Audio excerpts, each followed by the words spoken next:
was running, everything would suddenly stop. No matter your industry, Grainger's here for you with professional-grade supplies. Call, click Grainger.com, or just stop by. Grainger, for the ones who get it done.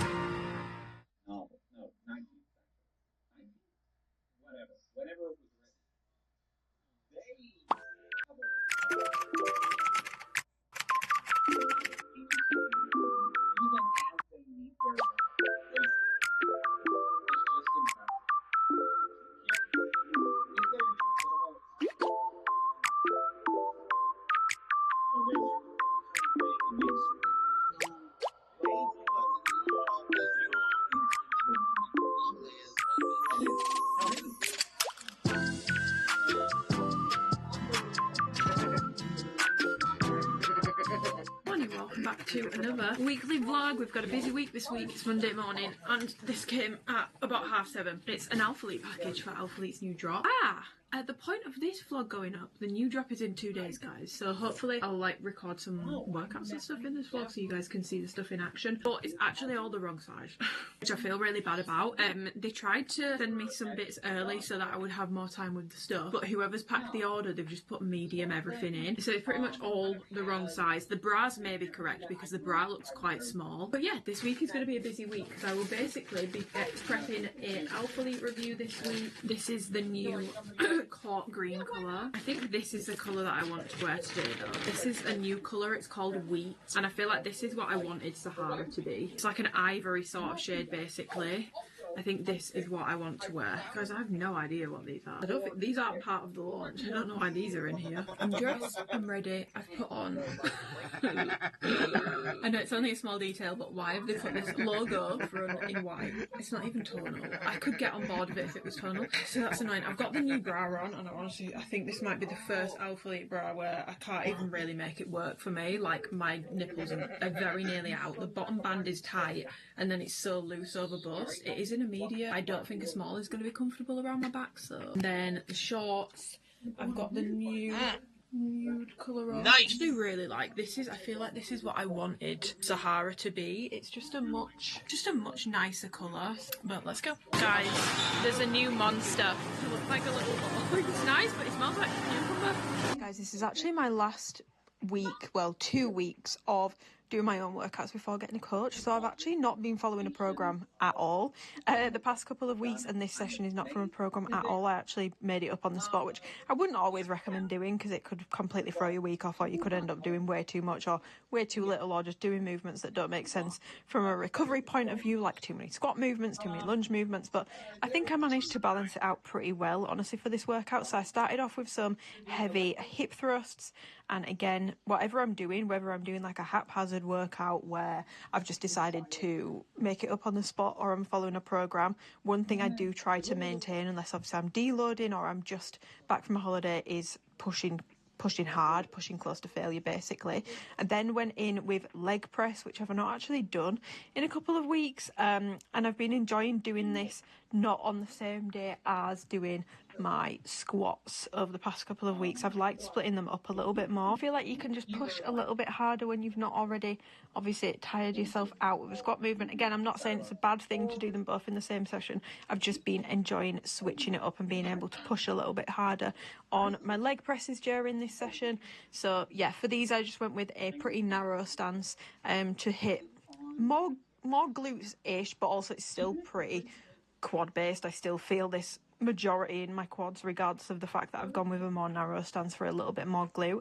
So I finished up with my leg press, and then when I was done with that, I actually did some back extensions, just because at this point I was like, I've done hip thrusts, which I feel like really take it out of me, and I've done leg press, which again I feel like really takes it out of me. So I wanted to do a small movement. I knew I either wanted to do a kickback or a back extension, just something that's first of all going to work my glutes in that shortened position, but second of all not going to completely take it out of me. So I'm just doing my back extensions here, and yeah, I'm honestly really excited to start with a coach, which at the point of this vlog going up, I'm starting with my coach next week, I believe, and I'm excited to have some new workouts to show you guys in vlogs. Hopefully I might even learn some new movements, which I doubt, but it is a possibility. We could be learning some new movements. And if there's anything in general that you guys want to know about the coaching process as I be coached by someone else, please let me know, because I can definitely make sure that in the upcoming vlogs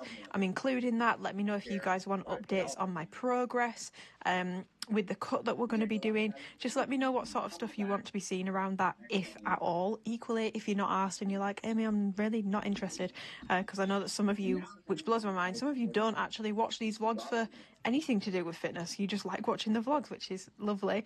But if anyone is interested in sort of the cutting process or the coaching process, then do let me know, because I will be more than happy to include bits and bobs in vlogs. But yeah, I've just basically been winging my workouts lately in terms of what I'm doing, and just focusing on enjoying them, doing what I fancy on the day, because I know that when I get a coach, things are about to get a lot more rigid, but I'm ready for it. I'm back from the gym. I also did a food shop. I've just had some lunch, and now I've pulled out one of each for the colours for the new drop, and I'm going to do all my colour comparisons and colour wheels now, because the messiest, and other than filming the actual review and editing it, probably one of the most time consuming parts. In true me fashion, this is now the state of my room post colour comparisons and such. So I'm going to tidy this up now. I'm not complaining though. How weird is it that I get to do this for work? By the way, if you were ever curious, I used to use 100% natural light for colour comparisons. However, I switched a couple months ago because I noticed that natural light is actually super grey, or it could be super warm, or it could be super bright, or it could be super dark. So I was finding that even between colour comparisons, I could take two pictures 5 minutes apart and they look totally different. So what I've taken to doing now is I actually close my blind and I put my ring light on, and I will like take them to the window and check that that's how it looks on my phone on the picture, and that's how I do it now. And I find I get much more consistent and accurate colour comparisons. My colour comparisons were generally accurate before, but I would have to wait for like the perfect day and the perfect time and the perfect light in. Niche. But if you do what I do, I would highly recommend getting like a proper lighting setup that mimics natural light in a more consistent way, basically. But yeah, I'm going to tidy up. Good morning, but it's actually afternoon. Well, I got up and did a little bit of work, and then I went and got some steps in, and I also saw my very good friend Alicia just for a little bit of a catch up. Now I'm just finishing off my client check-ins. Yes, I do still coach. I do work with a lot less clients currently. On weeks where alphalete things aren't as busy, I definitely have the capacity to have more coaching clients. Then there will be the odd week like this week and next week where I will be really busy with alphalete stuff. And if I was to be coaching at like my full capacity for normal weeks, I would be absolutely screwed. I feel like I've learned a lot of lessons. I've been coaching for nearly 6 years now, and I've learned a lot of lessons along the way. One of which being you cannot overface yourself when you are offering a service-based service. Whilst like on paper I could coach more people, the vast majority of the weeks of a year, it would make it so difficult and messy and inconsistent on the weeks where things with alphalete are a lot busier, and a lot to me that people put their trust in me for coaching, and I really don't want to cock that up in terms of the service, because I know from when I've had coaches, some of the worst experiences I've had have been not always to do with programs. A lot of the time it's been a lot more to do with the service that's been offered and the support, and like really slow replies, like taking days and days to get back to me. So but I do definitely, I think I do need to get help with the admin side of things. Currently I do everything myself. That's another thing I was getting asked, and the coaching platform that I use is True Coach. That's what I've used from the start. It's also what I have been coached on before. I've only experienced True Coach or Google Sheets. I hate Google Sheets so much. True Coach is really good. You can see everything in one place. Basically I can see my clients' progress pictures, you can sync up my fitness pal, I can see their nutrition trackers, which then pulls it into an average for the week, progress pictures, workouts, notes from workouts. People can upload form videos, but I prefer people to send them over via WhatsApp. So that's what I'm going to crack on with now. I've got a few to finish off, and then I think I'm going to do my alphalete measurements today. About 5 PM, I've finished client check-ins, and I've just made a very quick tea, and I feel like it's worth documenting. I didn't document me making it because I just didn't think, and then I was like, I've not had this meal in years, so I've not showed it to the people. The other day when I was in Marks and Spencer's, I saw tuna steaks, and I was like, I've not had a tuna steak in ages. I went through a tuna steak phase, and I remember posting on Instagram tuna steak and potatoes and like veggies. People messaging me being like, Amy, like you can't eat chicken raw. I was like, guys, it's not chicken, it's a steak. So the tuna just has some salt and pepper and some like Italian sort of herb seasoning on it, and then I've just got air fried potatoes and some sugar snap peas. Super quick, super easy. I'm gonna sit and eat this, and then I need to start some alphalete stuff, so that's gonna be my second sort of work block of the day. It's been a productive day. Probably doesn't look like it to you guys because I've not picked up the camera to show you much, but yeah, my check-ins went really well today. I swear to God, my hair appointments, I book them on the least convenient weeks. It's like alphalete know when I've booked my hair and nails in and they're like, we're gonna do a launch right by then. I can do stuff when I'm getting my hair done. I can like label things and do work on my phone, and I can't do like any actual like review work. I can't do any work at all when I'm getting my nails done, which I'm getting done on Thursday. If I could work whilst getting my nails done, I would find it a much more enjoyable experience. And I'm not saying that to be an insufferable boss babe kind of person. I just find sitting there, so especially when I know I have got so much that I need to do. I did consider cancelling my nails, but then I didn't do it in time, and I'm now within my 48 hour window, which would mean I'd lose a deposit, which is 50% of the appointment, so that's £22.50. Actually, no, it's more. It's not raw or anything on the inside. If you do not like fishy fish, I cannot recommend the tuna steak enough. The only annoying thing is it's so bloody expensive. In my opinion, this tastes like chicken. I'm gonna eat this and crack on with measurements.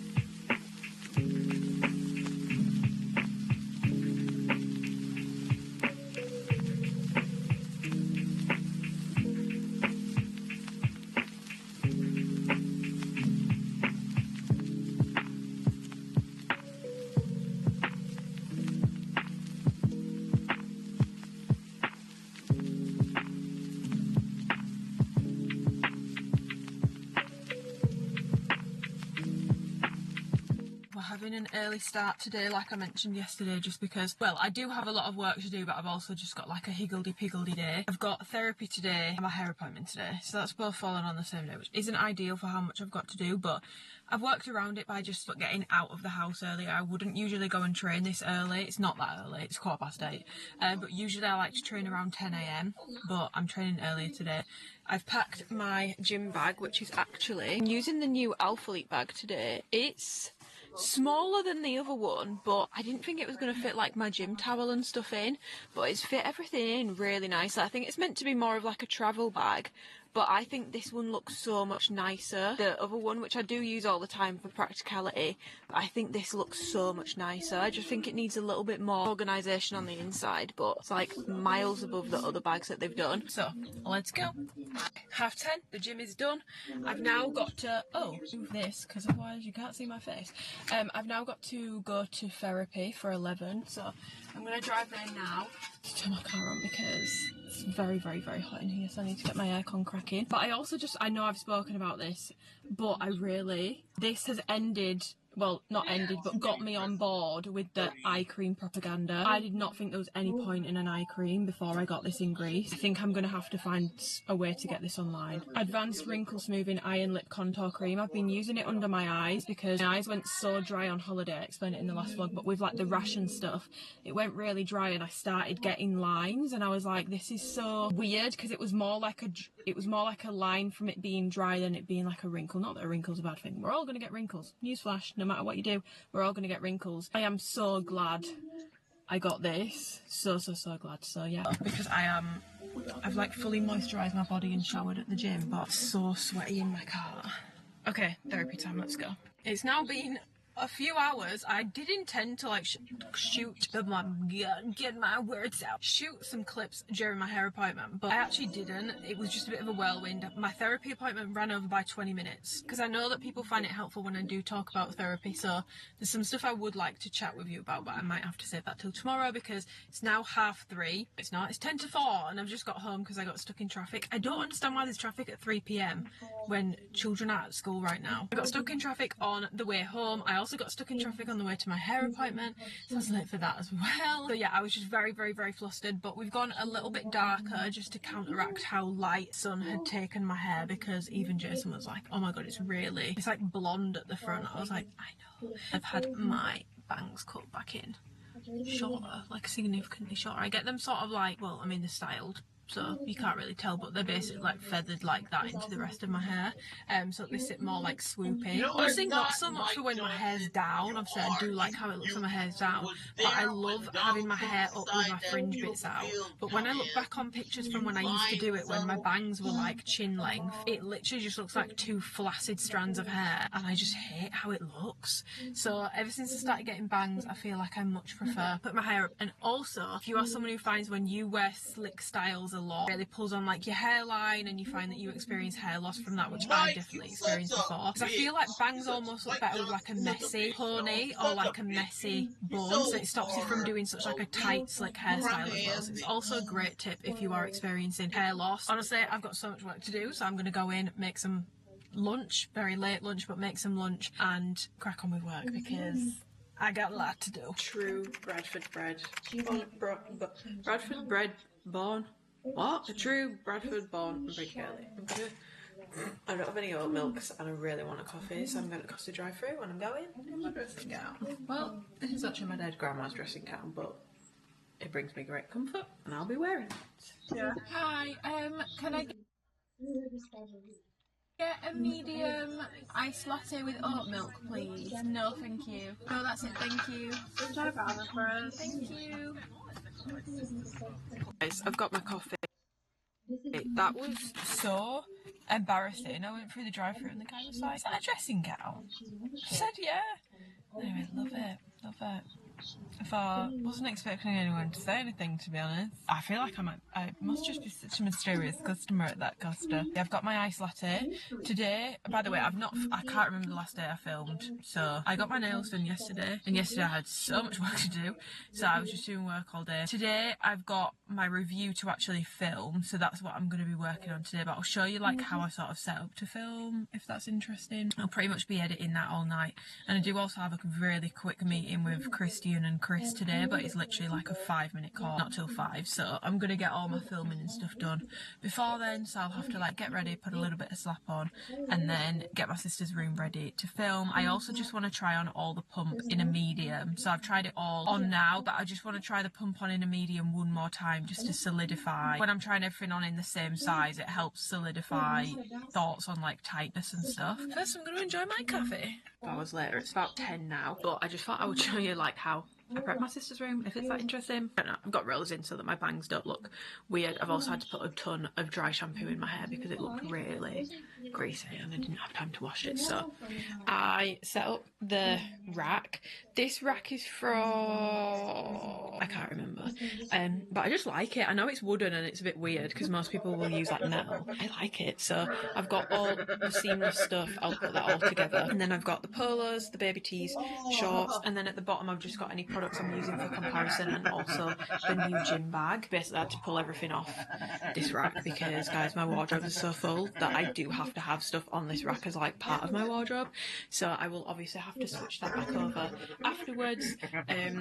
But I've just been re-watching my try-on footage from yesterday just to check like squat tests. I already knew what I thought for like how squat proof they were, just like reconfirming it in my brain. I've retried on all my mediums this morning, straight on my thoughts and stuff now. I've charged up my microphones. These are microphones that I use the Rode ones. If you're gonna get them, I think they're decent microphones, but if you're gonna get them, just make sure you download the app and change them from split. This is really awkward if I haven't done that, but I'm pretty sure I have, because otherwise it's fine if someone's listening on a TV or a laptop, but if they have headphones, it'll only go through one side, not the other, and it's really annoying to listen to. I'm charging the other one, so if this one runs out in filming, I've got a spare one. And then in terms of the camera that I use, I've spoken about this so many times, but the camera I'm using right now is the Digi Osmo Pocket 3. I love it for vlogging, but I would never film a sit down, maybe like a chatty sit down video I might. I would never film a alphalete haul on it because the colour grading is slightly off on it, like it makes everything look a little bit grey and slightly dull. It's not like very accurate to life, so it's just a bit of a silly mistake, whereas my Sony is super accurate. Sony a7C with the 28 to 60 lens that it basically comes within a package if you choose to do that package. And I've also bought 3 spare batteries with like a charger, because one of my main issues with hauls before was it would take me hours and then hours on top of that to film, because I would have to pause to charge my camera battery. So now I've got 4 batteries, so I never run out of charge. So I would highly recommend that if you are someone who is a yapper or you film long videos and you find it's taking you so long because you're having to pause to charge the battery, because to charge the Sony battery it takes I think 3 or 4 hours for a full charge. So I would always just sort of have to plug it in, get it to like 15%, try and film what I could, plug it in, and then it always, I feel like you can tell which hauls it happened on, because towards the end I really rush through the items. I am hoping today's shouldn't take me too long, because I don't need to run through like pump drop 1. I found that review, obviously I love doing it, but I found it quite daunting because I was like, there's so many comparisons that I need to make, and so much, like this is the first time it's dropped, so I really want to make sure I communicate things, whereas now more of like a quick refresh, any changes, which there really isn't, other than the fact that this drop, none of them feel quite as stiff as like the acai and emerald sort of colour, if that makes sense. Those were super stiff to the point where I actually don't wear them because they just smush my glutes. They don't lift them, they just like smush them. I can just refer people back to that if they want those like nitty gritty details. And other than that, there's not like a ton to say. Like baby tees have dropped before, the sweats never take as long to sort of talk about. I just have washed a pair of them, so I just need to check that they've not shrank in the wash. Hey guys, we brought the chair in. This is fun seeing behind the scenes of how I do a haul. It's probably really fucking boring, isn't it? But Bingle Toast brought me another coffee. Now I need to grab my tripod. By the way, I've taken my bangs out. This is how they're looking. I'm pretty happy with them. Always keep a drink with me when I'm filming, because she yaps a lot and I am literally usually, I don't, again, famous last words, but I really don't think I'll be talking for that long today, but I am usually talking for literally hours at a time. But this is my tripod. This is from Amazon and it's broken because I kicked it. So, but other than that, it's actually been a really good, I don't want to say investment because I don't think it was that expensive. I think it was about 60 quid. My biggest advice if you are getting into doing content, it's not that you need to spend a lot on a tripod, but do not bother buying the super cheap shit quality ones, because would burn through a new tripod probably every like 2 to 3 months. They would just fall to bits because I was buying the really cheap shit quality ones. I've not bought a new like big camera tripod in about 2 years now, so it's definitely worth spending a little bit more to get one that's a bit sturdier. I always get asked as well like how I come up with talking points for reviews, or like how I do my reviews in terms of like how it's just how my brain works. There's not been like a thing where I've been like, right, I need to talk about this and this. It's just the things that I would want to know, and I started talking about the things that I would want to know, and then clearly there was other people that wanted to know those sorts of things too. But how my brain works is I am very nitty gritty with things, I am very detailed with things, and that is just how my brain is, and that's the only way I can explain it. I feel like some people are better at more of like a bird's eye snapshot concise point of view, and some people's brains work better with like more of a zoomed in detailed step by step point of view, and that's my brain. We finished filming, as you might not even be able to tell, my voice has definitely gone a little bit, but finished filming. I've made an absolute flipping, happens every single time, I've made such a mess of this room, but I'm going to quickly go and make myself some lunch because it's now about to be 4 PM and I've got this meeting, let me take this microphone off, I've got this meeting with Christian and Chris in like an hour, so I need to eat and then I'll probably upload all the stuff onto my laptop and then start editing. I might start editing before the meeting, but I don't want to get too in the zone with it and then have to break off from it, so... Well, thanks for jumping on the call, Amy. We just kind of wanted to circle up on all the design pieces, things of that nature. Initial design all the way through to production. We need to get you worse than immediately. What did we send you? Did you like it? Did you get applied? I mean, kind of literally track the stuff. I mean, Amy, one thing, as long as I have your word, you have my word, is that I will take as long as it takes to get the items that we want to put your name behind perfect. I just want to slow down and make sure we do it right. If there are a number of items that comes to mind per se, I really want to get your opinion on more and more and more. 5 to 6 items, right, for 26, and kind of go from there. We need to correct that so that it doesn't happen. I mean, that's kind of the biggest thing, because our input is very valuable, so want to make sure we capture it the right way. 8 minutes to 9. I'm still editing away. I've so far cut this down. Well, you can't even see.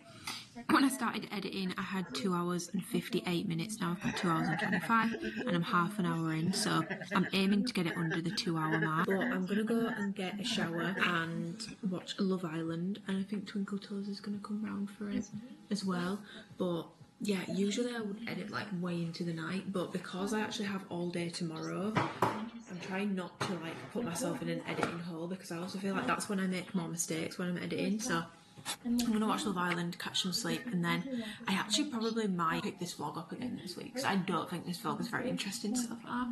But I'm gonna be editing all weekend, so it's gonna be a very boring day tomorrow. Well, it's fun for me, but it would be boring for you to watch. So yeah, if you were ever curious, I use Final Cut Pro for my editing, and I absolutely love it. And I like really zoom into my timeline, so I cut like any or like silence out. It takes me a very long time. I've been doing this since about 5:30, 3.5 hours, and I'm 30 minutes in. Yeah, takes me a while. Right, I've got Andrea on the phone. Oh, my boy, a little boy. Oh, I'm joking. The boy's gonna look really silly in that. Oh, it's a girl. Jack brought it. We went to next. I'm just saying, don't buy. It's cute. It's lovely, but don't buy things all the time. I'm not gonna. Mum, also, it's 3 to 6 months. It's not a baby outfit. It's not when the baby's like big and bulky. Yeah, I'm not gonna put a baby in it. So exciting, a girl. That's a pussy weird. Can you vlog back up today? I need to fill you in on my weekend, but first, something from the weekend, which we're going to do together, is I got a magic matcha kit. It's from Bird and Blend. I saw that they had the Hello Kitty pink apple pie matcha that Shinsia tried, and it was actually pink matcha. Nicole, my friend Nicole, tried it and she said that she didn't like it at all, so I didn't go with that. But they had this, and it's basically got 12 flavours of matcha in it. So I asked on Instagram, and the girls were like, hell yeah, we want you to start doing some matcha taste testing reviews. So that is what we're going to begin. So I've also been asked how I make my matcha, so I'm just going to show you again. So glass, obviously, use any glass of your choice. I think I need a bit more. I'm having to like hack away at my ice with the end of the knife. Basically, when we bought this bag of ice, we walked home with it, and it's like melted, and then obviously if it's frozen, it's just frozen into these giant blocks. Like, what am I meant to do with that? We've got the ice. Obviously, you can use whatever milk you wish to dabble with. I use oat milk, so I'm just going to pop that in the cup. I think it might have to be a little bit of a small matcha today, because I'm actually running low on my oat milk. I've been really enjoying mixing my matcha with milk instead of using water, but still I have to use water. I don't know what flavour I want. I think I want to try the... Someone said the birthday cake one is nice. I'm really intrigued by the banana one. How cute are these? They look like little lip balms. Okay, the colour of the matcha isn't great. I've done like half a baby spoon of that. Okay, like I said, I have actually been preferring using milk to mix the matcha to make it in recent times. Oh my god, it does smell like banana. I've run out of oat milk, so I've just done water instead. When I do water, I don't use boiling hot water, I don't use cold water, I use like the hottest setting of tap water at my house, which is just like very warm water, because if you use boiling hot water, it makes the matcha go all bitter and weird. It's not the nicest shade of green. Okay, and then I just pop it in. Ooh, it looks like pond water. And then that's how we're looking right now. I'm going to stir it together. This is not a good coloured matcha. You want your matcha to be a lot brighter than this. This looks kind of scary, to be honest, but we're going to give it a go with its obnoxiously big metal straw. This doesn't make any sense. For how much it smells like banana, it doesn't taste that strongly of banana, but I don't know if I should have just put more matcha in. I would definitely choose my standard just normal Genki matcha over it, even as a plain version. I'm not impressed. I'm not impressed by the colour of this at all. I'm gonna open this one because this one says pure grade matcha. Yeah, that doesn't look like pure grade matcha. It says it's ceremonial, but it's the same dull green colour. Guys, have I been scammed? Oh yeah, I got it from Bird and Blend. Bird and Blend. I'm a big fat catch up because I feel like I need to catch you guys up on a weekend, what I've been doing, what I've not been vlogging, etc, etc. So I think the last time I spoke to you was it Friday? Then I've inserted a clip from Saturday because my sister found out she was having a baby girl. So excited. But yeah, she found out she was having a girl, and I just wanted, not even just for the vlog, like for us to have as sisters, I just really wanted that moment on camera. But because I've filmed it like whilst it's during this week, I am going to pop it in the vlog, so I'm really excited. Look or sound confused when she said it's a boy, because I know that people can get quite sensitive about like people's reactions to gender reveals and stuff. The reason why I was confused was because I was looking at my sister's face and she went, it's a boy. Like her face was like dead. Like there was no emotion on her face, so that's why I was like, oh. And she was like, it's a girl, and I was like, ah, because we all thought it was going to be a girl. Yeah, and then the rest of Saturday I was editing until like the night time basically. I did a bit of maternity shopping with my sister, but I pretty much edited and sorted my YouTube video out until about midnight. That went up yesterday, so obviously it's Monday today. I had a really nice day with our two best friends. We just went shopping, went and got a little bit of lunch. I had slim chickens for the first time ever. I've never had it before. It was actually really like decent. It was quite expensive though. It came to like £19, which I feel like for what it was quite expensive, but the chicken was really good. It was like, I hate when you get fried chicken and it's like mainly breadcrumb and like really dry. It was actually almost weirdly juicy, how juicy it was. So fried pickles as well, which I really liked, but no one else did, and it's a big serving of them, so I ended up leaving quite a lot of those. And then I watched Love Island last night. Megan and John went home, and that's pretty much been my weekend. But then today has been a little bit of a shit show because Twinkle Toes' car, like it's very late in the day, Twinkle Toes' car, his clutch is broken. Today has not gone to plan at all because I've had to help him out with that. It's halfway through the day. I've just had my lunch, but I'm gonna put a little bit of slap on because I feel like there's so many things I need to catch you up on in more detail. So Love Island, first of all, Megan and John went home last night. They got voted off by the Islanders. I didn't think the vote was going to be so close, but I guess even though Meg said she was like, it's Love Island, not Friendship Island, cannot tell me that the people that were voting to send home Ty and Angel were saving Meg and Dijon because they actually think they're compatible. Yeah, I think the votes were definitely giving Friendship Island, but I don't care who wins. Out of the three of the girls, that is like, well, Ty and Angel are in there as well, but I think they will probably come fourth. But out of the three girls, I genuinely don't mind who wins, and I know I shouldn't have fallen for it, but I've fallen for the Harry propaganda. I really like him with Shakira, which I know I shouldn't, because his behaviour has been diabolical, but I do really like him with Shakira. Do I think they'll last? I'm not sure. I don't actually think, if I'm going to be honest, any of the couples from this season will last, which is why I'm not really bothered about who wins at this point. But I've really enjoyed those three girls on this season. For the most part, they've not been perfect, but for the most part, and I've really enjoyed the friendship and bond that they've had with each other, so I'm happy for any of them to take it. My meeting on Friday with Christian and Chris went really well, and I actually am going to have another meeting this week, I believe on Wednesday. Yeah, I can't really talk about what that meeting was about, but I think obviously with them giving like people roles and stuff this year, I just think there's been a lot of stuff that's needed like ironing out. Like I've mentioned in vlogs, like I've been completely honest, like it's definitely not panned out yet how I thought it was going to pan out, and there's not really been much involvement really, but it's just sort of been a thing of like, don't really understand why I've been given the role when it's not actually changed anything so far this year, if that makes sense. So honestly, I really do respect Christian a lot, like CG. There's a lot of Christians within alphalete. I love Chris, I love all of them obviously, but I really do respect CG because I can tell that he is really trying to sort of turn it around sort of thing, and make sure that like if I'm giving input or giving my opinion is actually being actioned, but also making sure that, you know, having more opportunities for input at the same time, if that makes sense. When I came off the call on Friday, I was actually a little bit emotional because I'm kind of like, as much as like there has definitely been bumps along the road with my relationship with alphalete, and there's definitely not been like completely smooth sailing, but I've always been very grateful to be a part of the team, and I've always, you know, I love the people that I've made really good connections with through alphalete, and I'll always be grateful to them. But you know, as much as it's not been smooth sailing, which I think whether you read in between the lines or you watch, I think it's been very obvious that like my experience has been a little different to other people's, and that's fine because everyone's experience looks different. It is, regardless of any of that sort of stuff, it is wild to me. Like when I came off the call, I was like, I've just had a meeting with Christian Guzman. Never going to feel normal to me. Like, it's actually really weird to me, not in a bad way, in a good way.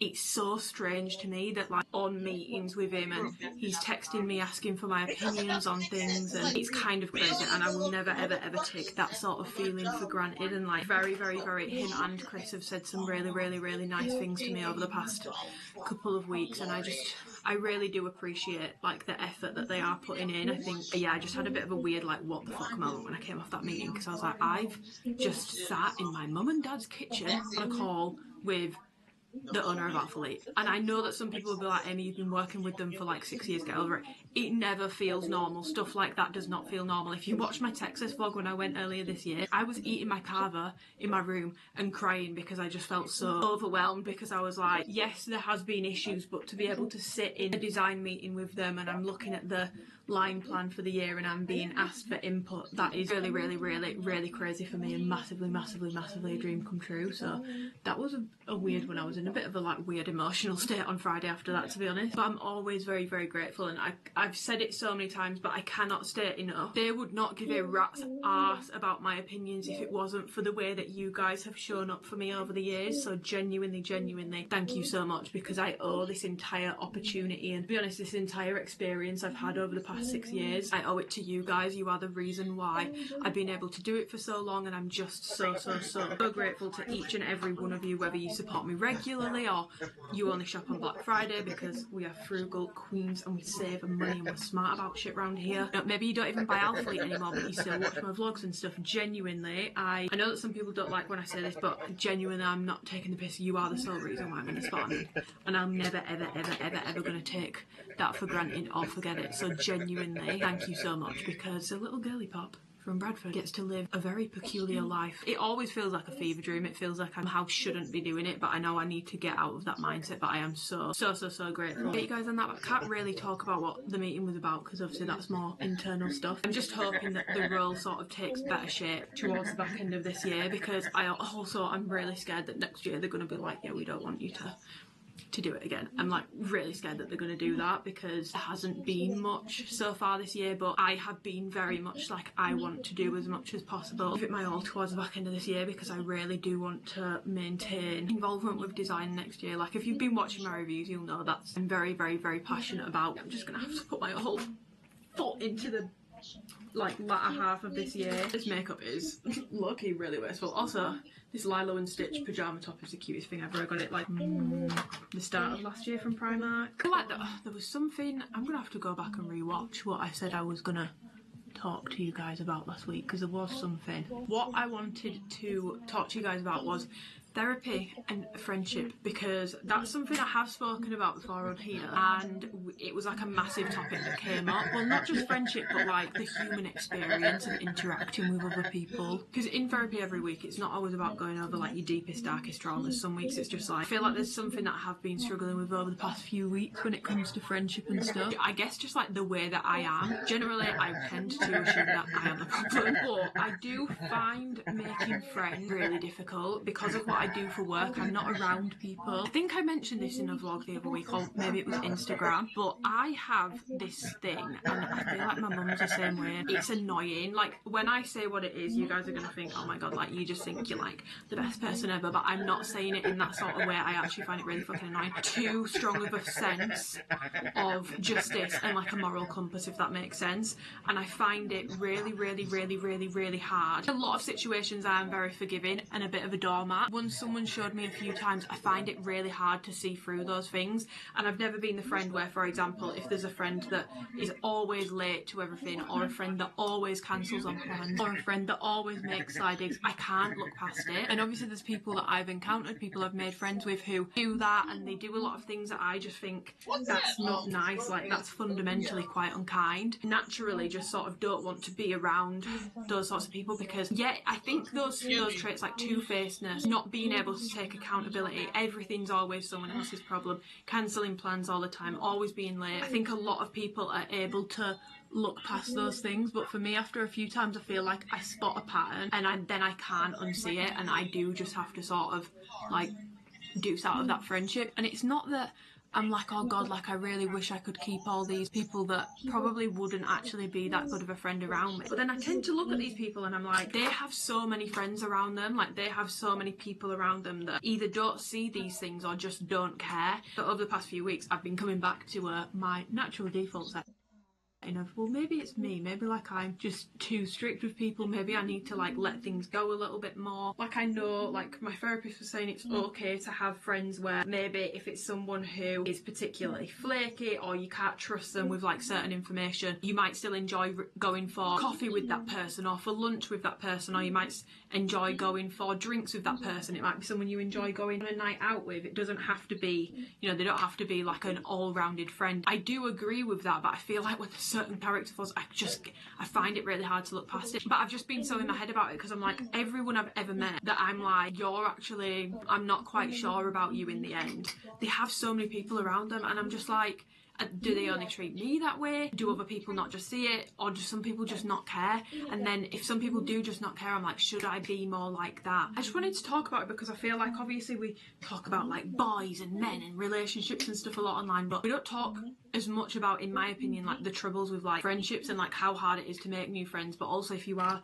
the sort of person that, you know, finds it quite difficult to look past certain things, how hard it is to make new friends as you get older. I am looking for some reassurance. Please tell me I'm not going crazy. Is anyone else like this? Is it a bad thing? Do you stop being like that? If you've stopped being like that, have you found that you feel better and you're not really bothered about the quality of friendships, you just prefer having more people around you? If I had more friends, I don't know if it would make a difference to how I feel if they were constantly doing things that I didn't agree with, or that really like just didn't sit right with me or didn't align with me, sort of thing. I'm definitely not perfect, by the way. I will definitely have my flaws along the way. I'm not sitting here being like, I'm just so perfect and I don't get why everyone else isn't perfect. And it's more of like, I'm questioning like, I genuinely feel like my, like, whatever it is, this moral compass, like sense of justice thing, which doesn't even make sense because justice is subjective. Everyone always says there's no such thing as like one truth, because everyone views things differently. There might be certain things where I'm viewing it being like, you were a dickhead there, and they might be thinking I'm the dickhead, or they might be thinking, well, I haven't done anything, it was like because of external sources and all this sort of stuff. If you resonate with anything that I've said and you've got any advice for me, please let me know. I hope what I've just said makes sense. I feel like I've just waffled. I think it's also as well because something I have been big on at the moment is like, you know, every relationship will have like a cost in life, if that makes sense. So like there's a big thing about like the cost of friendship is inconvenience, and that sounds really bad straight off the rip, because it sounds like you're saying your friends are an inconvenience, or it's normal to feel inconvenienced all the time by your friends, and that's not true. But it's little things like, for example, if you've not seen a friend in a while and you've agreed to go and see them, but then you wake up and you think, oh, I can't really be bothered, got very into the mindset of like, I can say no, I don't need to give an excuse, I don't have to do anything I don't want to do, I don't owe anyone anything. And it's like, no, you actually do owe your friends things, you do owe people things. So the cost of community and friendship is inconvenience. So I feel like I've been noticing recently when someone is just so the opposite way and like not willing to be inconvenienced at all, I really struggle with it, because I then take that on as like, I don't think that person is bothered or wants to be friends with me, if that makes sense. I am, however, very, very, very, very grateful for the friends that I do have, that I'm incredibly close with, because they are incredible friends and I've had them for like 10-20 years, and they are my like ride or die rocks. I could go to them for anything. And there's some people that won't have those sort of friends in life, like they'll never have that level of connection or depth out of a friendship with someone. So there is a part of me that's like, maybe I should just be grateful. And then I see some people and they just don't care. Their friend could cancel on them 8 times in a row, they don't care. Their friend could show up late to every single thing that they do, they don't care. Their friend could say really nasty things about people, and then crispy, nice as pie, sickly sweet to their face. They don't care. Friends are really important, guys. Most of your friends will outlast any of your romantic relationships. So, oh my god, I've got pins and needles in my foot, and my foot feels like the weight of an elephant right now. So I've been doing like my accounts and a bit of coaching work. I've got more coaching work to do, so I'm going to go and do that. And then me and Twinkle Toes are going to go and train this evening before Love Island. So yeah, I'll catch you guys in a bit. But if anyone has any advice, I would actually really appreciate it, because me and my therapist are sort of working through it, but I'm finding it really difficult. I also feel like, because I've been burnt quite a few times in friendships and romantic relationships, but in friendships as well, I find it really hard to trust people as well. So maybe that's why I'm a little bit more scissor happy. That's just dawned on me. It really is heartbreaking when a friend does you really dirty. Like, people don't talk about that enough. It's as bad as a romantic relationship for reals. Anyway, I'm waiting for my pins and needles to go, and I'm gonna go carry on with work. I'll catch you in a bit. 6 PM, I'm about to set off to pick Twinkle Toes up because we're going to go to the gym together. Just been doing work. Pump shorts. These are like the best neutral that alphalete's ever done, in my opinion. And then I've just got my garage joggers on top as a bit of a pump cover up. It's not really a pump cover, it's just because it's windy outside, it's a bit chilly. Guys, gym is done, Love Island finals on, Tiny Angel came 4th. Yasmin and Jamie came 3rd, which I'm so shocked about. I genuinely thought she was going to win. So now it's between Tony and Cash and Harry and Shakira, and I've got no idea who's going to win. I feel like logically it should be Tony and Cash because a lot of people don't like Harry. I thought it'd be between Yaz and Jamie and Tony and Cash probably. So it's anyone's game. It's anyone's game. I also feel like the villa looks so full this year, you know, like the audience. If anyone watched Love Island UK, how the hell have they fit all those people in there? I feel like that's going to be a nightmare getting out of there. I hope they've got like a big bus for everyone. Guys, it's time. Well, she said it's almost time. Guys, it's time. The crowning the winner! I do really like Shakira though, but I will be happy with Eva. Come on, Maya, cut to the chase. Oh, I don't want messages from home. I want to know who won. Okay, guys, it's time. We have. Come on, Myra, I'm sweating. Tony and Cash, guys. I mean, I was happy with Eva. I was swaying towards Harry and Shakira, but just for Shakira, really, not Harry. But I'm very happy for Tony. I feel like Tony's been a good egg during this. Oh, it's been a good season, guys. Harrison's just stood at the back. Him and Tyre just stood at the back. I can't tell whether they're being awkward or bitter. Morning. Don't mind the mess behind me. I've just got ready. We're gonna go do cardio at the gym. Fleur peach skin because it's giving summer, although it's raining outside. I feel like British summertime is probably officially over. We had a good run. I don't know how I've managed to get my fringe back. So short at the moment, but I've managed it. You couldn't see my outfit upstairs properly, so I'm showing you again. I've got my old alphalete ultra soft crop on, and they all like curve. Well, not all of them, but I've got the long sleeve one on that curves under bust. Does anyone remember these? Ultra soft was so good, and then they stopped doing it. Out of nowhere, they just stopped doing it. But soft, cottony feel, but like a little bit active, and they're very like thin and breathable. So I've got that on with my heather grey pump and my garage joggers. My hydro jug full of water. Don't know why I've put a long sleeve on to go and do cardio, but we're going to go and do cardio, and then I've got client check-ins today, so we've got a busy day. Through me fashion, my car wasn't charged, so I've had to come to a charger. So whilst I'm waiting for it to charge, I've just nipped into the corner shop, and I've got another. 1 second. I honestly think corner shops that are like, well, to be fair, that one's a Premier. General corner shops that aren't like part of a massive chain, they have the best shit. Like, they have all like the sweets that you've not seen since you were like 6 months old. Toxic waste sweets in there. All the chewies, but like with all the E's and the sour, the green apple ones. Or like the sour roll sweets, all of those. They do all these cute little sweet treats. The drink selection is so good. They've literally got every drink you could want, and I've been looking for another one of these since I had it last week. I think it's actually in this vlog when I had it for the first time, but I've only found them in packs of 4, and I don't really need a 4-pack of energy drinks because I don't drink them that often, but just figured because I'm waiting, let's get another one. And I want to remember what it tastes like because I googled it, and apparently it's melon and yuzu, but I think it tastes like cucumber. I do kind of get the melon now that I've googled it and it says it's melon, but I also do get like a cucumber mint and lime. I really like it, and I'm not into Formula 1, I'll be honest. I have no idea who Lando Norris is other than for the "it's all too much for little Lando Norris." I kept doing that last week to Twinkle Toes, and he was just like, what are you on about? I kept doing it to my sister as well, and she was also like, what are you on about? But I think I just need to have a mini rant, because every single time, and I understand not everyone agrees on certain things, but every single time I share something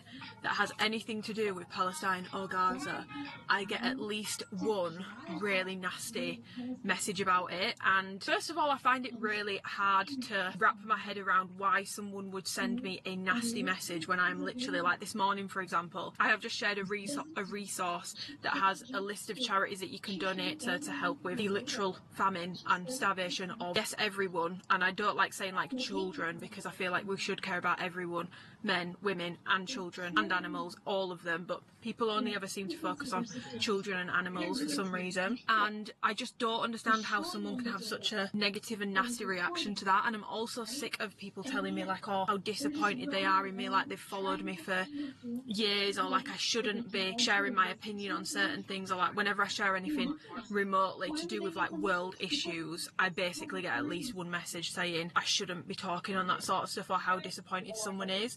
And I understand that everyone is going to have different opinions, but I do find it interesting how people are like, you shouldn't be saying anything about it, or anything about anything that's ever going on in the world, because I just think if I'd shared something that was in agreement with how you see the world, you probably wouldn't be saying that, but because you disagree, it's all of a sudden I shouldn't be talking about it, full stop, or shouldn't be talking about anything. And I also find it really confusing, because it's when people are like, oh, I've followed you for years and this, and I just think, if you have followed me for years, I have always spoken about, shared about, donated to, we've fundraised together like as a community, world issues, all these sorts of things I have always spoken about. I've never really been one to keep my mouth closed on things. Certain things, yes, because if I don't understand it, I'm not going to speak on it, but there are certain things that I do feel really strongly about, and that I do want to use my platform to advocate for. I think you literally just want me to sit and talk about bum scrunch leggings 24/7, and it's just frustrating. And then at the same time I'm like,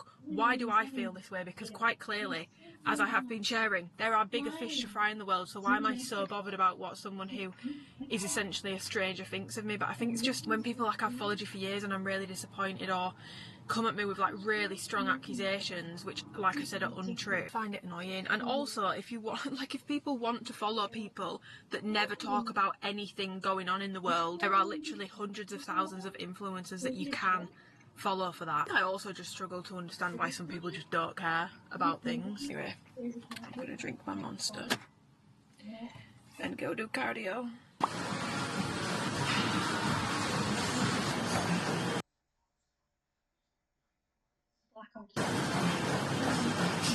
Going and getting a food shop. I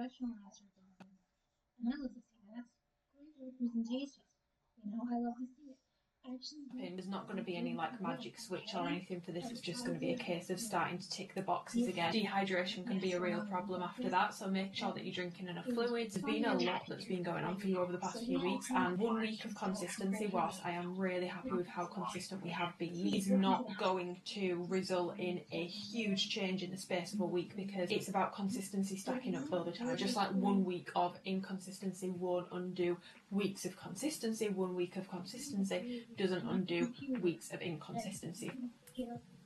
I look like a gold. I've just finished. Oh, there's a bonsai tree in the way. Finished getting ready. I'm about to go to the gym, and then I need to go into town after, because I think I mentioned. Did I mention it last week? I won £50 on my premium bond, so I still need to go and pay that in. So I'm gonna go and do it today because I actually have time today. But first, I'm gonna go and train legs. I've got a very like quad intense day today. My fringe has gone a bit swoopy. I've been trying to. Oh my god, it's poking me in the eye. I've been trying to explain to the girls over on Instagram that in order for your bangs to sit right throughout the day, they have to look a little crazy when you've just taken them out, hence why I look a little mushroomy. But if they look perfect when I take them out, it falls out pretty easily, because I don't like using hairspray. I could hairspray them. I don't like using hairspray. I don't like how my hair feels when I've hairsprayed it. I've also been wearing my hair like kind of not straight, but like pretty much straight with a little bit of a flick in it recently. Broken record. I've got coaching work to do. There's always coaching work to do, and then I have a meeting with alphalete at 4. So yeah, I also think this will probably be the last day of this weekly vlog because I feel like I've been vlogging for a while. I was gonna film my like Instagram try on stories today, the droplets on Tuesday, but I think I'm actually gonna do that tomorrow because I think today I'm gonna be cutting it fine on time if I try and do that as well. So yeah, this is my gym OOTD. Just got on the lace baby tee. I do have on the new bra underneath, but I can't really wear it without anything over it. It just doesn't work because my nipple's nearly out. The lace, which I really like with the orchid colour. I don't know. What do you guys think? I think it looks really nice, like the cream with the pink. I really like it together. I really like orchid and wheat together from this drop as well, but I've just got the... It feels so weird when I do this. I've just got the pump shorts on. This is what they look like in the orchid colour. Ghost passion fruit pre-workout. I'm very sad about it. Do let me know if anyone's got any pre-workout, just pump only recommendations. More so for flavours that you really like, because Ghost actually don't have any new flavours, and as much as I've loved the passion fruit, I'd like to try something different, and the current ones that they have, I know that I either don't want them or I'm not a fan of them and I've tried them. So yeah, let me know, but I am going to film my workout today. As long as the gym's not too busy, I am going to film it for you guys. So let's go. I'm really sweating. I've got a feeling it's going to be warmer than it looks outside. This is one of my favourite quad workouts at the moment. So I'm just starting off with some pendulum squats here. Well, pendulum / lever squats. Technically this machine is a lever squat, but it's very similar and more similar to a pendulum squat, which I feel like is more readily available than a lever squat. So if you're wanting to use a similar machine, you would go with a pendulum squat if you don't have a lever squat. It's not a reverse hack squat. That's actually the machine that's closest to my camera here on the right. That's a reverse hack squat, not what I am using. So I just did a little bit of a warm-up set, and then here I was focusing on trying to get to like 6 to 8 reps. I think I managed about 5 or 6, but this was my final set. So I was definitely struggling a lot more, really focusing on basically making sure I am controlling the movement the entire way down, not bouncing out of the bottom. You'll know that I don't come like crashing down and then bash my hamstrings off my calves to get me back up. I'm really focusing on pushing through my quads and my glutes, pushing through the actual muscles here, doing this movement rather than relying on momentum or, like I said, bashing my hamstrings off my calves to get me back up in the movement. And like I said, this was my last set, so I was definitely struggling here, and on the last rep in particular, really struggling. Halfway up I did not think I was going to get there, but yeah, starting off strong on this session with that movement. I then went into doing some Bulgarian split squats, and I was trying to do these more quad bias. So when you're doing these more quad bias, you basically want to focus on pushing your knee further forward. So when you come down in the movement, when you're doing it glute bias, you're going to think about pushing your hips back and keeping that shin angle more of a right angle and focusing on your hips, not your knee. Whereas when you're wanting to get more of your quads out of it, you want to get a bigger stretch on your quads. So you're going to instead think about maybe a little bit of a narrower stance, but mainly thinking more about that shin angle and thinking about pushing your knee as far over your toes as you can get it on the way down, just to get a nice big stretch on your quads. And also, if you are to do Bulgarians with a higher bench like I am here, that's plus points for the quads, because the leg that you are technically not using in the movement is going to be getting a good stretch on the way down with that quad as well. If you're wanting to make it a lot more glute biased, you would probably want to go for something a little bit lower, just so that you... It's still so weird. Just like look at them rushing to find their freaking...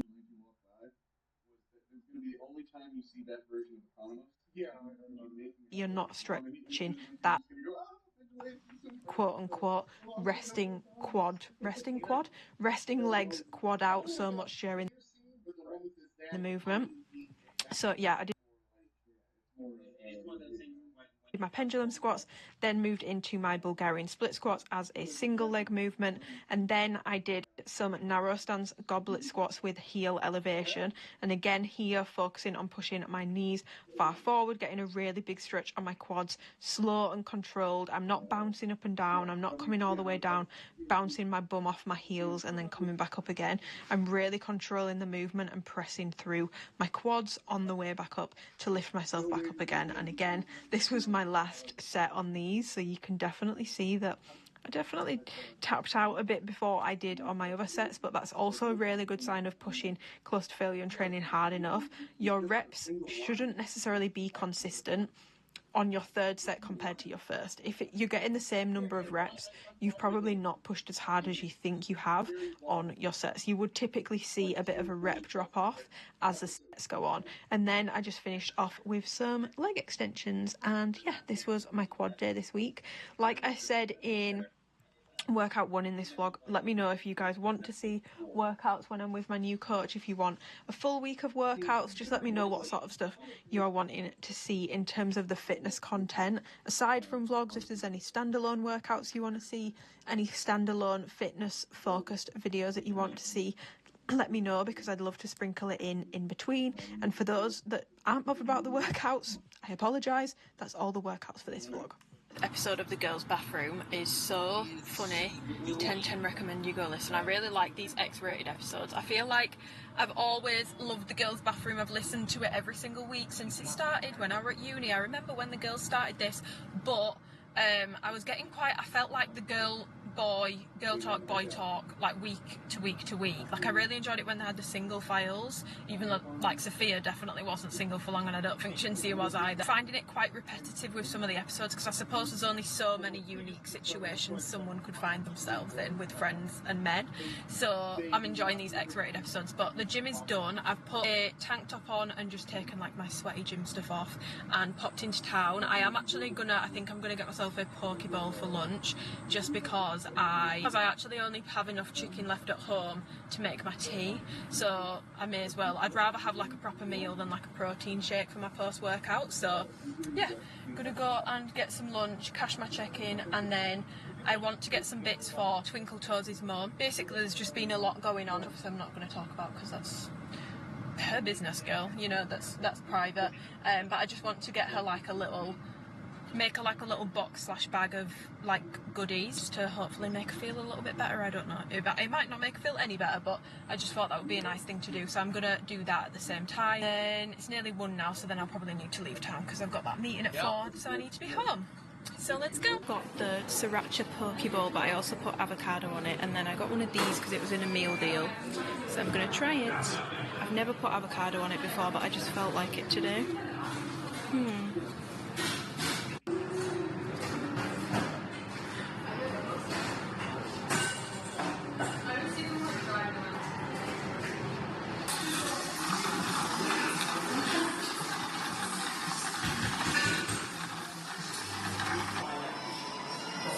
Now home, it got very humid in town, so on the way back I looked like Sideshow Bob. That's the only thing with bangs, I swear. In their style they look so cute, but if it gets humid, you go from looking mature, sexy and hot to looking like Sideshow Bob real quick. And I don't think having my headphones on was helping the situation, because this portion of my hair around the front, bearing in mind I washed it last night, is now incredibly sweaty and greasy, so that's really annoying. But I've got about half an hour until I have to get on this meeting with alphalete, but I thought I would show you the bits that I picked up, mainly not for myself. The things that I got for myself were this, because it was on offer in Boots, and I saw that Miss Cynthia, obviously she went on a trip for Vaseline, for the launch of these, and I am actually running out of my body moisturiser, so I thought I would give another one a go. Ooh, I mean, it doesn't smell bad, it just smells like any skincare. Like, think of how skincare smells.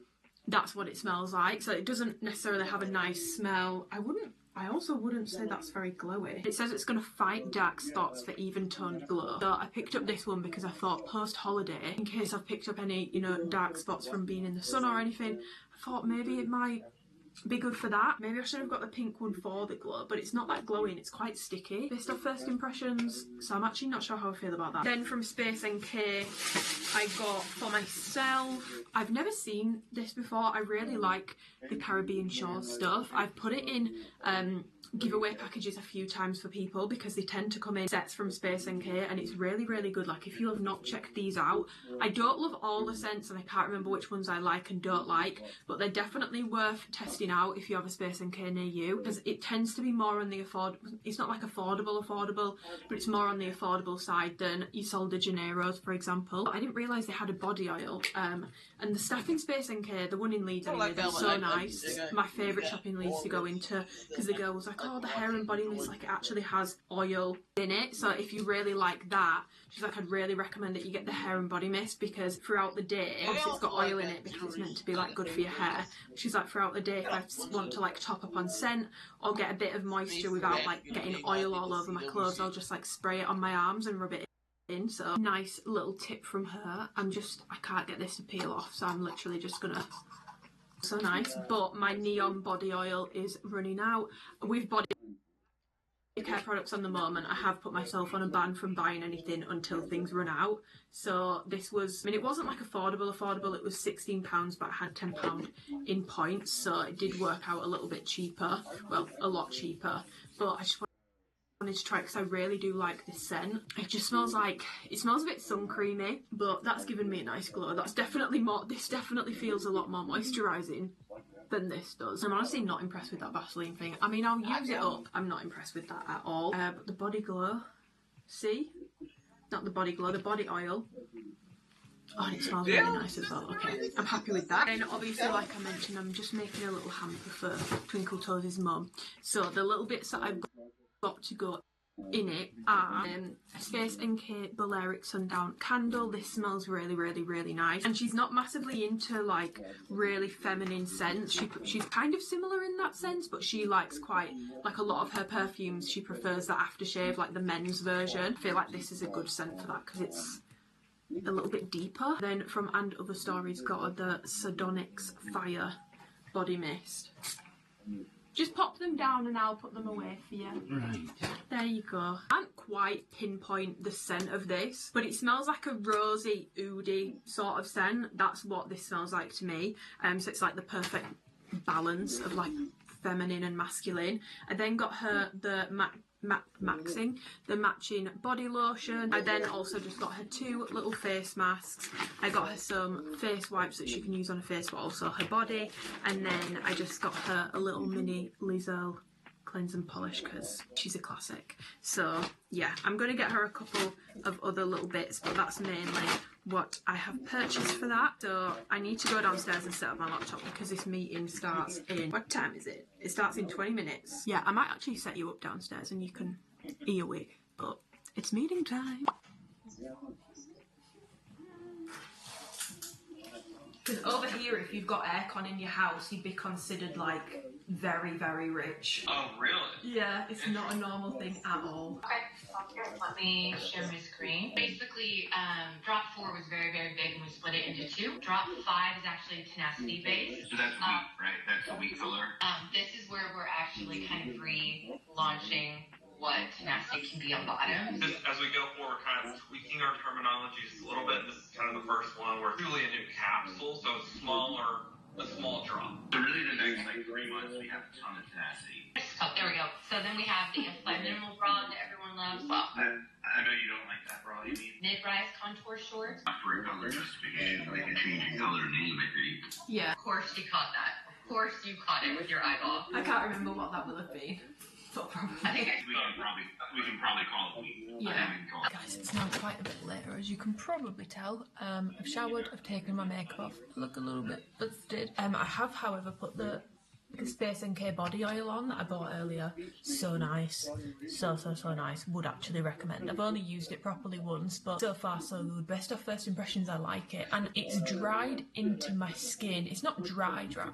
Dried into my skin. It's not as sticky as some body oils. Obviously all body oils are. They have like a greasy feel. You've covered yourself in oil, but it's not as bad as some of them. So I'm enjoying. But yeah, I'm going to end this vlog here. I'm going to eat some of these. I don't know if I've showed you guys these, but I bought them for the first time last week. This is my second bag. They're from Marks and Spencer's and they're unreal. If you like cornflake, like, you know, white chocolate that's like caramelly, it's not like Milky Bar chocolate, it's like the caramelly one, and you like pistachios, you really like them. I know that some people find these really sickly, but I don't. I also tried the cornflake caramel ones.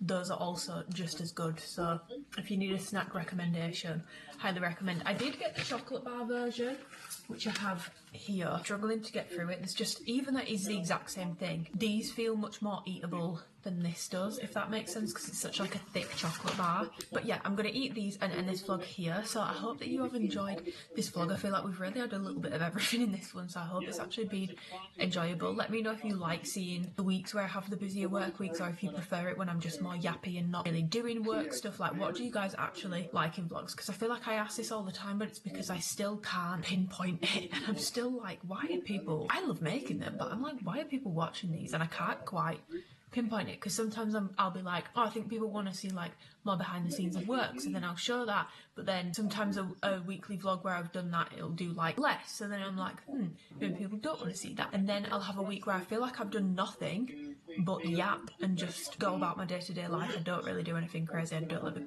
live a very lucky life, but not really a crazy life in terms of like the stuff I get up to during the week. And I'll be editing it and I'll be like, oh my god, I've done absolutely fuck all this week other than just chat shit to the camera, and then I post it and then it is better. So let me know. Yeah, because I think next week's video might be another weekly vlog, but if there's any other videos you guys want to see, like favourites videos, standalone workouts, week of workouts, just let me know what you're most interested in seeing, and I will work on that so that I can sprinkle it in between the vlogs, because I know the vlogs aren't for everyone. But yeah, give the video a thumbs up if you enjoyed it, because it massively helps me out. Leaving comments massively helps me out. Subscribing massively helps me out, so subscribe if you want to and you haven't already. But I will see you guys in my next video. Goodbye. I don't think you want me to watch you. So basically, like hiring people and trying to consolidate jobs into different departments. See, Morgan explains that leverage buyouts is just a type where they give the debt from the buyout to the company they bought. I don't think you want me watching you. Friday is company karaoke, 90s pop theme.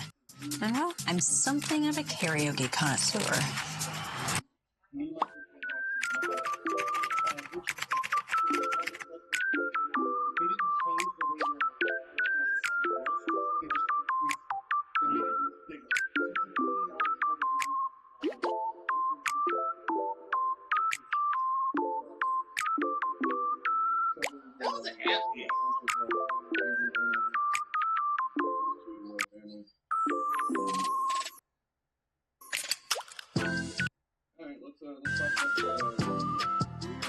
Good morning, welcome back to another weekly vlog. I look like a goat. To go to the gym and do a shoot. Now I know that you might be thinking, Amy, activewear shoot and we've done pin curls. Really? My hair is so long at this point that I have to basically pin it in some form of style for it to hold its style when I'm actually shooting. And obviously, if you watched my last vlog, we've gone back with shorter bangs, so these are just to make sure that my bangs don't look flat and weird. I'm just going to go and do some gym pictures today with twinkle toes, but I do want to shoot the Anika like tennis sets, but I want to do them on the golf course with twinkle toes, so we're going to do that on Sunday. So yeah, we're going to go and do a little shoot this morning, and then I've got a relatively chill day today. I need to do some filming for alphalete tomorrow. Today I think I'm actually just going to get started on some design project off editing this week's YouTube video. But welcome back to another weekly vlog. I'm going to try and yap a little bit more this week, which some people might be, oh for God's sake, get me shut up. But when I went to edit last week's vlog, I had 3.5 hours of footage, but when I actually cut it down, it was 1 hour and 7, and I was like, I mean, it's still a very long vlog, but in my mind I'm like, bloody hell, you've basically made a reel. You may as well have posted that on TikTok, babes. Sort of like a catch-22 when it comes to my vlogs, because I want to vlog my busier weeks where I'm doing more, because it feels like it's going to be more interesting for you guys to watch. But then realistically, like last week, the weekly vlog I'm finishing up editing today, that was over a really busy week, and realistically, I said this before, when I'm busy, I don't know how people do it. I mean, I do know how they do it. They must just pick up the camera. I just get so like in the zone with things that I don't pick up the camera, or it's things that I can't show you anyway, and there's no point in me just posting a vlog being like, so I'm about to do this but I can't tell you what I'm doing, oh, I'm about to do this but I can't tell you what I'm doing. I really want to listen to Human Nature by Michael Jackson. I've gone back to like all my not 2019, maybe it was 2019 actually, 2016 to 2019 bangers. Got Young Bane going back way further, but does anyone remember the song Buzzin' by Man and 50 Cent? Because that's a good fucking song, so I think I'm going to put that on. I've actually got to go and pick up Twinkle Toes because he still doesn't have his car. I'm hoping he's going to have got me a nice latte. I've not asked for one, but in typical girl fashion, I'm like, there's literally a coffee place next to your work, babes, come on. If I'm picking you up, you better be supplying the iced lattes. That's my premonition. I think he's going to have gotten me an iced latte, because I'll be there after he's finished work. Anyway, I need to actually shut up and get driving, because otherwise I'm going to be really late, and he might not get me an iced latte. Premonition didn't come true, guys. Bought me a full sugar monster instead. But, can I just say why? Because they need to understand that whenever I get Amy a coffee, specifically a small or medium iced oat milk latte from Costa, or Cafe Nero, which is next to your work, we never normally get a Cafe Nero. I love a Cafe Nero. I always do it because she'll say to me on FaceTime, she'll be like, oh, I've run out of oat milk, or I really want a coffee. Or she doesn't ask for the coffee, she'll just say, oh, I would have made a coffee, but I can't. So then I'll go and fetch her a coffee. We really want a big iced oaty milk frothy coffee before doing a big leg. A big fat frothy girl. I was like, no. And we've been drinking Monsters recently. We've been trying different Monsters. So I brought a peach Monster because I know that she likes peach. So I tried to cater it towards a workout and a caffeine needs. So I feel like I missed the mark, but you missed the mark, but I'll come back next time. It's alright. I was explaining to the vlog, I was like, I'm going to take some gym pictures, and I was like, you're going to think I'm insane because I've got pinkles in. Like, who the hell goes to take gym activewear pictures with... A bloody crazy person. Not with pinkles in, because obviously I would take them out, but you don't need like big fuck off hair for gym pictures. Do you know what I mean? It's not really the vibe. But I was explaining that my hair's so long and it's so healthy. And then oh god, it just doesn't hold a style anymore, guys. So I was explaining that, and that's why I said I'd pink curled it. And yeah, can't wait to nearly expose my nipple in the gym. There is baby teas in this drop, but I've only packed 2 because I actually hate the baby teas in this drop. It offends me. Someone, I Don't be scared to say how you feel. put a question box up an hour ago. I've only got 2 questions so far. One of them's not even a question, just an honest thought. I cannot stand that A logo. Like when I see Kieran's post, I do like it on the men's stuff. I think it looks really athletic, but I just don't think it goes on the women's stuff. I stress it looks like the Avengers logo. Say how you feel, why don't you? No, I like the clothes. I just think the logo, but I said it straight away. I was like, I think the logo just looks a little bit like the Avengers sandwich. But don't worry, guys. I've been very, very, very strong with this, and Christian has committed to much more minimal, tonal, small branding for women's stuff, and getting rid of the A where possible. Okay, we do need to go and take pictures, but I did buy this yesterday. If you like the scent of Santal 33, the M&S warm range smells the exact same, and it comes in a oil to put in an oil diffuser, so I'm going to use that in my bedroom. Yeah, and the spray as well, and it smells exactly like Santal 33. Keep it in my car because it's my car scent. Right, pictures time. Morning, guys. I didn't actually end up vlogging a ton more yesterday. We've got Twinkle Toes on the line. He's just behind you. Would you like to say hello to the class? We've got Twinkle Toes We've got Twinkle Toes on the line. Twinkle Toes. Hello, everyone. Any words of wisdom? Don't play golf when it's windy. Don't play golf when it's windy. It'll ruin your weekend. What ruins my weekend is my boyfriend getting up at 6 AM on a Saturday, so there's no fun Saturday morning. But Saturday today, the good news is we have a nice Sunday morning tomorrow, but I'll get onto that in a second. Yesterday I didn't end up vlogging a ton more because I got home, I finished off editing last week's YouTube video. In the upload sorted, I filmed a bunch of Instagram story clips for try-ons, which I then needed to edit down, because tell me why I spoke about the sports bra for like 8 minutes. I had to get it down because I don't like them being over 3 minutes, because that's 3 stories. So I spent a lot of time editing that down to, obviously we did the shoot yesterday, so I picked some pictures up. They've got a little bit of content for alphalete, and then this morning I helped my sister out because obviously she's like up the duff and such, so she can't move this desk, so I helped her. Now I'm just charging my car and we're about to go to the gym, and I think that's all up to speed, other than the fact that, guys, I'm really sad. So Kate bought me this and it's been a prized possession, my hydro jug. She brought it for me. However, I think it's sort of past it, which is crazy to say because it's stainless steel. Lid is completely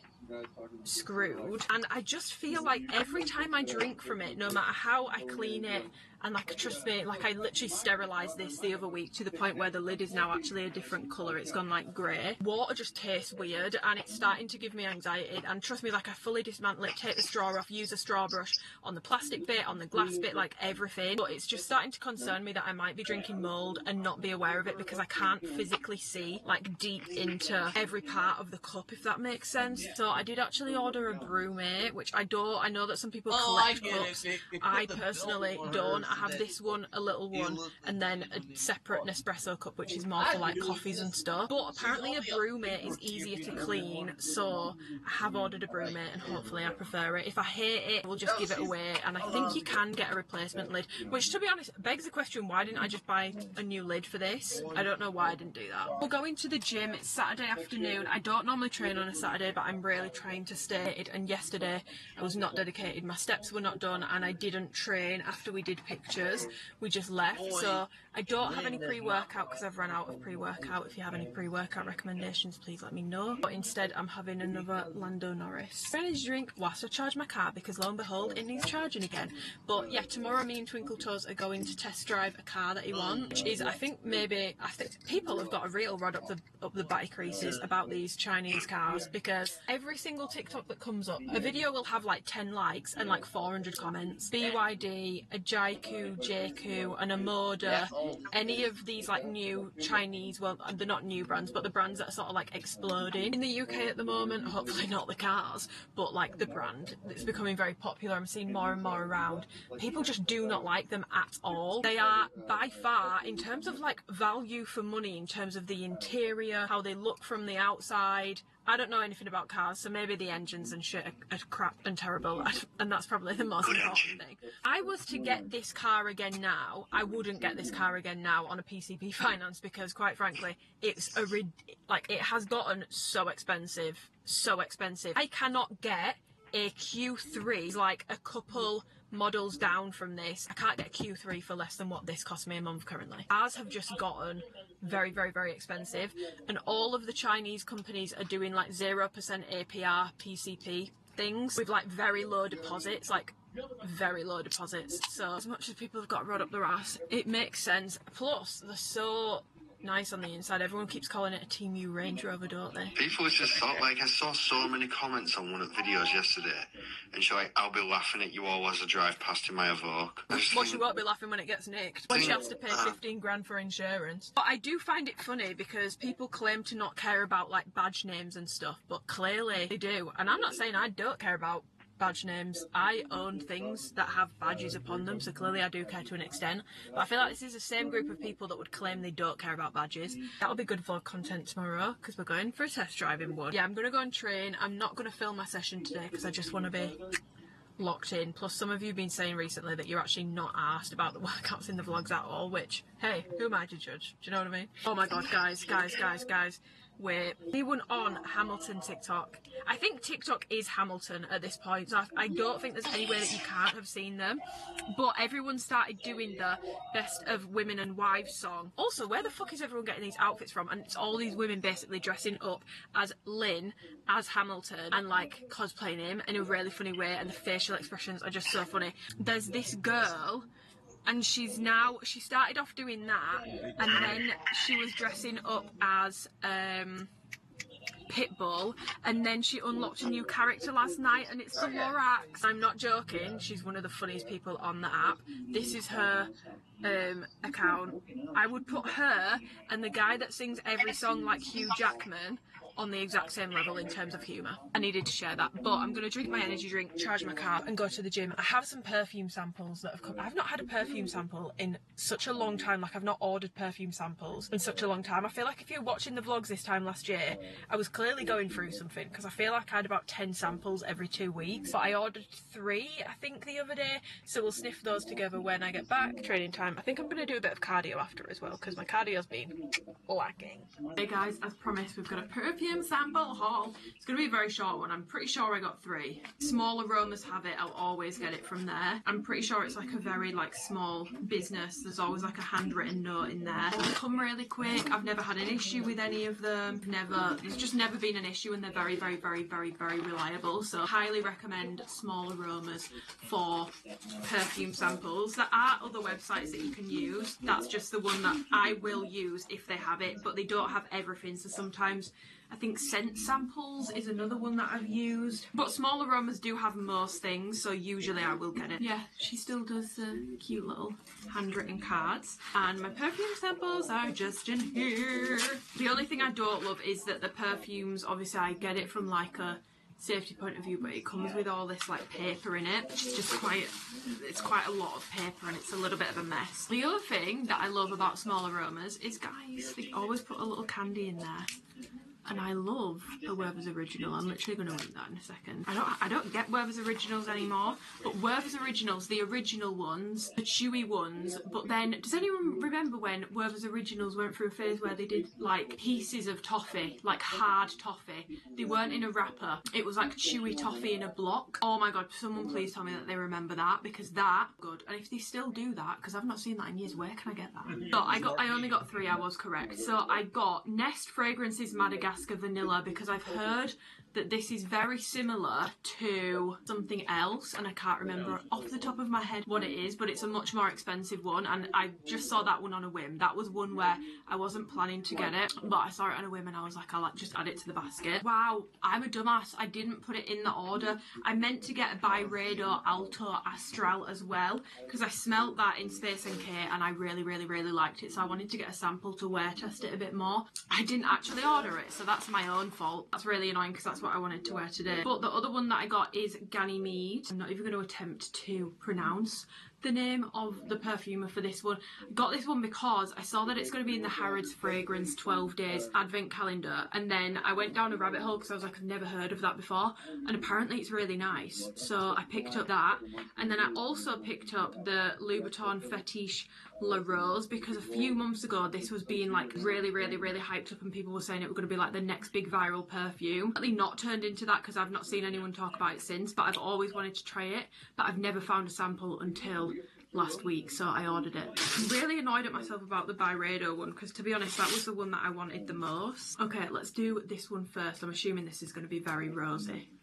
Oh, it is very rosy, but very nice. That is really, really, really nice. It's like a sweet rose, but with like there's like a muskiness to it. It doesn't smell like Delina. It honestly doesn't smell like any other perfume that I've smelled. I might wear this tonight and see if I get any compliments from Twinkle Toes on it, because it smells like it could be quite strong as well. Next, we will smell Ganymede. Oh, it smells like shoe polish. It smells a little bit like Versace. I think it's called Eros, the one that's in the gold circular bottle. I used to have that. It smells kind of aftershave-y. It smells a bit citrusy, aftershave-y. I definitely prefer the Louboutin out of these two so far, which is crazy to me because I didn't think I would. I'm not sure how I feel about that, but I do need to try it on skin, because it's obviously always completely different on your skin compared to on paper. And then we've just got the Nest Vanilla. This one is really nice. I've just googled what it's meant to be similar to, and apparently it's meant to be similar to vanilla powder. It shares similarities, but I wouldn't say it's the same. I feel like vanilla powder is a lot more like musky and just has like a lot more musk to it, but they are both like vanilla and coconut, so I do understand that. But that's nice. That's honestly a nice perfume. But I think for tonight, I'm really good about the Alto Astral. I can't believe I've done that. I think for tonight, I'm going to wear this. So I'm going to go and get changed. I think we're only going to the cinema, food, and then we're going to the cinema. I wanted to watch Weapons, but Twinkle Toes wanted to watch Naked Gun. So we're going to watch Naked Gun, because I feel like we do usually watch films that I want to go and watch. So, but I need to get dressed first. First of all, let's take this bang roller out. This is my first time rolling them back since I had them freshly cut. All week I've been doing them forwards, so this could... Oh, to be fair, I think that's probably gonna have to do, but I feel like it's giving Shaggy Dog right now, but it... Ah, fuck! I just went to comb through my hair with my finger and I combed over my earring, which is still healing. Okay, it's gonna have to say... It's not perfect, but it's gonna have to say perfume going on. I'm doing the Louis Vuitton one. I only got 1 ml samples, so I don't have much. We'll do another wrist. We'll do a neck, a neck, a neck. We'll do a top, a top, a top, a top. Something familiar about it whilst it not smelling like anything that I've currently got. Do you know what? It kind of smells like the bad bitch older sister to my Louis Vuitton Attrape Reeves. Like that's like fruity, floral, fresh sort of scent. This is the same but with like a depth. Okay, I'm gonna make a protein juice and then set off for Twinkle Toes because his car is still at the garage, so I'm driving. I actually have a new protein juice which I'm gonna show you. So Ghost launched their own clear ways and I wanted to switch up the flavour. Like I mentioned before, I feel like for any protein, whether it's clear, milky, whatever your preference is, I wouldn't recommend, obviously you don't need an influencer cupboard stacked full, but I would recommend owning 2 flavours at a time because otherwise I don't think you're necessarily always sick of protein. I think you get sick of the flavour if you're having it frequently. And I've been wanting to try this. Finally launched it on the UK EU website. So I got the strawberry watermelon one. This isn't a live taste test. I did that on Instagram. So if you're not following me over there, you're really missing out. But spoiler alert, I do like it. It's just so strong. Like the flavour in this is so strong, and there is no strawberry flavour to this whatsoever. It tastes like straight up sour watermelon. If you've ever had the Ghost sour watermelon pre-workout, that is exactly what this tastes like, which I really like. It's just a thing of, again, I probably couldn't, well no, I couldn't drink this every single day because it's too strong a flavour. I can imagine if you're sensitive to headaches from taste, which might sound weird to some people, but cherry things, for example, like really artificial cherry, gives me a headache usually, and I just can't do it. I feel like this could have the same effect on people, so if you're easily headached by a flavour, probably wouldn't go for it, but it is really nice. It's just, compared to ESN, those ones taste so watered down in comparison, but not necessarily in a bad way in my opinion. I do like it. I'd give it like an 8 out of 10. I just could not drink this every single day because it feels like you are drinking like a really sour, really sweet drink. I've just put it in my Nespresso cup. As with any clear way, it goes really like frothy, and then you basically have to wait for it to settle down. Okay, Twinkle Toes is ready.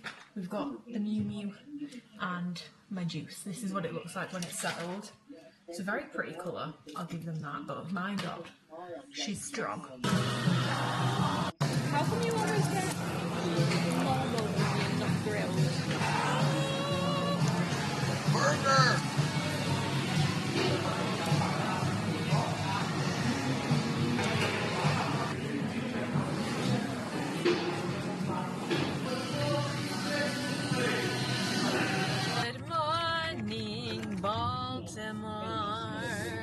You've seen Hairspray? No. Great bits of musicality. So we watched The Naked Gun last night. It was alright. It was brilliant. Andrew loved it. I feel like I spoke to my dad and he was like, oh, the original one. And then I spoke to my sister about it and her husband was like, oh my God. And then he was watching clips and showing my sister. I feel like it might just be a guy thing. It wasn't like the worst thing I've ever watched, but it's also like I could have happily not watched it, if that makes sense.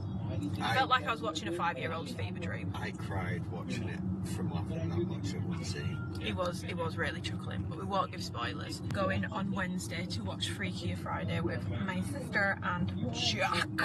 Which I did not know was even. Oh, the highway, I've not seen anything about it. They've been doing promo.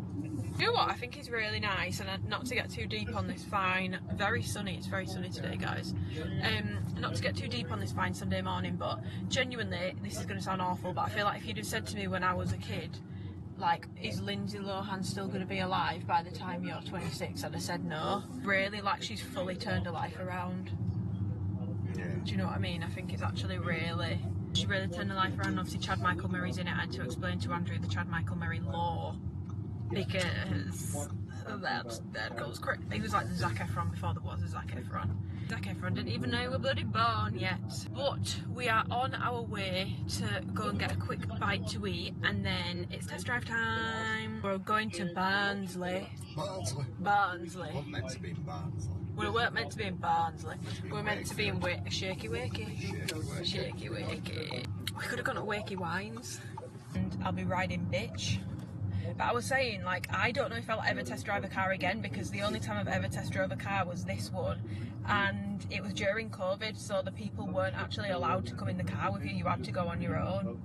Which is wild when you think about it. Well, no, like, they take your driving licence and keep it whilst you're out on the test drive. Just go get yourself a new And there was like someone working for Audi in the car in front. Like, they do come out with you, they just weren't in the car with you, which I just think that is such a more enjoyable experience, because I would not be wanting to, like, say, oh, I'm not sure about this on this car, while someone that's trying to sell me it is sat in the car with me. Also, when someone is watching me do something, I swear to God, it's like I forget how to do things. I would forget how to drive. Oh, I'm awful for stuff like that. I'm absolutely awful. So I don't know if I'll ever test drive a car again, guys, but I am going to have a meander, because it looks like they've got other cars there as well, so I'm going to see what they've got. I was going to say, we need to ask, because I feel like car recommendations. I love sending car recommendations. They're not hitting. I love looking at cars, but you don't like any of the ones I'm sending. I think the issue is I really like my car. Yeah. I mean, you can buy one outright for a ridiculously cheap price, but it's like... Interesting. Yeah, that's what we're doing today. I've put that Ganymede perfume on today. I loved that Louboutin perfume last night, guys. It was so nice, and when I got into bed I could smell it, and I could still smell it a bit on me this morning. But today I've put Ganymede on, which... Oh my god, golden retriever! Yeah, I can't work out what this smells like, but it's a lot more masculine than I thought it was going to be. It does, I don't know, it does smell a bit weird to me, but I'm going to see how it goes on my skin, because it smells a bit like Creed. People do like rant and rave about it. Creed and Baccarat. Yes, yes it is. Oh my god, Twinkle Toes. Come on. Go on, you got a right good snoop on you, haven't you? Got a right good schnoz on. Got a right good schnoz on you, Mosh. Not sure, we'll see how it wears, we'll see how I like it throughout the day. And then we're going to golf this afternoon. Yes. Because I want to shoot the... It's a proper bruv day today. Proper bruv, right, yeah. Test drive a car. We're off for a coffee, test drive a car and go play golf. Yeah. What an amazing song. Well, I'm not playing golf, I just want pictures in my Anique cassette. It's giving golf, so... You're going to have to play golf at some point for the picture. Yeah, obviously. I might well go to golf. Anyway, hey guys, we've got our breakfast. We went to Cafe in Barnsley. In here, I have the nicest. It looks really weird because it's flattened, but they like flat press toast it. But it's mozzarella and turkey bacon, which I actually hate turkey, but turkey bacon tastes like ham. It doesn't taste like turkey. I can't fucking stand turkey. And I think I have mentioned it. It's one of my favourite iced coffees in the Leeds Bradford region. When I'm playing period, this cup and lid and Kapow coffee in Leeds in the arcades. That's really good as well. What's your best 5 in the world? I don't know. What's quite strong today? I feel like he's used a different bean. It's a little different. Dealership, guys. Oh, I'd love some water. This is it. Really looks like a Range Rover Evoque. I actually don't, it's not like me to Karen, it's really not like me to Karen, guys, but I don't think I've ever received worse customer service than in there. So, Twinkle Toes, bless his soul, rang up the other day and booked in a test drive for 11:30. Bear in mind, when you're test driving a car, you're not guaranteed to buy the car that day. What if you test drive it and you don't like it? Bear in mind, he had booked the test drive in, like it was fully booked in. So we've driven 40 miles to come to Barnsley, wasted, bear in mind I've got an electric car, wasted charge to come here, got here, spoke to the guy, and to be fair, the guy was really nice. It's the manager that sounds like, and then because Twinkle Toes needs to sell his car, he's obviously been honest about that and mentioned, like, I am looking to get one, but it might be like, you know, I might want to order one to come in like a month or two, because I still need to sell mine, which is quite normal to start looking at cars whilst you still have your old car. You're not just gonna. You just don't want an overlap. You just don't want to sell your car and then you start looking at the car. Well, yeah, because you need to have a car lined up. Anyway, so then when he said that, he's gone to talk to his manager, and then his manager's come back out and said, unless you're gonna be getting one today, we're not gonna let you test drive it. I have never heard in my life ever of that being a policy for a car shop. But then they were just like scrambling. But then, right, but we'd still like to test drive. So then we went to talk to his manager again, and then he came back out and he was like, yeah, so if you do want to test drive it, we will let you. Oh, I'm so blessed that you're going to let us test drive a car that we booked a test drive for. Came back out and he was like, so we'll let you do the test drive, but you're going to have to wait 45 minutes now because it's currently out on a test drive and then there's someone else before you. So I said, I didn't say it in a rude way, I mean in my head I was thinking it in a rude way, but I just said, okay, but we booked a test drive in for 11:30 and it's now 20 to 12. So why are we having to wait 45 minutes?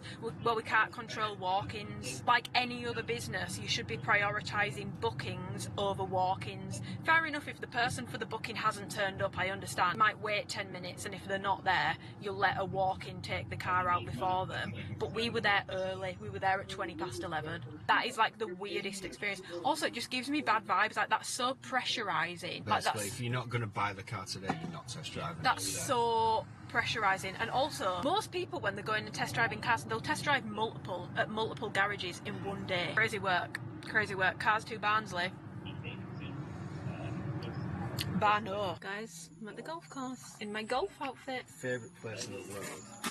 And I'm in charge. I've not actually driven it yet. I think I'm going to drive it from now on. I'm a bit scared, to be honest, but Twinkle Toes is taking his first shot. Girly pops make him nervous.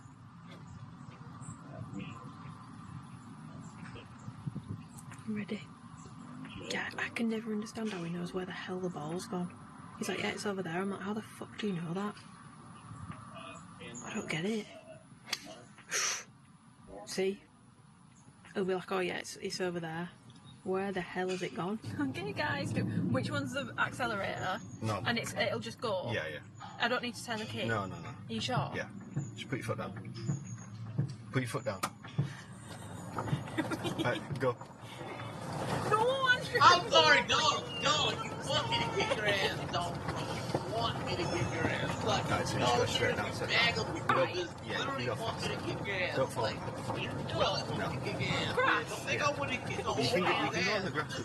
Go right, don't go on the T-box.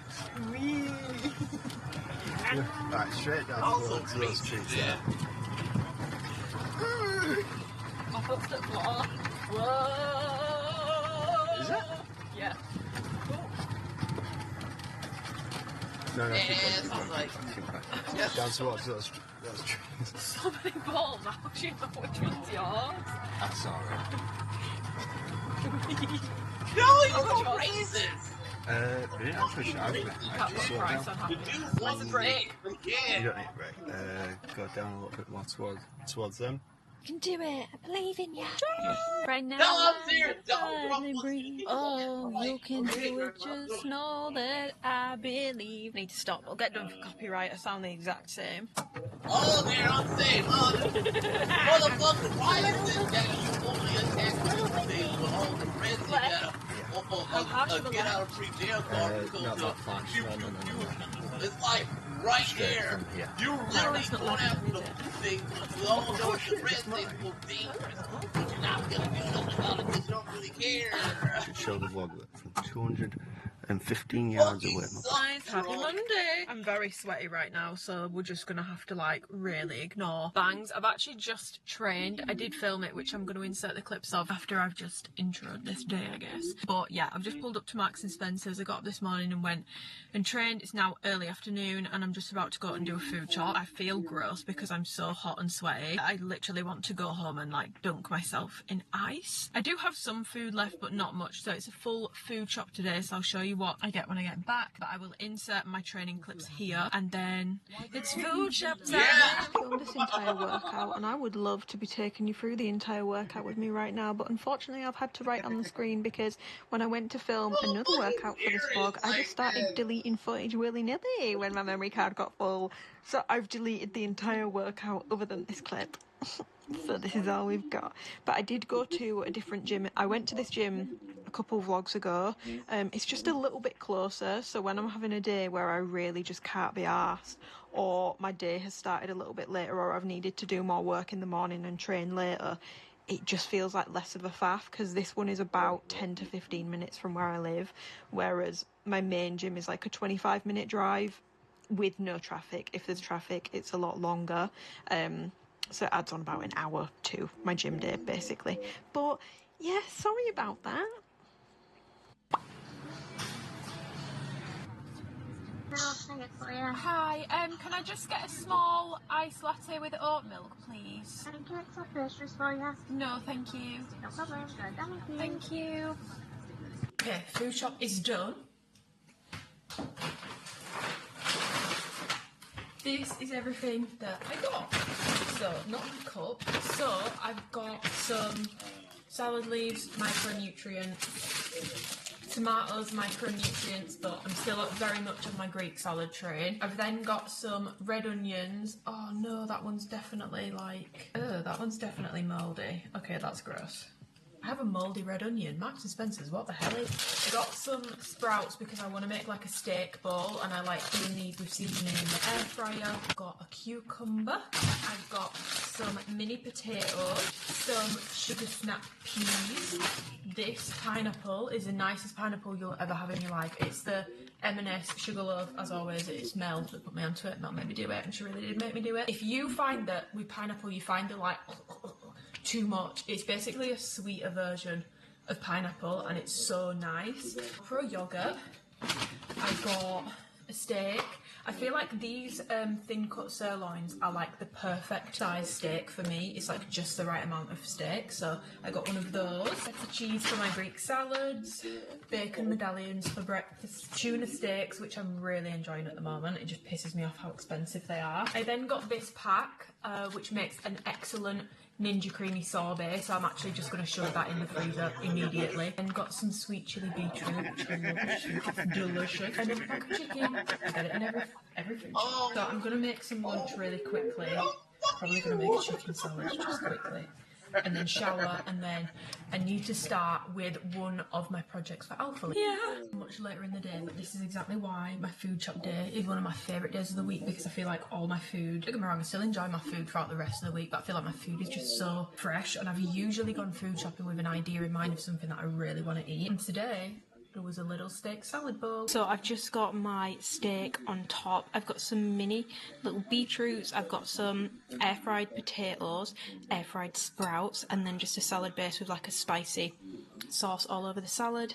Super, super, super yummy. And it literally took me like, the air fryer bits were 15 minutes, but like 2 minutes to prep. So about 20 minutes total, but like minimal prep. So super quick and easy. And I'm going to eat it, and then I need to crack on with more work. I've actually spent a good chunk of this afternoon sorting through extra alphalete pieces that I had, and I've ended up coming out with 14 packages. So I was basically putting them into different piles and then making a list of what was in each pile, and then I've made a Google form. By the time this vlog goes up, I'm going to have picked people for it already, so unfortunately has now been and gone. But I do give things away pretty frequently, like every month almost, on Instagram. So if you're not following me on there, you really should be. But I know that some of you don't have Instagram, so I should try and do some more YouTube ones. But yeah, I'm gonna eat this. I look like shit, by the way, because I've just showered and my hair is really greasy. So we're gymming a little earlier today. I've got 40 minutes of cardio that I want to go and do, so we're gonna go and get it done. Currently about 7:30, so I'm gonna go and get this cardio done and then come back, shower. I need to wash my hair. I need to go and try to take some pictures of Twinkle Toes this afternoon, but before that I need to try and get through all my client check-ins. So training a little earlier today. Let's go.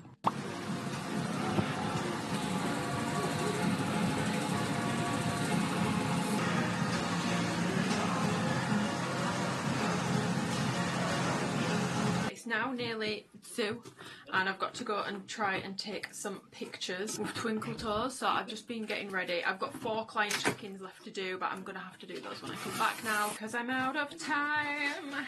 But my new water bottle has come. So yeah, I think I explained about this last week, but basically my hydro jug, I've had it since last year and I've been really good with cleaning it, but the past couple of weeks, like every time I put a drink in it, it just tastes weird. And I've cleaned it, like I like sterilise cleaned it the other week and it doesn't seem to be going away. I just feel like there's mold somewhere in the cup where I can't access or I can't get to, and like I've done it with like the straw cleaner. I've fully cleaned the straw, taken the straw off, cleaned the plastic part of the straw, but I just feel like a bit of research, and I did actually find that apparently a lot of people have had massive mold problems with Hydro Jug because apparently there's certain bits of it that you just really can't clean. And apparently, I really hope I'm not wrong, but a lot of people were saying that they've switched to Brewmate and apparently it's easier to clean. So I got myself a Brewmate. Don't worry guys, I'm not going to end up with like 5 million cups. I'm not a cup collector. And then I got myself a mini Hydro Jug, which I do still have somewhere, but I don't know where I've put it. I appear to have lost it. How I lose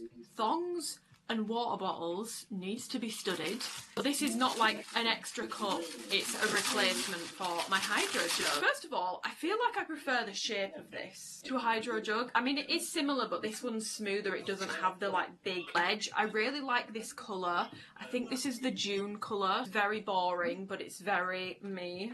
I am very boring. And the thing that's different with these is, which I do need to get a topper for it because that's going to get germy. Instead of it being a hard plastic straw, it's soft plastic and the straw doesn't actually go down. Basically twist this to seal it and this to sit. So I'll like rinse it out because you need to wash it first and then put some water in it. And we'll try that out together and see how it works. But yeah, I got the 40 ounce one. It says 24 hours cold, cup holder friendly, and it does look like it's smaller at the bottom compared to my Hydro Jug. So straw is stainless steel in this as well, interestingly. But I do like that you don't have that with Hydro Jugs, because the straw pops down. You end up getting so much like crap around the straw in the bit where it stores when it goes down, which that's really awkward if other people don't get that. But there is so much like crap in there and it's so hard to clean. I've tried the tiniest of brushes, like I've even used like old toothbrushes. I've tried everything and it's just so hard to clean, whereas this one doesn't have that, so it should actually be easier to clean. But yes, this is my new Hydro Jug replacement and I got it from a shop called Health. I actually love the name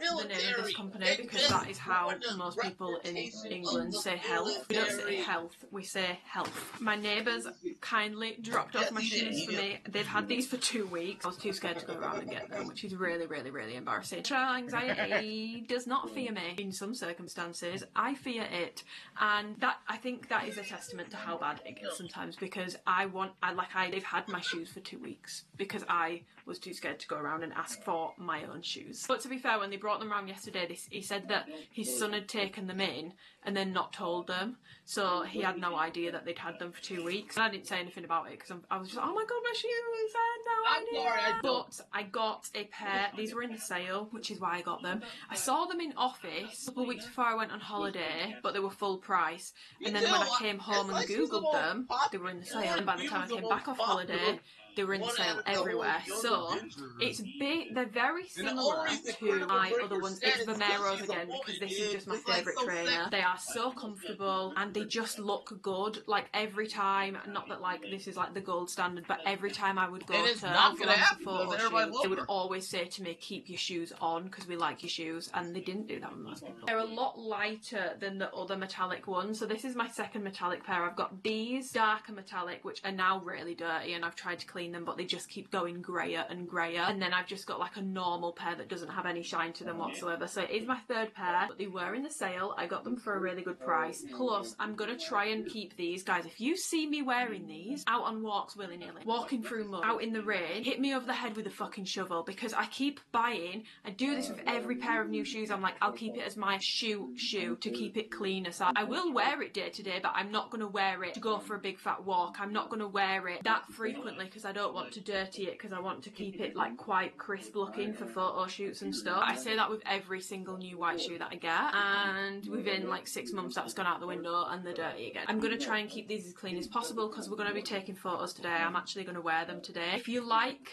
New Balance 9060s, just like the granddad looking trainers, but you want something a bit different. I prefer these. I think they look a bit nicer. Now when I put my New Balance on, I feel like I really do look like I've taken a shoe from Lost Property. I much prefer the Vomeros. Only thing is, if you like New Balance for how wide they are, Nike are definitely a lot narrower, but I will say the quality on my Nikes is way better than New Balances. In my experience, all the backs of every single pair of New Balance I've ever owned has gone within 3 to 6 months. My Nike ones have been going eventually, but it's taken a lot longer, and in fact my metallic ones haven't gone at all yet, over a year, and I wear them very frequently. So I find that these ones tend to be built better as well. I did go through like a very brief New Balance 9060 phase, but then I quickly realised that they kind of look like hooves on foot. I couldn't unsee it, and I was like, oh no, it does look like a hoof. I don't wear them anymore. I sold one pair. I've still got my lighter pair. I think it's sea salt, but I don't really like those trainers anymore. No hate to anyone who does. I love them for other people. I just don't like them on my feet anymore. Yeah, we're gonna give the babies their first outing. Also guys, it's meant to be like 30 degrees today, and I think because it's not sunny, it just doesn't actually feel that hot. Okay, we're in the bathroom for a turn test, so I've just washed it. Yeah, I've just washed it out and then filled it. It does feel quite heavy once it's like full up. Okay, so I've put it to lock, so it should be fully sealed. I'm kind of nervous. And it's full, so like there's a lot of weight pressing down on that lid right now. Shake it around in case it would be shaking around in your bag. Literally works perfectly, and I think I prefer the soft straw. I'm less like, I feel like sometimes with my hydro gel, and like if I bash my teeth on it, especially because I do have edge bonding on my teeth, I mean it's already all chipped and fucked up, so it don't really matter anyway, but I do sometimes get like, I have like intrusive thoughts? Probably not, that's dramatic. Like a daydream of me like going like that with my teeth on the straw, so yeah, I'll just need to get a cover for it because it is making me quite nervous, the fact that it's just open. So if anyone has a roommate and you have cover recommendations, please do let me know. It's now 8:30. It's much later in the day. I went out with Twinkle Toes and we did a shoot. I was going to film, just like, because we did end up on a little afternoon date, but I feel like Twinkle Toes has had a lot going on recently, like a lot, so I wanted to try, because I knew towards the end of our time I was gonna have to put my post up, so I didn't really want to be like whipping my camera out. I could tell that he wasn't in the best of moods, which understandably so I don't want to be shoving cameras in people's faces when they're not in the mood, so apologies I didn't take it out and about with me, but we got some pictures. I'll pop them in here. They're really cute.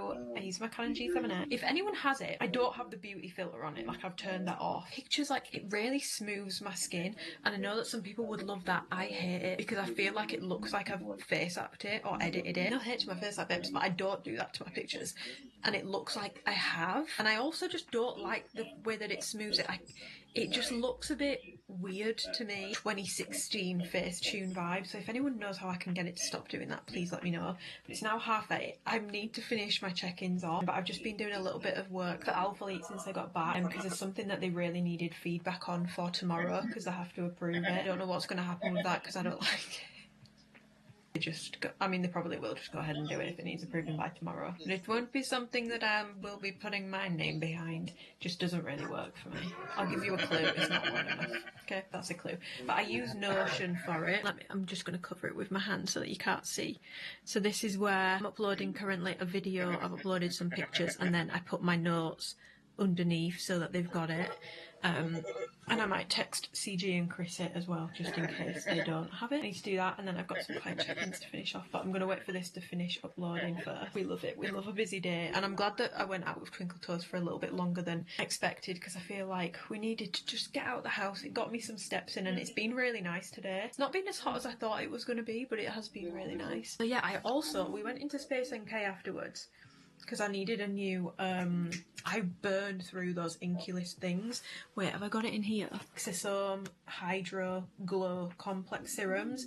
I'm on to like my 5th one now. I needed another one. But I sprayed the Byredo Alto Astral on my skin again. Guys, I love it so much. It's so nice. I think I'm coming to learn I really like a fragrance that has like a fruity, tropical vibe to it with a musk, like a woody, musky undertone, because I would put this in the same family as Herba Pura and Vanilla Powder. And Byredo longevity is notoriously crap. This, I sprayed it on probably about 3 PM, still on my wrist now 5 hours later, which I know isn't like beast mode, but I did it last week with the same fragrance and it lasted a lot longer. Apparently with the new ones, they're increasing the oil concentration, so they should last longer and be more potent. So keep your eyes out for new Byredo fragrances, because apparently they're going to be a lot better on that front. But yeah, I'm going to have to go because I need to ring Andrea back. I know exactly what you're talking about when you mention cardio. It's going to put a lot more stress on your body running and counting that towards your steps rather than doing 15,000 steps a day, for example, if that makes sense. not saying you really bad, I'm do just saying enjoy you about are. coaching Good you. on you. You are so invested in the process. You remind that your it fighter really in the does day, look Shotzi. cool. Guys, I've just been to Morrison's to get some I like how you bits for try to tea be because I'm going to convinced. make me and Twinkle Toes a like harissa pasta thing for our tea tonight, because then we're going, got a little double date with my sister and her husband. We're going to watch Freaky Friday. So I've just been to Morrison's to get stuff for that, and I've just finished marinating the chicken. Update on, I was literally had it a day, but already I do really like this. Posted about this on Instagram yesterday about the hydro jug and the mole thing, and so many of you guys. No, I'm serious, Shotzi. We get it. You Guys have messaged me saying that you had the exact same issue, or that even Hydro Jug have now launched a new type of lid that's like easy clean that you can fully take to bits. The fact that they've launched that shows that they're clearly aware there's an issue with them. If you have a Hydro Jug, I'm not trying to scaremonger, be aware or maybe try and swap the lid for one of these easy clean ones, because mine definitely wasn't easy to clean at all. Thought that you could literally be drinking mold if you don't know that it's in there. Is a little spooky. But if you watched my vlog the other week, you'll remember I bought the vanilla one of this, and I actually really liked it for someone who doesn't like sweetener. But I wanted the normal coffee version of it, and they had it today. It was an absolute rip-off. It was £5. But I've girl mathed it to myself, and it's still cheaper. Like if I go and buy one iced latte, it's about £5, so I bought it, and I'm gonna make an iced coffee. I'm so tempted to go through the Costa drive-through, but I was like, no, Amy, go and make an iced coffee at home. So we're gonna make it together and see if it's any good. I know that I said I was gonna do this matcha taste testing, guys, but this matcha is ass. Like, this is really not good matcha. Oh my god, guys, I forgot. I made a sorbet mix on Monday, and I'm still not very full of it. Get her done. That's right, my girl. Get her done. Because it melted, and then I put it back together in the freezer. The hacking process has gone fairly decently. I've got an okay amount of ice. I would like more. I don't have my usual barista oat milk today.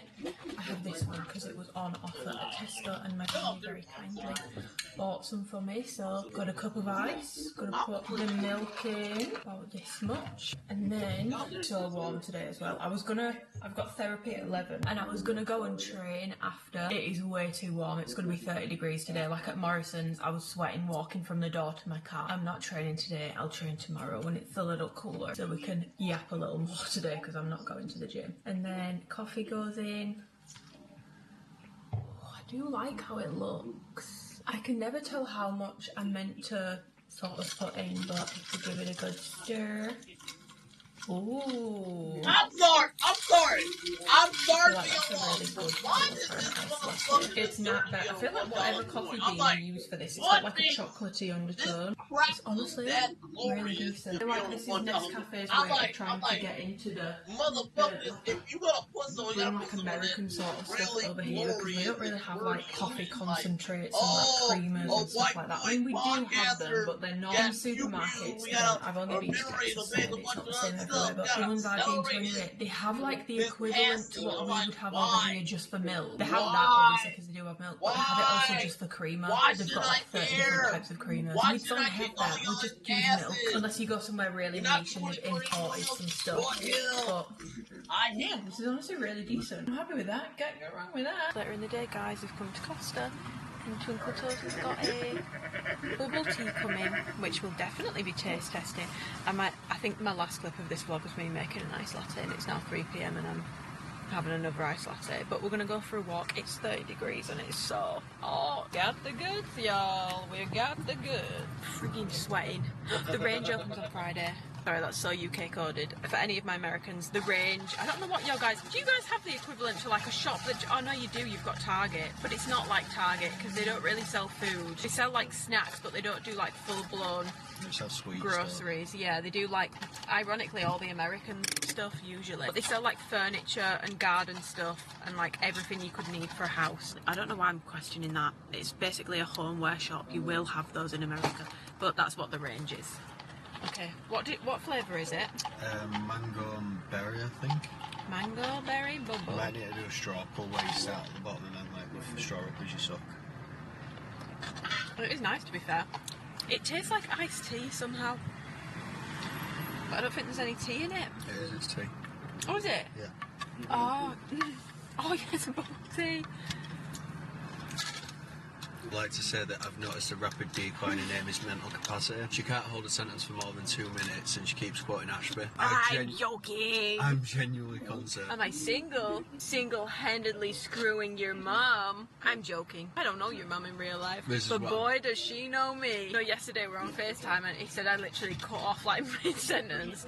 I just stopped talking. Like, it was like, it's like watching a computer break down. Like, I was talking and then I just stopped talking. Started laughing. I was like, what are you laughing at? It was like, you never finished your sentence, you just stopped. I think I need to get like, I think I need a little bit of help. I don't know what's wrong with me. I think you just need a break from your phone. No, it's not that.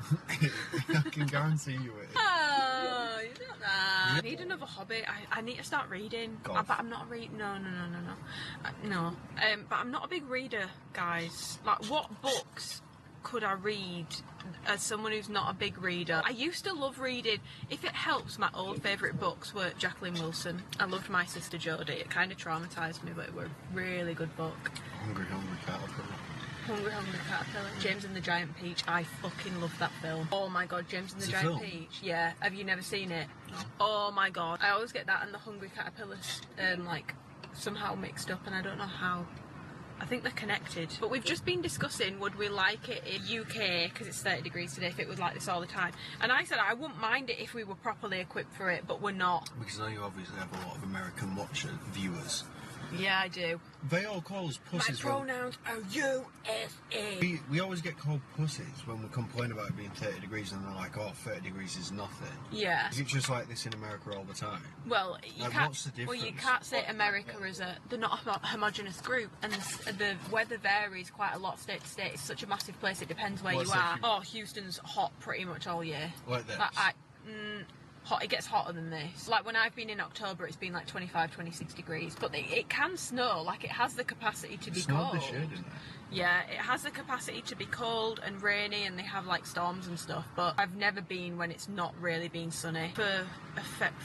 In February once, I was like sweating throughout the day, and then on a night time, oh my baby, we have a little ball. This is what I'm talking about. We have a little ball. What am I saying? This is exactly what I'm talking about. And then it got really cold at night. I needed a hoodie. But they're equipped for it. Like, I am not joking. Well, I mean, I'm saying this, like, obviously, Alpha Land is not like, you don't all live in Alpha Land, but I'm not joking. Even if it's 40 degrees outside, the way that the aircon works over there, I need a hoodie for walking around the top bit of Alpha Land, like where like the staff go, because it's fucking, like, they keep that aircon cranked. Yeah. I think that's why I always get sick when I come back, and I'm convinced it's because I'm going from like sweating my bollocks off to being freezing. You need aircon. We were equipped. Like, yeah. No one really in the UK has an aircon. No. I explained this to Chris and Christy, and I said, like, if you've got AC in the UK, it costs a fortune. You'd be considered like rich, like really well off. I mean, it is a thing over here because all the shops have it and all the restaurants have it. It's just not a thing for residential property. Anyway, we're gonna go for a walk and have a drink.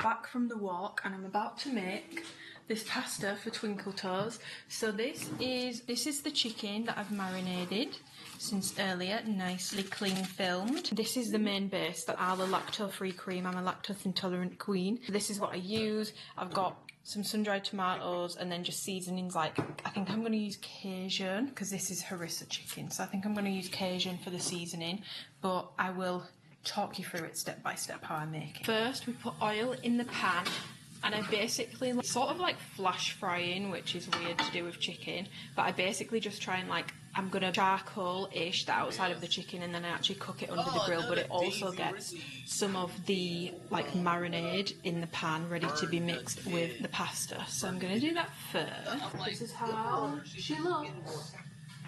Wrinkled. Now the chicken has been put under the grill. This is how the pan is looking, and now I'm going to make the sauce in the pan, so you've got all the flavours that have come off the chicken, and I just feel like it really helps with the sauce. So first things first for the sauce, I'm going to do some garlic. All sealed. Yeah. So garlic has gone in the pan. Then we've got the cream. Then I'm going to stir all of this together. So you can see the sauce has already gone sort of like orangey because of the seasoning that was already in the pan. Okay, so I added some sun-dried tomatoes, a little bit of black pepper and some Cajun seasoning, and this is how the sauce now looks. I've taken it off the heat because if you leave it on the heat then the cream will curdle and it goes all weird, and you'll basically reduce the sauce down to nothing, so you'll need to add more cream, which is not the end of the world, but I'm not trying to use an entire bottle of cream in the pasta. Now I've got the pasta cooking on here, so I will eventually add that with some pasta water here once it's done, and the chicken is still cooking, but she's cooking nicely. I like the chicken to go a little bit charcoal like this, so yum yum yum. Okay, I'm just going to take a little bit of the pasta water. We've been having to sit around. I cooked a lot of pasta and it took a long time to cook, so there's a little bit much pasta water in here, so I'm going to put it back on the heat so it reduces itself back down a little, and then we'll be ready. I didn't mean to put that much pasta water in. I'm feeling bashful. This is how the pasta looks at the end, and now I'm going to dish it up. And this is how it looks when it's finished. This is mine. And that's Twinkle Toes', which has a lot more on. Spending this morning tidying up my room because it was an absolute mess and bagging up 14 packages from the latest alphalete drop, because I, quite frankly, first of all, I mean, they obviously did send me a lot of, like, a full box of stuff in the wrong size. But also, I've given away like most of the stuff I got in the drop anyway, because, well, obviously I do keep a lot of my alphalete stuff because I need it for future reviews for colour comparison purposes, but I actually try to get rid of the majority of it, so I'll keep one of everything for colour comparisons in terms of colours, and sometimes I'll try and keep two sizes of things, and then obviously I'm not going to beat around the bush, there is the odd thing that I do keep just from a selfish point of view because I really might like the matching set still, and it's like one of my favourites. Like I wouldn't get rid of my wheat shorts because I love them. But yeah, I made up 14 packages. There's an outfit in each. Some of them have 2 outfits, and I need to pick people for those tomorrow, but I've put them in a bag, put them in a box so that they're not just sprawled all over the floor. But yeah, we watched Freakier Friday last night and it was honestly really good. It was an enjoyable film. I feel like I went into it expecting it to be bad just because I feel like sequels, especially when it's that far on, are usually really disappointing, but honestly it was a decent film. It was enjoyable. I will say I did find some of the jokes like very like, I'm a liberal girly pop, but there was certain jokes, like there was one joke about like Lindsay Lohan saying to her 2 daughters, like, why don't, well, not her 2 daughters, but her daughter and her daughter-in-law, like, why don't you go and not daughter-in-law, stepdaughter, oh, why don't you girls go and braid each other's hair in like a non-cultural appropriating way? And I was like, that's just like an example of like some of the jokes where like they didn't quite land for me. I was like, I did laugh at a lot of like, it's just a bit of a silly film, but I did actually really enjoy it. The second half is a lot better than the first half. I feel like as soon as they swap bodies, the film is a lot more enjoyable, but I feel like I felt that way with the first one, and it made me cry a few times as well. I cried like 3 times, so I would actually recommend going to watch it if you are. I like that they still kept it to be done in a typically cheesy like American sort of. It is kind of a rom-com, this one, because of what to it, like cheesy, typical American rom-com. Like some people will find it cheesy, but I feel like that's the point of those films. They're meant to be a little bit cheesy, and I enjoyed it. I've had this like spot on my chin, and it's not been going. It's been like a really under the surface one. And then this morning I woke up and it had like a massive yellow head on it, so I was like, right, it's time. Now it's really sore, so I'm not sure if I should have popped it or not. I'm just getting ready to go to the gym. It's about 11. I'm going to the gym a little later today just just because this morning I've been in my room up a little bit, sorting out the packages and just doing a little bit of work. So I'm going to go to the gym a little later today. No, she isn't. She was joking around. That bitch want to come in.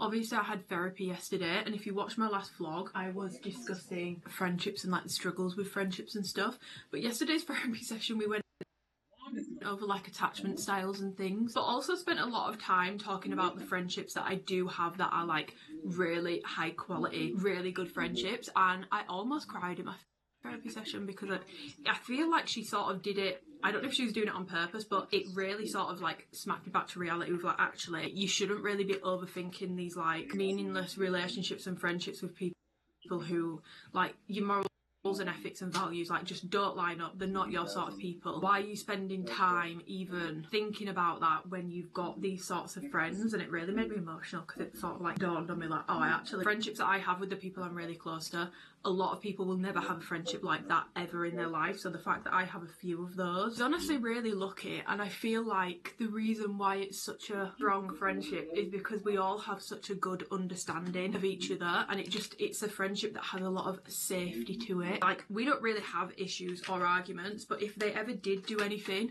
that had upset me or bothered me, I'd know that I could go to them, and I'm not going to leave that interaction feeling gaslit or feeling like I've come away from it feeling like I'm now apologising because I've upset you by bringing something up that you've done, if that makes sense, which I feel like is something that happens a lot of the time when you're raising an issue. And it's normal because the knee-jerk reaction as a human being is to get defensive. You want to defend yourself, but when it's your friend or someone really close to you, you really need to watch how you are reacting, because giving someone a bad reaction once, I know that people will say you need to give people more chance, but if you give someone a bad reaction once, it can genuinely put them off coming to you ever in the future about another issue. But I would never feel that way with those friends, and to be honest, they never really do anything for me to raise, but I know that if they did, I would feel 100% comfortable going to them about it, and they wouldn't perceive it as an argument. They wouldn't perceive it as like, right, they're now saying this, so I need to say this, or blah blah blah blah blah, or getting really defensive, really deflective, and basically trying to guilt trip, manipulate the situation, all that sort of stuff. And we just have like a deep understanding of one another. I did get quite a few messages after last week's video, so I do just want to sort of but pass that on to you guys, which is, please, like, if be where your feet are sort of thing, if you feel that way about friends sometimes, and there's nothing wrong with wanting to make new friends and have new connections and being bummed when certain friendships don't work out, but if you have even one really good friend that you really trust, you can go to about anything, your communication is really good, that is more than what most people have. So please be where your feet are in that regards. That's definitely something I really needed a reminder of, because a lot of people don't have that. You know, the grass may always seem greener, but would you rather have those few really close, really high quality friends, or trade those friends in for a bunch of friends that are really acquaintances? You can't go to them with an issue. There's a lot of like bubbling under the surface issues.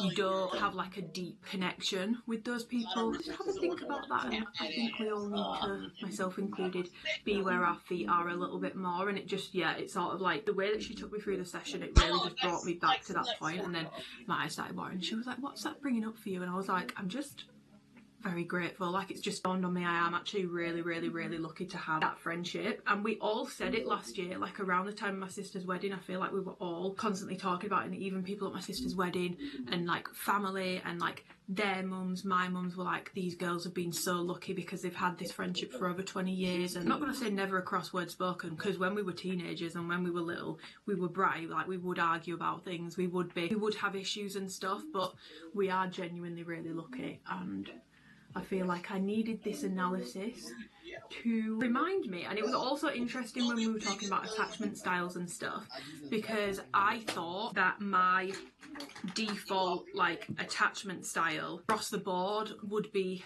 anxious. But I think we've come to the conclusion that in a lot of my relationships my default is actually more secure, but romantically I can lean more anxious. But it definitely depends on the person bringing it out of me, because I don't start off that way.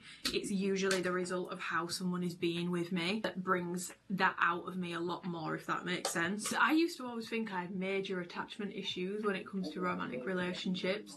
Then I got with my current boyfriend, Twinkle Toes, and I do not have any anxiety at all. Like, it's the most peaceful, calm relationship I've ever known, and it's the most peaceful, calm relationship I've ever experienced, and I don't have any of that anxiety. I don't sit in bed at night wondering if they still like me. I don't analyse his like every word and like pick up on like his every tone, and like his mood doesn't dictate mine. Like, it's the first experience of feeling like truly like securely attached in a relationship. So also a reminder, if you, and I'm not saying this is the case for everyone, okay, I'm not saying this is the case for everyone, but I feel like, personally, people who tend to lean, and I know this word is bounded around a little more, but people who tend to lean more, let's say they maybe display some narcissistic personality trait, they tend to enjoy and favour and benefit from a dynamic where their partner is very anxiously attached. And I would just be mindful of that, because I always used to say like, oh, it's me, like I'm just so anxious, like I'm such a mess, when really they were like manipulating me into being that way in a very, very, very intense way. And I noticed that as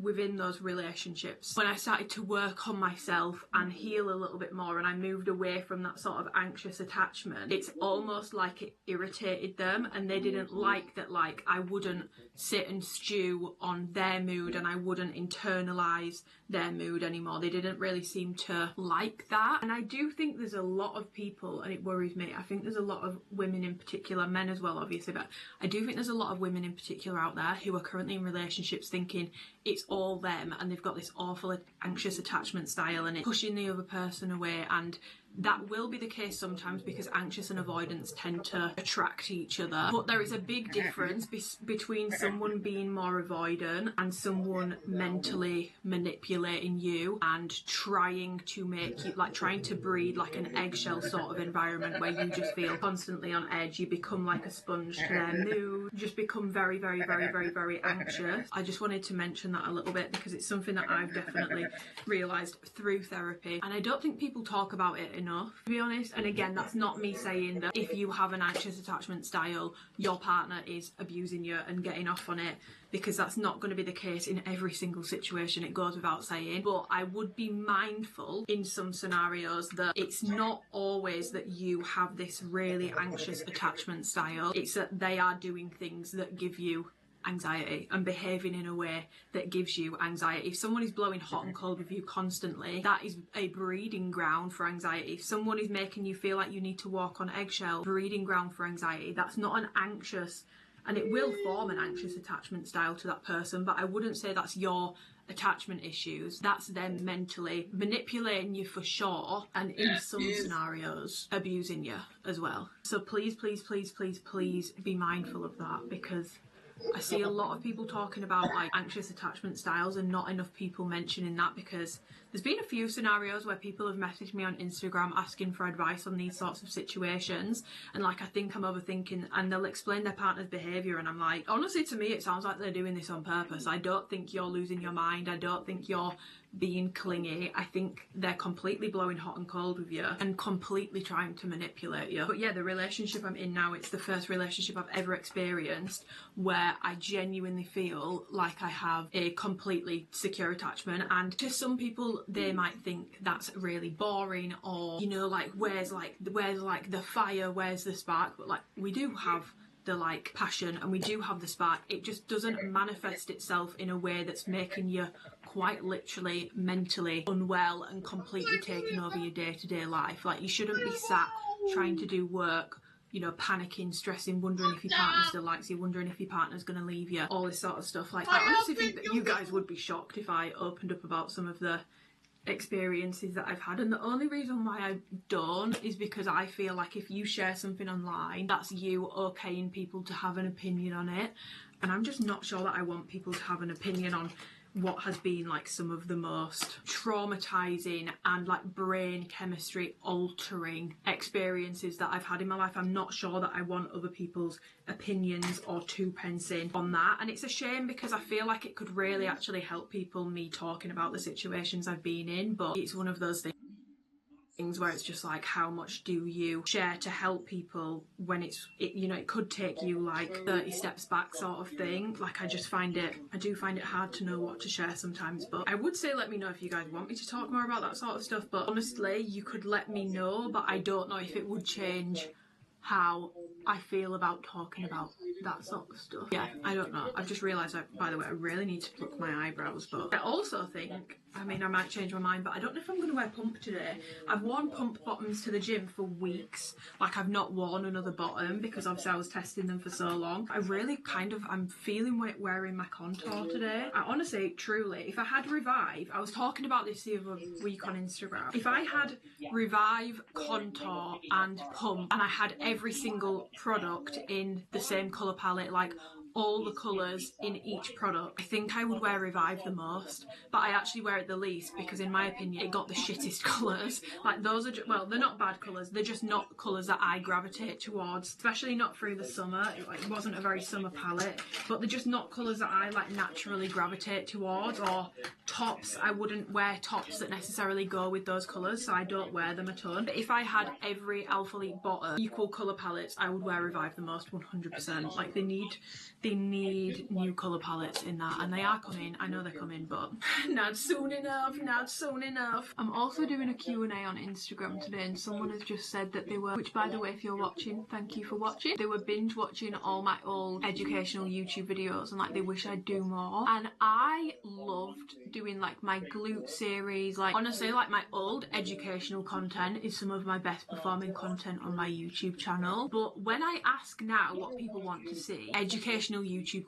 content is bottom. I'm pretty sure it's bottom on my YouTube poll. It was bottom on my Instagram poll when I did that one as well. I still like doing that content, but because it comes out bottom, and then when I do post it for the people that want it, because I still don't want to ignore that part of my audience, I want to sprinkle it in, it doesn't perform well, and those videos tend to take quite a bit more planning and a bit more editing as well, so it's more time consuming. It's hard to justify spending so much time on a video when it doesn't. But then I feel like this is my channel, you know, this is a dictatorship, respectfully. I can post whatever I want to post regardless of if it does good or bad, and to be honest, my videos, like, I'm saying it like my videos do numbers anyway. Like, this is a small YouTube channel. I almost wish, and I'm not going to do it, but I almost wish I could just pull a CG and make a new YouTube channel, because I have so many dead subscribers on here from when I first started, and I think a lot of them are men in terms of the old subscribers that used to watch my videos from when I was doing alphalete hauls like every 4 weeks, and they don't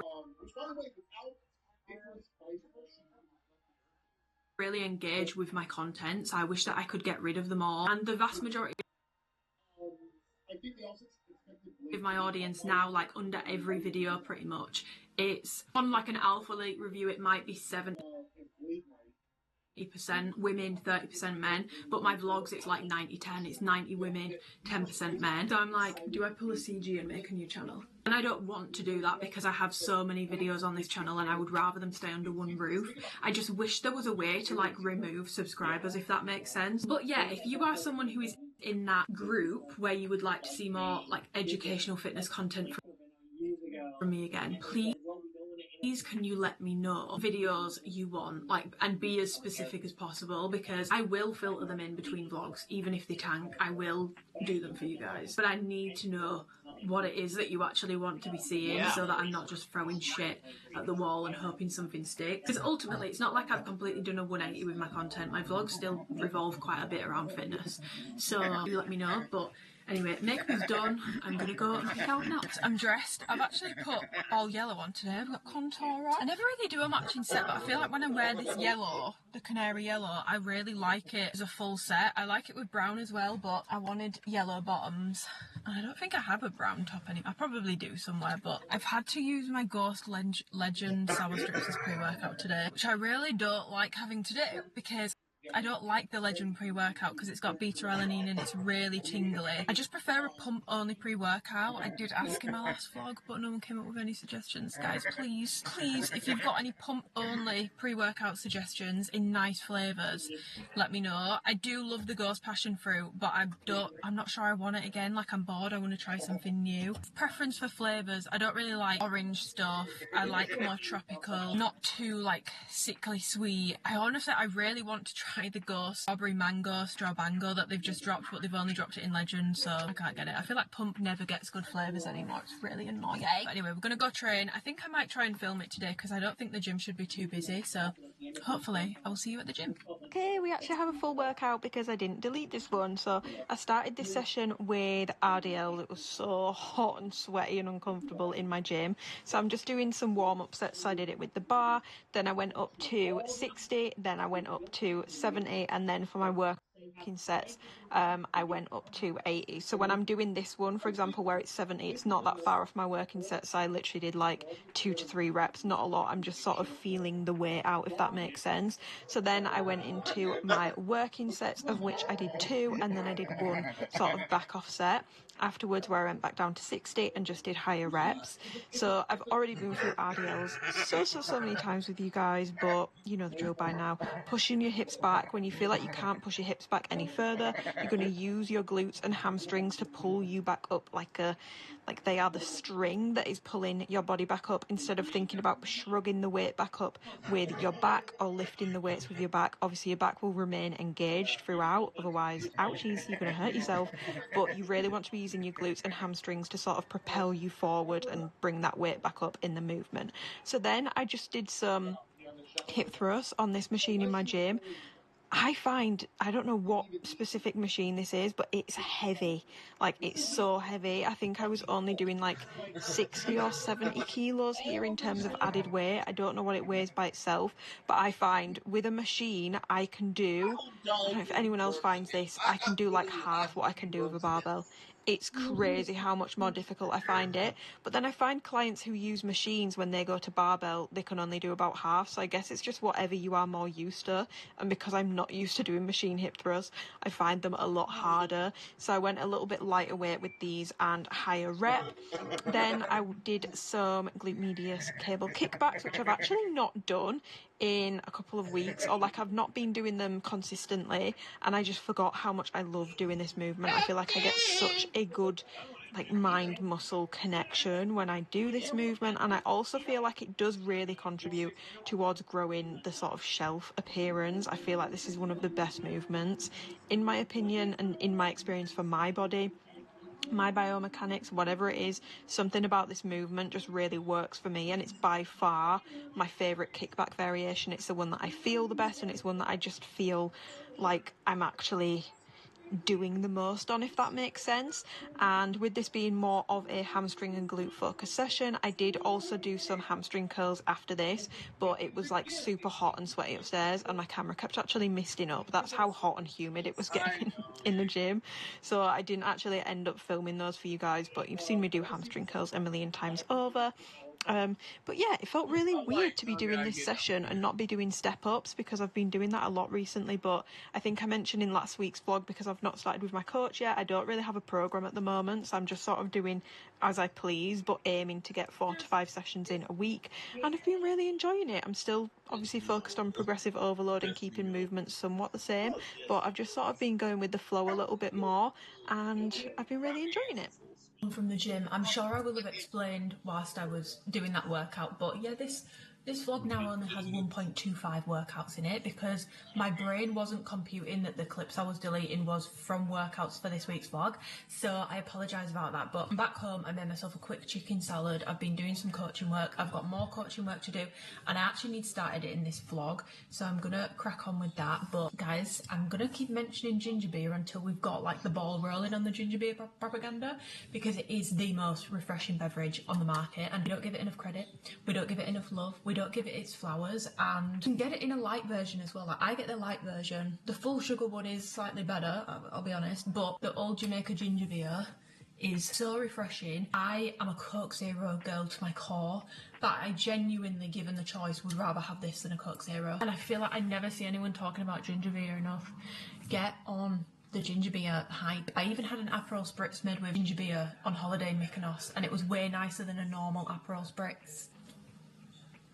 Work. I think I'm getting some good karma, because I got a coffee on the way home and the till was broken, so the guy was like, it's your lucky day, your coffee's free because the till's broken. I was like, really? He was like, yeah. I was like, I've got cash. He was like, no, it's fine, just take it. That is so, I mean, it's not like kindness because the till's broken, but this is why I did the right thing in going to the gym today, even though I couldn't really be bothered because it's still so hot, and my gym has fans, but I don't think they have aircon. We have heating for winter, but I don't think it works the opposite way around. Got a load of fans and it's so sticky and sweaty in there, you'll have probably been able to tell in the workout. But yeah, I thought that was really a nice good little bit of karma. Maybe it's my karma for giving away so much activewear, potentially. Anyway, I need to stop yabbering on.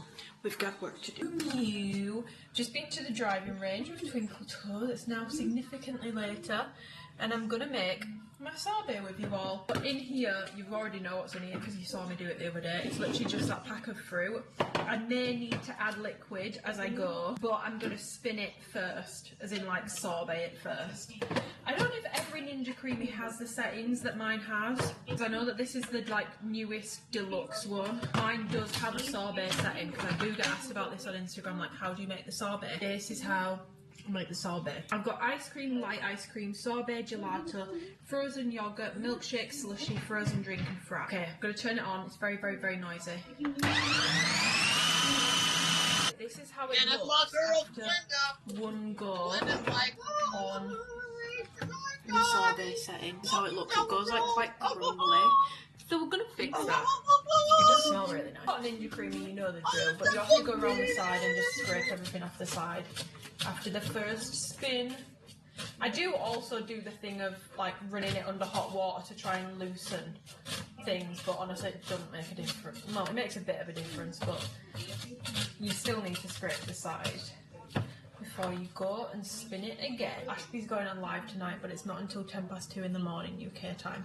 She's dressing up as a Lorax again. I do have some of this cream left from yesterday's pasta, so I'm actually going to put the cream in with it. I am free. Okay, I'm just going to do respin.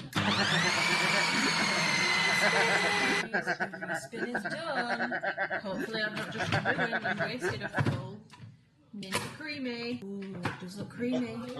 I mean, it's completely created a hole in the middle, and there is frozen fruit stuck to the bottom of it, but guys, it looks pretty good. Why did they get this hole in the middle? Does anyone know? I'm assuming it's probably because of the way the blender comes back up, but look at that. I feel like the texture has gone like really nice because of the cream. Please hold. Oh, guys, the texture, it's like tropical ice cream. I think I may have actually just made ice cream and not sorbet. It's got a very creamy texture to it. Oh my god, I think I've just made tropical ice cream. Look at how creamy it's gone. Guys, look. She's perfect. Is it good? I've made tropical ice cream. What's tropical ice cream? It tastes like tropical flavoured ice cream. It tastes like melon and pineapple. Mango, pineapple. Guys, I've just made mango, pineapple and passion fruit ice cream. Guys, if you need to know how to make things creamier, this is going to sound really stupid, put cream in it. Guys, this is so good. I mean, it's definitely not going to be like the lowest calorie option, because I've just put like not a ton of cream actually. We've done something here. Pop some P words. Pop some P words. I'm gonna have to go show my mum and dad. Morning.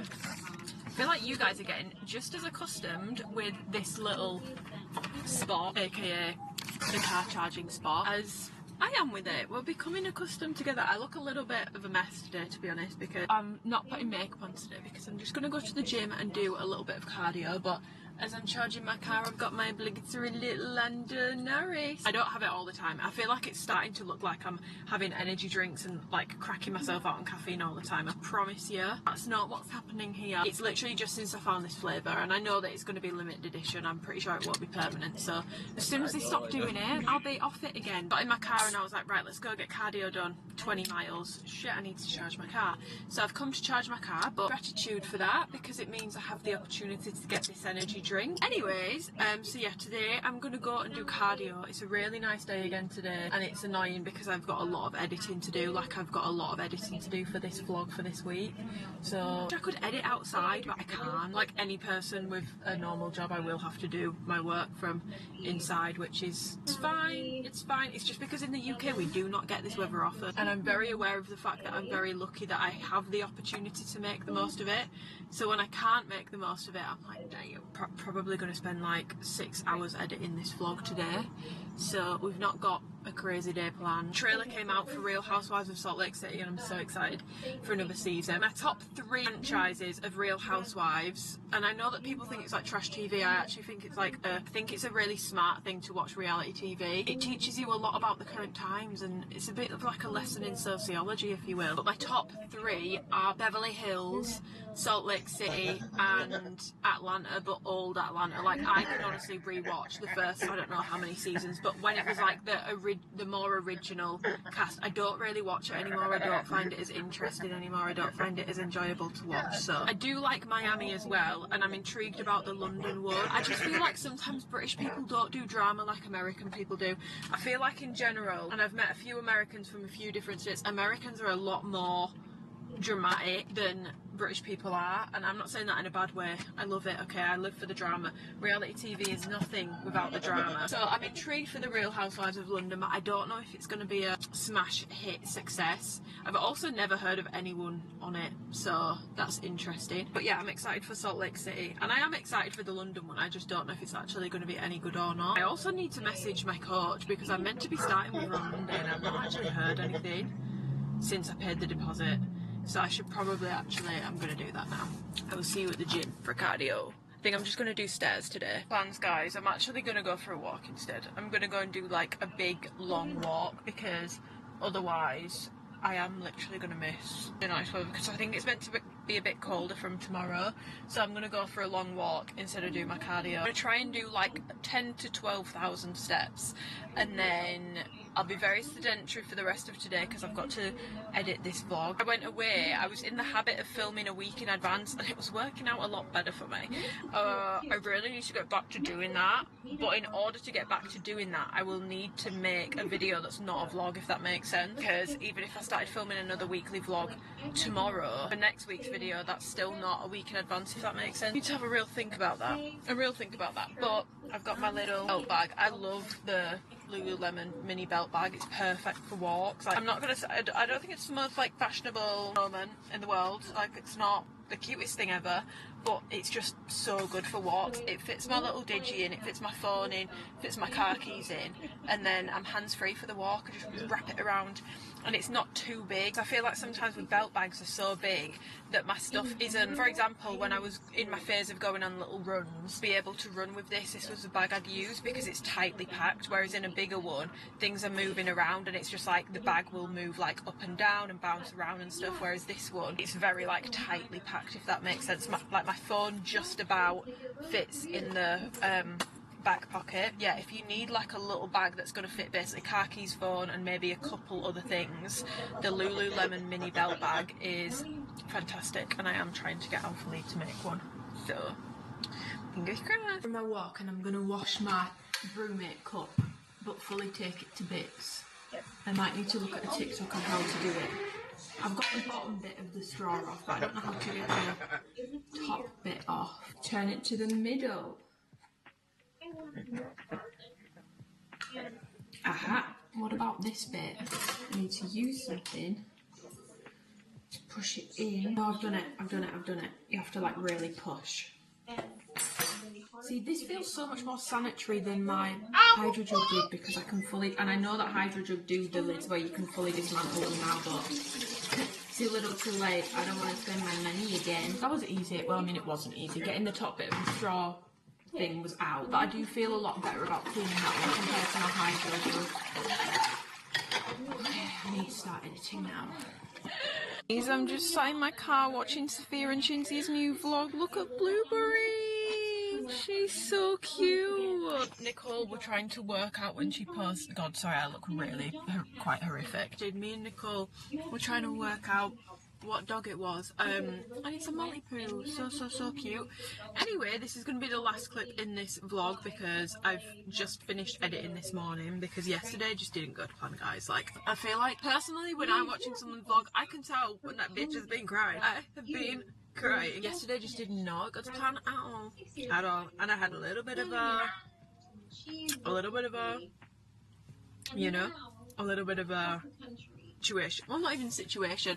We were just talking about like how much stuff I have, and obviously the fact that I don't have enough room for it, and the fact that I'm really trying to find a house and I just can't quite find one, and I'm just feeling quite overwhelmed and stressed.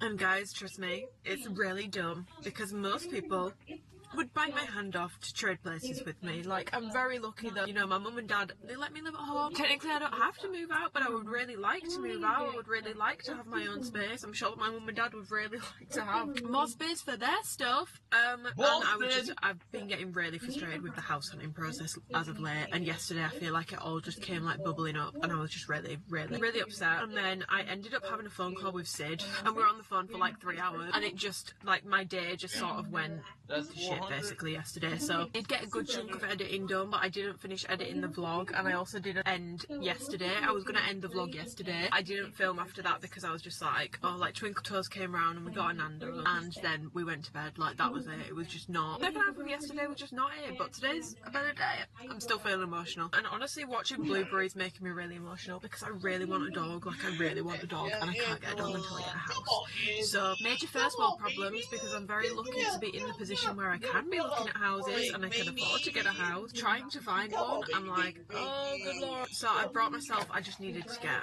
sometimes you just need your own space, and I just wanted to watch Sophia and Chinsy's vlog on my own, no interruptions. So I've come with my phone, I'm watching it in my car through Apple CarPlay. I got myself a coffee, I got myself a bacon roll, and we're going out with a bang to end this vlog. Yeah, apologies, I also wanted to take you to the range. I was like, well, I guess if I'm vlogging again today, I'll take you to the range and then end after that. But I am not joking, I've never seen Morrison's car park this busy, and it's because of the range. Like, I looked down when I drove in and it looks so busy in there that I don't think I'm in a mental state to be dealing with like a very busy space right now. So we're gonna pass on that. But yeah, I'm just gonna spend the rest of today. I might go to the gym. I probably should go to the gym. I've got a hike with my two best friends tomorrow. We're going to Malham. We're doing not the big one. We're gonna do like the one that takes like 3 hours, I think. So I'm going for a hike tomorrow with my two best friends, which I'm really excited for. I feel like I need that out and about, outdoors, getting fresh air with two of my favourite humans on this planet. So I'm really excited for that. But yeah, the rest of today probably gym, and then just finishing off this vlog so that you guys have got one. Hopefully this time tomorrow you'll be watching it, because it's 11:20. I've had a very, well, not slow start to the day. I've been up and I've been working on editing the vlog, but yeah, when I came downstairs, everyone was like, oh, you're up yet late. I'm like, I know. But yeah, sorry for crying, guys, but sometimes you just have one of those days where things don't go to plan. I was just feeling a little down in the dumps, a little aggravated, quite stressed, and just overwhelmed. So yeah, but they're all the problems I have regarding the house situation are, you know, good problems to have. You know, it's a good problem to have that you're in the position to be able to go and buy and you just can't find anything. I'd rather be in that position than be really wanting to buy and not be able to. So I am very lucky. I need to count my blessings. I know that I do. Sometimes you've just got to vent and get it all out. So anyway, I hope you guys have a lovely Sunday. If you don't watch Sophia and Chinsey yet, guys, I would really recommend watching them. I'm sure that a lot of you already do, but especially, I like both of them, obviously, but especially Chinsey's parts of the vlog, I just find them so comforting.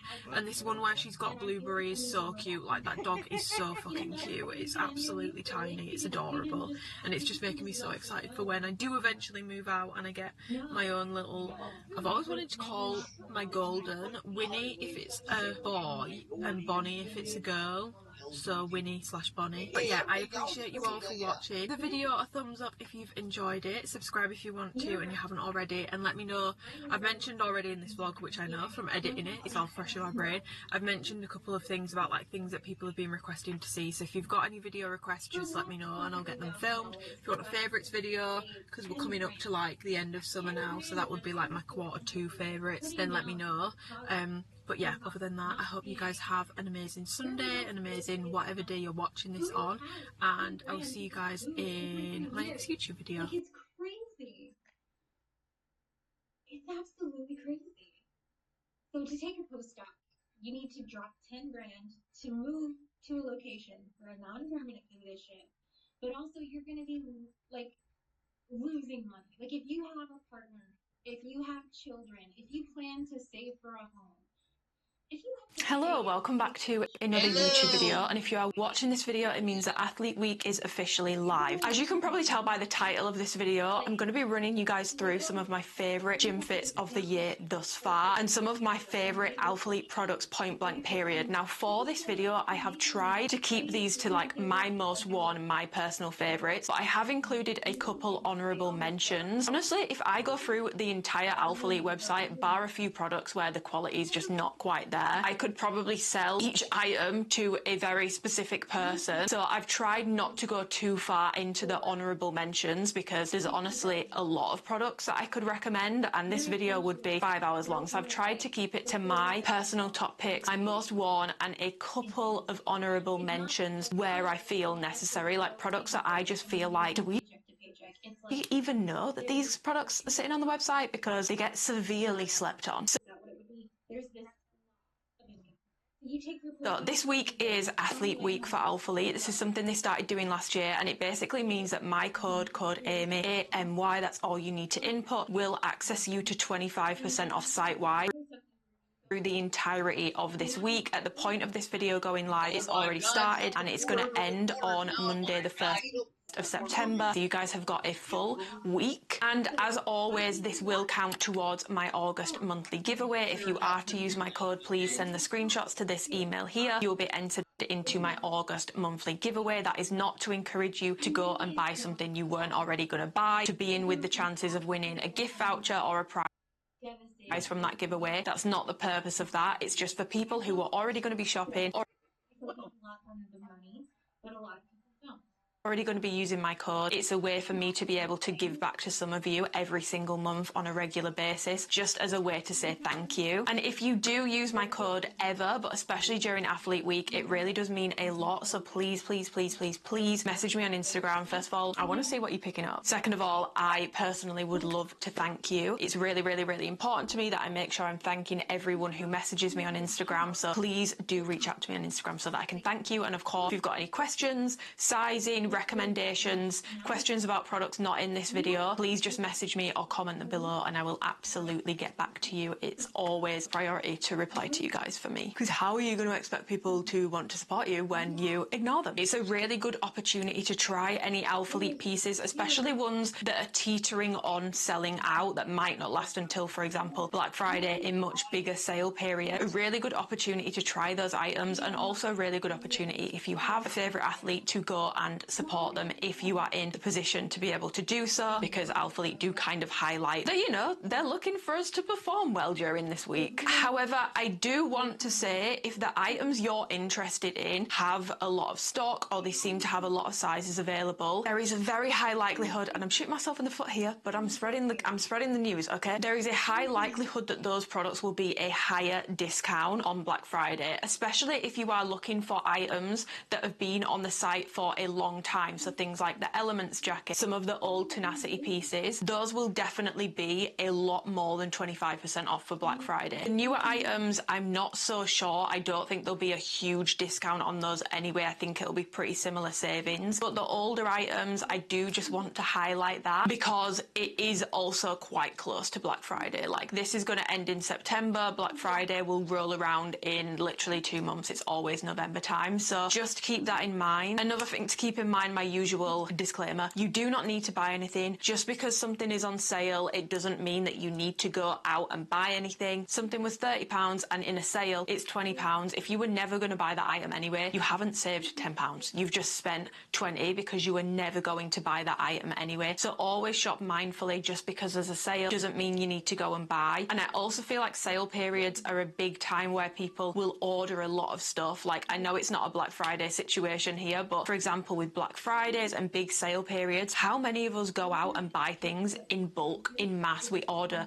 like 6 tops, 6 bottoms, all these beauty products, all these hair products, everything that's on sale. And in 6 months' time, how much of that stuff have we realistically used? Not a right lot of it, to be honest. Make sure that you are shopping mindfully. I'm not saying this in a condescending way. I'm not saying this in a patronising way. I just feel like with sale periods, there's a lot of pressure. There'll be a lot of like bombardment of posts almost. And I always want to try and offset that as much as I possibly can with these always disclaimers. You do not need to use a sale period as an excuse to go and buy like 40 items. You don't need that much stuff, I promise you. Great opportunity to pick up things that you were already interested in, already had your eye on. Not a good opportunity to be going out and buying things that you weren't even interested in or had never even considered before. I will be leaving some extra resources linked below. You guys know the drill, but if you are new here and you're not familiar with my content, for years I've been making guides where it basically gives you a mini review of every single alphalete product on the website, but it also does have a page on conscious shopping tips. It was made for the intent of shopping during sale periods, so there's a lot of tips and like things to check. Make sure that you're not just buying shit for the sake of buying shit that you don't actually really want. It does also run you through every single item currently on the alphalete website with sizing recommendations, notes on fit, notes on quality, notes on pilling, sweat, quality, support for sports bras, rise for bottoms, length for bottoms. It covers everything for every single product. So if you are interested in seeing more than just these products and a quick review on those, that document should hopefully, fingers crossed, be really, really, really useful to you. So that will be linked below along with some other resources about like different amplify colorways and all that sort of stuff. Okay guys, this is a top picks video. If you are familiar with my reviews, you will know I can talk a lot and I go very in depth with my reviews. This video I am going to try and keep it shorter, conciser and more like a speed run of items. I'll give you like the basics of each piece, but if you want in-depth reviews, I have in-depth reviewed every single alphalete item ever from the past 6 years on my YouTube channel, but I don't want this video to turn into like a 3-hour thing because I have a lot of pieces that I want to show you guys and share. So I'm going to cover the basic sizing advice. If you're wanting really in-depth, like I said, I have that document, but you also have an entire library, a plethora of YouTube reviews. And if there's anything where you're like, I'm not sure what drop that was in, but I want to watch the full review on that item, please just comment below or message me on Instagram and I will direct link you the haul that it was featured in and also give you the timestamp for it so that I'm not wasting your precious, precious time. Okay, I will put my measurements here for reference just when it comes to sizing and stuff. You guys might find it helpful to have that as a reference point for like rise or sizing advice. So the first thing that I want to go over is my top 3 seamless picks. Now alphalete have a couple of different seamless ranges, but these are my personal top 3 favorites. And also just to clear this up really quickly, you will see leggings feature much more when I go over cut and sew products, because for me personally, I don't wear leggings to training. I just feel like as soon as I put a pair of leggings on, where have my gains gone? I look like I've never stepped foot in a gym before. So I don't train in leggings, I only train in shorts. And when it comes to errands, I much prefer cut and sew fabric because first of all, it tends to be comfier. Second of all, I feel like it looks sleeker. It somehow looks more put together for me. And I also don't always want to be like walking around a city centre or walking around doing a food shop in scrunch bum leggings. If you want to do that, more power to you. But I personally don't always feel the most comfortable in that. I feel more comfortable in something usually a little bit more understated when it comes to running errands, just from like I feel like I get a lot of weird comments when I go out in seamless leggings. And hey, it shouldn't bother me, but men are scary. Okay, all of the options that I'm about to show you do have a legging version, just doesn't make it into my top picks because I don't really use leggings a ton when it comes to seamless. So all of the fabric blends across all 3 are the exact same, but they do have slightly different feels, slightly different fits, slightly different features. So the fabric blend on all of them is 51 polyamide, 38 polyester and 11% elastane. Well, we've got the contour short. These have a 5-inch inseam and these are down on the website as ultra high rise. Rise is always going to depend on how tall you are. Your torso high, so according to alphalete, these are ultra high. On my body, these are high, so I would say depending how tall you are, these are either going to be high or ultra high, but they do have a lot of stretch to the fabric, which means that you can pull them up a lot more and make them sit significantly higher. But you've got a 3-tier waistband, which moves from less compressive to most compressive at the top, which is alphalete's like classic seamless waistband. It's on a lot of their seamless pieces. And then you have the alphalete logo in forever stitching at the back. There's no other branding on contour, it's super plain. And then you just have some subtle detailings around the side. So you have this sort of like hexagonal sort of print. It's like a pixel looking sort of print. And then you have a contour that runs around the side of the glute and slightly under butt, but this is not a compression option. Pump is that option from alphalete, which I'll get onto. However, what it does have here is this thicker bottom band, which can be a little bit snug, but because it's thicker than other seamless options, it really lifts your glutes. And I know that 5-inch inseam might scare some of you who want it a bit longer, but the magic in these and this band is actually the fact that they are a 5-inch inseam, because where this hits you, it's thicker and it pushes your glutes up a little bit using this bottom band. I don't think that was the intention, I'll be honest, but it works really, really, really well, and these are incredibly flattering. And in terms of the bum scrunch, they range between like 3 and 4 inches, and it also depends on the size, but on a size small, usually 3.5 inches in terms of this butt scrunch space here. So not super long, but it does stretch out over time, and because the fabric is so stretchy, you can really stretch it up, and the scrunch can end up sitting a little high, and it does have that shine to it as well. And in terms of the fabric feel for the leg on these, Contour is very soft, it's very stretchy, it's very pantyhose like, and it tends to be quite a bit on the thinner side as well. This is how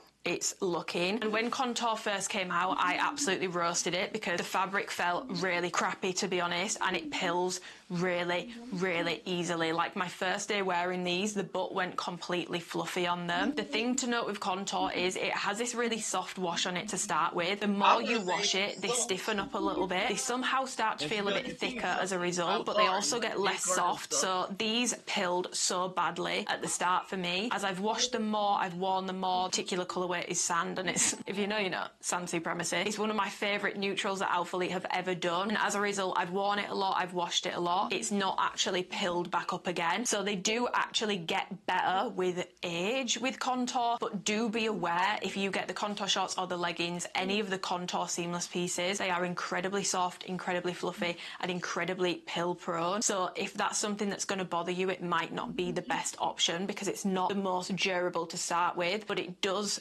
get better over time. And at sale price, I do think Contour is worth it personally, but I do think it's definitely on the steep side for such a delicate fabric when it's at full price. Rolling wise, these do roll, but it's not to the point where it's, you know, your bum cheeks are going to be hanging out the bottom of them. Squat proof wise, it depends on the colour. My favourite colours are Sand, Grand Central, Skyscraper in terms of like my neutral shades, and then this year they've done some really pretty colours. So they've done Poise, Rose, Canary Yellow, Grove is really pretty. The American website still has a lot of sizes in the old colourways. Sand would be my top pick from the old ones, but yeah, if you can find the Contour shorts, that's definitely a top pick. Be aware these are very compressive. The waist is very compressive on these, so for me in Contour, if I want high compression, I go size small. If I want a comfortable level of compression where I don't feel like my guts are being squeezed, I do a medium. So I'm between sizes for them. If you want high compression, stay true to size for a highly compressive fit, but if you don't want that, you are definitely going to want to size up. And if you're between sizes, I would personally size up in Contour, not down, just because it is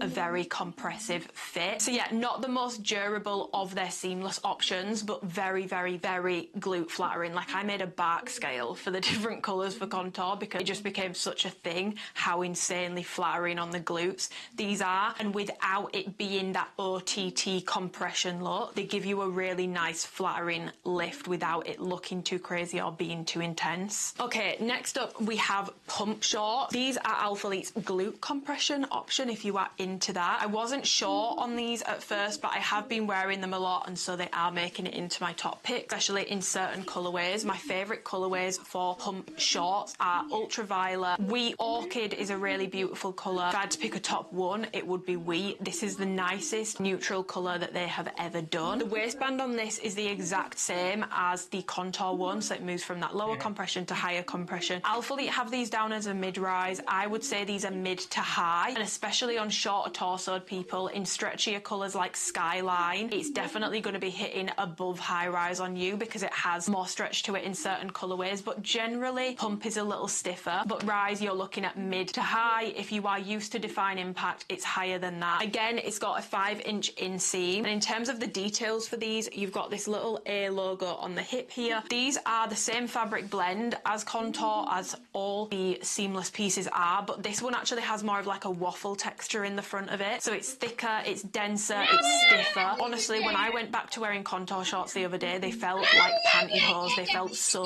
thin and so stretchy in comparison to pump. So it's definitely a thicker, denser, more textured seamless fabric through the front. Around the side, you have a mesh panel which sort of curves towards the front. And then coming into the back on the shorts, you have this huge, very thick butt scrunch. And the measurement wise on that, if you were curious, on a size small, it's about 3 to 4 inches, depending on if it's new or if it's been worn and it's stretched out a little bit. This is how the scrunch looks. It's quite a thick scrunch, and then it's got these like transitional pieces either side, and then the scrunch runs right under the butt to about here to give you like that lift from the inside. And then you have a tighter, denser fabric that runs under the glutes here, so you can see where you've got like a butt pocket there, and then this is a tighter, denser fabric to sort of lift the glutes up. So the fabric underneath at the back of the leg is very similar to the front, but the butt portion is like contour or other seamless fabrics. Now colours I would personally avoid because not all colours are made equal, and the stiffer colours have a really stiff butt portion, which means it actually just pancakes you in a weird way. Emerald, acai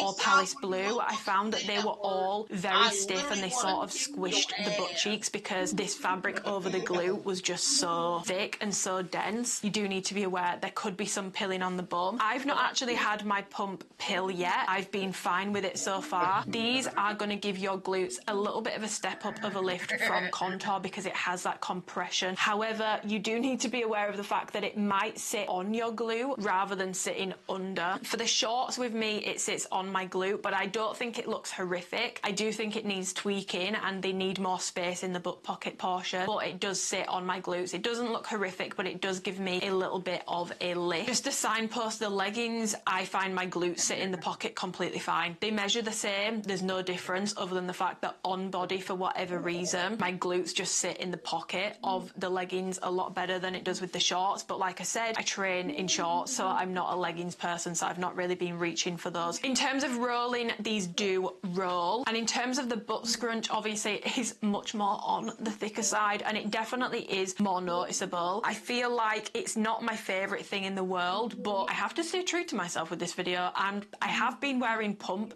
an awful lot. I've worn the pump shorts an awful lot. I would say if you're looking for something that's more understated, you would want to go with contour or revive. I find them most flattering from like a diagonal angle. Straight from the back, it can look a bit weird because of the scrunch, but from a diagonal angle and side on, I do find these give me a really nice lift. And in terms of sizing and compression for the pump shorts, I would say you could probably, in most colorways, you can go similar with what you go for contour. So in the shorts, I can do small or medium, but I do generally prefer a small. In medium, I do get more butt space and the pocket doesn't sit on my glute as much. I don't get as much lift because it's not as tight. So I personally do prefer a size small in pump. I would say in general, you're going to want to stay true to size. If between sizes, I would recommend that you size it to your preference with pump. If you want that really tight fit, you can go down. Just be aware it might be a little on the snug side. If you want a more comfortable fit and you're between, you can go up. Okay, last seamless option, and this, in my opinion, is the most slept on option from alphalete. So this is the Revive short. Same fabric blend again. In terms of comparing to the pump fabric feel and the contour, it's closer to contour, but it definitely feels stiffer. It's not quite as stretchy nor quite as tight like. Squat proofness wise, it performs so much better than contour colours in similar shades do, and it just feels a little bit denser. It's not as pill prone, and I do find it to be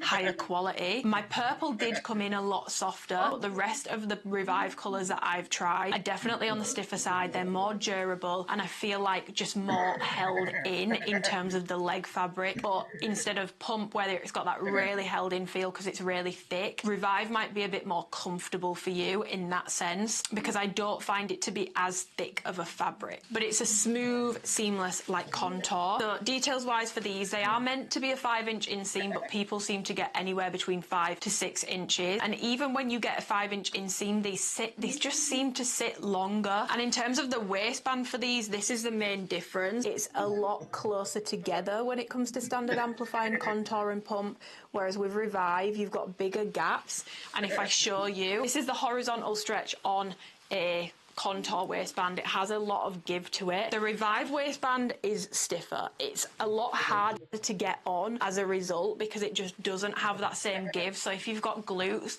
you know, when you're pulling it up over that big bunda of yours, you might feel a little bit like, oh, I'm not sure I'm going to get this on. But then once you do get it on, and it sounds so weird because contour has more stretch than this one does in terms of the horizontal stretch, but I find once you get a Revive waistband on, it's a lot more comfortable. So I would say in terms of compression level for the waist with these, it's more of a moderate compression. Higher compression with Revive is actually through the leg because the fabric feels thicker, and I find this to be Alphalete's comfiest seamless option for me in terms of the waistband. But do be aware, if you have a really small waist, like abnormally small for the rest of your body, you might not love Revive, especially if you've got a bigger lower body and a tiny, I'm not talking about like the normal, I'm talking about big crazy proportions.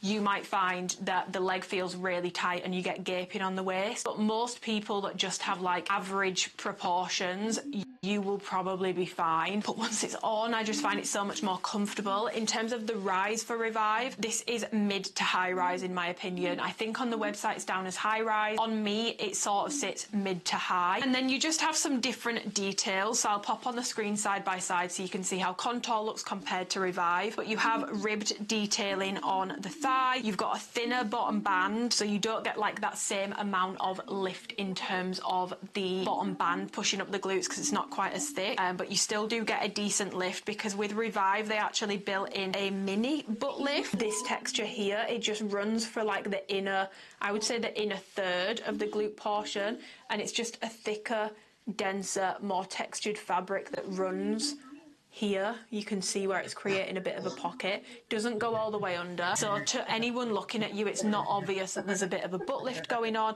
and it doesn't do anything crazy, but I do find that it just gives you a nice little like perk up, and it stops your glutes from almost drooping down, if that makes sense. But it's very subtle, and I wouldn't class this as like a glute compression bottom. You've just got a very similar scrunch to contour, but I find this one to be a little stiffer than contour is. So I actually find that with this, it sits in the glutes a lot better. It doesn't stretch up my lower back as much. And if I had to say which Alphalete bottom is most flattering straight on from the back, I would say Revive. I feel like the Revive scrunch works really well for me. But other than that, the rib detailing and the slight side paneling, they are completely plain, and those are the details for Revive. You might be confused if you've been watching my vlogs or you watch my content or you see me on Instagram a lot, but the only reason why I don't wear Revive more is because of the colours that we got in them. They've only dropped once and we only got 4 colours. I feel like Revive got kneecapped by its colour palette and lack of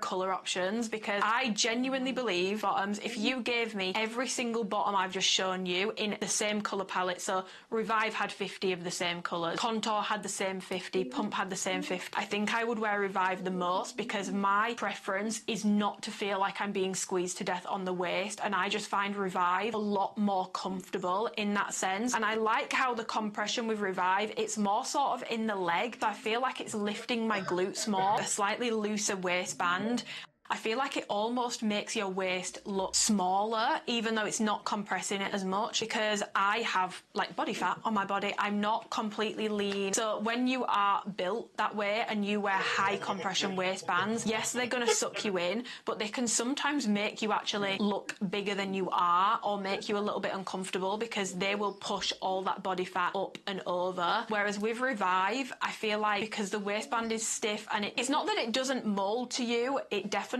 does, but because it's just more comfortable and more of a moderate compression, you don't get that same bulging that you can get sometimes with Pump and Contour if you store a little bit more fat in the midsection region. So it can actually end up making you look smaller, even though it's not snatching you as much, if that makes sense. I really like Revive for those reasons. Comfier on the waist, and I really like how durable the leg is on Revive. I'll be honest, I'm not the biggest fan of the ribbed paneling, it's just not really my thing, but on the shorts, it's not noticeable at all. So I would honestly really recommend the Revive short. And in terms of sizing advice for these, I would say to stay true to size, and if you are between sizes, I would go up, just because if you go down, the leg might be actually really hard to get on, and with the waistband not having that horizontal stretch, especially if you've got bigger hips or bigger glutes, you might actually really struggle to get these on in the first place. So I would say to stay true to size up if between. I wear a size small. Revive does not get enough love. I would love to see them give us more colours in this, because then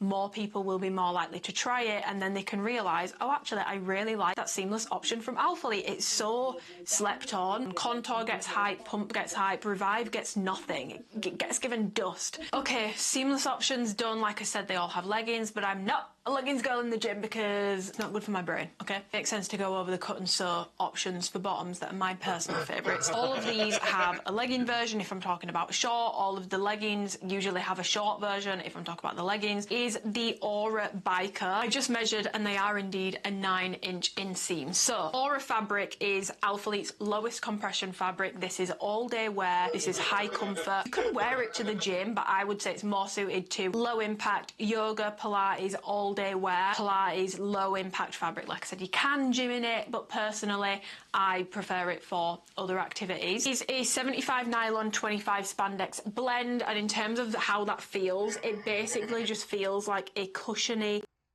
brushed, super soft fabric. It is so stretchy. Pilling wise as well, this can pill and it can catch, and I do find with the thighs on a lot of my Aura, it's rubbed and pilled because of the nature of the fabric. It's got that like brushed cotton sort of feel. I mean, obviously it's not cotton, but it has that brushed fabric feel. This is basically alphalete's like Lulu Align version of that fabric. It's their version of that basically. I'm not sure how in stock these are on the UK website, but I checked the US site and they still had pretty decent stock for these. These were so slept on. So this is what the waistband looks like. It's just a straight across waistband, but it does dip a little in the middle. It's higher at the side and at the back, and you've got these two diagonal panels here to sort of shape the waist a little bit, and then around the back you have a sort of V seam, but it's not like a dramatic one, and the seam, it's no hidden scrunch or anything like that. It's just a straight glute seam, and in terms of the length for that, it is about 6 inches. So if you are very much shorter in that region, you might find that you don't love Aura, especially with the older pieces. The old Aura leggings and the old Aura bikers and the old Aura shorts all have that same detail at the back. My personal tip for you with Aura, don't try and pull it up your bum crack. When I try and pull this up my bum crack, and I have normal glutes, like I wouldn't say I have long or short, just normal. If I pull this up my bum crack, it looks awful. Seam is halfway up my lower back. I look like a real long batty gal. Like, it just doesn't look good. If you keep the vast majority of this seam pulled out of the glutes, yeah, you can get a little bit of separation at the bottom. Keep it pulled out, because Aura is not meant to be worn up the crevice of your crack. Your butthole is not meant to be tasting the glute seam when it comes to Aura. It's meant to be a much more comfortable, much more understated look. Now, if you are someone who wants to hike every single short right up your ass crack, just avoid Aura if you're on like the shorter glute side, because you're not going to like it. I just wear it pulled out and it's perfectly fine. And then you have this curved detail at the side, so it sort of curves back to shape the glutes. I always get asked if that like makes hip dips look worse. No, it's completely fine. Now, in terms of rolling for these, they're a 9-inch inseam and they're not too tight at the bottom either. So I actually don't get rolling with these, but I do think these look best on me rolled up. So I do manually roll them, and I find that these are so flattering on the glutes for me when I roll them up, and I never see anyone talking about how flattering these are on the glutes, and they are also incredibly comfortable. Like, these make your glutes look so you know, I can just, ooh, very peachy without it being intense. There's no compression, there's no scrunch, it's not doing anything crazy. It just really molds to your glutes, especially when you roll them. It sits in the fold really nicely and it just looks so flattering. Now, in terms of rise, these are high to ultra high. I would say even on me, these are an ultra high rise. Aura is their highest rise option. I feel like these are severely slept on and no one ever talks about them, so I really wanted to include them. They do show sweat. Aura takes a while to dry as well, so do be aware of that. And in terms of sizing for Aura, you can stay true to size. Personally, I size down just to get a bit of better cupping under the glutes when it comes to Aura, but you don't have to size down. It does run true to size. It's just if you want a little bit of a tighter fit that you can size down. But yeah, the Aura 9-inch bikers, severely slept on. Okay, moving on, you've got the Aura leggings, but these are actually the updated version. So any of the colours that dropped in the February birthday sale, this fit applies to. So the fabric is the exact same. The details in general are the exact same. Still that super high rise, you've still got the same waistband. However, the details at the back are different. They did update it. So they actually gave it a much more dramatic V-seam at the back and a much shorter glute seam. So the glute seam on the new Aura pieces is about 5 inches, but it is a lot shorter and you can really see the difference side by side. So thinking the 6-inch will be way too long, go for the newer Aura pieces because they are all like this. And if you're curious about which colours it applies to, just message me or comment and I'll let you know. They have a legging version which I believe is about a 28-inch inseam, so it's plenty full length. All the same details that I've just gone over with the Aura shorts, so the pilling, the sweat, all that sort of stuff is the exact same. It's just a slightly different fit and I do find it more flattering on the glutes. The only thing to note with the leggings is I do find that through the day the knee does bag out on these, which does drive me a little bit insane. But if I want a comfortable legging from alphalete that I can wear all day, high comfort, it's not going to get too tight at any point, it's not going to leave marks on my body, it's just going to be comfortable. This is my go-to legging from alphalete for that period. I'm feeling a little bit uncomfortable, it's my go-to. Rise, it's still that high to ultra high depending on your torso. Yeah, if you are in the market for something that's very like Lululemon Align adjacent at a fraction of the price point with more flattering details, a really good option. And I have Align pants, I do prefer my Auras, so that's saying something. And again, sizing wise, it's the exact same situation as with the shorts. You can stay true to size with Aura, it won't be hanging off you, but because it has that high stretch, you can also size down if you wish to. There are multiple options with that. They do a flare, they do a fold over flare, they do a 5-inch inseam short, they do a capri, they do a legging. There's multiple options there for your preferences, but my top two are the bikers and the leggings. To move on to the Tenacity Everyday Core legging, again, same thing as with Aura, so you do have other options. You've got the Parker, which has like the underwear detail, which isn't really my jam at all. You've got the Everyday Core, which is plain. You've got the legging, you've got a 5-inch inseam short, you've got a biker short, and then you also have the wrap Tenacity. So if you want a cross front waist, they do offer a short and a legging. Not personally my cup of tea, but there's nothing wrong with it. If that's your vibe, definitely go and pick them up because they are really, really nice quality. It's just not my preference to have the cross front waist. I don't really love it on me. What I do love is the Tenacity Everyday Core legging, which I feel like is such an unpopular opinion. I feel like no one else likes these, but I really like them. So in terms of the Tenacity fabric, obviously with Aura, you've got the 75 nylon, 25 spandex blend. Tenacity, you've got 70% nylon, 30% spandex blend. So it's a slightly different blend, and the main difference is Tenacity is higher compression, it's much denser, but it does have a very similar hand feel. I would just say with Tenacity, it tends to feel a bit more like suede as opposed to brushed. That's the best way I can describe it. It's thicker, it's denser, and it's more compressive than Aura, basically. It can still pill, so you do need to be mindful of that, but it's not as pill prone as Aura. So the Everyday Core leggings, these are a mid to high rise. Again, it depends on your torso. On me, these are definitely a true mid rise, but it's going to depend on your torso where these sit on you. If you're shorter, it might be high. You have similar details to Aura. It's a little bit shorter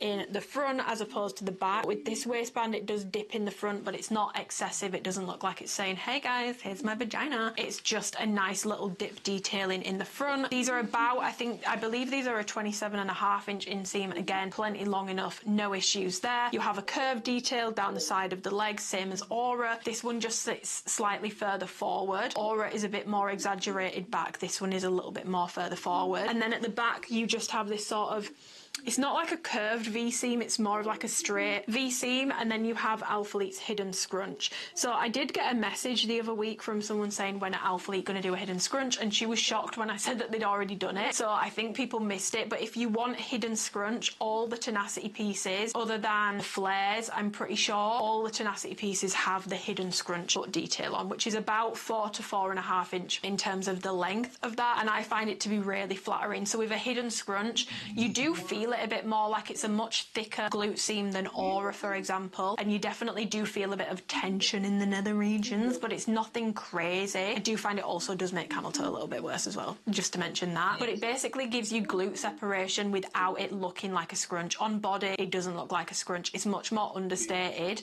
and I find because of where these sit on the glutes, it just flatters them a little bit more than Aura for me. Now, the thing with the everyday core legging is they do run on the snug side, and when I first put these on, I was like, I should have got a medium, like what have I done? But the more I wore them, tenacity does really mold to you. And what I love about these as opposed to Aura is, first of all, I live in the UK, so they're actually a bit warmer, they're a bit thicker. So now that we're heading into winter, if you live in a colder environment, the everyday core leggings are fantastic for walk during the winter, but if you live in a hotter environment, might be too warm for you. They mold to you, and as you wear them throughout the day, they don't bag out on the knee like Aura does, which is something that I personally really appreciate. But I have had feedback from people who bought them and they said they just felt pancaked in them. I did say to them to, you know, give it a bit of time, see if it molds to you. Some people did, and they found that to be successful. Some people just didn't like them and returned them. So they definitely seem to be like Marmite. In terms of sizing, I stay true to size in the everyday core, but a lot of people do size up, and I would strongly advise, if you've got really thick thighs, I would definitely recommend that you take a size up in them, just because they are really tight on the thighs. So if you've got particularly thick thigh, it might be really, really, really awkward to get on if you don't take a size up. So for those people, I would say take a size up. If you're between sizes, you're probably also going to want to take a size up. But for me personally, for like a compressive fit that molds to me eventually, I like a size small in these, and I really, really like them. Perfect for the winter, perfect for running errands, and they just look really slick and really put together. And yeah, favourite colour is black. Okay, I now want to go over some bra options and top options. So we're going to start with seamless. We're going to go range by range like we did with the bottoms. First option up, and this is a really old colourway because I can't find them in any of the new colourways. Don't be like put off by the fact that this is like quite a boring looking green. This is the noble green colour. Poise, so they've got it in really pretty pink colours. All the colours that dropped with the birthday sale, so I'm pretty sure they've got it in Grove, Steel. But they also have really good stock in these on some of the websites in the older, more neutral shades that have dropped before. I feel like no one talks about the contour bra anymore, and again, just like the contour shorts, when this dropped I was like,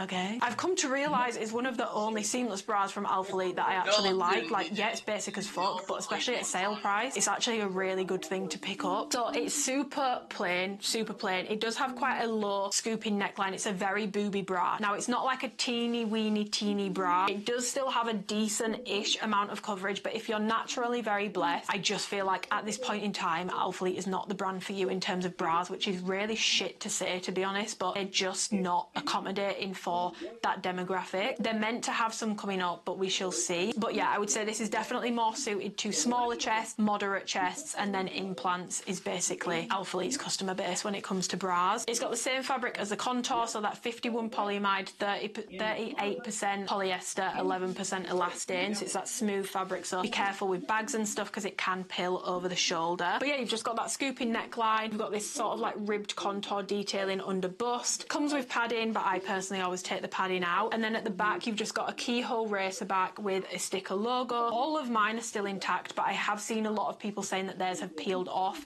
so that's something to be aware of. And to be honest, this is such a basic bra, it's not something I would personally recommend spending full price on, but it always makes it into my sales top picks because it's just a really nice, comfortable bra. In terms of support, low. In terms of coverage, low, but it stays in place well when you're moving your arms. It's fine for weight training, it's fine for light cardio. Only seamless bras that's comfortable to wear all day. It's a very, very, very comfortable fuss-free bra, which is what I like about it. I've come to realise a lot of Alphalete seamless bras are just not that fuss-free and not that practical. Looks good as well. It's not like it's a hideous thing to look at. It's comfortable and it looks cute. Now, in terms of sizing for these, I personally do size down to an extra small in them now. Originally, I didn't, and the one that I'm showing you in this video is a size small. I can do both. I find that with the size small, it bags out around the armpit through the day, so I did end up sizing down to an extra small and much preferring it. You can stay true to size in the bra because the size small fits me fine, but for smaller chests and if you're between, I would definitely recommend that you size down. Not the most practical for bigger busts, but hey, that's not Alphalete's speciality at this point. Okay, second seamless bra option is the sandy bra, which does have a problem, so I'm going to highlight this straight away. This came in running an entire size small across the board, every colour. Also, you must size up in this bra, and even then it runs on the snug side. So I'm just going to go over sizing straight away. I wear a medium in this because a medium is a small, because they all came in running a size small. But even in the medium, it's still definitely on the snug side. So if you want a snug compressive fitting bra, then go up one size. But if you want a bit more comfort, you store a lot more fat around your back, you just feel like you don't want that like compressive sports bra, go up 2 sizes, because that will technically be a size up from your actual true to size, if that makes sense. But yeah, this is the Sandy bra, so it does come with padding, which I remove. It's a very minimal bra. You've got this ruched detailing in the middle. You've got the A logo here, which I don't love, but it hasn't been bothering me as much as I thought it was going to when I've been wearing these items. And then you just have a very like low scooping neckline, which is so, I think because of how tight this is, it really gives you a lift. It really lifts your boobs. It's like a boob job in a bra, and if you are after that thicker seamless bra style from Alphalete, this is definitely the best option that they have. And then in terms of how the back looks, it's just straight across like this, and the straps are actually, yes, adjustable, so they have these adjusters, but you can also swap the placement, so you can either wear it cross back and cross the straps over like so, or you can wear them straight over shoulder. I would strongly advise you wear them crossed. First of all, you get a lot more lift in the boob region. Second of all, the straps do twist and fall off when you wear them straight over the shoulder, so crossed is just more secure, it looks cuter, and it's less faffy. In terms of support for this bra, I would say it's low to medium. It's definitely the most supportive seamless bra that Alphalete have. It's really cute, it looks really nice on. Obviously they had the major issues with the sizing for these, so do be aware of that, like I've just mentioned. And in terms of the fabric, it's the same fabric blend again, but with this one you've got the soft amplify fabric feel in the front, like the contour, but then around the back you've got this like thicker, the more like waffle dense fabric that you have in the front of pump, so you have different textures on this bra as well. There are a couple things other than sizing, which is just the adjusters are really stiff on this bra, like they're quite hard to maneuver because the straps are so thick. If you need all the length, you end up with this massive knot of fabric, which I don't love, and it does dig into the back. But I'll be honest, it's not stopped me from wearing it, and it's still, if this was like perfected with the adjusters, not getting the bulkiness in the back, and the sizing was fixed and without the logo, this would probably be one of my favourite bras that Alphalete has. I think it would be such a good core bra from them. But I just want to let you guys know that there are some slight faults with it. Really good on the chest, and I actually feel like I get a decent amount of support as well. So yeah, this is the Sandy bra, and like I said, size up one size because it comes in an entire size small. If you are someone who's conscious of things not being too tight around the back, you might want to go up 2 sizes to get a size up from your actual size. Okay, final seamless top option, we've got the glass tank. You also have the ice tanks, which were a little bit faulty, but I did really like them, but they're pretty much sold out in most colours, in most sizes, so I've just gone with the glass tank instead. Plus it is a more well-rounded product, like it works for a lot more people, but if you can find an ice tank, they do work for bigger chests. So this is basically a super basic seamless tank. It's sort of like hip length. I wouldn't say it's like a full length, but it definitely hits around the hip point. It's like a high hip sort of fitting top. It's just a like square sort of neckline,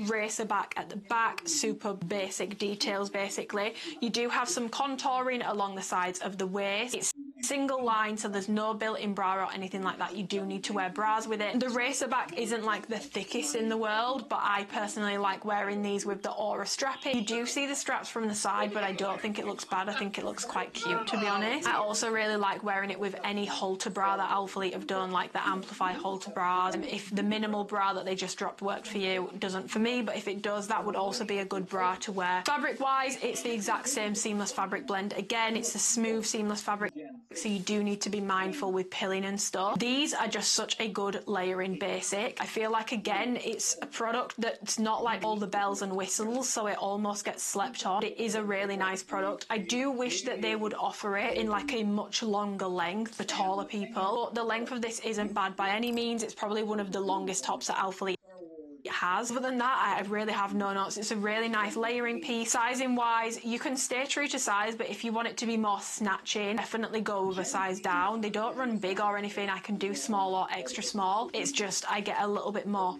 in a size down. So you can size it however you would want it to fit. And again, you've got some really cute colours in these because they did it in poise, lay. I don't know if they did do a Grove one, but it got some fun colours earlier in the year. Definitely check out the glass tank. Okay, moving on, we've got cut and sew sports bra options, which I'm just going to run through quick because obviously I've already gone over the fabrics for Aura and Tenacity, so the fabrics are the same for the bras. I'm just going to run you through the details. Now, one bra that I do not wear a lot, I will be honest, I do not wear this bra a lot. This is more of a honourable mention because obviously I've mentioned a lot about how bras are not really that suited to bigger chests, but if you do have a bigger bust, the KDM zips are pretty good, honestly, if you've got a bigger bust. But also the Celeste bra, if you are someone who has a bigger bust but you are wanting an option that's not like high neck or fully covered, because hello, people that have boobs, it doesn't mean that they want a high neck sports bra.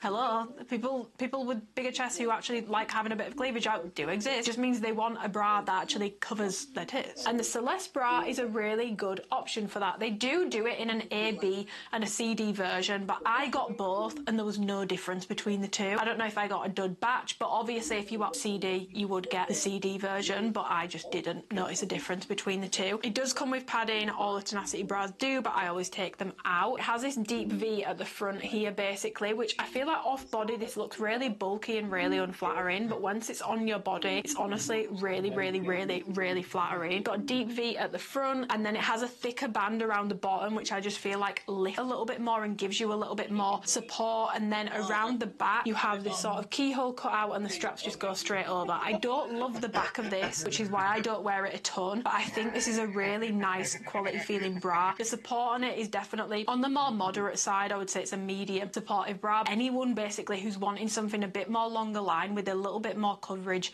but still flattering and gives you a bit of cleavage, the Celeste bra is a really good option, and it's not something I see people talking about a lot. Again, this is the Tenacity fabric, so it has that sort of suede almost feel. It's really nice on the skin. Just be aware it is a bit more like densely woven, so sizing wise, stay true to size for like a tight fit. With the Celeste bra, if you're between sizes, you're going to want to go a size up. And also, if you really don't want a tight fitting sports bra, I would recommend that you go a size up, especially if you've got a bigger bust. For me, size small is completely fine. I don't wear it a ton, just being completely transparent, but I feel like it's really worth mentioning because quality wise it's really nice quality, and it's just a better option for people who need a little bit more coverage and maybe a little bit more support. Okay, next up we've got the Lena bra. This is another Tenacity bra. This is probably one of my favourite sports bras from alphalete, point blank period. This one is so cute. So you've got these straight over straps at the top, which are definitely on the shorter side, so just be aware of that if you have like a really long torso, or like the gap between your shoulder and your bust is quite long. Just be aware the straps are quite short on it. Comes with padding. I take the padding out. You have these darts at the side, which a lot of the Tenacity bras have. I just wish that they'd stop doing them because it doesn't add anything to the bra for me. It doesn't help with the shaping. All it does as someone who takes padding out is they don't line up properly, and then I end up with this weird triangle on the side of my boob. So I do wish they'd stop doing that. Whilst this is a minimal bra, it still has a decent amount of coverage, and then it curves under bust, which I just think is so flattering.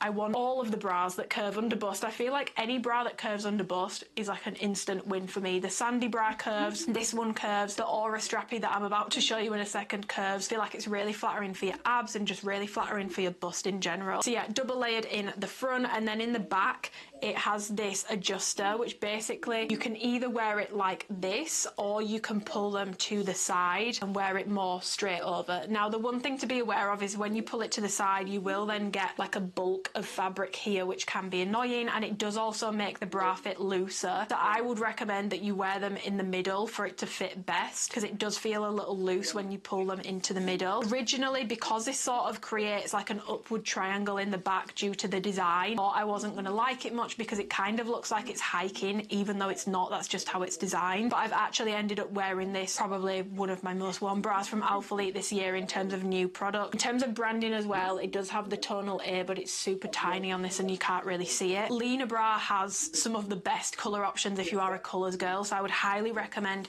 checking them out. I wear a size small. I think these fit true to size, if not a little on the big side, so I would say generally stay true to size. If you're between sizes, definitely go with a size down instead of going with a size up, unless you have a really big bust, in which case go a size up, because otherwise coverage wise it's just going to be a nightmare. But this is definitely more suited to small chest, moderate chest and implants. That's who this is going to be most suitable for. Okay, final tenacity bra, and another tenacity bra that I just feel like doesn't get enough love. This is the core bra, and it's very boring, it's very basic, it's very plain. It's a really nice bra, and if you like Tri bra from Alphalete from years ago, very similar to this. So it's just a very basic, minimal-ish sports bra, but it does give you a lot more coverage than the leaner or the strappy, which I'm about to show you. Scoop sort of neckline, super thin straps, which I actually really like because I just find it a lot more flattering as opposed to a thicker one. It does come with padding. I take the padding out. Then you have a stiffer bottom band around the bottom. So this is one of the only bras I've been doing that actually has a proper bottom band. The leaner doesn't have it, the Aura strappy doesn't have it, so it does make you feel a little bit more held in. And at the back it just comes into a crossover style with adjustable straps, and it's very open around the back with a tonal wolf logo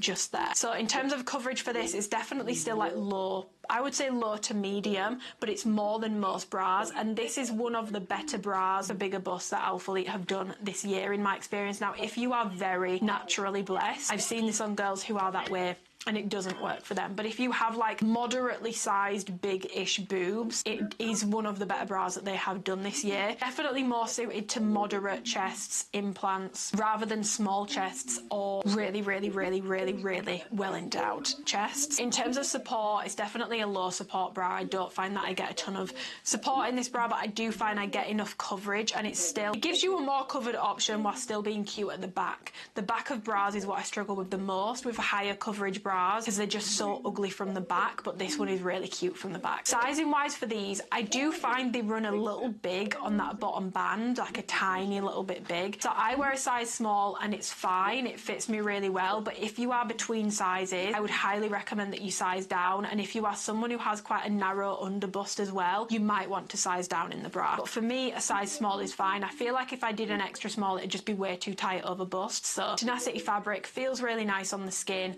and yeah, a very slept on bra. I feel like this got no hype. It got a bit of hype and then no one's spoken about it since. Guys, the core bra is really nice. Okay, moving on, the final bra that I want to speak to you guys about is the Aura strappy bra. So again, we're switching gears again. We're going back to that 75 nylon, 25 spandex. Aura bras just have a bit more give to them. They're a little bit stretchier. This is my favourite Alphalete bra of all time. It's my most worn Alphalete bra of all time. It's one of the only products from Alphalete where I give away a lot of my stuff. I do have this bra still in most colours because I just love it so much. So you've got a really nice, gorgeous scooping neckline. It's quite busty. There's something about this bra, it just does something to my chest. It's so flattering, and every time I wear this on Instagram stories, people are like, respectfully, I'm looking. It's a really flattering bra. Comes with padding.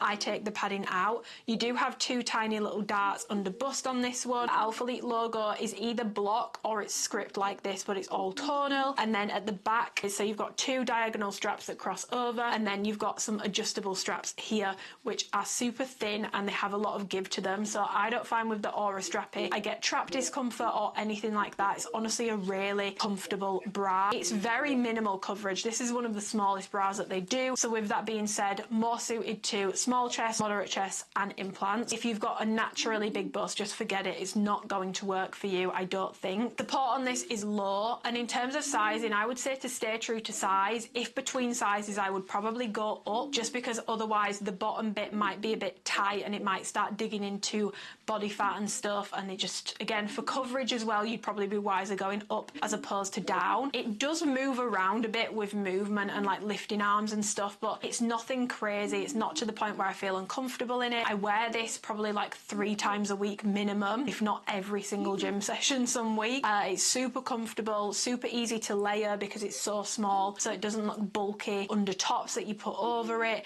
So comfortable. I can wear it all day with no discomfort. Perfect for weight training. Definitely a low support bra. But if you were only going to pick up one sports bra from Alphalete this week and you are a suitable candidate, get the Aura strappy, because it's, I promise you, it will become a favourite for you. You will wear the shit out of it, and you might not even want another sports bra from alphalete again. It is my favourite bra that they do. It just works so well for me, and it looks good at the same time. I wear a size small in this for reference, and I find that to be completely fine. I can do a medium, but it gets a little bit baggy for me on the underbust, which is where I measure a little bit narrower. I personally stay true to size small, fits me perfectly.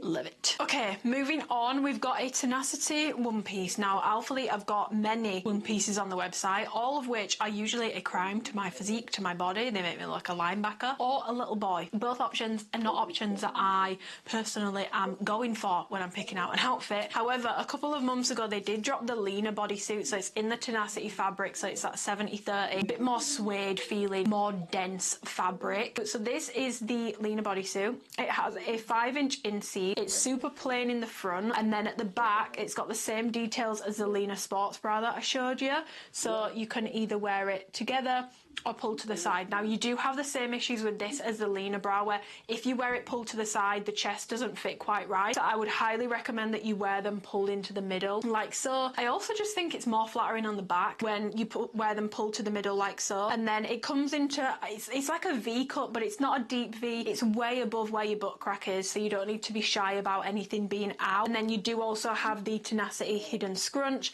with a little bit of a V seam here, 5-inch inseam, and it is very short, but it's completely fine for me. I would say any shorter and I probably wouldn't be able to wear it, but the length on this is actually okay for me, and I don't find I end up with my butt cheeks out, so for me it works okay, but it does roll. Do be aware of that. But it's really thick up top. Do be aware of that if you live in a hotter climate. I don't think any of the one pieces will be your favourite because they're double layered and very thick, especially with it being that tenacity fabric. Double layered in the front here. It does come with padding. It's not even a shelf liner, but it does have like a band of support under bust built in. It's double lined all through here until you get to the waistband, which is like a low curve basically. Little A logo here, but from a distance you can't see it, and those are pretty much the details. So like I said, it does roll. It is on the short side, but it's not to the point where it's unwearable for me. I personally do still like wearing it. I wore it quite a bit on holiday, and when it's been hot through summer, I've worn it for a lot of walk. I find it very comfortable. I do think the chest sits a little wide on it in terms of sizing. It's a little big over bust and it's a little big in the waist, but it's not to the point where I like straight up won't wear it. And if you are on the longer torso side, I would say it's pretty long torso friendly. Just be aware that the straps are quite short, so I do find it does dig in over my trap after about 3 hours of wear, but I can still get a good few hours out of it without any discomfort. Now, sizing wise for this, I tried a small and a medium because usually in tenacity I'm between sizes, or I might need a medium because it fits so tight, but these definitely run a lot more true to size, if not a little on the big side. So for me, I prefer a size small. I definitely would prefer it to feel more snatching, but for a comfortable errands fit, for a comfortable one piece that I can wear on a walk and not feel there's anything too tight on me, a size small is perfect. I think if I'd have got an extra small, it just would have been way too tight over the straps. I think adding a little bit of extra length here would fix it for a lot of people because they'd then be able to go size down. For most average people, it's going to fit pretty true to size for a comfortable fit. It's just not going to be the most snatching thing in the world, but it's a really nice bodysuit, and the people that have bought it, a couple girlies who said they picked it up and they all really like it. So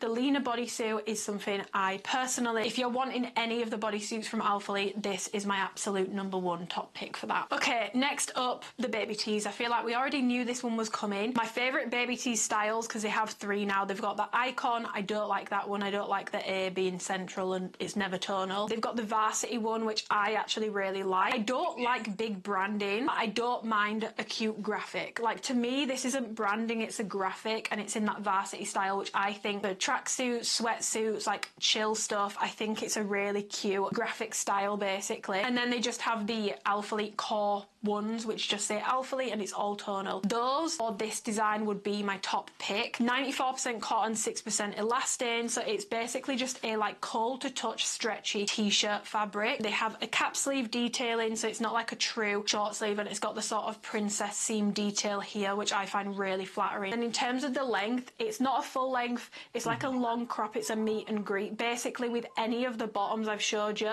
it will just about on my torso meet the top of the waist waistband. On contour it covers it, on pump it just about meets it, but if you're on the shorter side it will be fine with any of the alphalete bottoms for a full coverage look. But you can obviously wear it cropped, you can roll it up, you can wear it as a bolero. There are many ways that you can wear these. They don't shrink in the wash, which is amazing. They do show sweat, and I do find with this fabric, some people will say that you should wash things immediately after wearing them anyway, but I know plenty of people who would wear a t-shirt twice before washing it. You can't do that with these because any hint of BO, like any hint of BO, any hint of stank, okay, and these t-shirts cling to it, like it clings to the shirt so bad. You need to wash it as soon as you've got a smell on it. That's the only thing.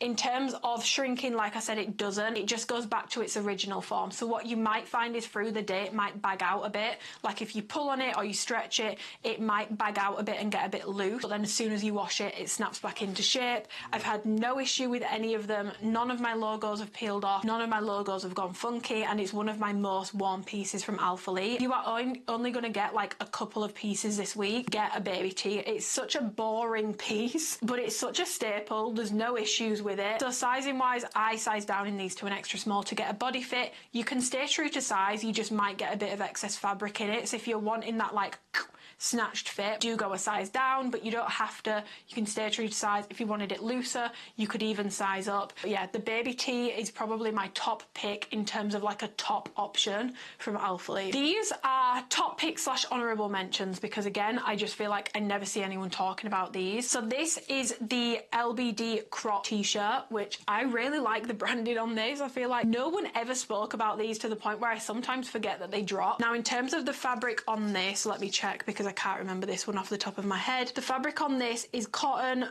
48, modal 48 and 4% elastic. In comparison to the baby tee, that's like a completely solid t-shirt. It's not sheer, it's not thick, but it's on the thicker side. These are like super thin, super stretchy, super sheer, super soft. So if you are in the market for a top that is really lightweight, like lighter than the baby tees, these are more cropped, but they are such a good option. They're really soft on the skin. This is the softest on the skin women's top that alphalete has. It's a shame that they only did them in like crops and stuff because there's no long line options, but they honestly are really, really nice. And I love these in the summer because they are so thin. They're a lot more breathable than the baby tees. I would still choose the baby tees over these, but I think they're worth mentioning. And yeah, they did them in a plain option and then they brought them back in this option. Me personally, I do size down in these to an extra small just because they're so stretchy. I can get away with it and I like how it fits. So you can stay true to size for like a normal fit or size down if you want it really body fit, but these are so cute and so slept on. And I feel like maybe this week it might not get you like the fattest discount, but Black Friday I feel like these are going to be dirt cheap, guys. So maybe write this one down for Black Friday. And I don't even love a crop top, but what I will do with these is I will crop them even more and just wear it as basically like a short sleeved sports bra. Even though I don't love a crop top and I've been banging on about having more full length options, I do really like this. And then in a very similar style but a slightly different fabric, so this is 50 cotton 50 polyester, so it's not quite as soft but it's still very thin. Like I don't know if you guys can see how thin it is. It's a very thin racer tank, and these ones also have the LDB branding. Depending which one you get, it's either this or alphalete, but I do prefer these ones. And this is basically a flowy racer tank crop. I like to wear these in a very specific way, and last summer, this summer not so much, but just because we had so much new product dropping, I was needing to wear it a lot more.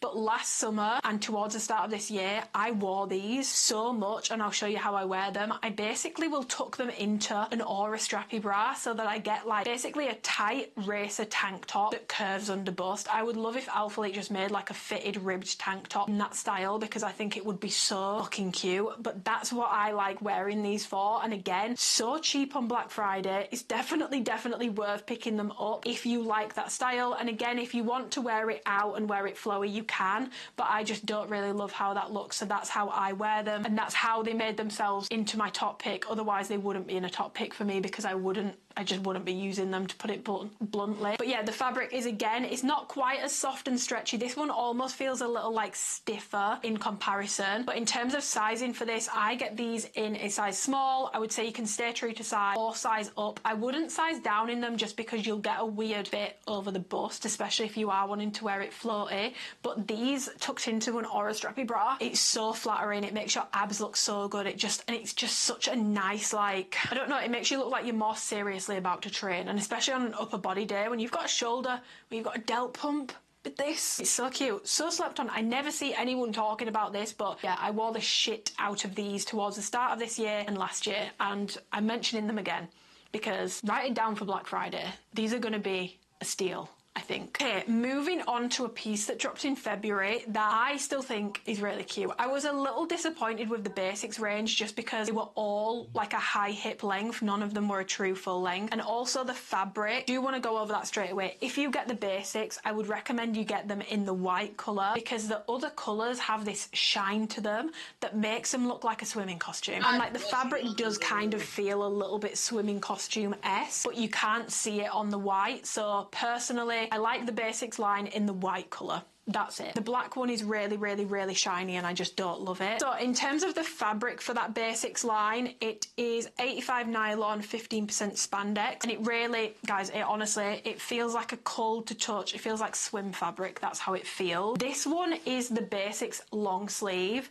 Now, I fell in love with this as soon as I put it on with a sports bra because you can see with this top I've got on right now, I'm getting this sort of peekaboo effect. You can get this, but in a long sleeve version because this neckline is so scooped. If you wear it with an aura strappy or any of the halter bras, you're going to get this beautiful like peekaboo effect, which all my design doodles that I was doing in December just for fun, they've not been taken on board. I was just doing it for fun. I was drawing so many layered things like this with like the peekaboo effect, especially with a halter. When I put this on with those sorts of bras, I just think it looks so cute. In terms of the details, single lined arms, single lined back. In the front, it is actually double lined within these like waist parameters. So can you see how you have a seam here? This front bit within that is all double lined, which it does help with sheerness, but the white is still a little sheer. And honestly, I don't love the double layeredness just because it does make the fit a little bit off and you get this like weird bunching at the bottom with the seam. Just if I'm going to be nitpicky, that's how I feel about it. I do kind of wish it was single lined and also a little bit longer. On me, it hits about high hip point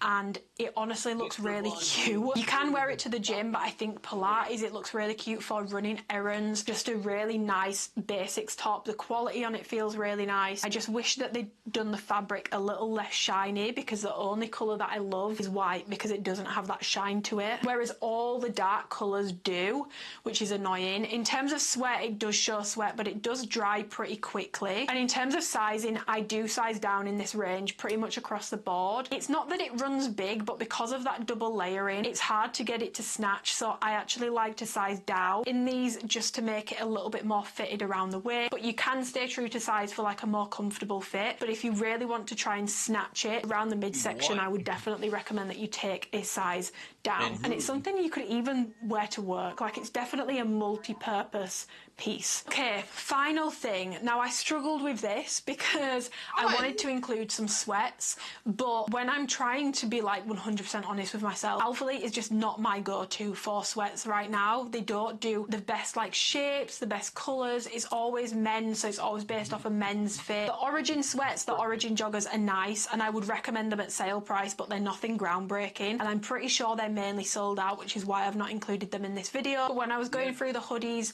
all my favourite ones I used to love. If you can find the Crest, I do like that hoodie. The athletic hoodie I really like. But other than that, generally I'm just going to go to other brands for sweats. It's just not my top pick. They don't do like the fit, the styles or the colours that I would like to be seeing yet. If you like really lightweight, like run-of-the-mill joggers and hoodies, you won't see an issue with alphaletes. But I think because I live in the UK and I'm very well versed in my hoodies and my joggers and I have very specific things that I like about the fit, down to zips, down to waistbands, down to how the crotch sits, down to how the hips sit. Because I wear tracksuits so much, it's just, yeah. But if you want a run-of-the-mill tracksuit, you'll probably be fine with the alphalete ones is just not for me. However, when I was going through my wardrobe, I don't wear this a ton. This is probably the most honourable mention of the video. But when I mentioned this in my February review, when they brought Elements back, so many people bought their Elements jacket and messaged me being like, what the fuck, like this is actually so nice and it looks so classy, like I've been wearing it for my dog walks, going to classes, running errands. Shout out to my Elements lovers because I've decided to include it. So this is the Elements jacket, and this is not really my sort of thing, but I feel like I need to include it as an honourable mention because it's got a lot of stock and it did get really slept on, and the quality of it is perfectly nice. Now the main reason why I don't wear mine a ton is because they didn't put pockets on it, and for me, if I'm going to be wearing this, I wouldn't necessarily want to wear a jacket over it, especially because I feel like I wouldn't necessarily need to, so that's why I've probably not worn it a ton. Sort of like hip length, it's not super cropped, but it does have the bubble drawstring, so you can make it shorter, make it longer, you can sort of size it how you want to. You've got a full zip, it does go into like a turtleneck if you want it to. It's completely plain in the front, then just got these very like balloon fit sleeves with this sort of a cuff. Alphalete is just embossed down the back, but honestly you can barely see it, and I honestly feel like, especially in the white, it looks so classy. Like it's such a classy looking jacket. Now in terms of the fabric for this, it is 76 rayon, 14 nylon, 10 spandex. It feels like a spongy scuba fabric that is so soft. Like this fabric feels really luxe and really high quality, which is another reason why I wanted to include it, because, you know, if there is a quality issue with an alphalete piece, I'll let you guys know. The quality of this fabric, it has like a really nice bouncy scuba soft feel to it. It really reminds me of sort of like the Lulu scuba jacket sort of feel, but honestly nicer because it doesn't have that shine. It's very matte in terms of its appearance. Yeah, I honestly feel like if you are someone who has that more like classy vibe, you're not bothered about the pockets, and you're looking for like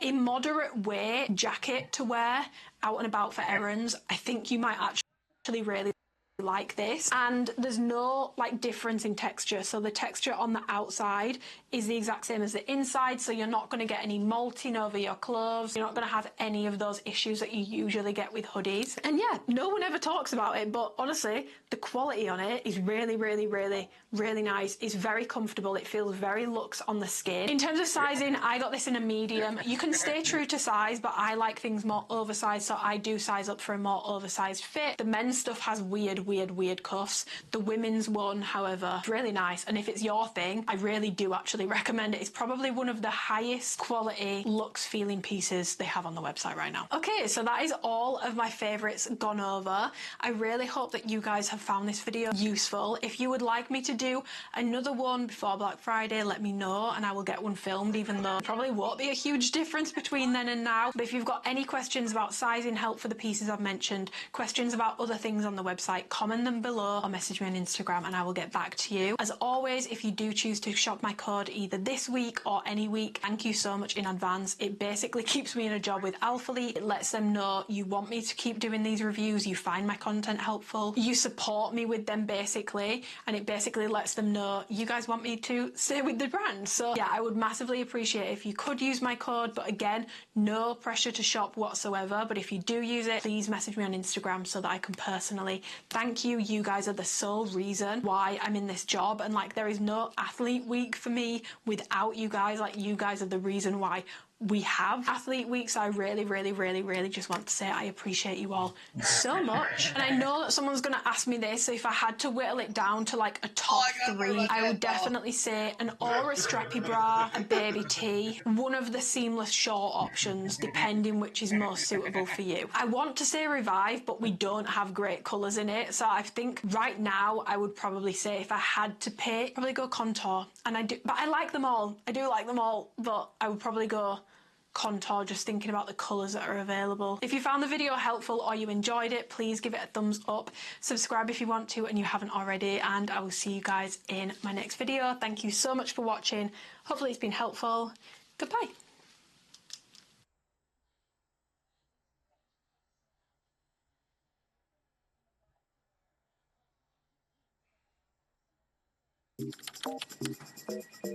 Friday is company karaoke, 90s pop theme. And well, I'm something of a karaoke connoisseur.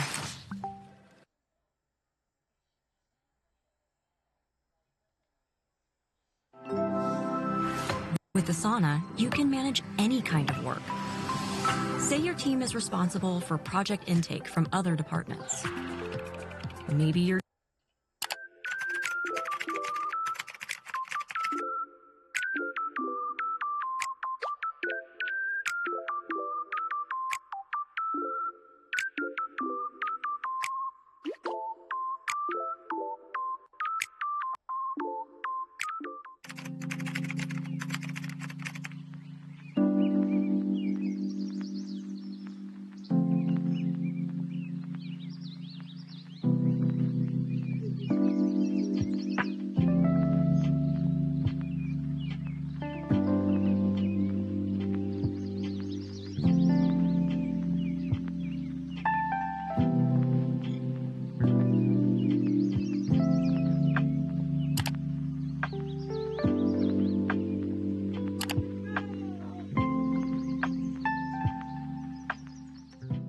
welcome back to another video, and I thought we would spend the day together today and do a what I eat in a day fitnessy looking back in vlog, because today is my first day of my new life with my new coach. So I've actually got a coach. I'm working on some very specific goals. I mentioned this a few weeks back, but the coach I wanted to go for is a booked and busy lady, so I had to wait a little bit, and she was able to get me in during August. So today it's the last week in August and it's the first week of me starting with my coach. I'm working on some very specific goals, working on quads and glutes, but we are mainly working on a calorie deficit, a fat loss phase, which is something that I have been like on and off doing pretty much all year. But basically, because I knew I was going to be getting a coach, I've been doing certain things in the past like month to get me back in the swing of that sort of like locked in mindset. But I've also given myself a little bit more leniency, just because I knew like, right, I really want to give this phase like my all. Like I feel so ready, not in a like weirdly disordered way. Like, guys, don't worry, you're not about to watch me wither away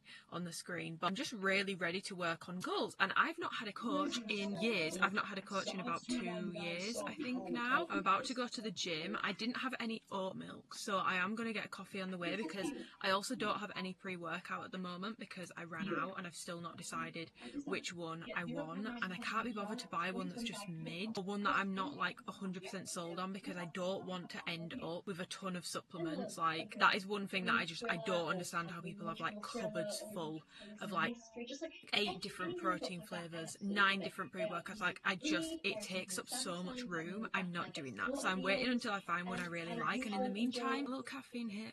Oh, that'll be fine. But yeah, we're about to go to the gym. I am going to film my session. It's going to be my first time doing these sessions, and they are a bit different to how I normally train. Guys, I'm actually really excited. So today I'm either going to do quads and glutes A or quads and glutes B, because basically my split is I have an upper and abs session, and then I have legs, I have quads and glutes A, quads and glutes B. So I'm hitting quads and glutes twice a week. Kind of doing before, but it was split more like glutes and then quads. But in my quad session, I would have movements that would target my glutes as well. And then the leg day is much more hamstring focused. So still training legs 3 times a week, because yes, you can train legs 3 times a week. My steps have gone up. My steps are at 10k, and I've got 90 minutes on the stairs a week. I think today I'm going to do quads and glutes A. It says it should take me 43 minutes. Guys, I'm really excited. Like, I'm geeking out right now, because it's so nice to have a program that I've not done. I'm honestly really excited. I smell so nice, by the way. Blur peach skin, that's what I've got on today, and it just smells so nice. I'm also trying to use up that Vaseline glute, the serum moisturizer, basically. Guys, don't get it. Like, you would not know I've put moisturizer on. I know that some people would like that, but it's to the point where like I actually don't feel moisturized. I mean, if you want something that's completely non-sticky, I guess it's great, but I'm just not convinced I've even been moisturized. But yeah, obviously I've already had my breakfast, which was my pre-workout meal. Get a coffee for a little bit of caffeine. I guess there's carbs in my oat milk, but I'm going to get a small because I really want a matcha today, and I want to make sure I have room in my calories. Because just a little tip, I'm probably going to give little tips throughout this vlog for like food and stuff. Please do not take this as me saying you cannot drink lattes if you're in a deficit, or there's anything you can't have. You can technically have whatever you want in a deficit, but if you want to have plenty of room for actual food, would strongly advise against drinking like 2 big lattes a day, which I know people do, because people don't often think about the amount of calories in milk. And a latte is like 90% milk, 10% coffee. It's basically however big the cup is. So like oat milk, that's about 150 calories, but that's a small. So if you get a medium, it might be like 200, 220, 250. If you get a large, you're probably looking at like high 200s, maybe 300 calories for the milk. And then if you're doing 2 of those a day, it adds up. So I'm going to get a small, and then I will make myself a small iced matcha latte. I also need to do a food shop today, so we'll go through that together. We've literally got the whole hog to do today, but I'm so excited, and I just want to post this and like get the girls locked in together. I'm hoping that how excited I am about my goals will rub off on you and get you to get excited about your fitness and your goals. That's basically what we're doing today. Don't worry, if you prefer a weekly vlog, I'm starting a weekly vlog tomorrow, so you will see that probably next week. Oh, also, I promise, last thing before I go, today is the last day of Alphalete's Athlete Week sale, so I'm just letting you know in case you missed it. There is currently 25% off site-wide this week with code Amy. That will get you 25% off the entire website. I wouldn't recommend using this deal if the item you want has a lot of stock left, like a lot of sizes, and it doesn't look like it's going to sell out anytime soon, or if it's much older stock, because if it is, and especially if it's still on the website the day before the sale ends, that is going to have a way bigger discount on Black Friday. So just be aware of that. Your stuff, 100%, it's a great deal to be able to get it with 25% off, because if I had to guess, for Black Friday you might get 20% plus 10 with an athlete code, which is about 28%, but it's not a huge difference basically. Not a big enough difference to risk things selling out. Anyway, so let's go get a coffee and let's go train. I'm so excited. Okay guys, I'll be honest, this is actually from a different day. I got to the gym, I took my camera out of my bag, no memory card in it. So I've actually filmed Wednesdays, so 2 days later I filmed another workout to put in here, because I felt like I was banging on about how I'm going to take you through one of my new workouts, and then I wasn't able to because this big bozo forgot to put the memory card in a camera before she left. That's what happens when you're doing a crap ton of editing and not paying attention to what you're doing. So starting off my session with hamstring curls, which is not something I would usually do, but this leg day, not the one that I did on Monday, the one I'm talking about now, is actually very posterior focused. It's very hamstring focused. And just as an update, I did this Wednesday. It's now Friday as I'm recording this, and my hamstrings are so sore. So once I had done my lying leg curls, I then moved on to doing stiff leg deadlifts. Now these are well, they're not new to me. I have done them before, but I've not done stiff leg deadlifts in a program in honestly a while. I've just been doing RDL. So the main differences are it's a much bigger range of motion. There's less bend in the knee. Obviously your legs can't stay completely stiff. I mean, they probably can if you're shorter, but I've got very long femurs, so there's always going to be like a slight angle to the legs as I push them back. But basically with an RDL, as I'm coming down here, with an RDL I'd stop about there, but with a stiff leg you're going to come much further down to get a much bigger stretch on your hamstrings, and it will work your glutes as well, but this is a much more hamstring focused variation. However, I was finding that it just felt uncomfortable, and most people with stiff legs, they do like to touch the plates at the bottom, but because of the way that my body is set up, doing that just felt really uncomfortable, and it felt like my back was going to go almost. It could be a flexibility problem, I'm not sure yet, it's only week 1. So Twinkle Toes actually put these plates under, and this actually felt so much better. So if you have that same issue and you're wanting to do it sort of to the floor and tap the plates sort of thing, highly recommend putting plates underneath the plates so that you can get that nice big full stretch without it feeling like uncomfortable. It just felt like there was a lot of pressure going through my back, I think because I was really trying to come down too low and I couldn't get them to touch the floor without really feeling like shit, my back's gonna go. So moving on, I then did some glute kickbacks. So I'm not doing glute medius kickbacks, I'm not doing cable abductions, I'm just doing straight up glute kickbacks, slow and controlled. The ankle attachment is around my ankle, obviously, and then I'm just kicking straight back. So I'm not kicking diagonally, I'm not kicking out to the side, I'm just kicking straight back, slow and controlled, with a little bit of a pause at the top, because you want to make sure that you're actually using your glute to kick back in this movement, not just using momentum. Like I've mentioned so many times, muscles over momentum. You want to use your muscles, not momentum. So making sure that in order to move that way, instead of just thinking about getting my foot from in front of me to behind me, I'm also thinking about using my glute to kick that weight back, almost like pushing it back almost. It's kind of more of like a pushing motion. It feels more of like a pulling, pushing motion than it does necessarily a kick.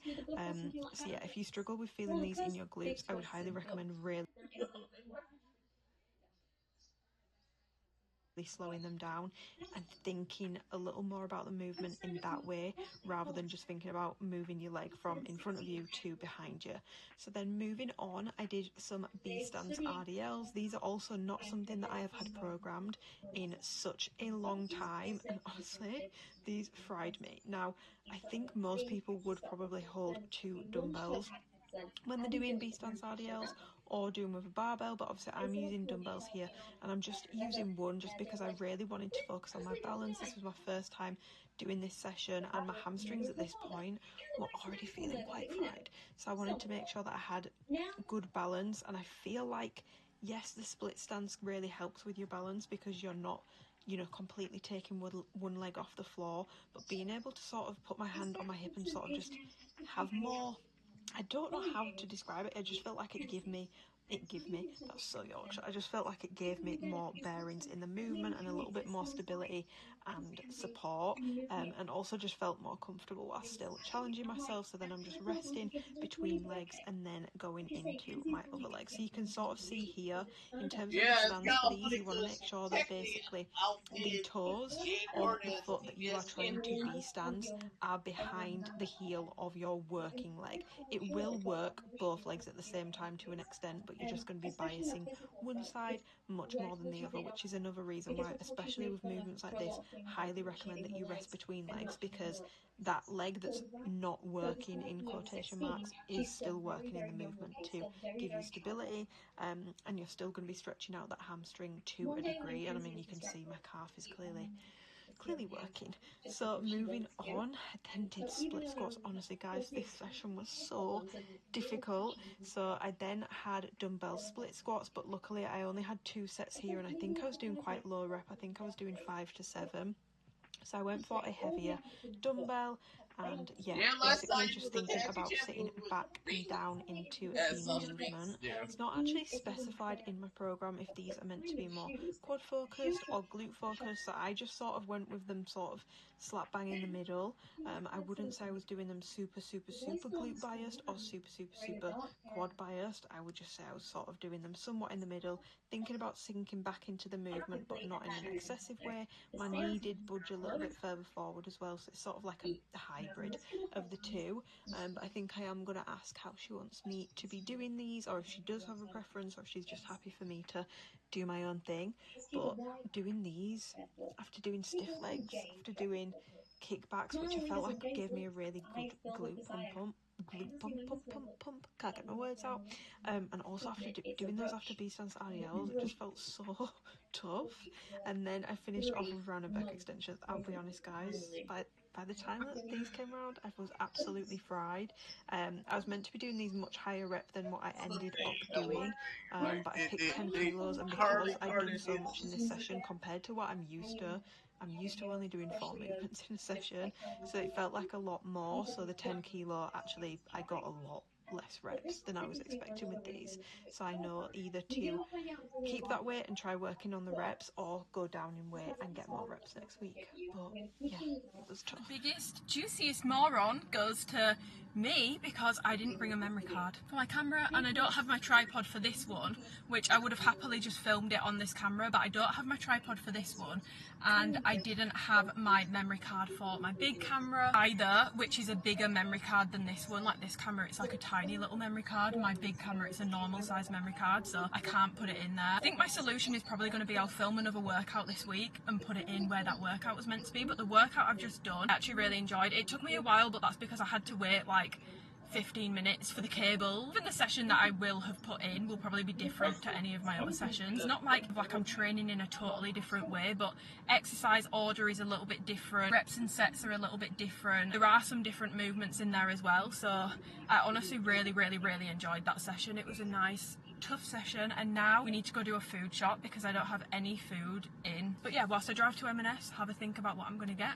But let's get this food shop done. Okay, let's do a quick food haul just before I cook. So I got some sourdough for my breakfast, got some blueberries and raspberries for yogurt bowls, micronutrients, also just to snack on because very low calorie fruits that you can have a lot of, and it really doesn't dent your calories at all. I got some ice cubes, which I know seems really stupid, and to be honest, this is a really small bag of ice cubes. I wish I had a bigger one, but anywhere in the freezer for me to put like an ice tray, otherwise I would make my own. I'm not being lazy.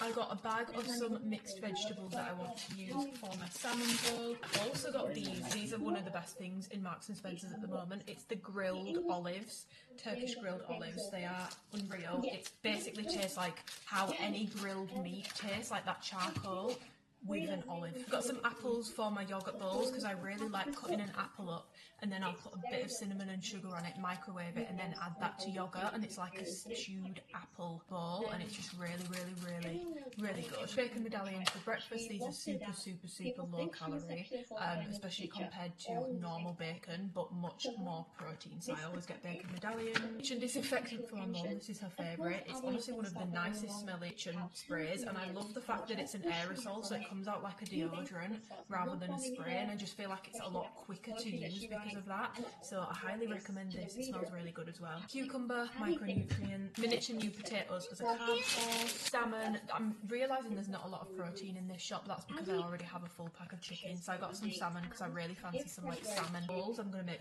one for my lunch. Some Greek yogurt for marinating chicken, and if I want to make any tzatziki or anything.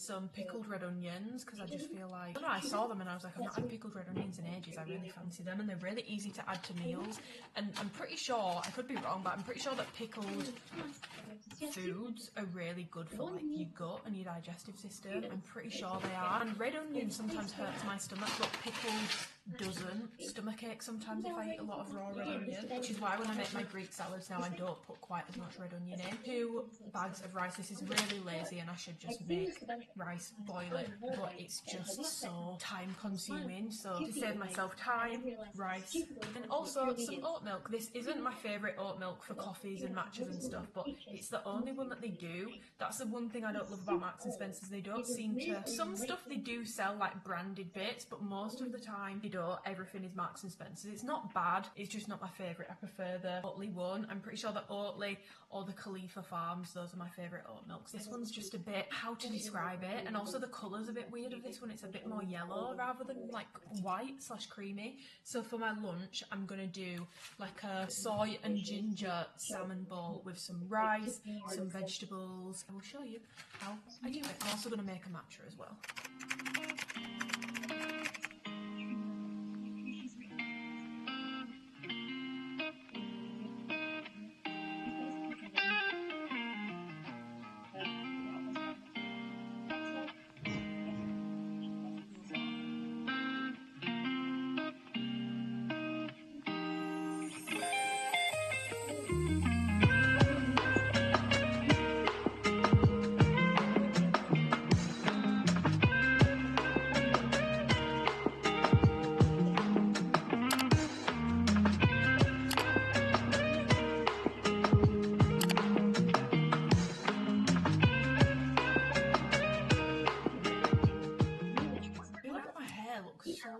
Weird right now, but I've had my lunch. I was just doing a little bit of client work, but now I'm going to make a matcha and I'm going to show you how I make it. If you watched my vlogs before, or like you watched my vlog from the other week, you'll know that I did get this matcha kit from Burn & Blend because it has like 12 different flavours and it seems so interesting. The quality of that matcha is ass, like it's really not good matcha at all. So I've actually, I don't know, I might maybe give it to my niece.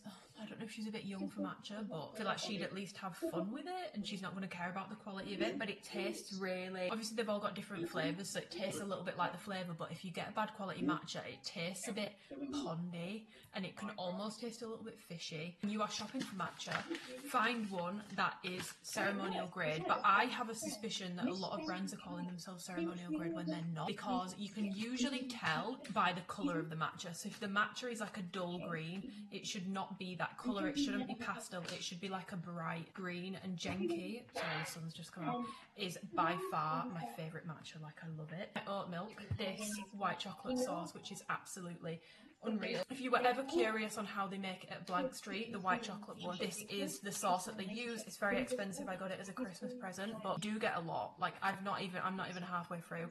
I'm gonna be honest, I think I'm gonna have to like pump this into bottles and maybe give it away, because I think it goes out in October. So I'm not going to get through the rest of this by October, or maybe I'll have to do some baking with it. I don't know, but it's absolutely delicious, and it even has little recipes on the side as well, so it gives you recipe ideas. You can also use it in coffee. I've used it in coffee, but this is the best. I'll try and find it and link it below. It's really expensive, I'm just pre-warning you. I'm gonna do 1 pump of this, or maybe like half. No, I'll do a full sauce. It's not runny like the syrups that you get from like TK Maxx and stuff. It's like a full blown, I don't know, it's like sticky, it's like thick. The reason why I don't do the ice first is just because I find it really difficult to mix the white chocolate sauce with it being on the thicker side. The milk, if I've already put ice in. I said this is not my favourite oat milk, but it's just the one that I have at the moment. So then oat milk, so I'm just going to mix it all together. So now you've got your white chocolate milk. It's really backwards doing it this way, but I just find the sauce really hard to mix in otherwise. Take the matcha. I just do a small teaspoon of it. You don't need a lot. I mean, if you want a stronger, obviously the more you put in, the stronger it'll be, but I don't usually use like a ton, especially because I've already had a coffee today. That then goes in this bowl. I got this bowl from Amazon, by the way. It's just, I like it because it's got the little nib on it for pouring, so it does pour nicely, whereas if you just use a bowl that doesn't have this, I feel like it goes all down the side. And for mixing it, I use a little whisk. It actually came in like a set together, so I will try and link it below if I can find it. I did get it a while ago though.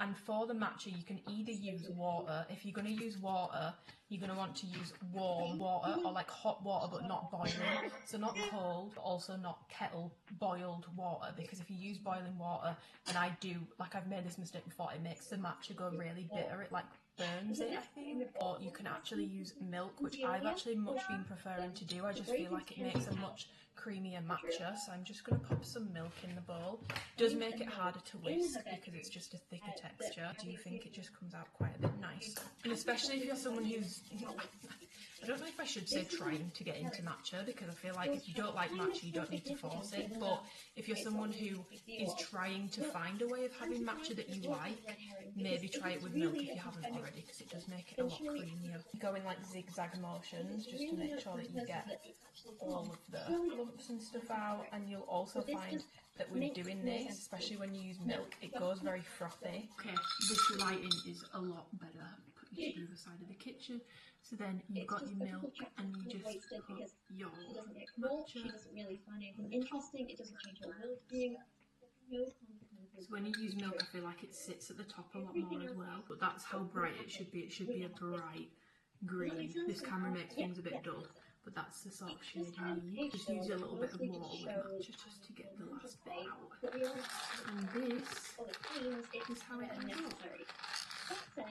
Yeah, her mental health is in the gutter. This is a poor kid crying out for help. We all know he doesn't do anything in the place. He's been never trying to do anything. And then I also think about it. You get cheating on a math test. So good, it literally tastes like a milky bar. Like you can see here how like thick and foamy it is when you make it with milk. It's just so much cream. Now I'm going to take myself for a little walk. It's time to go get some steps in. I'm just going to put another perfume on. By the way, no, I still haven't showered since the gym. The reason why I've not showered yet is because I don't want to wash my hair and then have to do half of this vlog with like wet hair looking like an actual drowned rat. I did a little sink wash when I got back from the gym, and I've put some different clothes on for my walk. It's so warm today, and it's the last warm day. I'm pretty sure the weather goes to shit from tomorrow, so most of it okay. Perfume I'm going to put on is this little Glossier You. It's the Fleur version. I feel like a lot of people, oh my god, I'm nearly out, guys. Guys, I'm out. I've literally just used the last of that up. Like, I know it's called Fleur, but it's like a coconutty, flowery, but like beachy scent. It smells like a really nice, beachy summer's day. I really like it. I actually prefer this one to the original. I prefer this one and the one that comes in the white bottle. I prefer both of those to the original. But I think that's just because my sister wears the original, so to me that smells like my sister. And I'm not saying my sister smells bad, but I would never, I don't know, with scent and stuff, I don't want, like, if someone I know has a signature scent, I don't want to smell like that because I want that scent to still remind me of that person, if that makes sense. So that's why I've never gone for the original. I don't think it smells bad. It's what my sister wears, so I don't wear it. I'm gonna go and get steps in because, like I mentioned earlier, obviously I've got my training routine, so I'm training 4 times a week, upper and core, 90 minutes of cardio a week, 3 lower days, which I've already explained earlier. And then on top of that, I have some other goals, which are obviously my calorie goal, which I'm not going to share because I could tell you guys, and I do want to disclaim that as well because we are doing a what I eat in a day. If you go and eat this food, it's not a guarantee that this will be a deficit for you. It's not a guarantee that this will work for you because my calories and my macros have been built for me. It's built for my body and it's built for my needs. So please use it as inspiration. I like doing these videos because you get when it comes to cooking, okay? If it takes longer than 20 minutes, I'm likely not doing it. But I also don't want to eat super boring meals. I want something that's still tasty, quick. So that's why I like doing these videos, because I struggle to find those sorts of recipes. Because why is it a 20-minute recipe but you're bringing out the blender? Like, no. I like minimal equipment as well because I hate washing up. These videos are for like meal inspiration and for meal ideas, and obviously I will give you tips during the video, which I've already been doing, about deficits and training and all that good stuff. But it's not me prescribing you eat this every day, because I eat differently every single day as well. So just a little disclaimer, which to be honest I probably should have done at the start of the video, but I forgot to do it because I just feel like we're all on the same wavelength here. But in case we're not, please do not go and copy what I eat in a day and expect it to make you look like me. Not that you'd want to look like me. I don't really think that's something that anyone would be aiming for, but yeah, that's basically my little disclaimer. We're all different and we all have different requirements. I've got my deficit goals, and then my water goal is 3 litres of water a day, which I already pretty much do. And then my step goal is 10,000 a day. Now this is something that is actually going to be a push out of my comfort zone for me. I know that you will think, Amy, but you're self-employed, you've got all the time in the world, you have a job that revolves around fitness. Ironically, most things that are the most time consuming for my job, chatting to clients, replying to clients, doing client check-ins, editing videos, revolves me being sat on my ass. Like, it's such a sedentary job in a very weird way, because I think people probably wouldn't expect it, but it's very, very sedentary. Like, some weeks, especially if I've got a lot of editing to do and client check-ins and everything, which I know is the norm for most people as well who have normal 9-5 jobs. So trust me, I'm with you on that one, and I am someone who, for that reason, I've always struggled with my step goal. When I was at uni, so easy, but obviously it's easy when you're at uni because you have piss all responsibilities and you're just dotting around town. Like, I went to uni in Newcastle and I would just meander around town, and I feel like I would probably do like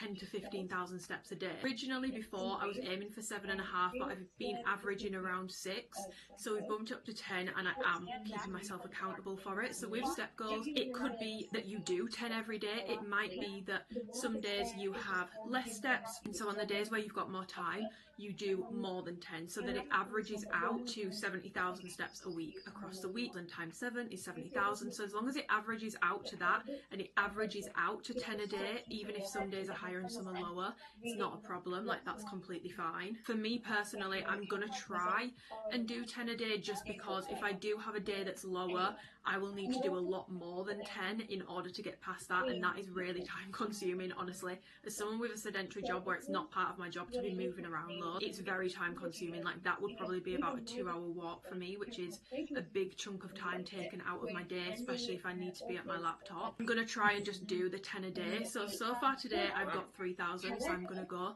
and do about probably an hour's walk, and it should get me 7. I'm hoping it's going to get me 7 and then I will be on 10. But I'm really sticking with this because a lot of people think that, you know, the vast majority of the work is done inside the gym, and it's really, really, really not. Now, the whole 10,000 steps a day thing is bullshit. Like, it's a completely made up number. There's nothing special about 10,000 steps a day, but the amount of movement that you get in throughout the day, wandering around, fidgeting, walking around, getting steps in, if you work a more like physical job, that is actually going to contribute more to your total daily energy expenditure than a gym workout is, because the vast majority of your day is not spent in the gym. So the vast majority of your opportunity for burning calories and increasing your expenditure is going to be outside of the gym. So if you are someone who has been really trying, really locked in with your deficit or with fat loss goals, but you are really struggling, have a look at how much you move around day to day. You know, if you're smashing it in the gym, smashing the nutrition, there's nothing else going on, have a look at how active you are day to day. And I'm not saying you need to do 10,000 steps a day. It might be that you're actually averaging 2,000 steps a day and you bump it up to 7. Every little helps, but trying to stay as active as possible throughout the day will help you out so much with your deficit and fat loss related goals. And for a lot of us, it's like low hanging fruit. Like, it is technically easier to get steps in than it is to go to the gym, even though it doesn't feel that way. I'm not someone who just naturally moves a lot. Definitely noticed that about myself over the past few years. So yeah, if you are someone who struggles to get steps in, we're on this journey together, because I struggle as well. My steps are set at 10, and so 10 it will be. Got my little bum bag. I feel like I speak about this in every vlog, but I love it, and I'm always ready. I've got a tampon and a hand sanitizer. Which hand sanitizer is this? Oh, I was wondering where this had gone. It's my vanilla one, but I've got 2 vanilla ones, and I didn't know where this one had gone, but it's nearly out. So I'm going to drive down to the canal, and then we're going to get some steps in. Then when I come back, I think I might have a protein juice, because I'm not, like, my appetite is, don't know. I mean, it's a good thing because I'm trying to eat in a calorie deficit, I guess, but my appetite has really not been high at all for like 2 weeks now. Don't really have much of one, so I think I'm going to try and push my evening meal back to probably about 7, so when I come back, like a protein juice or something to get my protein up but not fill me up too much. So yeah, let's go!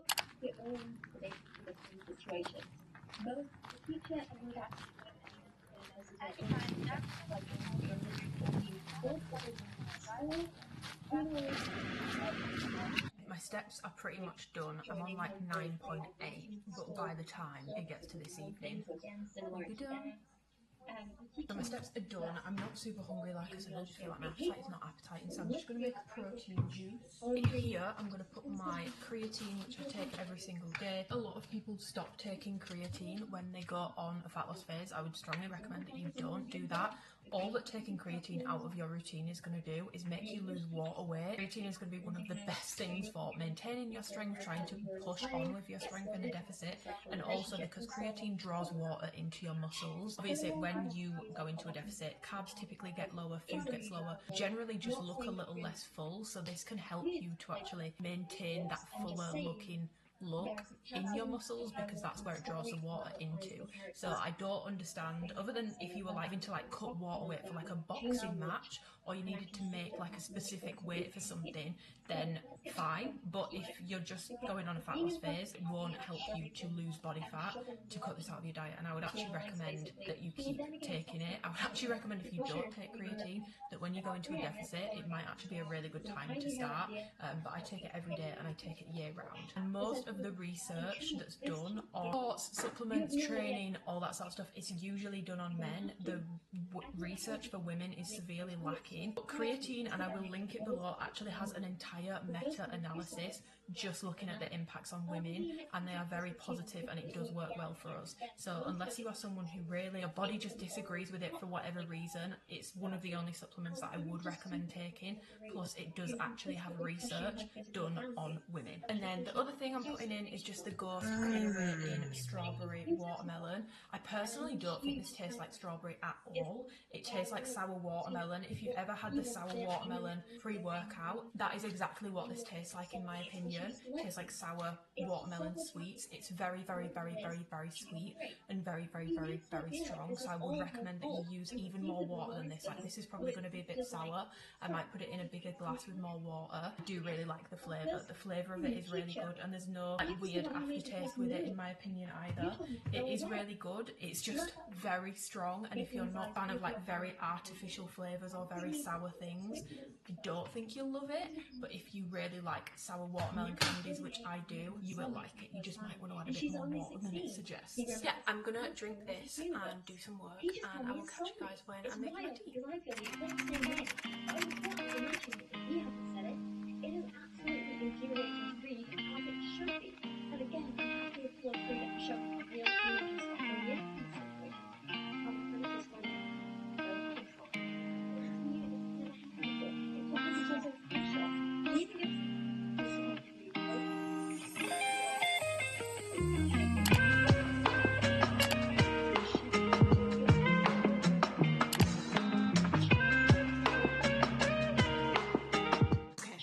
it my tea. We've gone high protein, but I've got my protein, my carbs, my greens, and then I didn't explain what this green sauce is on the edge here, but it's basically like a spicy Greek yogurt thing that my dad makes. It's the same as like the spicy Greek yogurt, I'm not sure the like correct name, that you would get from like a curry house, and I just think it's going to go really nicely with my chicken. So I'm going to eat this.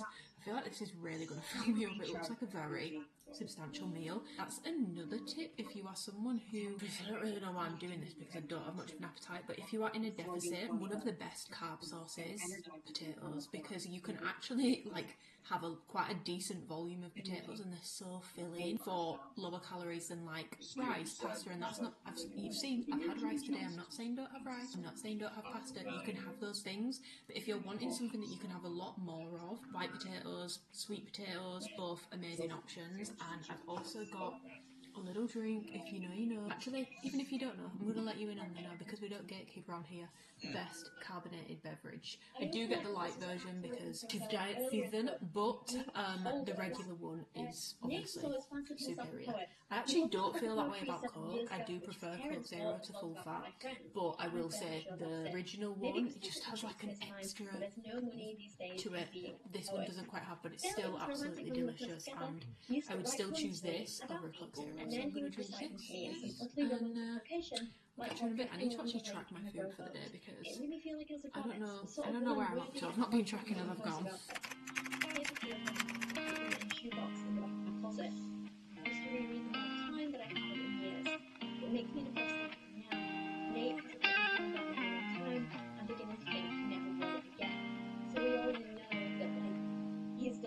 Guys, it's now 20 past 9. Our Lord and Saviour, Ashby, is currently on live. Remember this.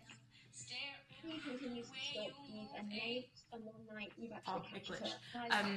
Anyway, I will continue watching her live when I've eaten this. I've made myself a big yolk. This has gone very big. There is a full apple in here. We've got some blueberries. We've got some raspberries, we've got some maple syrup, cinnamon, and it's just like the nicest. It's one of my favourite things to eat, honestly. So I'm going to pop this into my fitness pal because this is my final shindig of the day. Let's pop this in, we go to log food, and this is where I log everything. We're going to search Alpro, soy, simply plain, 250 grams, snacks, add maple syrup and apple. Okay, slay. I have hit my calories. Yeah, I've hit my calories pretty bang on. I've done, well, I won't tell you how many I've done because, like I said, my calories are my own.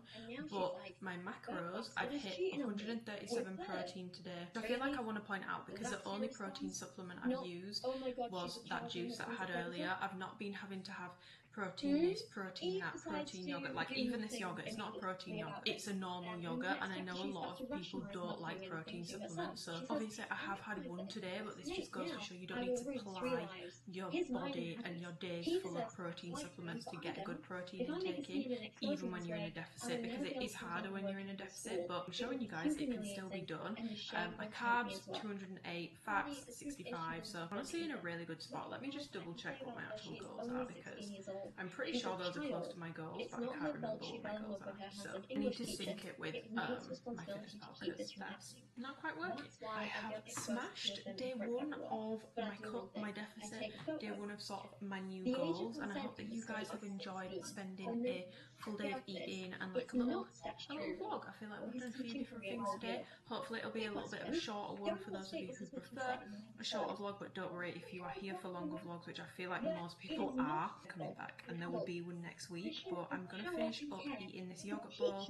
I'm going to have some more water, and I need to work on some bits for alphalete, so I'm going to get on with that. But yeah, if you guys want to see more full days of eating, please let me know and I will get them filmed for you. Just let me know that you want them and I will do them. Or if there's any other food related videos, like if you want like meals I ate in a week, I could do like a week of eating. I'm not sure how that would work, but I'm pretty sure I could do that. Like a week of eating, that might be quite long actually. Maybe like a week of lunch ideas, evening meal ideas, breakfast ideas, or any other sort of like different content you want to see from me that I've not already done. Again, just to disclaim, this is like eating the exact same I've eaten today will not get you the same results that I'm aiming for. Every single body is different. It's just for inspiration. Eating like someone else, training like someone else, copying what they do to a T will never make you look like them, because we're all different, and that is what is so beautiful about all of us, is that we're all different. We've all got different requirements, different needs, different genetics. So give the video a like if you have enjoyed it, because it massively helps me out, helps me to keep doing these videos because it helps the channel a lot. Leave a comment below, subscribe if you want to and you haven't already, and I'll see you guys in my next video. Bye. Allowing them to be sexually abused is ruining their life. This was the question to me that Frida wasn't writing this book about grooming and child abuse with the sensitivity and seriousness that it needs. And it only gets worse from here. The closest we ever get to Eve trying to protect this literal child is her saying, I have to remind myself again that this isn't her fault. Nate took advantage of her vulnerability. I've been a teacher long enough to know that some girls are more suggestible than others. Some are more likely to succumb to a crush on their favourite teacher. It's not her fault. It's not. Which I maybe wouldn't have a problem with her saying if Eve... ¿Dónde vas a encontrar algo fresco, calientito y acabadito de hacer? Un family meal. Tiene un pollo entero, viene con arroz, frijoles. Pollo más fresco es el de pollo tropical. La familia puede comer por solo $19.99. Pollo tropical.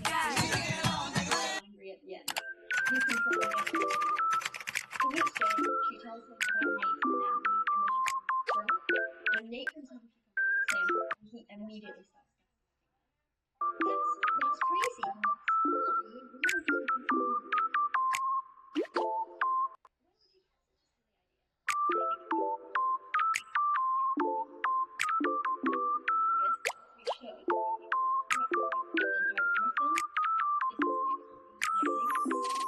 Guys, don't mind how strange I'm looking right now. Welcome back to another weekly vlog. I'm starting a weekly vlog today. It's Wednesday. Probably going to film it over the weekend. And I've actually got a lot going on in this vlog. Tomorrow I'm going back to look at some houses again, and I think I'm going to bring you guys with me because I did actually go look at them last week. She full blown like let me in the show homes on my own, and I did not know that was a thing. And I didn't take my camera with me last week because I wasn't vlogging. I was taking, not being like, oh god, I need a week of filming, it's so exhausting. But I just felt like people were maybe getting a little bit bored of the weekly vlog, so I just took a week off filming. But obviously I didn't have my camera with me, so we're doing that tomorrow. Today I've got training, quite a bit of work to do. I'm going to London for the day on Saturday. Good old mix in this vlog. It was meant to be miserable today, but again, I mean, I'm not complaining because I don't really want it to be miserable. It is so nice and sunny outside. I've just finished getting ready and now I'm going to take out my heatless rollers. I feel like I wasn't doing these consistently for a while. I remembered like maybe I shouldn't be using heat on my hair so much. So now I'm back to doing my heatless rollers again. Layer 1. I've been putting 3 in again, but I have 2 thicker ones. These ones, oh my god, my hair smells delicious. Oh, it smells so nice. I ran out of my living proof conditioner yesterday, so I had to use the L'Oreal. It's in like the peach coloured pot. I think it's the L'Oreal Elvive hair mask on it yesterday. I'm saying it like it's a bad thing. I do genuinely really like that face mask. And it just smells so nice. Okay, this is the second layer, which has got a knot in it somewhere. Second layer is a bit curlier. Okay, let's go girls. Oh, How are we looking? Oh yeah, it's giving poodle. It goes so much curlier when I do the 3. Look at volume on that. I'm like, this is so... I look like a little lion right now. I kind of love how big it goes when I use 3. Just air wrap that and just straighten it out a little bit before I go to the gym. Yeah, this is my hair. Definitely about to go and ruin it at the gym, but I'm going to get dressed for the gym. And yeah, I am going to film my workout, but basically I filmed a full day of eating on Monday and I wanted to include a workout in it because I've got an entire new workout program. This week is my first week of doing it. I am so sore because I've got a new online coach. On Monday I took all my filming equipment with me, got to the gym and then realised that I didn't have a memory card. So I couldn't film the workout, so I said on Monday I will film another lower body day this week and just insert it there. So I think I will put like a couple clips of the workout in this vlog, but if you want the full workout it's in last week's upload, so make you aware of that. But I'm going to go and pick out a gym outfit. I think I'm actually going to wear the pink that I wore on Monday, the orchid. Okay, I have shortened this down a little just because in last week's video I did go over it with like multiple sets and very much in depth, but this was basically my first posterior chain sort of session in my new weekly training program from my new coach, which I'm honestly really enjoying. It's definitely a lot more volume than I am used to. I'm not sure if it's a lot more volume or just more movements, if that makes sense, because quite a lot of the stuff I'm only doing for 2 sets. So I'm starting off this session, it's very much hamstring focused, with doing some laying hamstring curls, and I've been over these 1,000,001 times, but really trying to drive your hips down into the pad to try and avoid your bum coming high off the pad. I will say that towards the end of this I'm really clearly struggling with that, so yeah, don't do what I'm doing there. My hips are really shooting up off the pad. You want to keep them as like locked into the pad as you possibly can. I then did stiff legs and I worked out, well, I didn't work out, Twinkle Toes worked out. I kind of needed plates because otherwise it just felt very uncomfortable. So with a stiff leg it's very similar to an RDL, but with an RDL you've got a bit more of a bend in your knee and it's going to hit more glutes and hamstrings, whereas with a stiff leg deadlift you're trying to keep your legs, I mean the glute is in the name, a lot more stiff, and it's very hamstring focused. And trust me, even though and then they're having this conversation, they're having a last minute, having a they're just so bad papers, and it's just like, how did anyone conclusion that this is a good idea? These just look bad, and because they're bad at data, otherwise it just felt very uncomfortable. So with a stiff leg it's very similar to an RDL, but with an RDL you've got a bit more of a bend in your knee and it's going to hit more glutes and hamstrings, whereas with a stiff leg deadlift you're trying to keep your legs, I mean the glute is in the name, a lot more stiff, and it's very hamstring focused. And trust me, even though it doesn't look that different, you really do feel the difference when you're doing the movement between that and an RDL. And I've done that session twice now and it has been absolutely tearing up my hamstrings in a different way to RDLs. I thought RDLs were bad. No, stiff leg deadlifts are so much worse, and I've not done them in so long.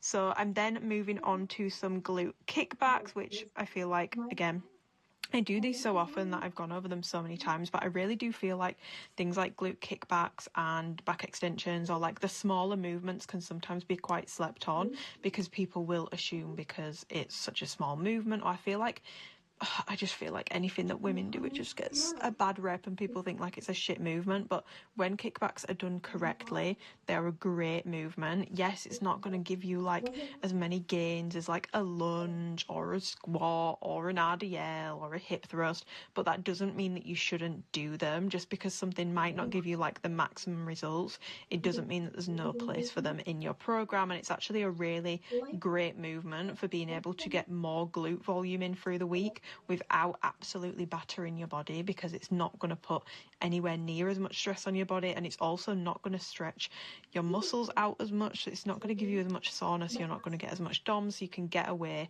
with accruing more volume through adding those movements in.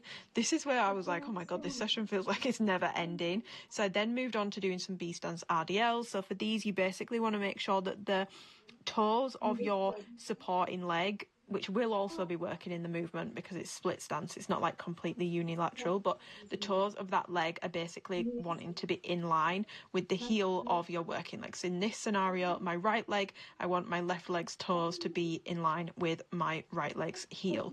And you're basically going to split your stance, B stance, and perform as you would an RDL. If I was going to nitpick myself here, I would say I don't necessarily need to come down quite as far as I am, because it does reach a point where my hips stop moving back, and from that point onwards it's really all back. And I see a lot of people, like I've had it with clients, people online, complaining with back pain when it comes to doing single leg deadlifts or B stance RDLs, and I feel like a lot of the time it's because the usual form tips that you take from your standard RDLs, people tend to just like forget them, and they sort of go a little bit out of the window when you're doing single leg or B stance. So just remember, as soon as your hips aren't coming back any further, it is okay to stop the movement there and come back up, because it depends on obviously your flexibility, how your body is set up as well, like your mechanics and stuff. But ultimately, if your hips are not coming any further back, you're not getting a bigger stretch on the glutes, you're basically then doing all that movement from your back, and if your back is not strong enough to take it, it can give you a little bit of soreness in your lower back. So I'm definitely exceeding my range of motion a little bit, but honestly these felt really good, and I felt like I got a really decent stretch on my glutes when I was doing them. Then moving on to some Bulgarian split squats. I was only doing 2 sets here, which I was very thankful for, and they're very low rep. It's 2 sets of 5 to 7 reps, which I really like, to be honest. I've spoken about this a few times, but I think doing 2 sets of stuff is so underrated sometimes, because I find that if I know I'm only doing 2 sets of something, I'm more likely to pick up a more challenging weight. I'm more likely to push myself in those sets a little bit, because sometimes when you're doing 3-4 sets of absolutely everything, it almost puts you off wanting to go all out on your sets, or like really give them your all, because you're just thinking, Jesus Christ, like I've got another set of these after this. So it's honestly really nice. I've enjoyed that about programs I've done myself recently, but I am enjoying that about this program, even though I feel like I'm doing more in a session. I feel like there's more movements per session. There's quite a lot of stuff where I'm actually only doing 2 sets, which I do really appreciate, especially when it comes to split squats, because my goodness, especially after like the stiff legs and everything else that I'd done in this session, I was feeling it.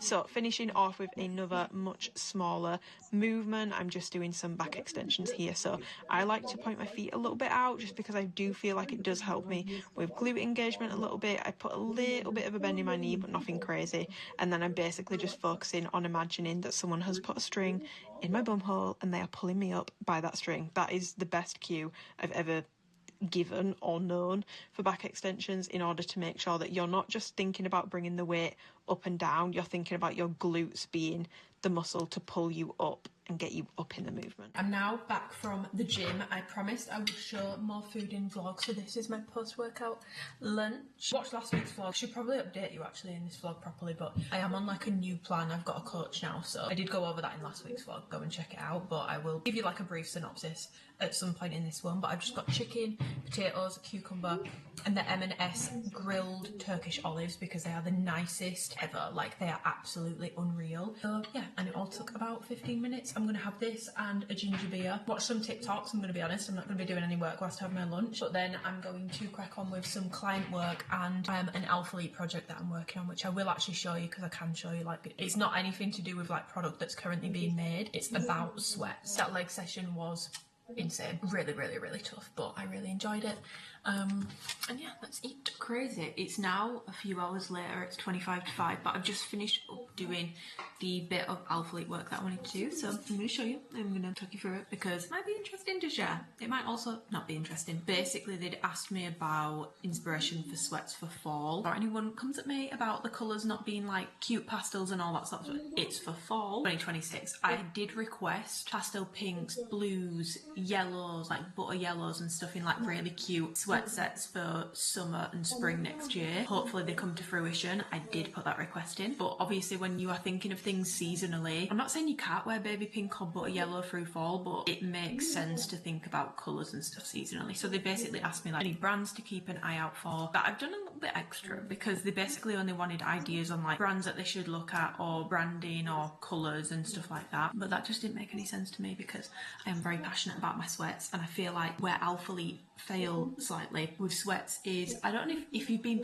buying from the brand for a long time, I feel like you'll have noticed they tend to do a sweat and then they won't do it again. Like they'll do it once and then they don't bring it back. Like there's no consistency to sweats. Like they don't have core sweats like they have core active, and I feel like it gets very confusing, like even for me working with them. And people are like, what was the fabric on this specific hoodie? Well, not anymore because most of them are sold out now, but there was a time where there was like 8 different black hoodies with different branding on the website, but they all had slightly different fabric, and it was just so confusing trying to explain things to customers or even trying to remember it. So I cannot imagine if you're actually thinking, am I going to spend £50 on this thing? You're probably just not going to bother because it's not easy. So I basically wanted to line out, like I think they need to establish 3 core fabrics, a light one, a mid one and a heavier one. Obviously those will be used seasonally, but like I know for certain parts of the US it doesn't, or certain parts of the world in general, it doesn't necessarily get cold or it doesn't necessarily get hot, but generally it might follow seasons. So they might do more lightweight in spring, summer, they might do more midweight in sort of like autumn, maybe spring as well, and then heavyweight through the winter. And obviously it's going to depend on preference as well. Like some people regardless of where they live don't like lightweight, some people regardless of where they live don't like heavyweight. But I think having those like 3 fabrics like core and established, and then basically you can get the customers, you guys, more used to what they are buying. You know how things are going to fit, you know how the fabric's going to feel. It just comes down to a case of, do you like the graphic they've put on that? Do you like the branding they've put on that? Do you like the fit of that? Zips, pullovers, straight legs, cuff joggers. But I started off with branding because I feel like branding is very ugly usually on the sweats. It's like when they've tried to do women's only stuff, it just doesn't make sense, or they just do weird stuff when it comes to women's only stuff, and it's like women don't want, like some women do, but women generally, just because you're a woman it doesn't mean you want this like massively girly, massively feminine sweat set. You might still want something that's quite cool looking or just easy to throw on. You want something fuss free. If they're doing logos, do them small, and if they want to do anything bigger it needs to be like cool graphics, either like varsity style or even the logo that they just did on the core sweat shorts. I said that in my video. That would be so cute on joggers and hoodies, like small, keeping the branding more subtle when it's logos, going bigger for cool graphics or new things that they want to try, and maybe there's a graphic that's trending. So this is basically how I've gone about it when it comes to the branding. And then colours, again, please don't kill me, but this is for fall, it's fall inspo, so that's the reason why there's not pastel shades and stuff on here. So yeah, heather greys, I've been very specific with this because every time we get a heather grey it's so dark. Like I want like the vintagey sort of shades, not the dark ones, like the super light creamy ones. Neutral solids like rich chocolate browns, teddy browns, creams. And then for colours I've gone with like rich fall jewel tones, so like your greens, your blackberries, your burgundies, your navies. I feel like it's really hard to find sweat sets in this like blackberry purple shade, so I really have put emphasis on that because I feel like burgundy is quite well done. I would still love to see them do it, but purples I don't see as much in sweat. Then I've gone over fits and styles, so making sure with bottoms they're not like limp, they've got structure around the hip, there's no massive crotch, it needs to be like a woman's specific fit. Pullovers like cocoon fit, so they have a nice fit, they're not limp looking, they're not straight looking, they're more of like a sort of bubble effect, and it just creates more of like a cozy vibe, especially for the winter pieces which might be a little bit heavier. Zip throughs, again, same fit notes as pullovers. Crew necks, I genuinely feel like this is where they should focus a little bit more. I've not said don't do crew necks. I have given some ideas for crew necks, but then I've just done a little bit of work on strategy for sweats and sort of lining that out. Like I mentioned about having those sort of like 3 fabrics, because it just feels like they do different sweats every year, or like every few months there's a new sweat and it's a different fabric blend. And they also just don't do like women's specific sweats, and every time they do them they're just so fussy. They're not like basic easy to throw on pieces, and they're not pieces that I personally think ever look amazing. I'm going to upload this to Notion for them, and then I think I'm going to go for a walk because I really need to get the steps in. It's now 20 to 5. I've really enjoyed doing it. I've just been able to yap about sweats for like 3 hours, so I can't complain. Morning! I'm just gonna get ready and I thought we would get ready together for the day. I'm sorry if you can see my nipple. That's very rude of me. I feel like people may ask. My Bambi pyjamas are from Primark and these were really expensive. When I got to the till I was like, excuse me. When I say expensive, I mean expensive for Primark. The top was £9. I was like, okay. The bottoms were 40. I went in the other week because I was looking for all these pyjamas that kept going viral on TikTok. And then it dawned on me, like, I don't like that style of pyjama, really.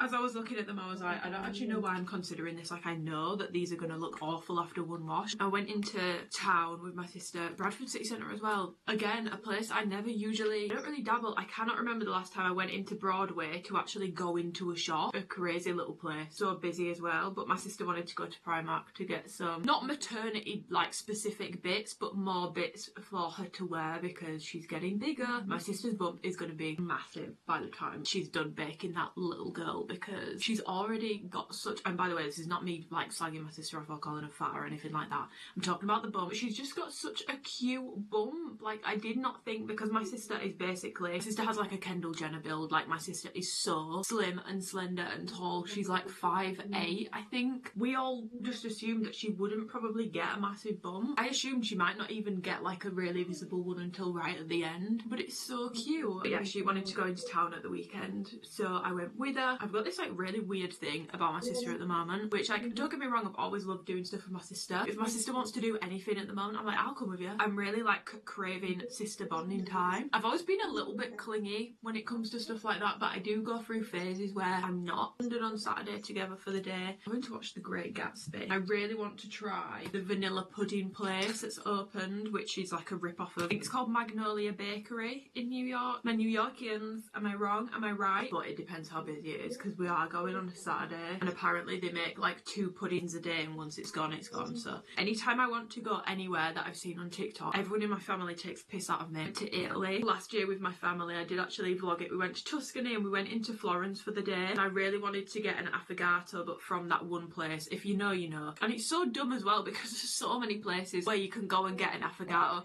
but I was like, no, I really want to go there. Like, guys, this is somewhere I really want to go. Didn't make, but obviously we were all together, out of the kindness of their hearts, walked with me to this affogato place and it took us probably like 30 minutes to walk there. Tell me why I got there and the queue was literally wrapping around an entire, like, you wouldn't call it a block because they don't really have blocks, but let's just say the queue, if I'd have got in it, it would have taken like 2 hours. And my mum was like, you are getting in that queue, there is no way that we walk all this way. And then my sister was like, no, but mum, like, look at the queue, like, you think that's the queue, it goes all the way around. I was like, mum, like, I'm not getting in the queue. So I didn't queue and it was a wasted trip. So now anytime I'm like, oh, I've seen this place on TikTok that I really want to go to, everyone's like, no, we're not going there. Hopefully we will go, but you'll see in this vlog because I'll be bringing you with me. But yeah, I'm just getting ready for the day. Today is a rest day. My god, I feel like I really need it. Like, everything is so sore today. I was gonna do cardio this morning, like early morning, but I woke up and I was like, I really just feel like my body needs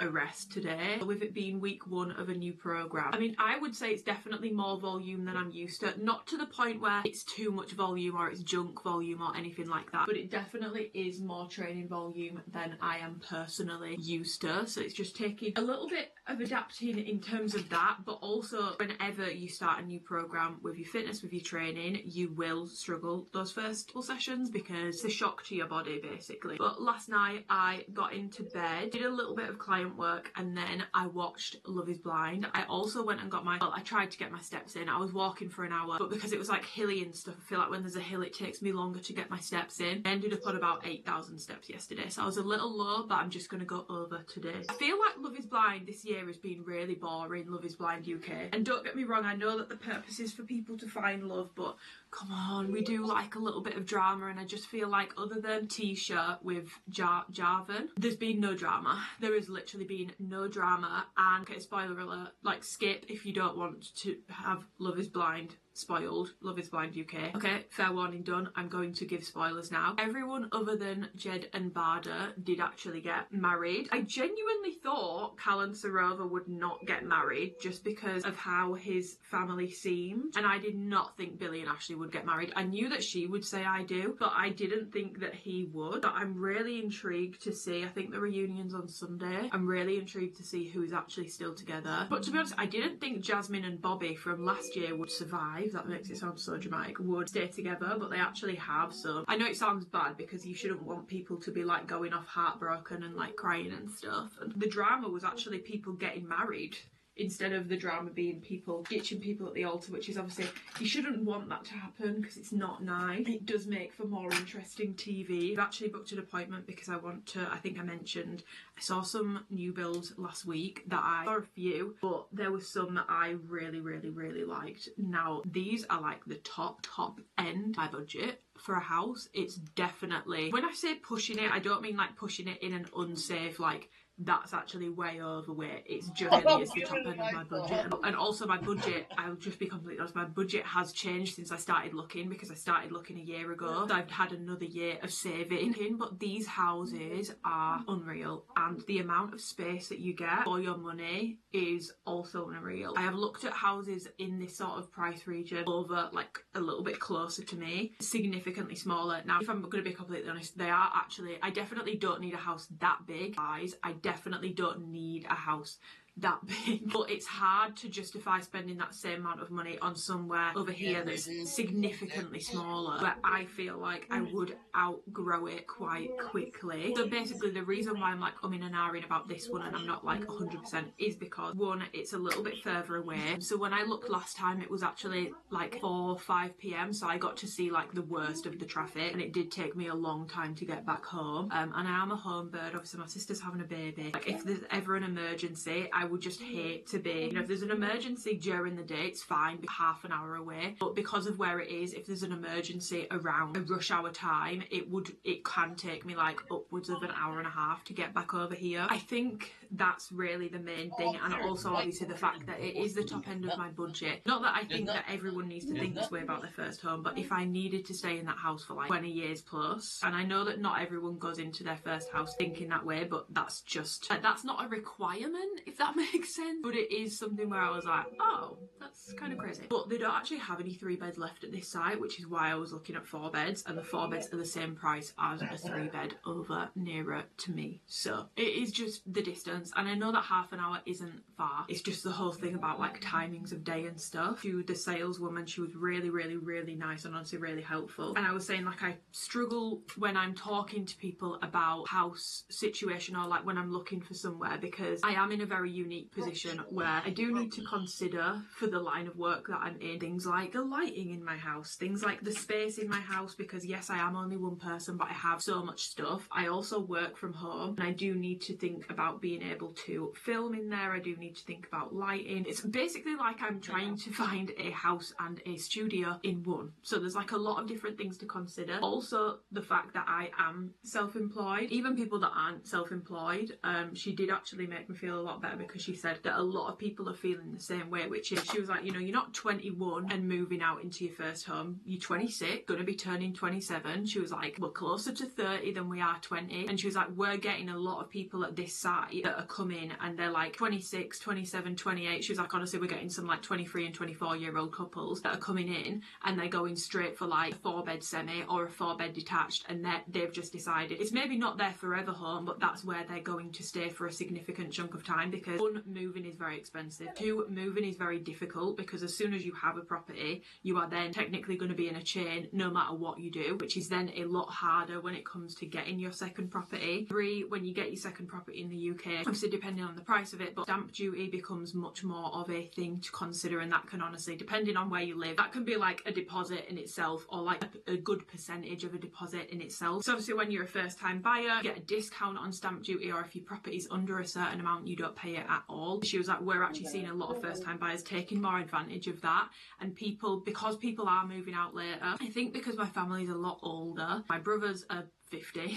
Well, one of them's 50, one of them's nearly 50. My dad's nearly 80. My mum's in her 60s. They're used to this whole, like, you get your first house when you're 18, 19. You might buy like a 1-bed terraced house, then you move on to the next, then you move on to the next, then you move on to the next. But we're not living in that scenario anymore. Like, I'm not 18, 19. I also work from home. There's all these things to consider. And she's like, obviously people mean well with what they're saying, but there's a lot of factors that are very relatable to other people, because people aren't moving out or getting the first property in a lot of cases at such a young age. That doesn't mean obviously everyone's doing it, but she was like, you're not the only person that's in that mindset of like, let me actually just get somewhere where I could, if I needed to be there for years and years, see myself being there for years and years, because you're in the position to be able to do that. And I've said this before on YouTube when I've spoken about like housing stuff, but I genuinely feel for a lot of people the property ladder is just not really a thing anymore. And I'm not saying that to be like super negative, because we're all moving out a lot later than previous generations did. And even me, like, I'm going on like I'm moving out like super late. 26 is still quite young to be doing it in the current climate, so I'm very, very, very grateful for that. But times have changed a lot, and by the time that people are going to move out, they are going to need more space, or they might already have a kid, or they might be thinking of having kids imminently. Simply just the fact that moving, buying houses, everything is very fucking expensive, and it's also very, very, very, very stressful. So people aren't going to want to, if you're not in the position where you have to, I don't understand the idea of buying somewhere that you don't really like, in an area that you don't really like, obviously unless you absolutely have to. But if you're not in the position to do so, I don't understand the encouragement of like, just get something to get your foot on the ladder. I feel like it made sense 10 years ago. Does it make sense anymore? I'm not entirely sure. It was really nice to talk to her about it, because obviously she actually speaks to a lot of first time buyers. Like, that is literally her job, and she was saying like, you're not crazy, like, and a lot of people are actually very in line with the way that you are approaching getting a house. I mean, my ideal scenario would be if I could just teleport this house to being like 10 minutes from my mum and dad's. I'm really not having a good makeup day today, guys. It's probably not showing up on camera, but I just look really, I feel like my cheeks look really muddy. Whew. Twinkle Tours has picked me up and we have arrived at the Springs, which is in Leeds, which is actually near where the houses I was looking at is. Not like a ton here, but there's a lot of home stuff, and there's also a TK Maxx, which I found a really nice candle in.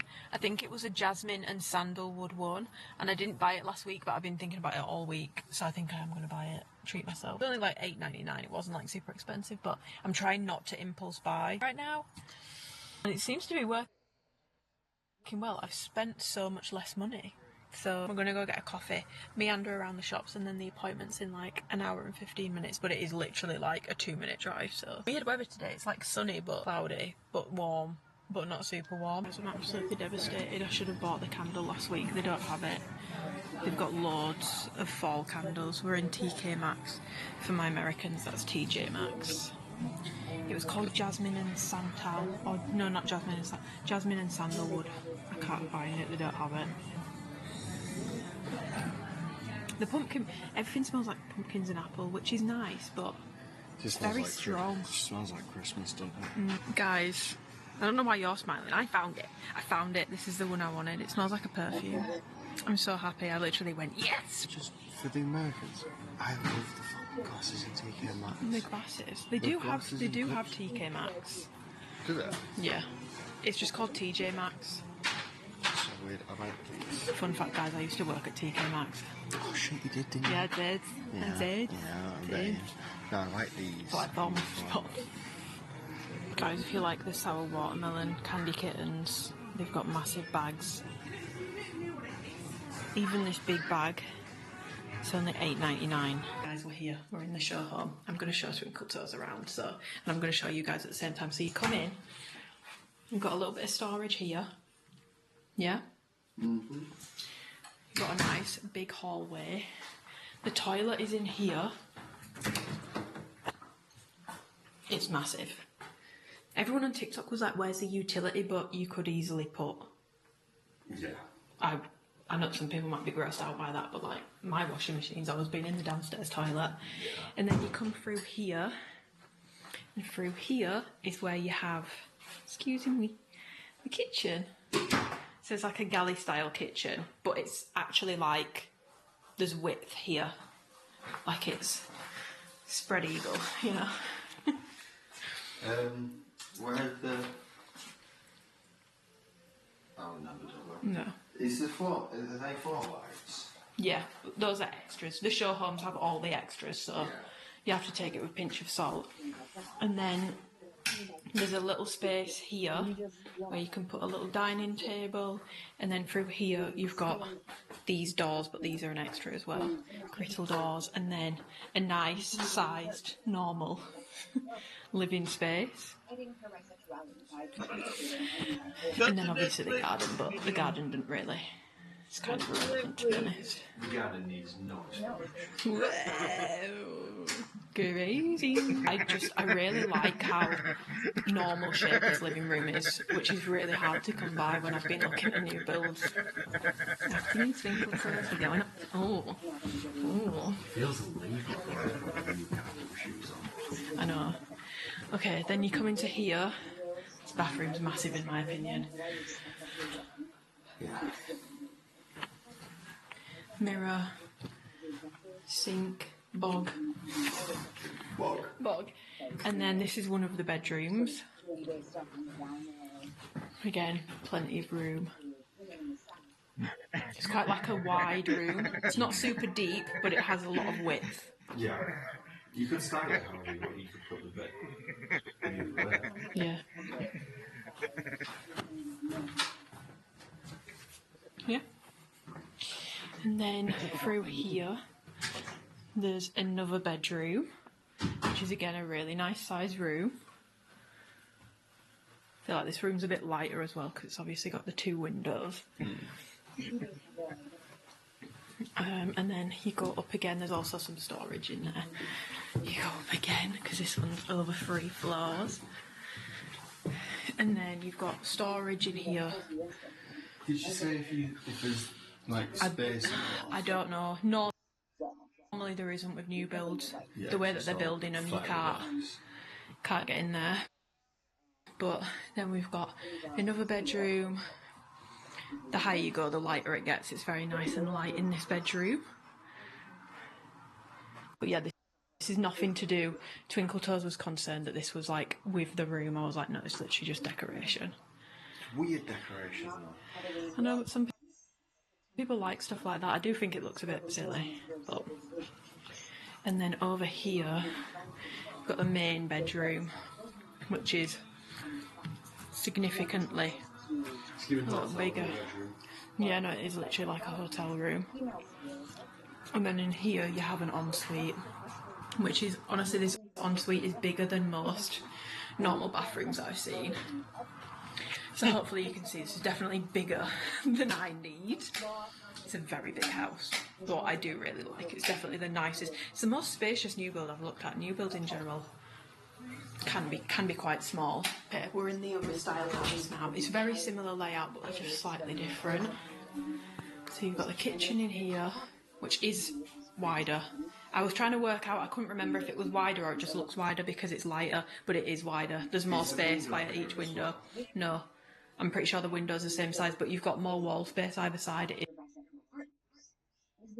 is wider. It's crazy how much difference the colours make, and it's how light. Yeah.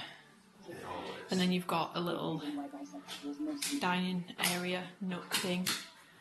Are you paying attention to the TikTok that someone left about turning the lights off? No. There's under storage space under the stairs. And then there's a separate living room in this one, like it's completely separated. But again, it's a really nice size.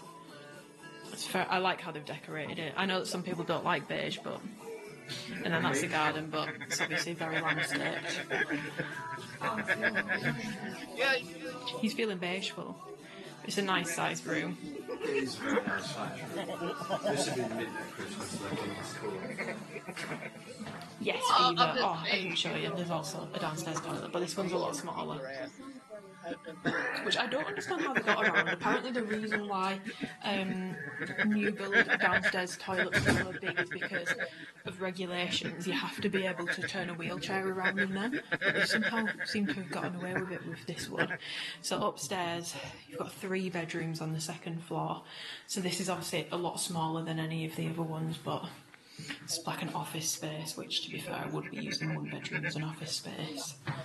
And then Bedroom, again, very decent sized double bedroom. This one's more like 3 doubles and storage. 3 doubles and a single. You've got another bedroom in here, which is quite a bit smaller. I would say this one feels more like normal new build size rooms, but even then I do like how high the ceilings are because it makes it feel less cramped somehow. And then the bathroom, this is smaller, but to be honest I think the other one's massive. Oh, the cleaning windows. Yeah, this one is smaller, but I think the other one's just massive to be honest. Oh god. And then this one's just got a much more unique upstairs. So you come up and it's its own separate loft room, very nice. Window, nice and bright. It was really nice, but this one's more expensive than the other one because they've only got later plots available and it's out of budget sadly, but I do really like it. And the ensuite, which again is a really nice size. And I do like, because I've lived in an apartment, that is something that people aren't aware of when they're looking at houses that I am, because I've lived in an apartment, but I've looked at a few new builds where the bathroom has no window. Major red flag for me. Major red flag. I know they've got extractor fans, but it does not work the same as having a window in there, so yeah. So it's important in my opinion that bathrooms have windows, and all of these do, so. I didn't vlog yesterday because yesterday I was just doing work. I was just getting tomorrow's, so last week's vlog ready. It was a full day of eating, so I was just editing that. And I had quite a bit of work to do, so I was like, one of those days where it's just going to be eating. I've got so much to do. And then putting the camera back down. Sorry, this is really annoying. I've started off the vlog and I'm putting it down. Yeah, it's currently about 10 to 6 in the morning. I'm up and at them. I got up at 5. I did my heatless rollers last night, which just saves me so much time. It meant that I didn't need to get up super early. I also feel bad when I've got to get up and like wash my hair and stuff because Mum and Dad are still asleep and like they don't need to be up, so I always feel really bad doing that. But yeah, I'm waiting for my sister to come and get me because we're actually going to London for the day. She really wanted to go and watch The Great Gatsby, and I wouldn't say like I don't want to watch it. I kind of do, it does intrigue me, but I've not even seen the film, which I feel like is blasphemy, but genuinely, I've not even seen the film. Hopefully I like gather the plot quickly. But yeah, she really wanted to go, and she texted me the other week and she's like, oh, I think I might go to London for the day on my own unless you want to come. I was like, I'll come with you. I don't know why, but I'm like, I'm pregnant. You need someone with you. I don't know, the thought of my sister being on her own in London at the moment scares me a bit, so anyway, I'm going with her. We're going to just have a nice sister day. I think she's going to come pick me up with a Costa, so I'll try and film some little bits today, but we are very much having a sister day, so it's not, I'm not going for like vlogging purposes. I am going because my sister really wants to go, so I'll film what I can. But yeah, a little bit of a different Saturday.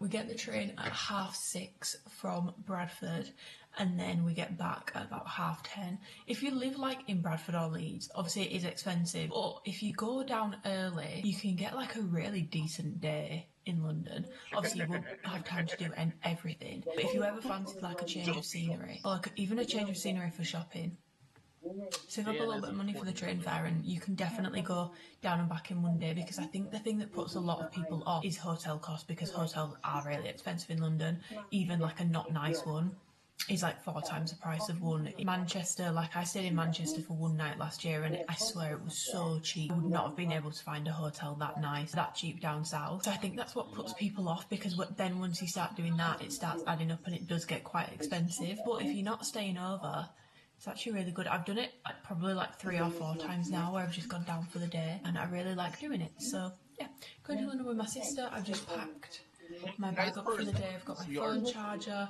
hair clip, lip balm, perfume. But anyway, I will see you when we're on the way, or when we're in London. So we're here, Fringy's Fringy. We've come to Blank Street. I've got the pistachio one. Oh wait, this is not good. It's got pistachio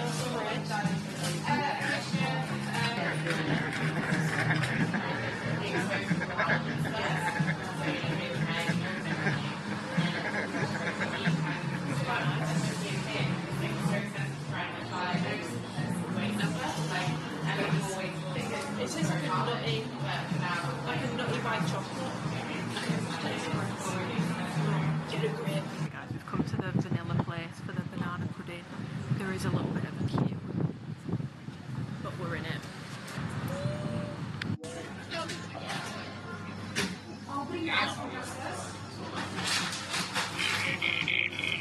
Guys, we've got the goods, we both got a classic. I got mine with strawberries, and Catherine, oh god, it looked like Paul McCartney. Catherine got hers with nothing, just plain. They said the one with scribbles on is the one with strawberries in. Oh, that feels quite heavy. This is what it looks like. Oh, it's coming out the side. I know, but I love me. That's what it looks like. It does look really good to be fair. I know, but then I was looking at the strawberries and thought, oh, well, if you want to try a bit with strawberry, you can. But they did have different toppings. You could even get matcha powder on top, but I just think that's a bit weird. Okay, let's go. Yeah, that's really nice. Oh, it is good.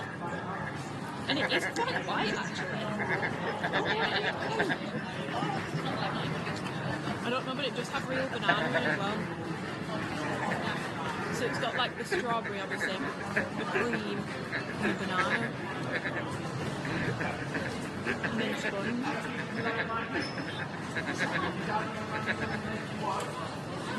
That is really good. I was scared it was going to be really artificial, but it's actually... No, it tastes really fresh. It tastes like a banana. I think the strawberries was a good shout. I just saw someone getting chased by security. Dying to know what happened there. There's actually more than this tongue than I thought there would be. Yeah, we just worked it out. It's 8 minutes past. We got in the queue. We just worked it out because the woman in front, between two of them, they ordered 7, and it's £6.50 a tub. We've probably taken like £300 within 10 minutes. It's crazy. The average order was probably like £12 per person. But yeah, when we got here, nothing was open. We came here too early. We got here at 9. No, not too early. It was really nice actually. Like the difference from then until now, I should have showed you guys earlier, it was so quiet. If you come into London, go out at 9 before the shops open, it's so quiet. I just finished an entire tub of the banana one within 10 minutes. It was gone. I don't think that'll last until 3:30 today. I think they'll be out by 12. This is the first Saturday, isn't it? Yeah, they've only been open since Monday. I did find a really nice outfit in Reformation, guys, but it's Reformation, so... Hey, I don't know. She's a bad influence. I'm meant to be saving money. I'm getting quite bloody out. This little baby's a beast. I was just going to say, I'm getting quite full. I looked over and she's nearly finished. I've got half left. Okay, I'm going to put my camera away before someone runs past and steals it. Reformation, and this is the top that I really like, but I don't know how I feel about it. It's very soft.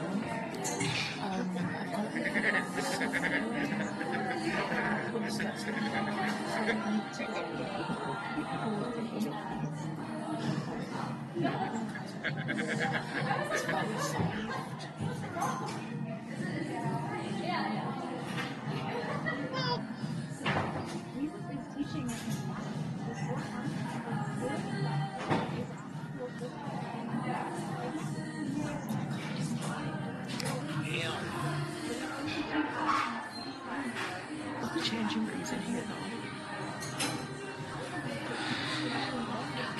Morning guys, we're on a new week and it's actually the 1st of September, which I love. I love that it's 1st of a month and the 1st of September as well, because I feel like that is kind of like not the start of winter, because I feel like we get nice weather, like decent weather sometimes in the UK through to like mid-October. I definitely recall Octobers where I've been out in like jeans and a vest and been warm. I feel like it is the start of the colder months and it's also the start of things just feeling a lot harder. The days are going to start getting shorter and I know that everyone's like, yay, autumn, like fall. I feel like people have been wishing summer away, which is fine. fine, I get it, because if winter is your favourite season, that's what you're going to do. I am a summer baby through and through. The only thing I do love about autumn winter is obviously the coziness, but I do also prefer the fashion for autumn winter. I feel like for summer, if I constantly lived like in a beachy location, that's my favourite like wardrobe of myself. I love my holiday outfit. You don't wear that sort of stuff in the UK, so I always feel like in summer I don't know what to wear, and I just end up wearing jeans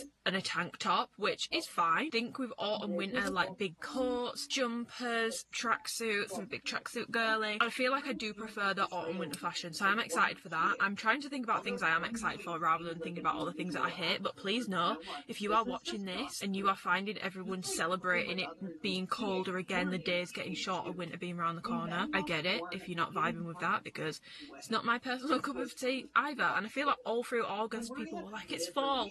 I'm like, it's August, it's the height of summer. But yeah, it's also very classic, not wintry day, but it's just very grey, and I think it's just started raining. I was going to say it looks like it's going to tee it down, but it's just started raining. Yesterday I didn't film anything because yesterday I was just having a massive sort my life out day. Got 4 new coaching clients starting today, which is so exciting. 3 of them I've actually trained before, but a very long time ago, like a long time ago, and it always blows my mind when people come back to me after that long. But I would assume that like if it's been that long, they might have like forgotten about me.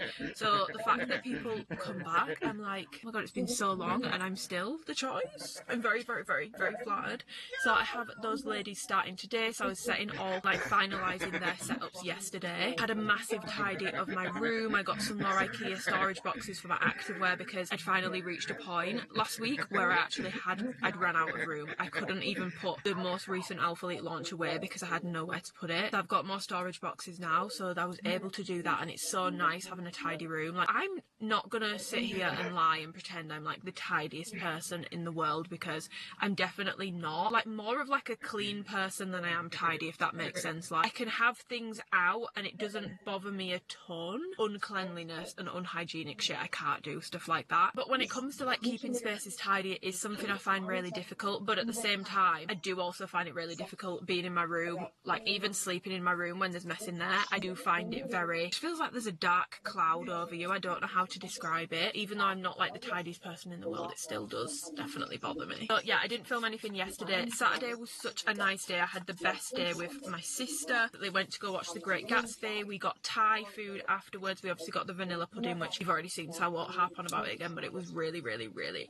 good. Well, banana pudding, but from vanilla. I'm very wary of like TikTok viral stuff because sometimes it's just shit, but that's probably one of like the best TikTok recommendations I've seen. Great Gatsby, I really liked it. I had not seen the film, I think I mentioned that. Started watching the film last night with Twinkle Toes, but I think I feel like my theory on this stuff, it's whatever you see first is what you enjoy. If you read a book first, you'll enjoy the book. If you watch the film first, you'll prefer the film. If you watch the musical first, you'll prefer the musical. Because I was watching the film and I was like, I feel like I prefer the musical version. I don't hate the film, but it's also, I don't know, I prefer the musical. But then I came online and looked it up and realised like a lot of people hate The Great Gatsby musical. But I feel like that, from what I've seen, it seems to be people that are big into the book. I really enjoyed it, honestly. I would say go and watch it, but by the time this vlog goes up, it's actually done in London. It's finishing on Saturday, I believe. Pretty sure it's still on in America, but finishing this week, so apologies, because that's really annoying because I can't even tell you to go and watch it. But it was so funny as well, seeing Corbin Blue in real life. I was like, because we went to a matinee show, and sometimes, not always, but I feel like sometimes with a matinee show, I've been to more matinees where it's not been like the standard cast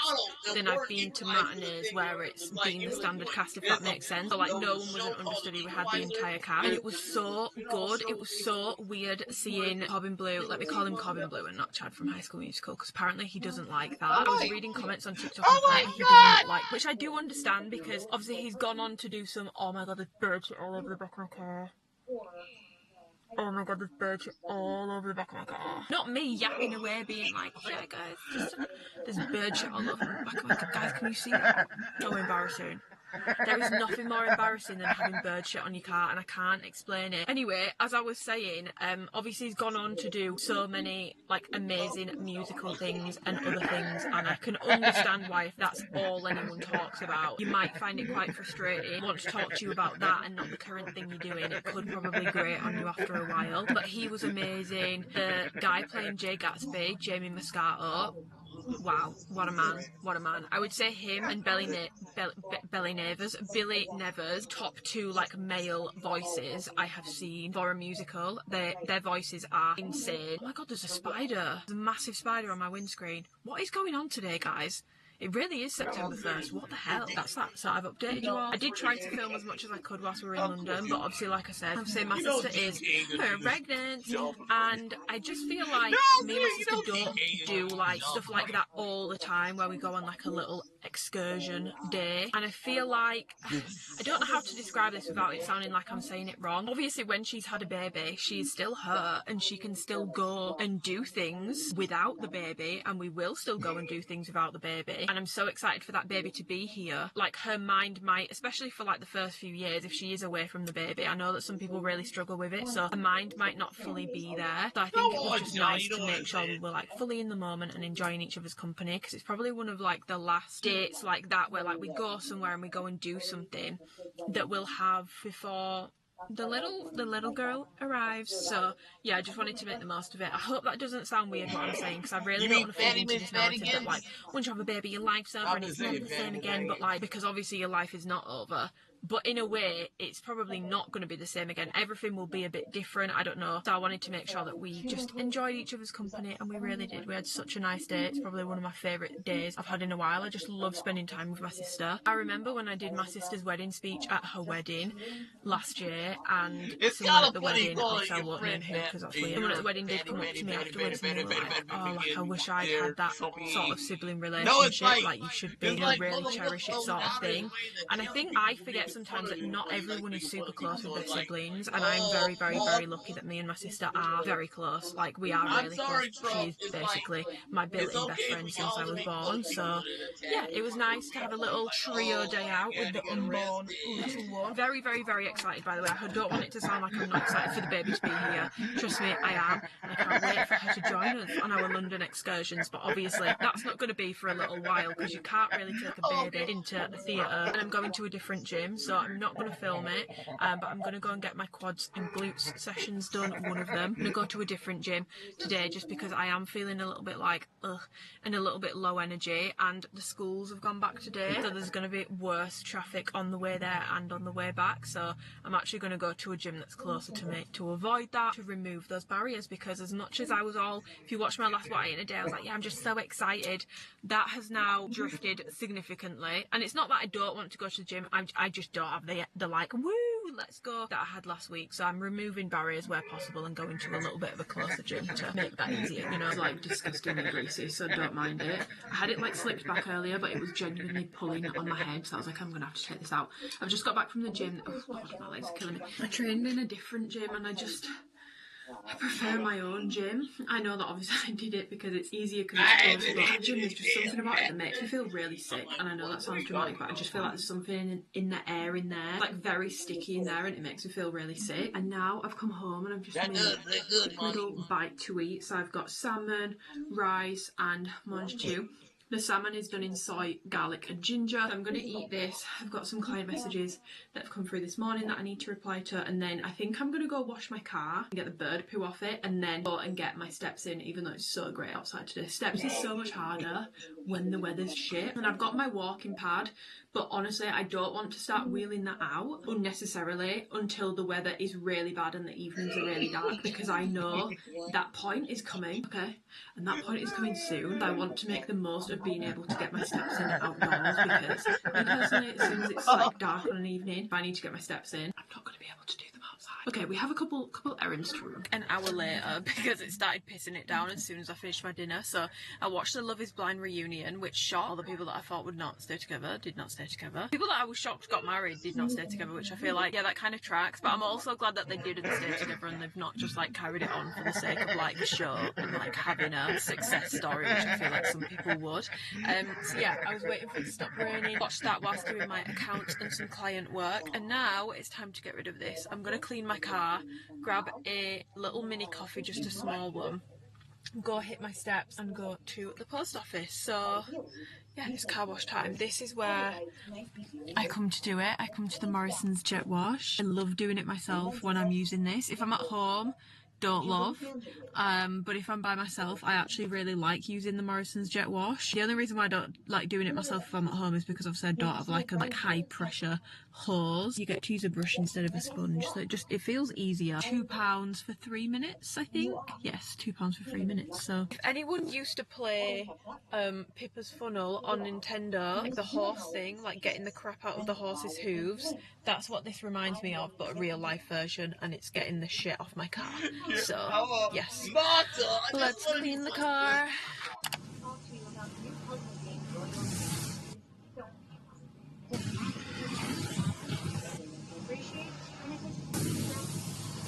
It's the poop is gone. What can I get for you? Hi, can I just get a small latte with oat milk, please? We can't do oat milk at the moment, fortunately. We've only got oat milk.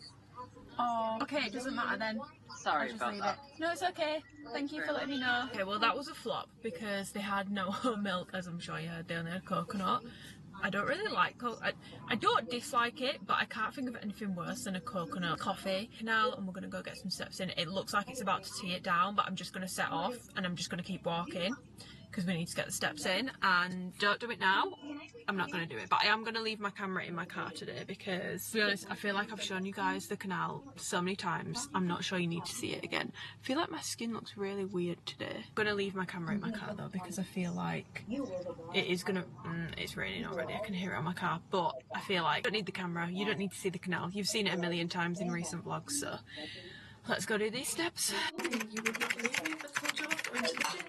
But I'm not going to the gym first this morning. So this morning my mum and dad are going to London for 3 days, so I'm dropping them off at the train station, and then I do actually need shampoo and conditioner because I'm running low, and I was about to order it online, but I'm trying to save money, and it dawned on me at the hairdressers I go to, you get points, and I'm pretty sure I've got like thousands of points to the point where I can probably actually get my shampoo and conditioner for free, and they definitely sell the one that I like using. So I'm just going to go into town because my gym is like 5 minutes from Leeds City Centre, so I'm just going to go into town and get my shampoo and conditioner there. I was literally about to check out and look fantastic, and then I was like, wait a minute, why am I doing this? I don't need to do this. Put on a little bit of makeup and a little bit of an outfit, but I've packed my gym bag. I'm going to try and film my session today. I'm doing upper and cardio, but I've not filmed an upper body session in ages. I'm actually going to try and film it for you. I'll film what I can of it anyway. Yeah, this is my little outfit. I just thought, why not actually properly get dressed? Plus I really wanted to wear this top,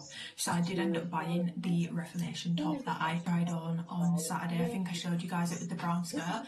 Didn't get the brown skirt, but I did get the top, and I'm so glad I did get it because I feel like it's so cute. I want to wear my brown suede bag, but I'm actually having an issue with it, which is the dye from the suede. When I wear light tops, the colour from the dye of the suede is actually coming off onto my clothes, and it's not damaging the bag, but it is damaging my clothes, and this was quite expensive of a top, so I don't want to ruin it.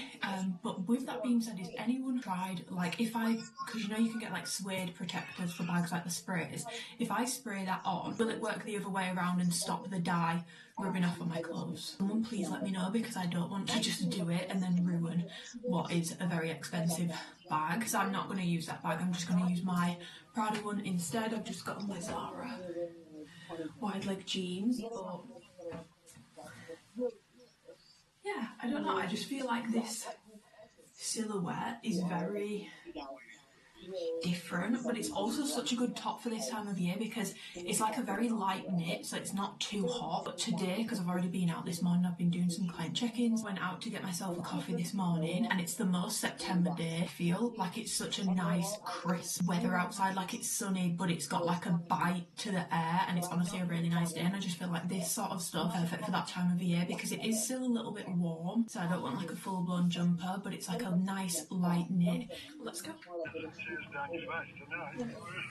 Okay guys, I have just finished in town. Been really good. I was very tempted to start going around all the shops, and I did go in a few to get some steps in, but I didn't start picking up things and buying things. I literally got exactly what I went for, and I had £25 worth of points to use, so I was able to get my stuff for a lot cheaper. The conditioner was meant to be £36, the shampoo was meant to be £30. Not actually part of the same range, so I got the Gloss Absolute shampoo, but they didn't have a conditioner for this one, so I got the Genesis conditioner, because I did actually have the Genesis shampoo before. I have actually not picked up what I had last time, but I know that generally I do really like Kerastase products. They're just really expensive, and that's literally it. So this is a reminder, if you have points somewhere, even if it means like going in person to drive somewhere, it might be worth going. Also a reminder, if you're in the Leeds area, you should start going to Ollerton's to get your hair done, because you collect points as you go, then you can use it on product, and they've even got perfumes and stuff in there.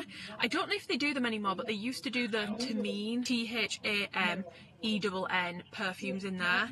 So, and they have like all the Kerastase hair care. Now I'm gonna go to the gym. I did also pick up a little small ice latte as my pre-workout. I really need to order a pre-workout, to be honest, because I still don't have one. I think I will actually order a pre-workout today, but I'm gonna go to the gym. I feel really awkward walking in like this.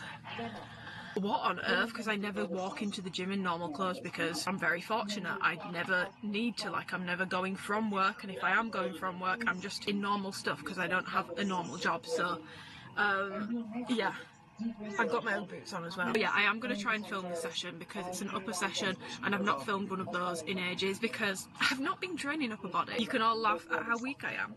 It's done that. It's not really giving nice because of the skyline, but such like a nice crisp day. Guys, don't panic, there's nothing wrong with me, but yes, I am training upper body today. Crazy times. We've not seen this in a while.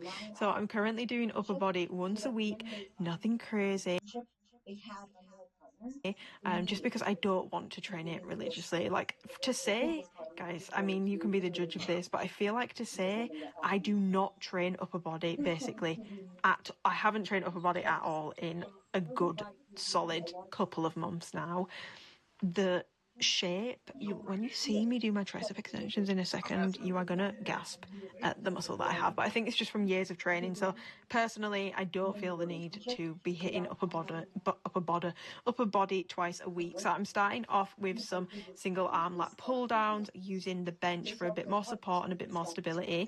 I used to do these kneeling, and I do like doing them kneeling, but if you use the bench, you'll just find you're a lot more stable in the movement. You can use the bench to support you, and you probably actually going to be able to lift heavier as a result of that. And I also do find that like mind muscle connection when I'm doing it like this, probably because I'm not having to think about my balance at all and I'm just very stable in the movement, is a lot better when I'm doing these as opposed to when I was doing them kneeling. So I'm really enjoying doing this movement, and I get a really good lat connection when I do these. So this is the first movement. Then moving on to some single arm tricep extensions. I did one arm, then I did the other.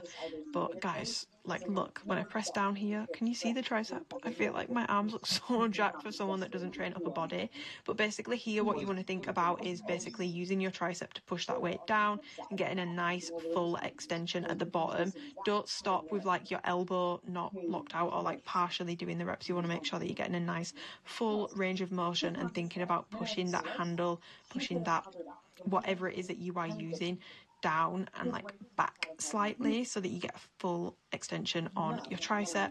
Then moving on, I did some narrow grip rows. I actually don't love this cable stack in my gym for this because I don't know if you guys can see, but because of the way it's set up, I can't row like directly. I have to sort of almost row upwards, if that makes sense, which I don't love. I feel like I need to technically be lower. Like the bench would need to be lower in order for me to be able to just do a straight narrow grip row, whereas at the moment it's almost like a row slash it can feel a little bit shruggy, which I'm very wary of because I have very overactive traps and I try not to engage them as much as possible. So I actually don't really love the setup for this. I think I'm going to use the machine next week when I do this. So moving on, and then just doing some dumbbell shoulder press. Every time I film shoulder presses, I am so shocked by how low down I bring the dumbbells, because I promise you when I'm pressing them in the mirror, it looks like I'm bringing them down to chin height and then coming back up. But every single time I film it, I'm like, oh my god, I'm bringing them all the way down. So you definitely don't need to bring them quite as far down as I am, but just making sure that that when you press up, you keep a slight bend in your elbow. You don't want to be locking out your elbows at the top of the movement. Yeah, shoulder press is probably one of my favourite upper body movements, even though I rarely do it, but now I promise, guys, I am going to be doing my upper body sessions once a week as per my coach. And then, guys, I changed did some form of setting on my camera here, so it looks like I'm doing them in slow motion, but I promise I'm not. I finished off with some dumbbell lateral raises. I like doing these seated just because I find that when I'm seated again, I'm more stable, and I just find that I do a lot less like shrugging. There's no way that I can like bounce or like push through my feet or like almost like jump the weight up, because I'm just more stable in the movement. I do find that when I do them seated, I can lift a lot less, but I just feel like I get less trap engagement. I feel like I'm actually really connecting with my delts when I do them like this.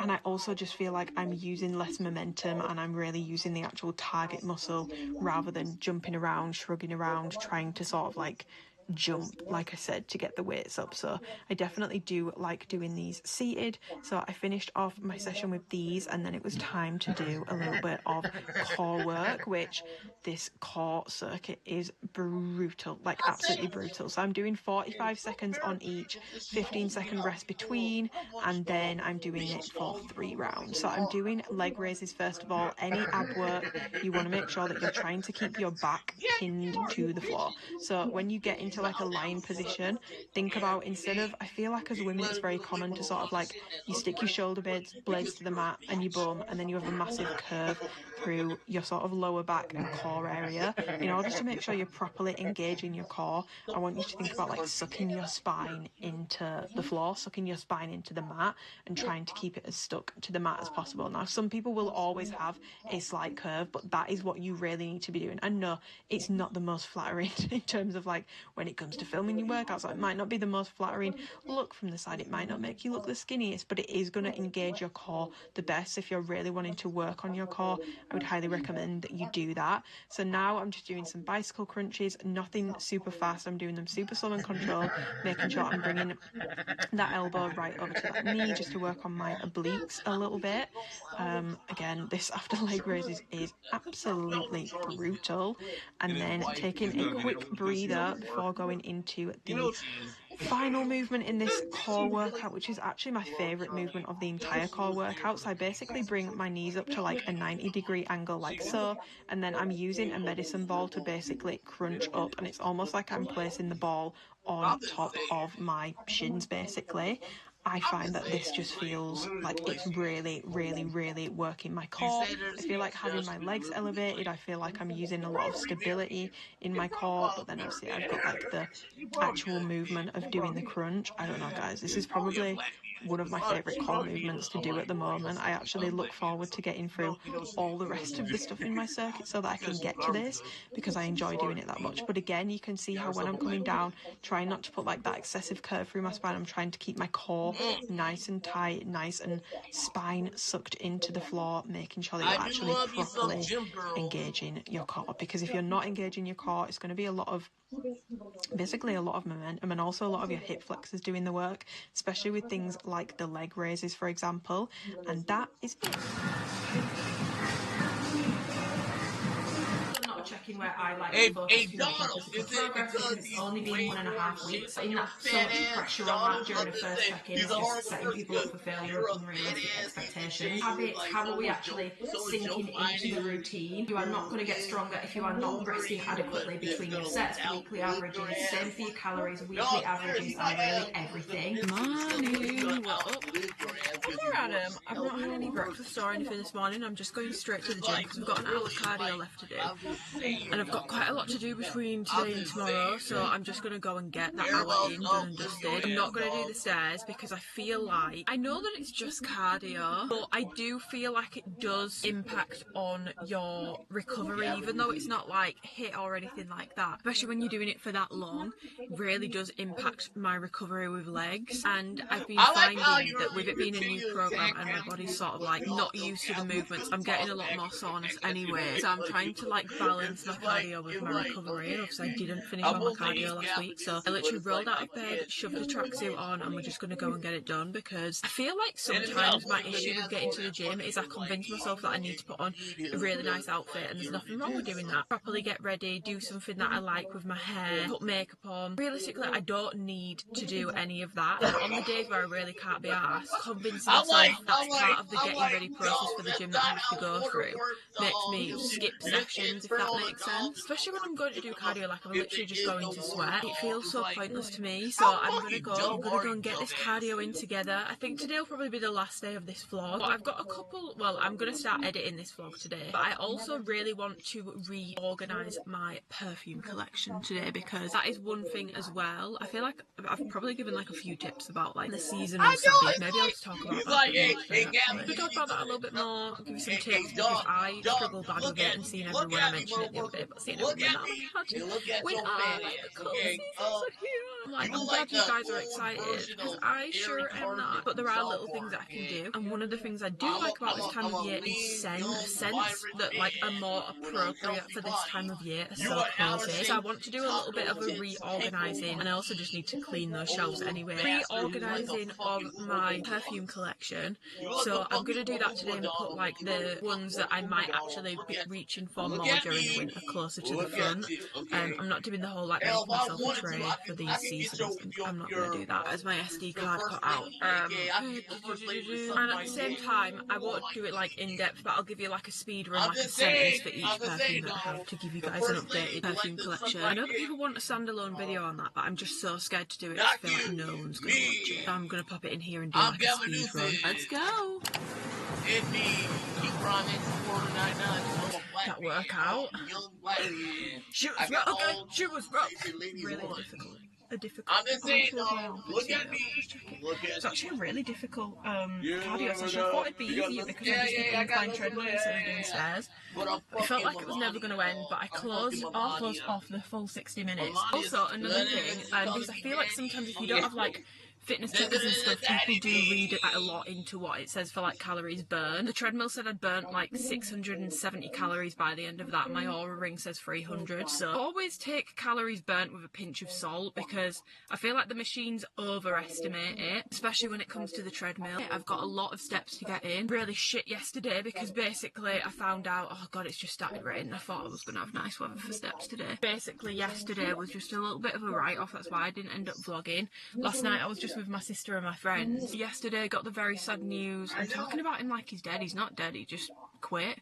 But my manager at Alphalete has quit, and I'm really bummed out about it, because we had such a good relationship. He's probably the person that I'm closest to. I really liked working with him. I felt like he actually really took the time and made the effort to get to know us and to like build up a relationship with all of us. So for him to be gone, I kind of feel like my main like relationship in the company is now also gone.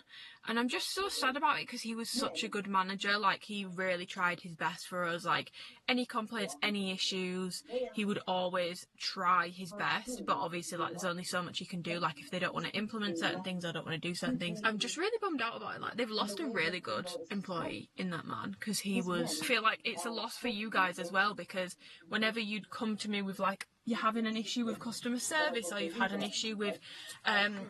like you've won a voucher and the voucher's not been sent over. That literally happened this week. Always Christian Sanchez that I was going to get these things over to you guys. So for him to now be gone, I'm like really good. Yeah, that's also why I didn't vlog yesterday, because I'm not gonna lie, when he texted me like one-to-one to let me know before like the email went out saying that he'd left. I was crying. Like, I was so sad. Gonna have a better day today, so let's go home. I'm gonna make some breakfast, and I need to charge you guys actually, so I'll probably actually charge you up, and then I'll see you when I'm ready for the day, I guess. She said hello to the vlog.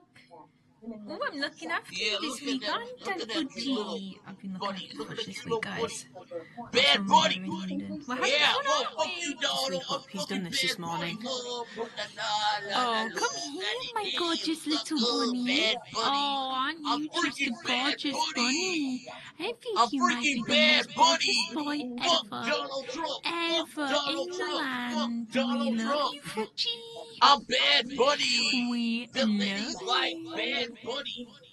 Viva la raza, The girl from mami. Whoville, but it's time to sort out my Fuck you, perfume. It's Donald looking a Trump. mess. Fuck you, Okay, so Donald please Trump. don't judge. Fuck you, It needs Donald dusting as Trump. well, okay? Again, don't judge. This is the You know purpose of me this is doing this. This is you're how the probably top never shelf gonna is see looking. Bad It's a Bunny fucking mess. on It's a WTV mess. This anymore. might not look messy to some people. To Because me, the it's W incredibly, loves incredibly Donald Trump's messy. dick, so there's no Second way in shelf, hell which he's is gonna like be mini perfumes a and host also for a like, W event yeah, ever. just No, I'm it's serious. a little That bit was of a probably mess. the These are all last I samples, to be saw honest. I'm Bad going to leave Bunny this with because W's I'm not last year. going through my samples. Like, I don't need to do that. No, But I'm going to serious, do like, these man. two shelves. So I'm going to take everything off, and one by one, as we take everything off, I will... In fact, actually, I'll just bring them all, because the lighting over here is ass.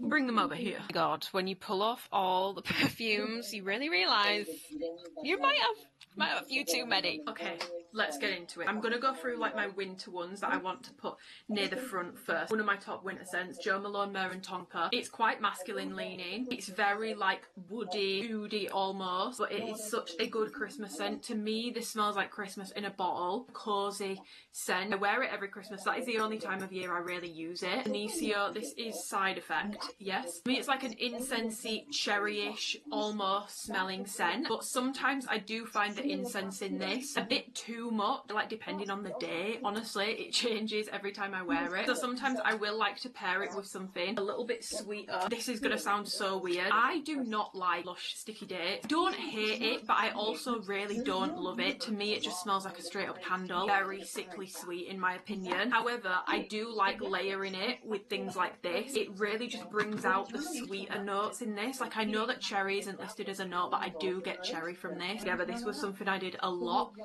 last autumn sort of winter season, so I will definitely be using this as a combo again. Bottle is ghastly, so I'm not going to put it near the front, but I'll probably leave it out on the top as a mixer. I feel like, honestly, even with Myrrh and Tonka, it could give it like a sweetness. Definitely not one of my favourites, and once it's gone, I'm not going to be repurchasing it. One of my favourite Holder Mum scents, this is Mancera's Amore Cafe. This smells like, it's like if you poured like a really rich, like creamy whiskey over like a caramel ice cream. That is what this smells like. This is pretty much everything I've wanted any of like the viral vanilla perfumes that I've tried to be. It has pretty decent projection and longevity on me as well, and I get a lot of compliments when I wear this. Top 5 for the winter season, so that's definitely going near the front. God, I'm very vanilla-y when it gets to this time of year. I'm not usually a massive vanilla person, but I feel like this time of year it favours vanilla sort of scent. So this is the Orchard That Girl Paul Reacts Viral Vanilla. It's kind of similar to Bianco Latte, but this has like a little bit more of like a cinnamon hint to it in my opinion.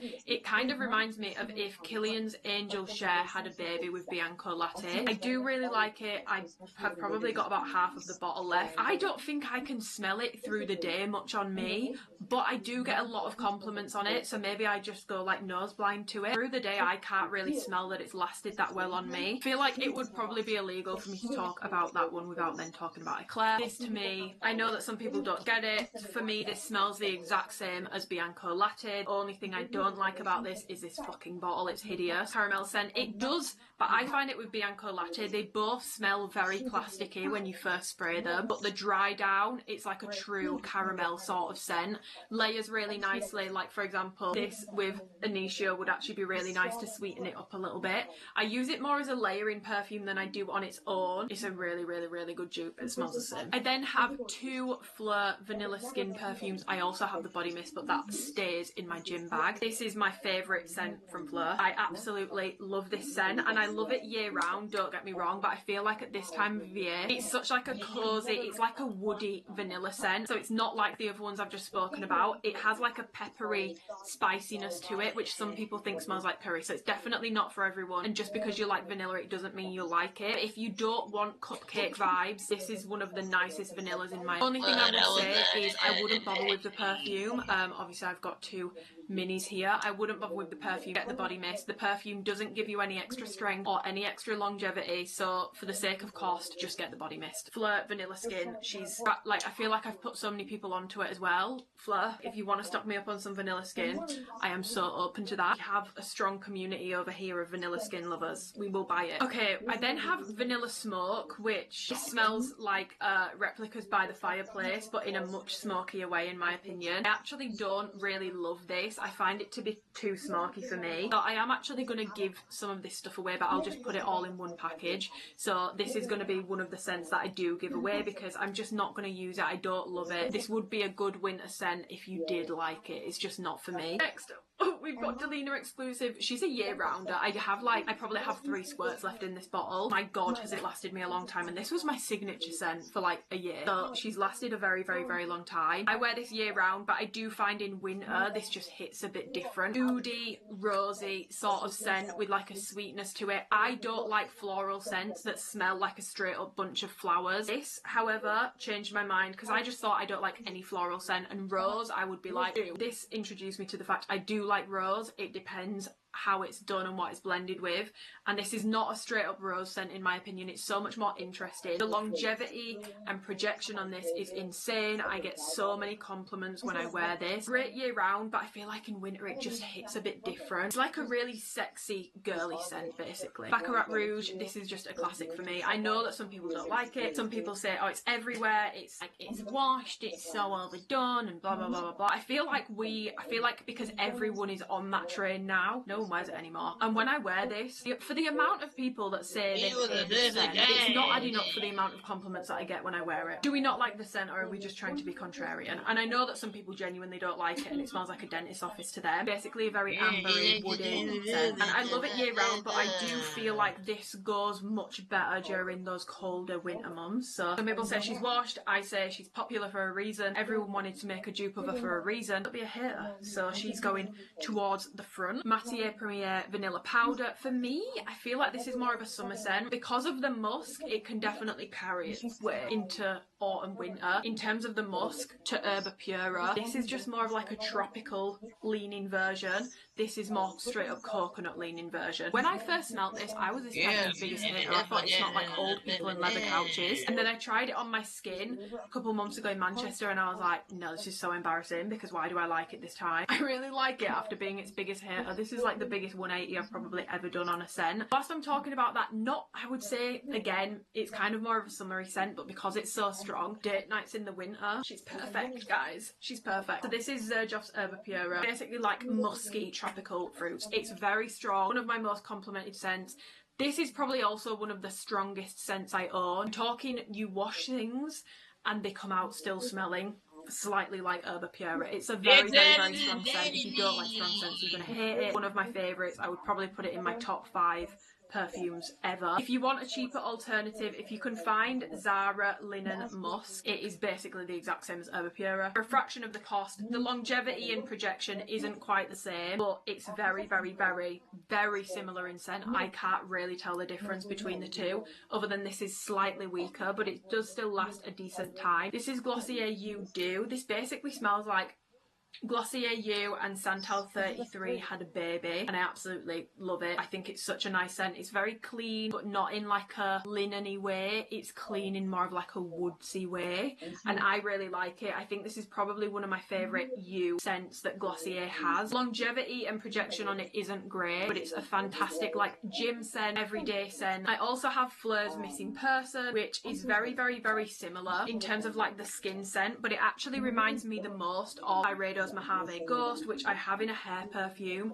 These are so good if you like the Byredo scents but you don't want to splurge on the full bottle of perfume. These are £60, so they're still very expensive, a lot cheaper than the perfumes are, and I honestly find them really, really, really good. If you want a cheaper alternative of something similar to Mojave Ghost, Fleur Missing Person is a really good, not straight up dupe, but it's along the similar lines. This is more of like a warm, cozy skin scent. I love both of them. Mojave Ghost is one of my favourite scents from Byredo, and I do really like Fleur Missing Person as well. Next we have Valaya exclusive. She is a year-rounder in my opinion, but especially in the colder months I feel like it's going to be really, really, really, really yummy. This is basically a clean, fresh, this is more of like your linen-y clean scent, but this one has got an almond note to it that the original one doesn't have, that makes it less sharp and a bit creamier. I much prefer it. It's not like the biggest difference. The OG one, oh my god, the headache that scent gives me. I can't do it. It gives me a headache, it makes me feel sick, and it's not because it smells bad, but there is something in that perfume that disturbs my brain and body. This one is just creamier, sexier in my opinion. It's got a little bit more something to it, a little bit more musky. I don't know how to describe it. And it also doesn't give me a headache or make me want to throw up. I think probably a top 5 perfume for me year round. Very big compliment getter. Okay, I feel like I've been talking for so long, so I'm going to speed run through the rest of them. This is one that I do want to give away. This is BDK Perfumes Tuberose Imperial. I've had this for ages and I did like it when I bought it, and then I've had it for like 2.5 years. I've just not reached for it at all. If you like tuberose, which is basically like a candy floss almost sort of scent, then you will really like it. But I'm going to pop this with vanilla smoke, so these will be 2 part of the giveaway that I'm going to do. Tom Ford Soleil Brûlant. This has really been through the ringer. The packaging on this is absolutely diabolical. In general, I think Tom Ford scents are just so overrated. Like, they're not that great. This is a really, really, really nice one. It basically smells like a really rich, musky, super expensive sunscreen. Such a good summer scent. Really reminds me of holidays, and I really, really, really like this scent. And as far as Tom Ford goes, projection and longevity on this is pretty decent. I then have a couple more Flirt body mists. Amber Haze smells like Baccarat Rouge. Mango Mood smells like Herbal Essences shampoo, like a very like fruity light scent. And then I have Peach Skin, which has definitely been a close second fave to Vanilla Skin for me. The peach version of Vanilla Skin, in my opinion. It's peachy, it's juicy, but it's got this like peppery spiciness to it, and it's in. And I find, like I do with Vanilla Skin, for a body mist, it's actually pretty decent in terms of the longevity, the strength with it. Byredo Young Rose. This smells like a fizzy rose lemonade. It's a very, very, very light scent. It's a really good clean scent. I add it on for like more like daytime if I'm running errands or something like that. That's what I will typically use this for. Longevity is poor, projection is poor, but I just really do enjoy the scent of this. M&S Mango Burst Body Care Scented Body Mist. I got this for my birthday from one of my friends. It smells exactly like a juicy ripe mango. So whereas the Flirt Mango Mood smells a bit more like shampooey, this literally smells like a straight up juicy ripe mango. So, and very, very, very affordable. Obviously it's a body mist, so it's not going to last a crazy amount. Another one, I got this also for my birthday. It's from M&S. It's the After Sun Snooze. It smells like salty SPF and like a little bit fruity. Yeah, it does just smell like holidays. That's the only way I can describe it. Finery Without a Trace body mist. Basically this is a Flirt missing person dupe. Louis Vuitton Attrape Reeves. This is definitely more of a summery scent for me. This is like a ripe, juicy, bright, floral, juicy scent. That is what this smells like. If you were to ask someone what a woman's perfume smells like, it's this. Incredible projection and longevity on me as well. Really, really, really, really love this scent. And even though it doesn't scream winter, I will use it year round because I absolutely love Lattafa Angham. This basically smells like Burberry Goddess. It's like a lavendery vanilla, but I would say it's not very vanilla-y. It's definitely more lavendery. I don't think the first word that people would use to describe this would be vanilla, so I do feel a little bit duped, but it's a very nice day-to-day scent. I wear it quite a bit for the gym. This one of my lovely friends gave to me. I think it's called Jude by Ahmed, and this is like a fruity, girly, oody scent, and it's honestly, I've never seen anyone post about this ever, but it smells really, really, really nice. It's like a fruity, feminine take on an oud scent, much easier to wear than some oud scent. Byredo Mumbai Noise. This one smells pretty like aftershavey and incensey to me. I did get it in an advent calendar.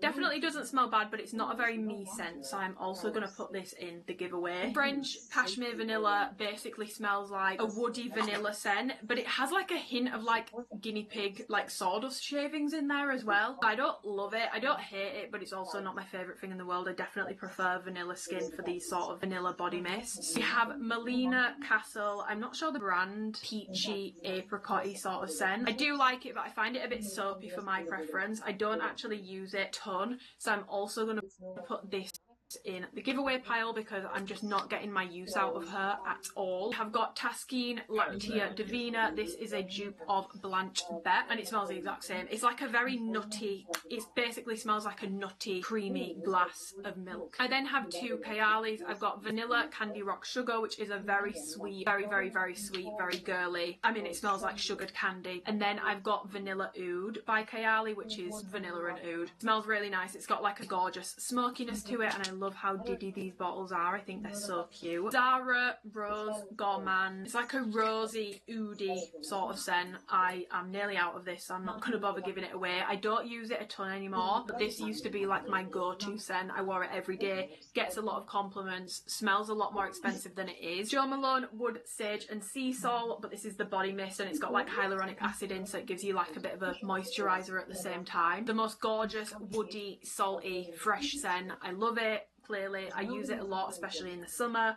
Great for layering, great for holidays. One of the best clean scents that's not going to give you a headache. It's not too strong, it's not cloying, just smells clean. And then I have Kai's Perfumes Delicia Marshmallow. This is a very sweet, basically it smells like straight up marshmallow. That is what this smells like. It's very, very, very, very nice. It's a little bit too sweet for my preference, but I use it for layering purposes. But if you like a really, really sweet scent, like if you like Sticky Date, want a marshmallow version, you'll probably really like this. A little mini sample of MFK's 724 scent. Smells like straight up fresh laundry. Such a rich woman scent. Very strong. I would put it up there with like Valaya in terms of the strength. Never see anyone talking about it though. Very nice clean scent. Probably wouldn't go as far as to buy a full bottle. But if you want like a fresh laundry sort of scent, that is this. Molecules 01. Smells like a gin and tonic sort of scent to me. That's what this smells like. It also smells very similar to DS and Durga's I Don't Know What, which is another favourite of mine, but I don't have it right now. That and this smells like gin and tonic. It's like a woodsy alcoholic scent. So good and such a strong compliment getter. DS and Durga I Don't Know What gets me so many compliments and it's such a non-offensive scent in my opinion. I then have two more Zara perfumes. This one is Stella Amber, which smells a little bit like Guidance from Amouage, and I also have Amber Fever. They're kind of like nutty sort of sweet scents, but I don't use them a ton, so I'm also going to put these in the giveaway pile because they're pretty much nearly full. I then have, oh my god, these are so good, the perfume oils from And Other Stories. I have Miami Muse, which is basically like a very fresh fruity scent. It smells like shampoo. It smells like basically straight up shampoo. It smells so clean and fresh. And then I have Deja Vu Mood, which basically smells like a fruitier version of Baccarat Rouge, and it's really nice to layer with it. I might actually wear this today. I think I'm going to do this today with Baccarat for my scent. And Your Lips, I got this in a, I can't pronounce that brand. I got it in the advent calendar last year. This smells really nice as well, and this is a strong compliment getter. It's like a juicy, musky, floral sort of scent. I really do like it. I probably wouldn't buy a full bottle because there are things I prefer over it, but it's a very nice scent and it gets a lot of compliments. My sister wears this a lot, and every time she wears it, I'm like, what have you got on? And it's always this. Very good scent. I then have three of these wined perfumes, which I got from Space NK last year in a PR box, but I've just not got around to using them enough, so I won't bore you with the scent of these, but I am going to put them in the giveaway pile because I'm just not going to use them. Final two is some Montal minis. Intense Cafe. This smells like coffee and rose. It's very strong. If you are easily headache, don't bother with Montal. I feel like they specialise in making a strong scent. It doesn't matter whether it's good or bad, they're all just very strong. I do like how this smells, but I have to be careful when I wear it because it can give me a headache. And then I also have Sensual Instinct, which is a sort of ambery body scent. It definitely reminds me of Baccarat. It's like Baccarat Rouge, but not the same. It's definitely not a dupe. It's sort of like its cousin. My perfume collection as of right now. So these are this is everything, just in case you missed. This is everything that's in the giveaway. So we've got BDK Tuberose, Fleur Vanilla Smoke, Byredo Mumbai Noise, Melina Castle. We've got two Zara's, Amber Fever and Stella Amber, and then these three wined scents. So I'm going to put these all in one package. Leave a comment below saying what your favourite scent is, I guess, and I will pick someone from the comments to win these in a little package. So hey guys, this is it all reorganised. There isn't really a rhyme or reason as to the orderings, other than I've tried to bring the ones that I want for winter closer to the front, and then this is the second shelf. I feel like this shelf looks a lot better now that I've sorted out and I can actually see what I have down here, but I've put like my smaller ones and my body mists and like my less perfume ones down here, and then all my actual like perfumes up here. So yeah, I took my fringe out and now I look like a boy, and my fringe needs recutting really bad. I look like a real boy, Papa. I might actually have to book it in to get it cut. I think it looks nice. No, yeah, but that's because I've tucked these bits behind. They're getting a bit long. It's Elvis Presley, the king of rock No, and roll. babe, there's not wrong with your fringe. Yeah, wait until you see. But I feel like such a yummy mummy. I should put it all up to the top. Sharing the kids on a soccer practice. Soccer man. But we're gonna go to the White Rose. Any of my locals will know it's the place where dreams go to die. It's so depressing though. It's really depressing. It's actually so depressing. But the reason why we're going is because, oh god, there's an M&S there, and oh my god, there's an M&S there, and I need to get some food because I'm running low. And I was going to go to the Marks and Spencer's, it's a little bit closer, but I was like, it's going to piss it down most of the day. And like I said earlier, I barely moved yesterday, so I really need to get more steps in so I can walk around the White Rose for a little bit, probably get a good dent in my steps, and then try and do the rest either outside or on the walking pad. But the thought of being on my walking pad for like 2 hours, I was like, no, I don't think I can actually. I just don't think I'm meant to live an uncomfortable life. So this is my solution. Enjoyed that perfume collection haul. The people have been requesting it for a while. It's not changed that much. I've got a few new perfumes, but I actually don't have that many since the last time I did it. But it felt good to have a clear out, although the toxic side of me is now saying, you've got rid of like 8 perfume. We have room for 8 more, but that's not the point. That's not the point, and I must remind myself of that. But if you were curious, my wish list at the moment, I really want the Louboutin Fetiche La Rose. I just think, first of all, stunning scent. Second of all, so good for this time of year. I really want Byredo Alto Astral, but it's such a summery scent that I'm like, am I going to use it that much in winter? I don't know. If I am, you can obviously wear your perfumes at whatever time of year you wish, but I just don't know if I'm going to use it that much. Anyway, we're going to White Rose. Okay, back from White Rose, I'm going to make a matcha because I feel like I really want a Mel's maple matcha with cinnamon and maple syrup, and I fear, as much as I do love making my white chocolate matcha, I fear it is my favourite type of matcha, and I feel like now that we're getting, you know, it's grey outside, miserable weather, like I said earlier, I'm not a huge fan of this time of year. I was going to talk more about like seasonal struggles and things you can do to help like in depth in this video, but I realised I've actually been vlogging for a long time, so it's probably going to be too much. If you want me to talk about that in an upcoming vlog or like theme it around that and theme it around tips, let me know, because I definitely can. And I feel like if you are someone that struggles seasonally, it can be quite overwhelming when everyone is just posting content about like how much they love fall. And I'm not saying that that's like insensitive, because, you know, we're not that precious about these things, but it can just be a bit like, oh, like I want some tips, I want some helpful tips from someone that actually doesn't love this time of year. So let me know if you guys want that. I do like to lean into the coziness of this time of year. The fall fashion, like I said, why am I acting American? The autumn winter fashion, like I said, is personally probably where I thrive the most, next to like my beach vacation fits. I love candles and I love the coziness, like blankets and all that sort of stuff, and leaning into that. I'm sorry, but there just is certain stuff that works better at this time of year, and one of those things is the maple cinnamon matchas that I make. So I've just got some new matcha. It's still janky again because this is my favourite matcha. If anyone has any other matcha recommendations, I'm all ears, as long as it's not Perfect Head. No shade. I got the tin this time and not the baggies because I've not been having matcha as much as I was. This is how bright it should be, by the way.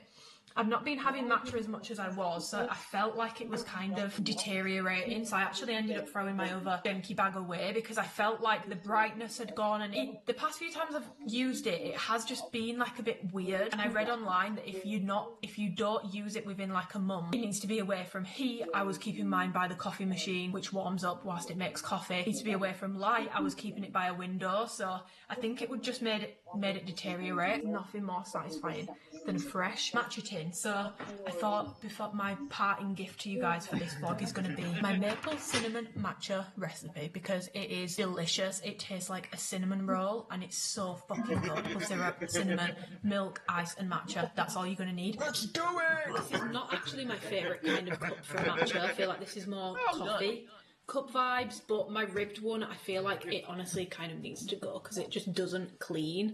Ice. One more. is the maple syrup that I'm going to be using. I got it from Marks and Spencer's, but you can use any. And you want about, I'm not going to use a weighing scale for this because I feel like it's going to really ruin the aesthetic vibes that we've got going on here. So I'm just going to guesstimate, but you want about 30 ml of this if you want to make it like a Mel's.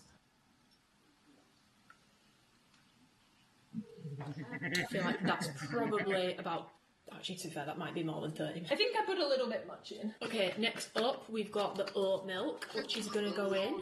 That's just going in next. We're basically making maple milk here. Cinnamon, this is going to go in next. This is a little bit of an awkward one because cinnamon is hydrophobic, is that the word? So it doesn't actually mix super well. Final little step, we're going to make the matcha. Usually I would actually like to do the matcha with the milk. If you know, you know. I've been talking about that lately. It makes it a bit creamier. But I'm actually out of milk now, so I can't use the milk because the milk is empty. So I'm using water, and when you're doing the water, if you know, you know, this is how much matcha I'm going to put in. You want to be using warm water, so not boiling hot. If you use boiling hot, it's basically going to burn the matcha and it makes it go really, really, really bitter. So if you're finding that when you're making your matchas, guys, they're going really bitter, that's probably why. Check the temperature of things that you're putting in, because I know that some people like to steam the milk that they use as well. Again, just check that it's not too hot because it will burn the matcha and it just makes it go really bitter. Whisk, whisk, whisk, whisk. So then you just put the matcha on top. Oh my god. That's the sort of green your matcha should be, by the way. And then stir her around. Get it all mixed in, girl. I already know that it's going to be good, but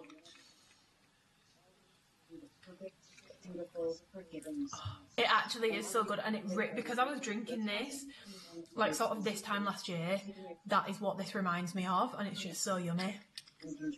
And I'm going to end the vlog here, but something that I want to leave you guys with is I've been scrolling on TikTok today and I've seen quite a few TikToks of people being like, what trainers are we wearing this fall? Like, what? I've even seen people saying, what UGG colours are we wearing this fall? What trainer are we wearing this winter? What coat are we wearing this winter? And I feel like I would just like to, my parting gift is the matcha recipe, but also this, just because it's winter, it doesn't mean that you can't use the stuff that you used last winter. And I feel like the sheer volume of these videos I'm seeing, I'm just like, me personally, I'll be wearing the trainers I was wearing last winter. Me personally, I'll be wearing the UGG colour I was wearing last winter, because I already own Uggs. Why am I going to go and buy new Uggs again? Also, if you are having to buy new shoes every single year, that may be a sign that the quality of the shoe that you are spending over £100 on maybe isn't that great. If you want new stuff and it brings you joy and you like getting new stuff every year and you can afford it and it's not a problem and you never feel influenced by this sort of stuff, that is fine. Or if you need new stuff, fine, I get it. I bought new stuff last winter, but I bought new stuff last winter, like a trench coat for example, with the idea of like, I will probably keep that for until like it goes tatty or it breaks or something goes wrong with it. But yeah, I might see one I prefer in a few years, but I'm not going to be replacing it anytime soon. But if you are feeling a little bit like you need to go and spend all this money to like enjoy autumn, enjoy fall, enjoy winter, please know that you do not need to do that. The stuff that you wore last winter is highly likely going to be completely fine again. It can even just be fun to like try and wear things in different ways. It doesn't matter what shoe everyone is wearing this winter. It doesn't matter what colour UGG everyone is wearing this winter. You don't have to go and buy an entirely new shoe cupboard or an entirely new jacket wardrobe just because it's not winter 24 anymore and it's winter 25. And I get it, like sometimes there's a trend that you want to partake in. I'm down to partake in a trend from time to time too, but you don't need to redo things every single year, so please never feel you need to do that. I just wanted to say that because I've just made a TikTok about it and people seem to be responding quite well to it, so I thought I would share it on here as well. But yeah, from me and my little maple cinnamon matcha, it's au revoir. I hope you guys have an amazing Sunday. Any video requests, as always, please let me know. Give the video a thumbs up if you've enjoyed it. Subscribe if you want to and you haven't already. Leave a comment below if there's anything you want to comment on in this video. The likes and the comments do help me out a lot, so it would mean the world if you have enjoyed it, if you could engage. I will see you guys next week. It might be an alphalete review next week actually. There's a launch coming up towards the end of September 23rd, so it might be an alphalete review next week, but I will see you guys when I see you. Have an amazing Sunday, and for anyone who struggles with this time of year, my thoughts and prayers are very much with you, because same.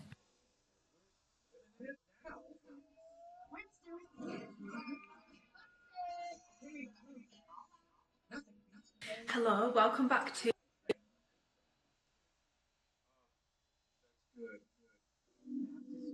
Anderson Cancer Center.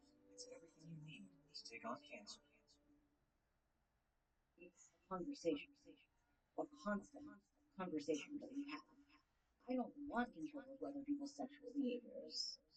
I don't want to have control over their body. I have no interest in that, and I think it's weird that people do. I think the idea that you Hello guys, welcome back to another video. I've got just because you're in a relationship is... We've got a lovely little matcha joining us for today's video. I actually made this at home. It's a white chocolate oat milk matcha, and she's not mixing. Oh, she's mixing, there we go. Also, is this not just like the most perfect shaped cup? I just love how like round it is, and then it's got like a big sippy cup with like a big enough hole in to put a straw in if you want a straw in there. I've just bunched my seat all the way up so that we can get comfortable, because today I'm literally just filming a sit down Q&A girl talk style video, chatty video. I've got some updates. I've not filmed one of these in a long time because honestly last year that I had like 4 life updates videos and I was like no.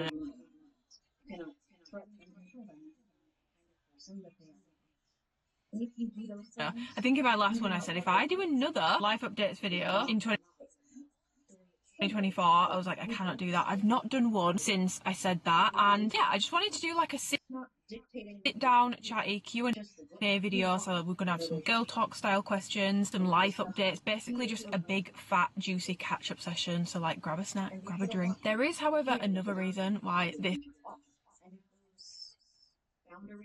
video is this week's video. I will be completely honest, I'll cop to it. Basically my YouTube schedule, if you... By the way, I had so many lovely messages from people on Instagram. I started a new weekly vlog, which you'll see next week, like a couple of days ago, and at the start of it I was literally like, sorry for no upload last week guys, and then I was like, actually no one's probably even noticed, and just sort of making a joke about it. And I briefly mentioned it on my Instagram, and so many of you guys messaged me being like, no, like I noticed, like I'm gagging for another video, quite frankly, like you are part of my Sunday routine. It is such an honour to be a part of your Sunday routine, but I apologise that there was no upload last week. It's not alphalete's fault, it's my own fault. I need to have like a contingency plan in place, but I basically rearranged my entire week last week. I had appointments booked, I had things booked with friends, and I moved them all to this week. I assumed, just like everyone else got their alphalete parcel last week, that I would be getting an alphalete parcel last week, but my parcel came in an entire week late, which meant because I was waiting for that parcel all week and I'd sort of rearranged everything, I didn't have anything to film. I had no video for last Sunday because it should have been an alphalete review, and then because my stuff came in so late this week, it came in halfway through the week, I've still not actually done that review yet because I've not had long enough with the pieces. So that's basically why there was no upload last week. But basically, apologies for no upload last week, that's why there wasn't a video.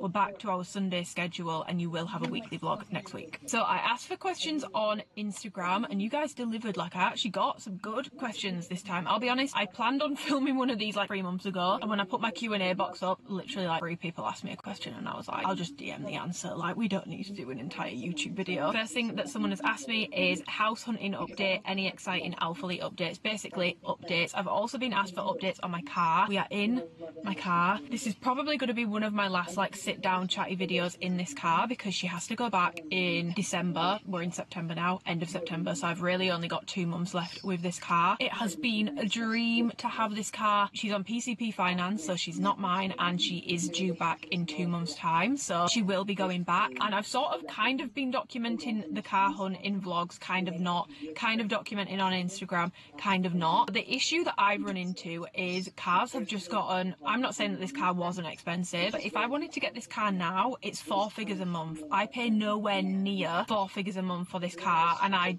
just don't see myself ever paying 4 figures a month for a car. Like that is just too much money. Like I cannot afford to do 4 figures a month on a car. Even if I wanted to get like like Q3, which is still a lovely car. I don't want this to come across as though I'm being like a Q3, but a Q3 is a much lesser car. Like the on the road value of a Q3 is 50% of what this was worth when I got it. A Q3 is more expensive a month now than this was when I got it. The math is not mathing, and PCP has just gotten really, really expensive. I know that there's always been an interest rate on it and you've always technically been overpaying, but it's just gotten so expensive. I haven't found a car that I love, and because I know that a car is something to get you from A to B, but because the cars I've been looking at, it's still quite a lot of money to be spending on a car, even though they are cheaper. It's kind of blowing my balls that I would be spending that much money on something that I'm not really that fussed about. In a weird turn of events, I may actually end up getting my mum's Ford Fiesta. Thought of not having monthly payments on a car is kind of a dream right now. I'm not 100% decided on what I'm doing, but my mum's considering getting a smaller car, which is crazy because I feel like a Ford Fiesta is a small car. I don't know what my mum wants. If she wants like a one-man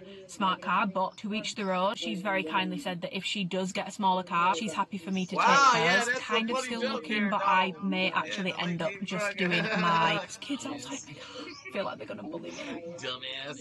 Please don't clock the camera. Luckily, it's absolutely pissing it down, so I feel like I've got a bit of protection on my windows. Might be getting my mum's Ford Fiesta in a strange turn of events. The biggest update that I have is, I'm so torn between sharing it in this video and sharing it in my vlog, because I cannot express how much of a whirlwind next week's vlog is. It all happened so quickly, but as of literally 48 hours ago, I have bought a house. Right, I was very apprehensive about sharing because I bought a house before last Christmas time. I bought a house and then it fell through because they accepted my offer and then they decided to accept a higher offer. I'm not really sure how that works. I get it, it's your house, you can do what you want, but in my opinion that should be illegal. If you've accepted someone's offer, I think that should be legally binding.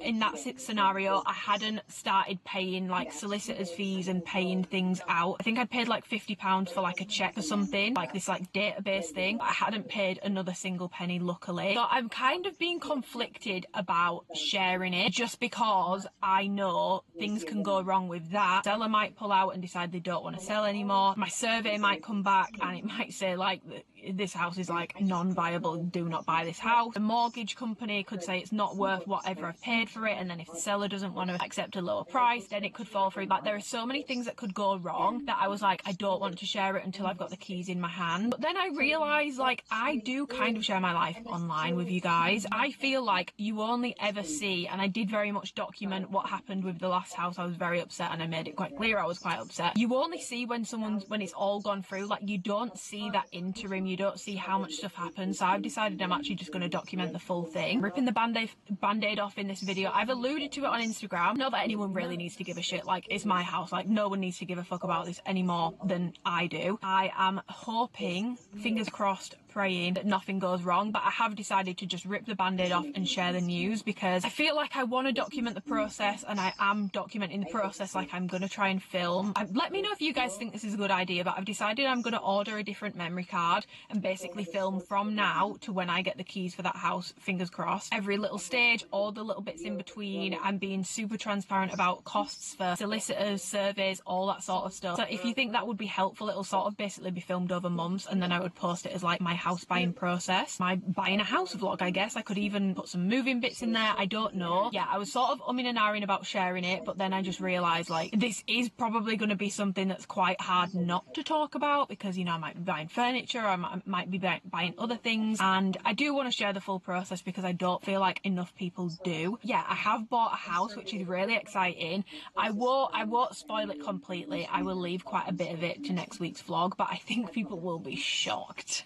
The type of house that I have ended up going for, because I really have been like up and down the mill when it comes to houses. Started off being like, no, I don't want a new build, only looking at older houses. Then I looked at not super old houses but like slightly newer houses. Then I was looking at new builds like off plot. Then I was looking at new builds that were a few years old, looking at older houses again, then looking at new builds. Like I've really explored all my options over the past year. It's been a year in the making, a year in hunting, but everyone kept saying to me, you'll know when you go in there. So I'm not going to ruin it. I will show pictures in next week's vlog. I'm not going to ruin it in this one because otherwise I feel like it makes this vlog slightly redundant. It's not the only thing I've got going on in the vlog, but it is a big axis of it because I've been filming whilst it's all been going on. Leave some suspense in there if anyone actually gives a fuck. No one probably does. And I am counting my lucky stars that the house I bought last year didn't go through because that house was £40,000 more than the one I've just got for 500 or 600 square foot less of a house. Everyone kept saying to me, and it's been doing my head in, everyone kept saying everything happens for a reason, like it'll all work out, like there's a reason why this hasn't happened. And because it had happened with a few houses where I ended up missing out, or like offers got rejected or all that sort of stuff, I was getting really frustrated with people saying that. So I hate that I'm about to say it, but I really am looking back at that house that I could have nearly bought last year, and they rang me up a few months later saying that seller has fallen through, would you like to reinstate your offer? And I declined because I trust the seller at that point. I was like, no, I really don't trust you to not do it to me again. I hate to say it because I was finding it so annoying, people saying it to me, but genuinely, guys, everything happens for a reason, and I am counting my lucky stars that that did not work out because this house is perfect and also not what I expected myself to go for at all at the same time. Everything sort of aligned, basically. Biggest update is that I am, fingers crossed, going to be a homeowner. Like, my offer's accepted, I've got the memorandum of sale, the solicitors have got the ball rolling, my survey is booked in, it's all a go, but these things take a long time, so I might not be in there for months and things could go wrong. But I'm going to document that. I document most things, not everything, but I do document most things, and I want to be very open and honest with that. So yeah, guys, I've bought a house. I would also like to say it's definitely not the norm to be able to buy a house alone at 26, and the only reason, like the sole reason, I have been so fortunate enough to be in the position that I am in to be able to do this on my own, which I am so grateful for, is because of you guys. So I really, genuinely, from the bottom of my heart, I know I say it all the time and I probably sound really fucking annoying and whiny for it and like, shut up, you sucking little bitch. Thank you so much, because if it wasn't for my coaching client, alphalete, you guys who support me with alphalete, you guys who watch my videos, everything, you are the reason why I have been able to achieve this, and it's something I never ever could have thought I would be able to achieve, because I always just assumed my first home I would have to buy it with someone else. Not that that's a bad thing, it's definitely not a bad thing, and if you're with the right person, go for it, but I never even dreamt that there would be a world in which I would be able to have a house in my own name. And because of my previous living situations, like I've been in situations where, you know, contributed towards someone else's home, contributed towards someone else's mortgage, had things sort of like, you know, held over my head, being kicked out of the house late at night to the point where I've got to go and pay hundreds for a hotel last minute just so that I don't have to go home and basically explain to my mum and dad what's gone on. Having something in my own name that is mine, that no one can ever hold against me, like it's 100% mine, means so much to me for so many reasons, and it's because of you guys that I've been able to achieve that. So genuinely, sorry, I keep thinking that there's someone like stood at the side of my car. Genuinely, thank you so fucking much. Like, I would not be able to achieve any of this without you guys. So I really want to document the process, take you guys through with it. I know that because I'm doing it on my own, maybe some people won't be able to relate to that, but hopefully there will be something helpful within the videos for you guys. And but moving content for house content, what do you guys want to know? What information would you find helpful? I want to be as transparent as possible without obviously like overstepping like my privacy when it comes to things like that. So do let me know what content you guys want to see around that. I'm super fucking excited. And again, just genuinely thank you so much from the bottom of my heart, because I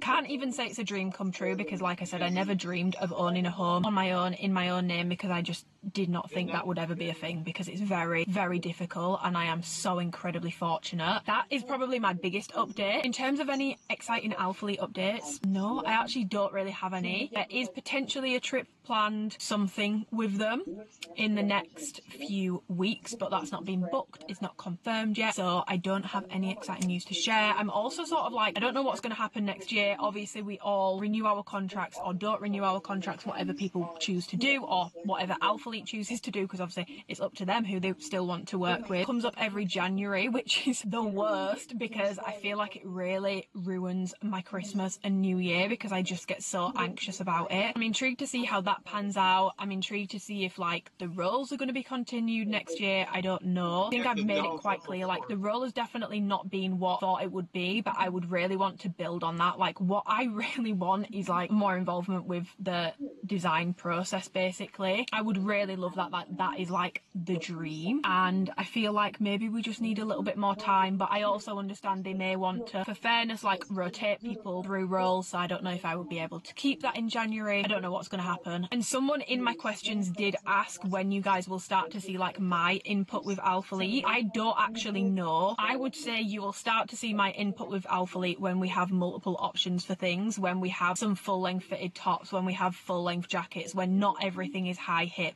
Still keep the high hip options, still keep the crop options, but let's add in some full length stuff. Let's add in some women specific fitted joggers. Let's add in some beautiful light heather greys. Let's add in some, you know, really good colour palettes. I feel like sometimes the colour palette, they're not bad, but sometimes they can be a little bit lacking. When you start seeing options, so like a drop isn't just one rise option, it's multiple rise options, and you can get every colour in each rise option. Better sort of like athleisure, sort of lounge wear. If you start seeing those things, that's when you're going to start to see my impact feedback come into fruition. But unfortunately, I don't know when that will be. Okay. Work schmirk, let's move on to some more interesting questions. Being nosy, but would love to know the story of how you and Twinkle Toes met, if possible. Not nosy at all, it's through the gym. Basically, he started working at the gym that I go to, and I remember walking in one day and being like, I'd not been in a couple of weeks, I was like, who the hell is that? Tattoos on one arm. Oh, I've always been a bit of a fiend for a man with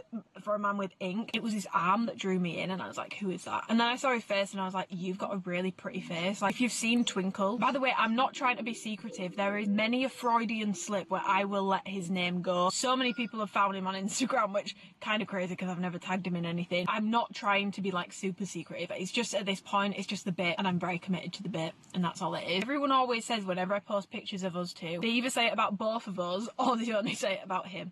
Not sure what that says about me, but I get quite a lot of messages saying that we've both got quite kind looking eyes, like we've both got kind eyes, and I feel like I've never really heard of that phrase before until now, but now I see it. Like, he definitely has just like a kind looking face, like kind eyes. Girls, let me put you on, if you have a gym crush, this is what you need to do, because technically I made the first move without, I didn't tell him for months after that I'd done that on purpose, so it was like super secretive. Tagged the gym, if you know you know. I feel like we've all done it, we've all been there, there's no shame in the game. Tagged the gym in an Instagram story, like a selfie story, so that he would know it's me. They reshared it much within like 5-10 minutes. He'd followed me on Instagram, and then when I found his Instagram, I realised I've known his brother since I was like 16 from going out in Leeds, so it's definitely giving invisible string. Like, and also I trained his brother's girlfriend, so like there's been this like weird invisible string this entire fucking time, and I had no idea that this person that I knew had a brother, so it was kind of crazy. He followed me,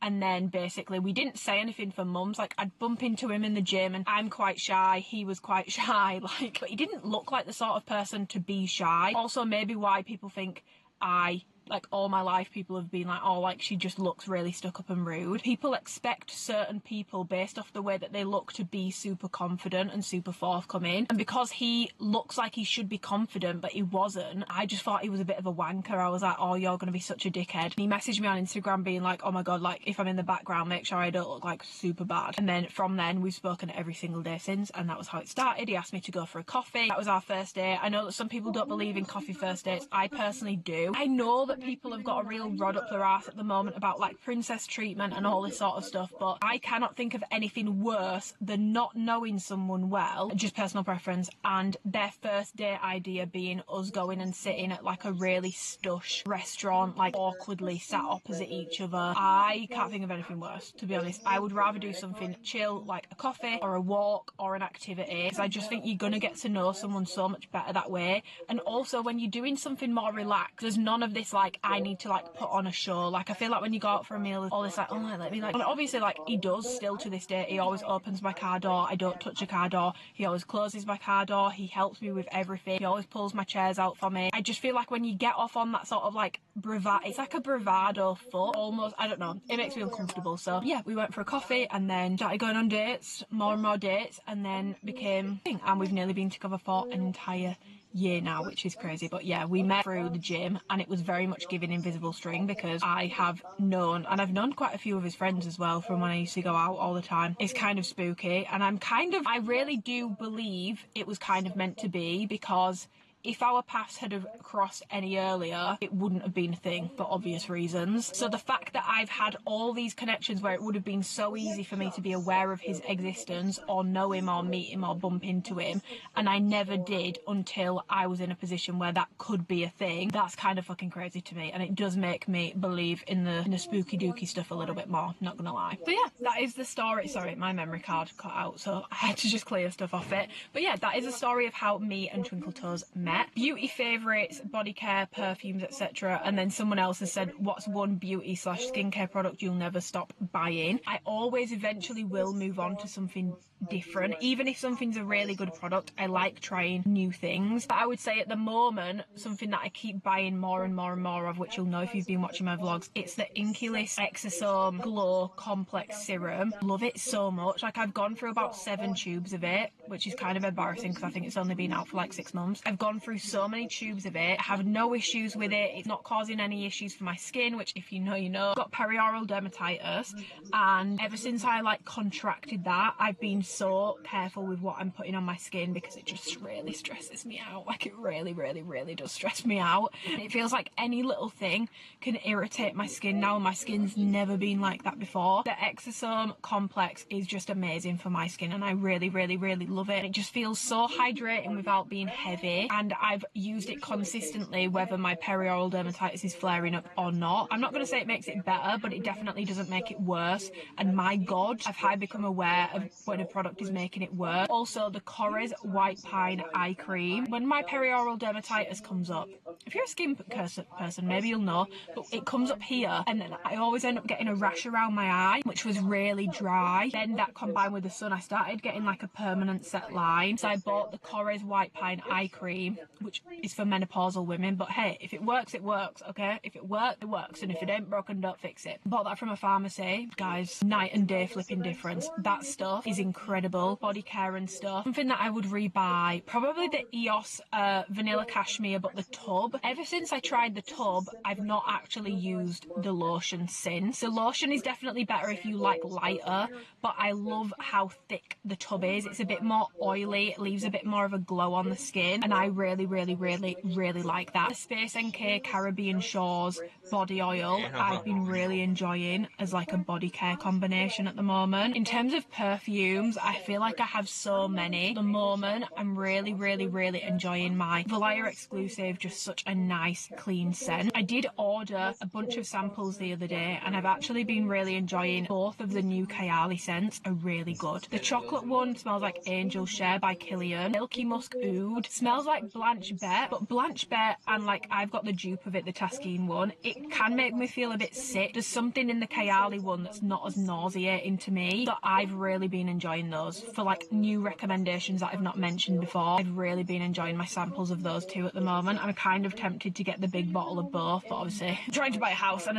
I'm so scared of spending money right now because I'm scared of it messing with my mortgage application. Like, what are things that I really need to avoid? If you are in the know, please tell me, because I feel like otherwise I'm literally not gonna buy anything other than my food shop because I'm so scared of it messing with my mortgage application. And it's the worst time of year to be doing it as well, because everyone and their grandma's birthday is this time of year. Like, my sister's birthday is literally in like 2 weeks, and I really want to go all out for this birthday. She's pregnant at the moment. She's obviously super excited. I feel like sometimes when you're pregnant, I don't think most of my family will, but I'm kind of worried that like some people will just get her baby related presents. And I just feel like, and I did actually speak to my sister about it, so she did confirm that she does want stuff for herself as well. Sorry if you can hear the rain. Hopefully it's some nice ASMR. I don't know. Oh god, it's getting a little bit heavy. But I did speak to my sister about this and she did confirm she does want stuff for herself, not just baby stuff. Obviously, if her request was baby stuff, I'll get her baby stuff. People just end up getting anything for them. They just get gifts for the baby. I feel like sometimes the mum gets quite forgotten about. So I really want to make sure that I go all out for her birthday. So this is what I mean. I'm scared to spend money at the moment, but also I've got so many important birthdays.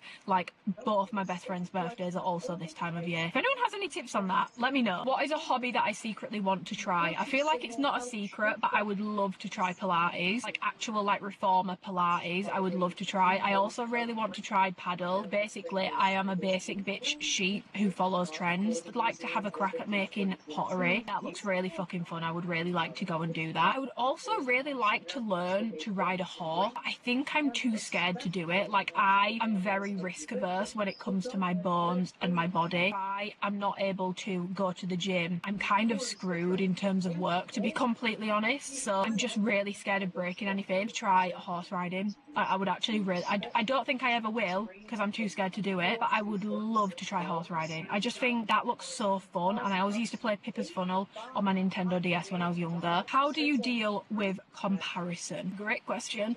I feel like most of the advice online is normally to remind people that everything that you see isn't real, but me and my friend Alicia were discussing this the other day, and this might be a hot take, but I do know that the reminders are coming from a good place and with the best possible intentions. And I think that there is a place for those reminders of, like, you know, some people might be like up to their eyeballs in Klarna debt. Some people might be in miserable relationships but making out they're really happy. Some people might be, you know, they've got this lovely house and lovely car, but they can't really afford it and they're almost going broke every month trying to maintain and upkeep the image. I feel like if that's your way of dealing with comparison, like basically convincing yourself that everyone else is broke, miserable, and basically nothing is what it seems online, I don't think that's fixing the inner issue, if that makes sense. I feel like actually it's quite sad that we as humans almost want to believe that other people are miserable so that we feel better about our lives. Like that shouldn't really make... I get why it does make people feel better. I don't necessarily think it's right. If there's ever something that comes up where I start thinking like, oh, they've got that, or like I'd really like that, instead of sort of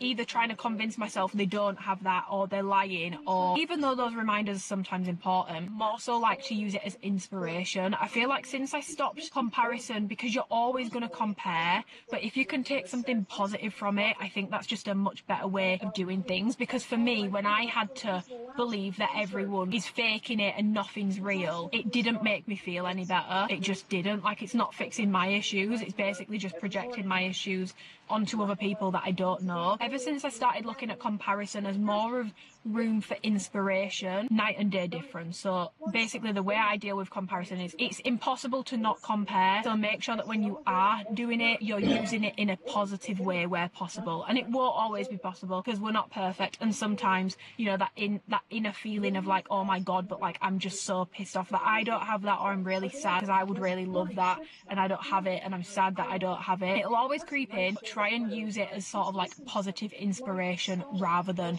something negative or something to feel really bad about. Best life advice you have ever received, and also any tips from therapy. And the best life advice I have ever received is also a tip from therapy. Basically, I have been in many situations in my life multiple times where I know things aren't right. I know things are wrong. I know I'm not happy. I know I deserve better, whether it's work, relationships, whatever it is. I'm someone who I will wait for things to get so bad that I feel like I have no other choice than to end it. I basically remove any autonomy from my life and basically wait for things to get so bad, or wait for someone else to pull the plug on a relationship, a friendship, something to do with work, whatever it is. There is a pattern of me doing that in my life, and I think that partly because I definitely do have like a fear of like, what if I regret things, and I also really never want to hurt people's feelings as well. I think that's also a big part of it. But sometimes in not wanting to hurt people's feelings, as much as this is a very bitter pill to swallow,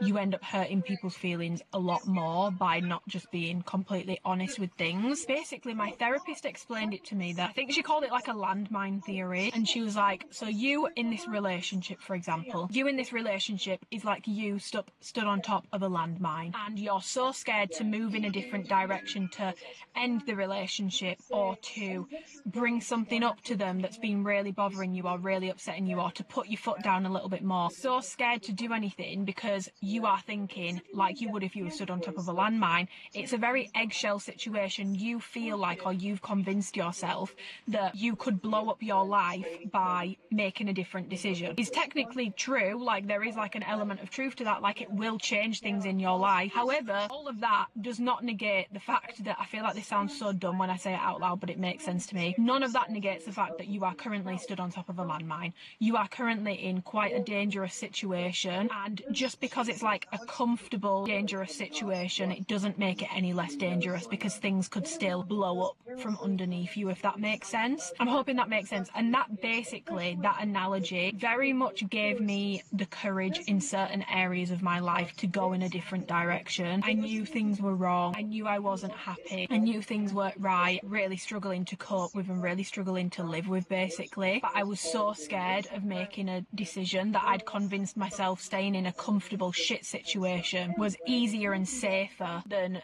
going in a different direction, and it wasn't. And that is the best advice I've ever received, because it helped me in that scenario, but now I apply it to other scenarios as well. And when I say it genuinely saved my life, I'm not taking the piss. And I don't mean that in a like I was gonna die sort of way. You can literally spend your entire life in unhappy work relationships, unhappy romantic relationships, unhappy dynamics with friends, unhappy dynamics with family members. Unhappiness is comfortable to you. It's comfortable. There's not going to be any uprooting of your life. There's not going to be any big change by just staying in it. But that doesn't necessarily mean it's safe to do so, nor is it a good idea. It saved me from a life of misery. It changed my life completely, and now it changes the way I look at all scenarios in my life, because I will never, ever, ever, ever, ever stay in a comfortable but unsafe and unhappy situation ever again. Like, it's always worth the risk of trying something else, in my opinion. Biggest lesson you have learned in the past year: do what I want to do, basically, and not worry so much about what other people are thinking. Because, for example, my relationship, if I had worried what other people were thinking, I would have said no to the dates, because I would have been like, it's too soon, like everyone's going to say it's too soon, even though I really wanted to go. I would have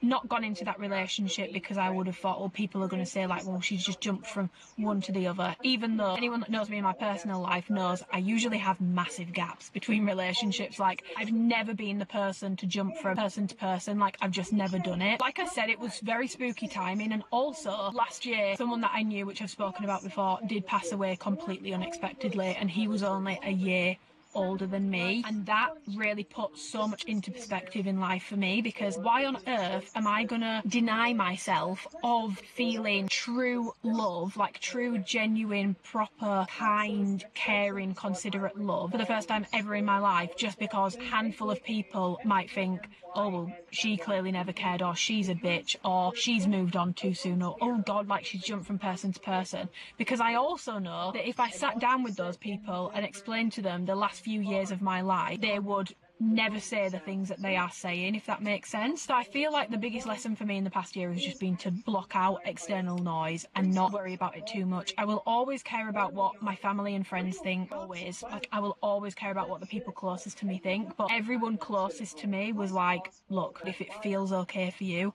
it feels okay for you, and go for it. So that would probably be my biggest lesson. And I know it's really wishy-washy to be like, we don't care what other people think. Yeah, it's definitely easier said than done, but I feel like until you have a scenario where you're like, no, like I really want this for myself, fuck everyone else, you don't get to like action it. That would probably be my biggest lesson in the past year.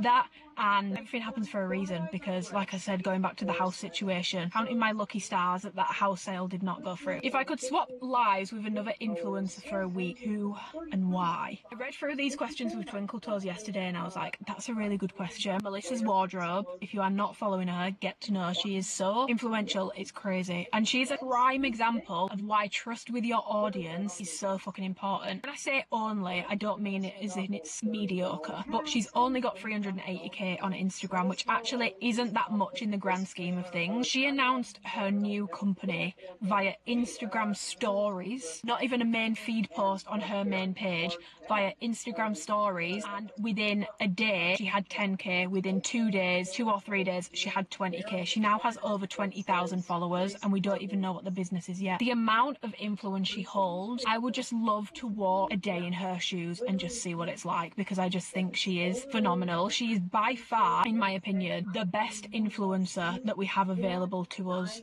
at this current time, and she actually has influence. Like, if she posts a link, that thing is not going to be there within an hour. It will be completely sold out. She is a phenomenal influencer and she needs to be studied. I want someone to do like a PhD on her influence. She is an icon. That would be the influencer that I would swap lives with for a day or a week, because I just think, how does it feel to hold that much power? Like, she is so influential, it's crazy. And if I ever was lucky enough to have my own brand, she would be top of my list for someone that I would want to wear my brand or use my brand. She should be at the top of everyone's list. The next question is, do I believe in soulmate?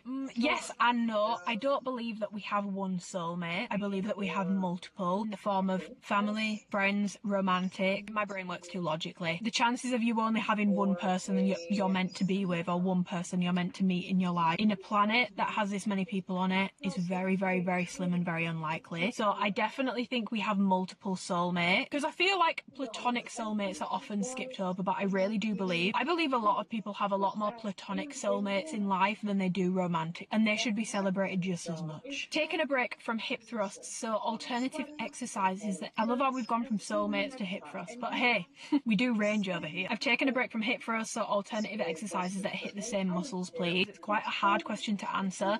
There are so many movements that you can do to hit your glutes. You can do Bulgarians, RDLs, back extensions, kickback, single leg glute bridges, all this other stuff. With hip thrust, there isn't like a straight swap that's going to work your glutes in the exact same way and be able to load it. So with a hip thrust, you're working your glutes in the shortened position the most, at like full hip extension, full lockout. And there are other movements that you can use your glutes in the shortened position. So like a kickback, you're going to use your glutes in the shortened position. A back extension, shortened position. But you can't load them with the same amount of weight, which is why it's quite a hard question to answer. Not going to hit your muscles in the same way, but in terms of like your bang for buck movements, I would strongly recommend things like RDLs, Bulgarians, step ups, lunge variations that are done with like more of a glute bias. Those would be the sort of things that I would be subbing that out for, because I think if you just sub hip thrust for kickback, you're not going to get the bang for your buck, because you can't load them as much as you can the others, and it will limit your progressive overload and it will limit your mechanical tension that you're able to place on the muscles. But in terms of like, it works the muscles the exact same way, not really, but there never is for any movement. Like, a movement is separate because it works the muscles in a different way, if that makes sense. So hopefully, quickly and helpfully answered your question. It's getting quite dark. I think I'm gonna have to answer these questions quite fast. Winter outfit staple, Uggs or like a boo. I do like an Ugg. I've got my mini Uggs on right now, but you do not, I repeat, you do not need to go and buy a new pair of Uggs if you already have one from last year. And if you have to buy new Uggs every single year because your Uggs have gone to shit, I would suggest we maybe stop buying Uggs. There is no reason to be spending over £100 on a pair of shoe and you are only getting 1 year out of them. But I do like an Ugg or a boot, like something that's just going to be a bit warmer on the foot. And then my outfit last winter was literally a black wool long coat, and I would highly recommend investing in, it doesn't have to be black, but some form of long coat. I know that everyone's getting suede this year and I do really like them, but do ask yourself, do you like the suede because you like it, or do you like the suede because it's trending at the moment? Because if you're not going to want to wear it when no one else is wearing it anymore, I wouldn't recommend that you go and spend like £100+ on a suede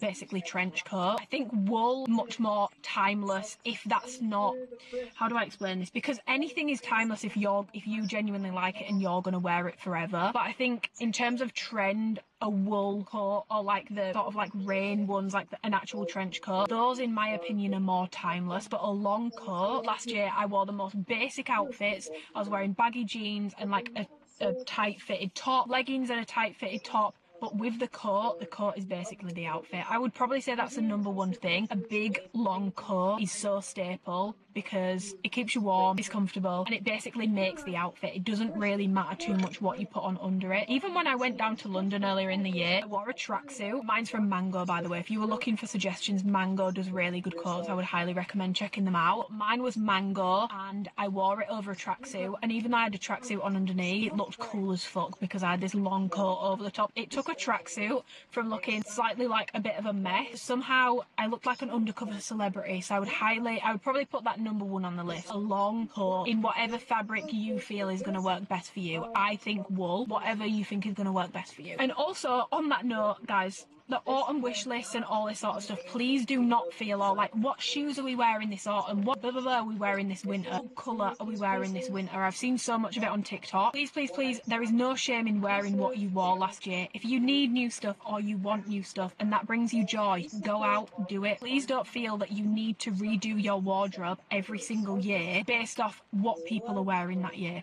I can tell you now, what I'll be wearing this winter is my long coat that I bought last year, my puffer coat that I've had for a long time, my Uggs that I bought last year, the trainers that I wore last year. Most of the things I'm going to be wearing this winter, things that I bought last year. I bought a burgundy hat last year, probably going to rinse that. I got a burgundy a burgundy jumper for Christmas last year. I will be rinsing that through this winter. I've already worn it twice. Winter outfit staples question done. Moving on. What would your dream activewear company look like? Question mark. Clothing, colours, brand ethos. I'm assuming this is like if I made my own. My dream activewear company would be hinged upon options and having options for everyone, having something for everyone. You know, your itty bitty sports bras, your moderate sports bras, and then being able to accommodate for high support sports bras. Making sure there is something for everyone, because it goes without saying, there is no single product that is going to work for everyone, and that is something that I truly do believe. Multiple rise options, multiple inseams, short, regular and long as a minimum. I feel like this sort of feeds into like the ethos. The ethos would be built around basically having options for everyone, making sure that you can support people through whatever it is that they're going through, whatever sort of activity they like to do. So you've got stuff that you can do weight training in, you've got the stuff that you can sort of wear in the gym but wear outside of the gym. You've got the stuff that you can do your hybrid, all your like really athletic like high rocks running sort of stuff in. Basically trying to make sure we've got a little bit of something for everyone, so that basically you could use that brand as a one-stop shop, and even sort of venturing out into like tracksuits and stuff. That would be probably the dream in terms of like the ethos. Let me read the question again. Obviously I love like a funky design from time to time,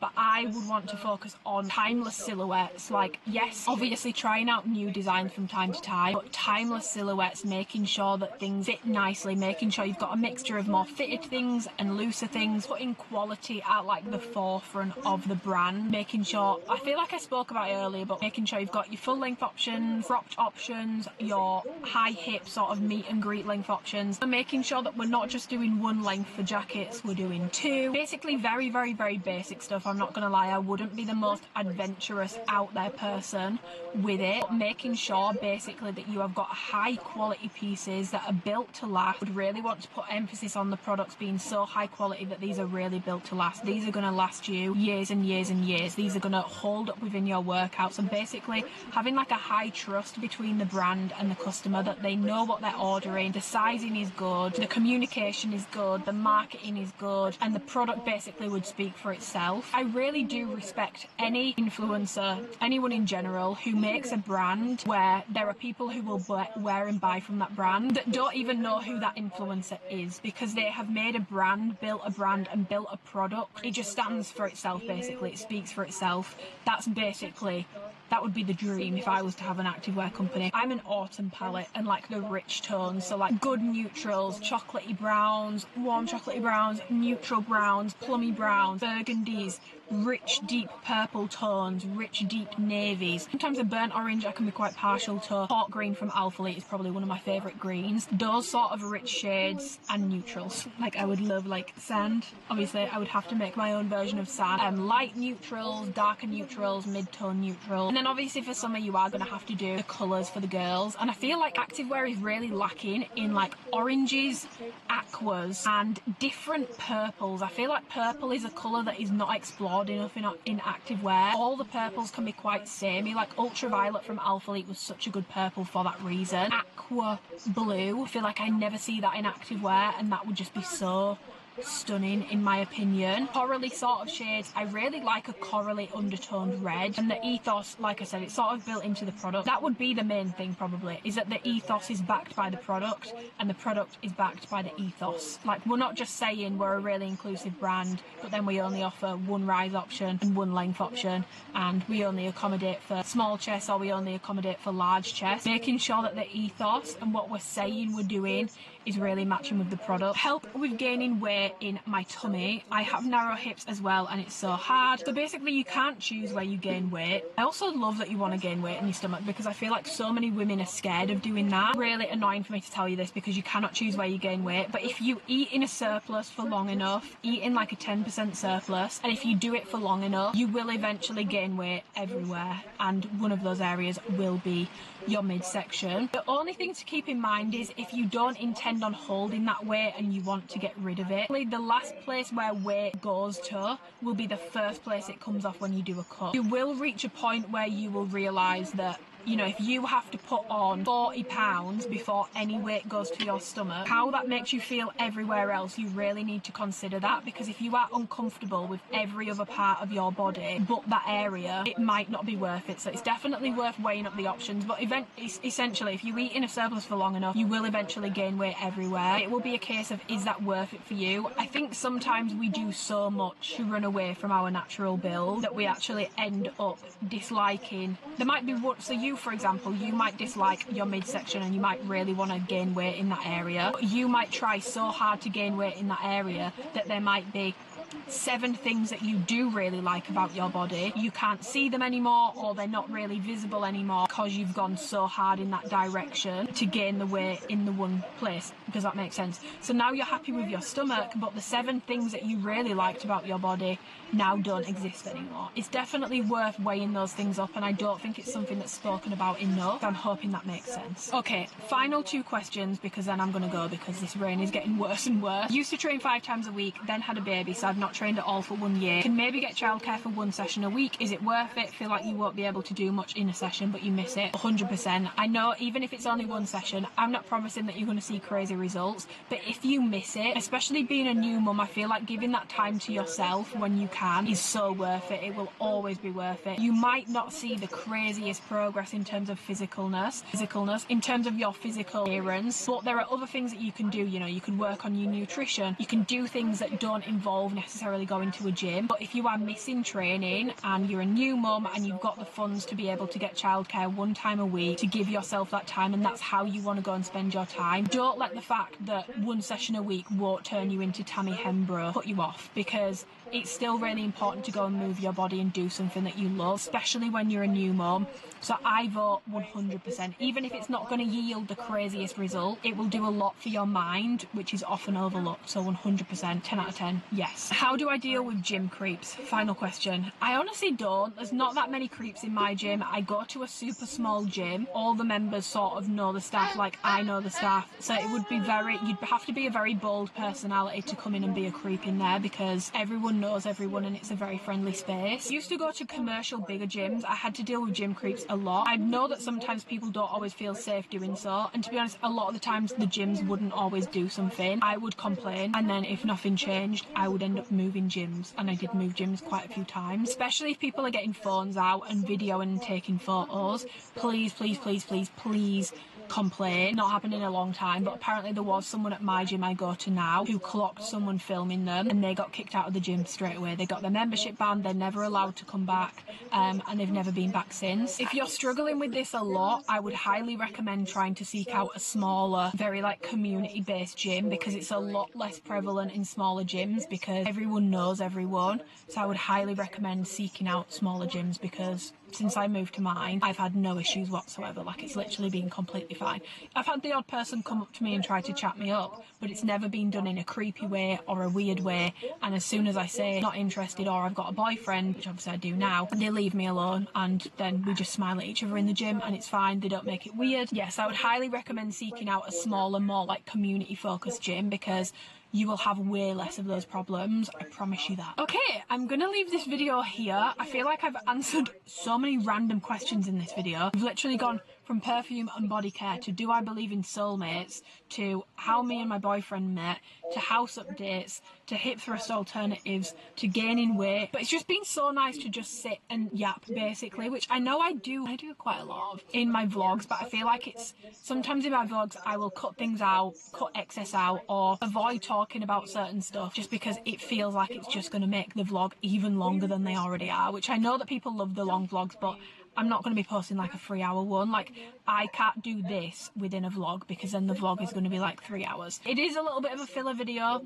I'm not going to lie. I do apologise, but I hope it's still been now nice to sort of sit down, catch up. Hopefully I've answered some of your questions. I tried to pick like helpful ones as well as personal ones so that you guys, you know, can get to know me a little bit more, but also I do want to provide value on this YouTube channel, not just talk about myself. So I wanted to pick a mixture of like ones that you can all also take something away from this video with, because that's basically all I want. But yeah, you guys get the exclusive first dibs on the house update. There will be more to come on that in next week's vlog, and I just want to say thank you again, like from the bottom of my heart. Like, it means the fucking world, and I cannot wait to share like this sort of next chapter of my life with you guys. Like, it's when I think about the fact that I started posting YouTube videos when I was 19, 20, I think I was 20 when I started posting, and I'm 26 now. Like, you guys have been with me for 6 years. That's fucking crazy. You've been tuned into my life for 6 years. You've seen me do uni, you've seen me do my PT qualification, you've seen me start my coaching business, you've seen me start working with alphalete as an affiliate,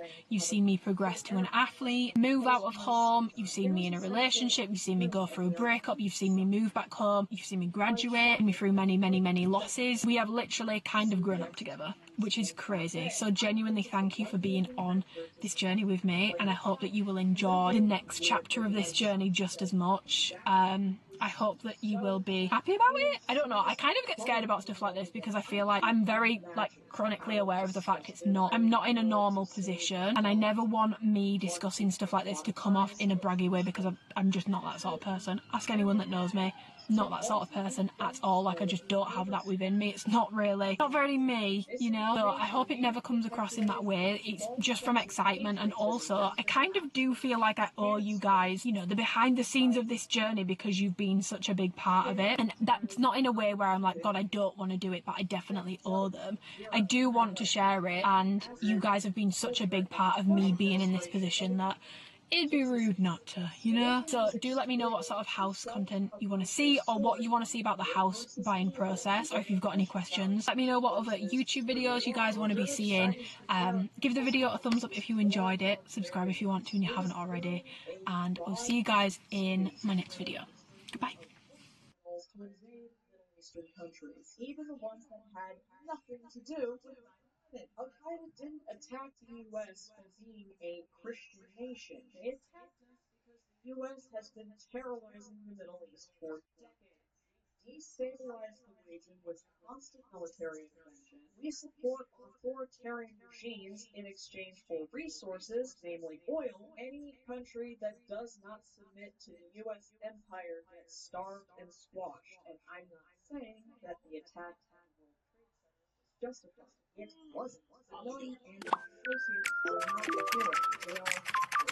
Just because their actions are indefensible, horrific, doesn't mean they came out of nowhere. The USA is the big bully boy of the world, and on 9/11, he got hit back, and he's been crying about it ever since, and making money off of it, like Riley Gaines. In all seriousness, we bomb thousands of adults and children overseas every day, and now we have intelligence covering deportation. Let's just say, Guys, welcome back to another weekly vlog. I said this in the last, I didn't take the week off. The reason why is because I thought the video that I would have to post on Sunday an alphalete review for stuff that's dropping in like 6 days, but I thought I was going to get that package last week like everyone else did, and I still don't have my package. So that was meant to be Sunday just gone in like my times video upload. I was like, I don't think anyone's gonna pass away if I skip an upload week, you know. I don't think too highly of myself in that regard. Yeah, welcome welcome back to another weekly vlog. It is absolutely miserable outside today, like grey, raining, miserable. The winter vibes are definitely creeping in, and oh my god, is my motivation taking quite the hit. I really don't love this time of year. I've never had like an official diagnosis that I actually have from a doctor that I get seasonal affective disorder, but I genuinely feel I do, and I feel like I've always been this way. Like, I vividly remember when I would go back to school in September. Yeah, going back to school kind of sucked and I wasn't really over the moon about it. The months between like September to February, I really struggle with. I feel like I'm more tired, more lethargic, my motivation is low, my mood tends to be worse. This vlog, we're gonna try and keep the spirit and the vibes high because I know that there's a lot of you guys that feel the same way. But yeah, just in time. I think my perioral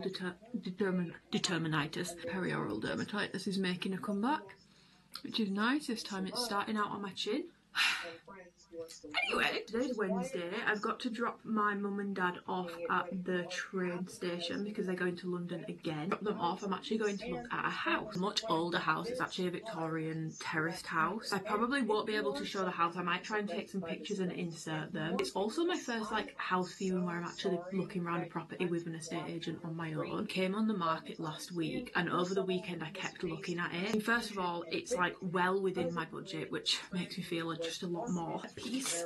I felt like my budget just kept expanding and expanding, and it was kind of stressing me out a little bit. It is obviously an older property. It's very different to anything else I've looked at. I've looked at older properties before, but I've never looked at one where they've actually kept quite a lot of the features. Every single bedroom is like a big double bedroom, so there's loads of space. It even has a cellar slash basement, so it's technically 4 floors, but obviously it doesn't look like they've done anything with the cellar slash basement. Like, I don't even know if they'll be able to show me down there, renovate that sort of thing, although I'm not really sure. What do you renovate a cellar slash basement into? Like, what do you actually do with that space? Because it is underground. I do have a really good feeling about this house, so I'm hoping I do like it. And the other good thing about it, obviously being well within budget, is I am actually in a position where if I need to, I can offer over asking. Dropping my mum and dad off, then going to look at the house, then I'm going to the gym, and then this afternoon I've got 2 meetings. I've got one with Melissa from Alphalete, and then I've got one with Chris. Like, I'm not entirely sure what that's about.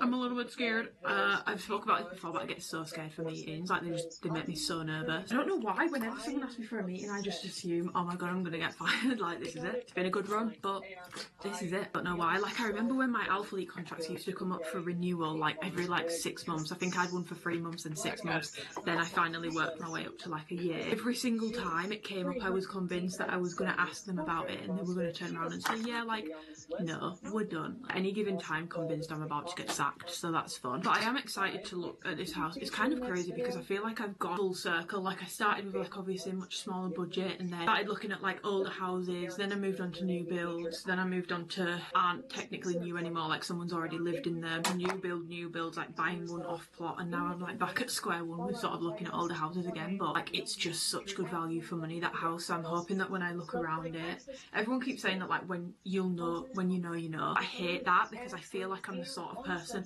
I could talk myself out of anything. But like, when I show, obviously they've got all the furniture in there, like the current people that live there. When I was showing my dad the pictures, I think my dad wants this house more than I do. He's like, oh my god, that's such good value for money.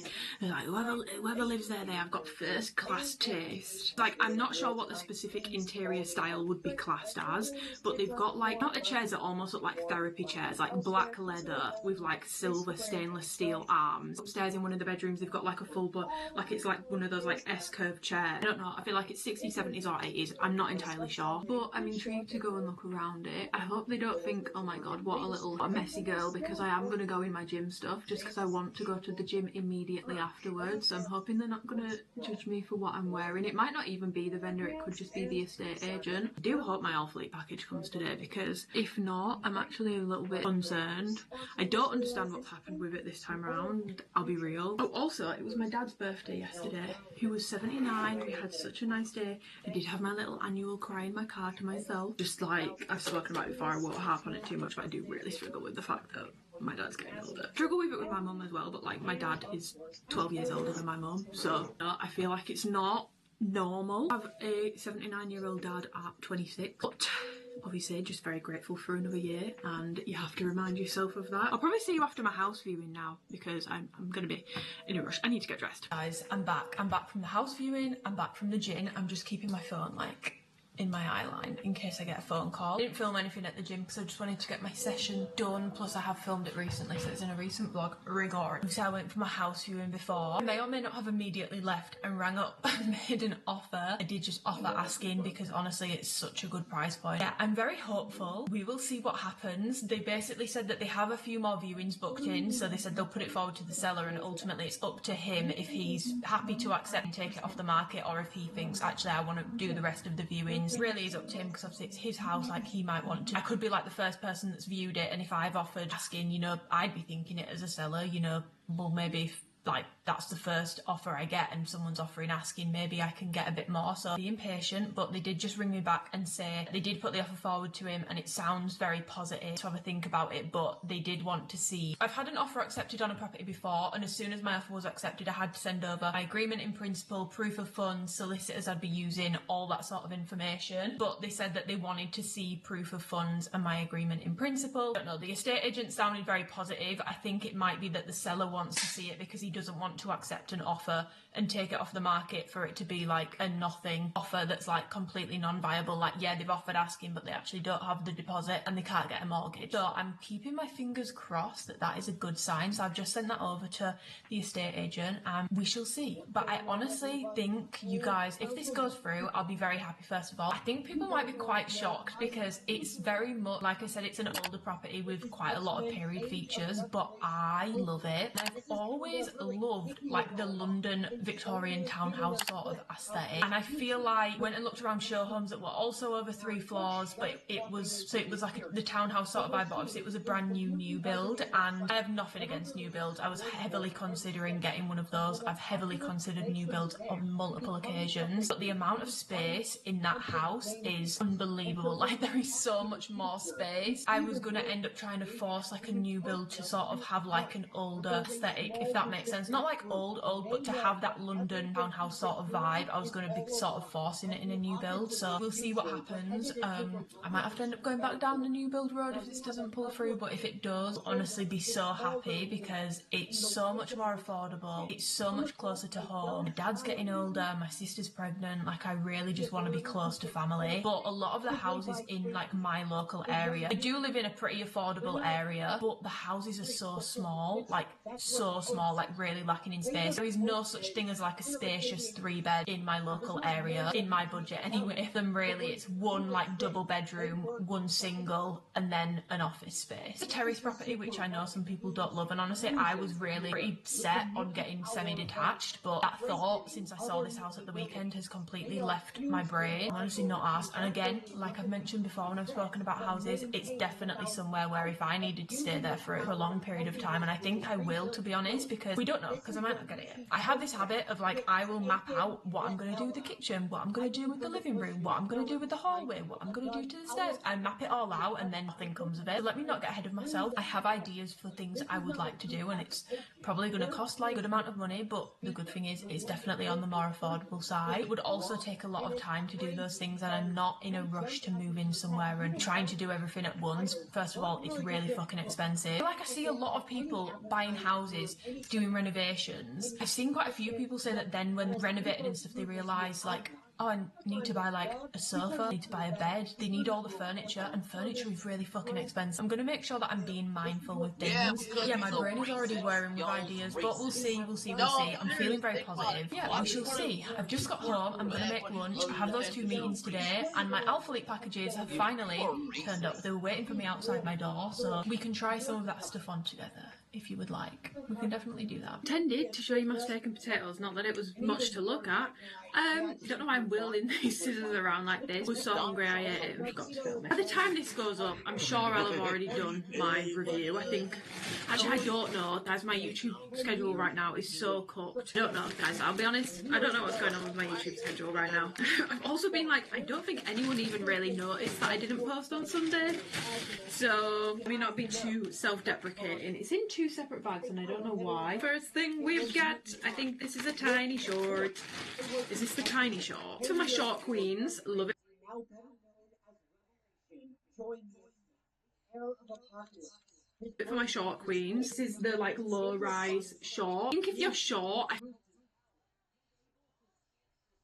feel like this is probably going to be mid-rise because it kind of, out of the bag, it reminds me of Define's Impact sort of rise. Where this is going to hit me, I'm not sure.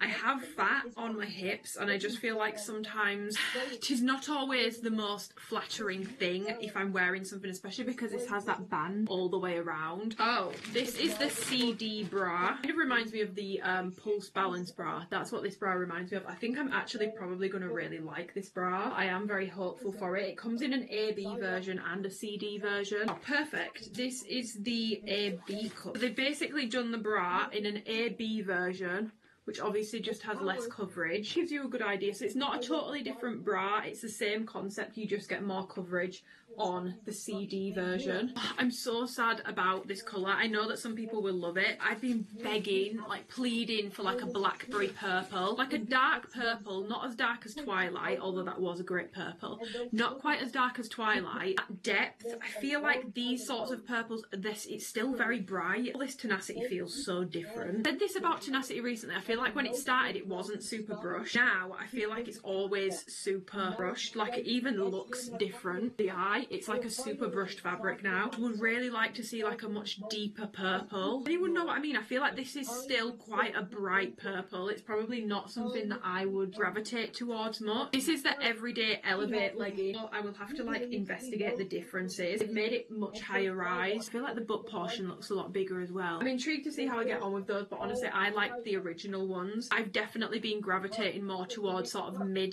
to high rise things on me rather than straight up high rise. Add options, like we need options. We then have more of those Tenacity tanks that have dropped before. I'm not a huge fan of these, so I'm pretty sure I only picked up one. Oh, this is the new bodysuit. Unlike the other bodysuits that they've done, this one actually has like a full-blown built-in bra liner thing rather than it just being a sort of line, if that makes sense. Then the updated shorts, so I'm pretty sure these are a 5-inch inseam. This is the Everyday Elevate short. By the way, if you were curious about them doing the same colour palette again, this was all meant to be in one drop, which is why it's been done the way it's been done, if that makes sense. Oh, I thought the jacket was normal Tenacity fabric. It's not. It's Tenacity Light, which is like probably my least favourite fabric. Meet and greet length hooded jacket. I love it for the people that love it, but I am kind of perplexed as to how we've got a hooded jacket in this way before we've got a full length jacket. Then have another new bra. This is just coming in one cup option. It's not coming in two cup options. This is what it looks like. It kind of reminds me of the strappy bra. I do think I'm going to like it as long as it doesn't make me look like a little linebacker around the back of my body. I think I will probably really like it.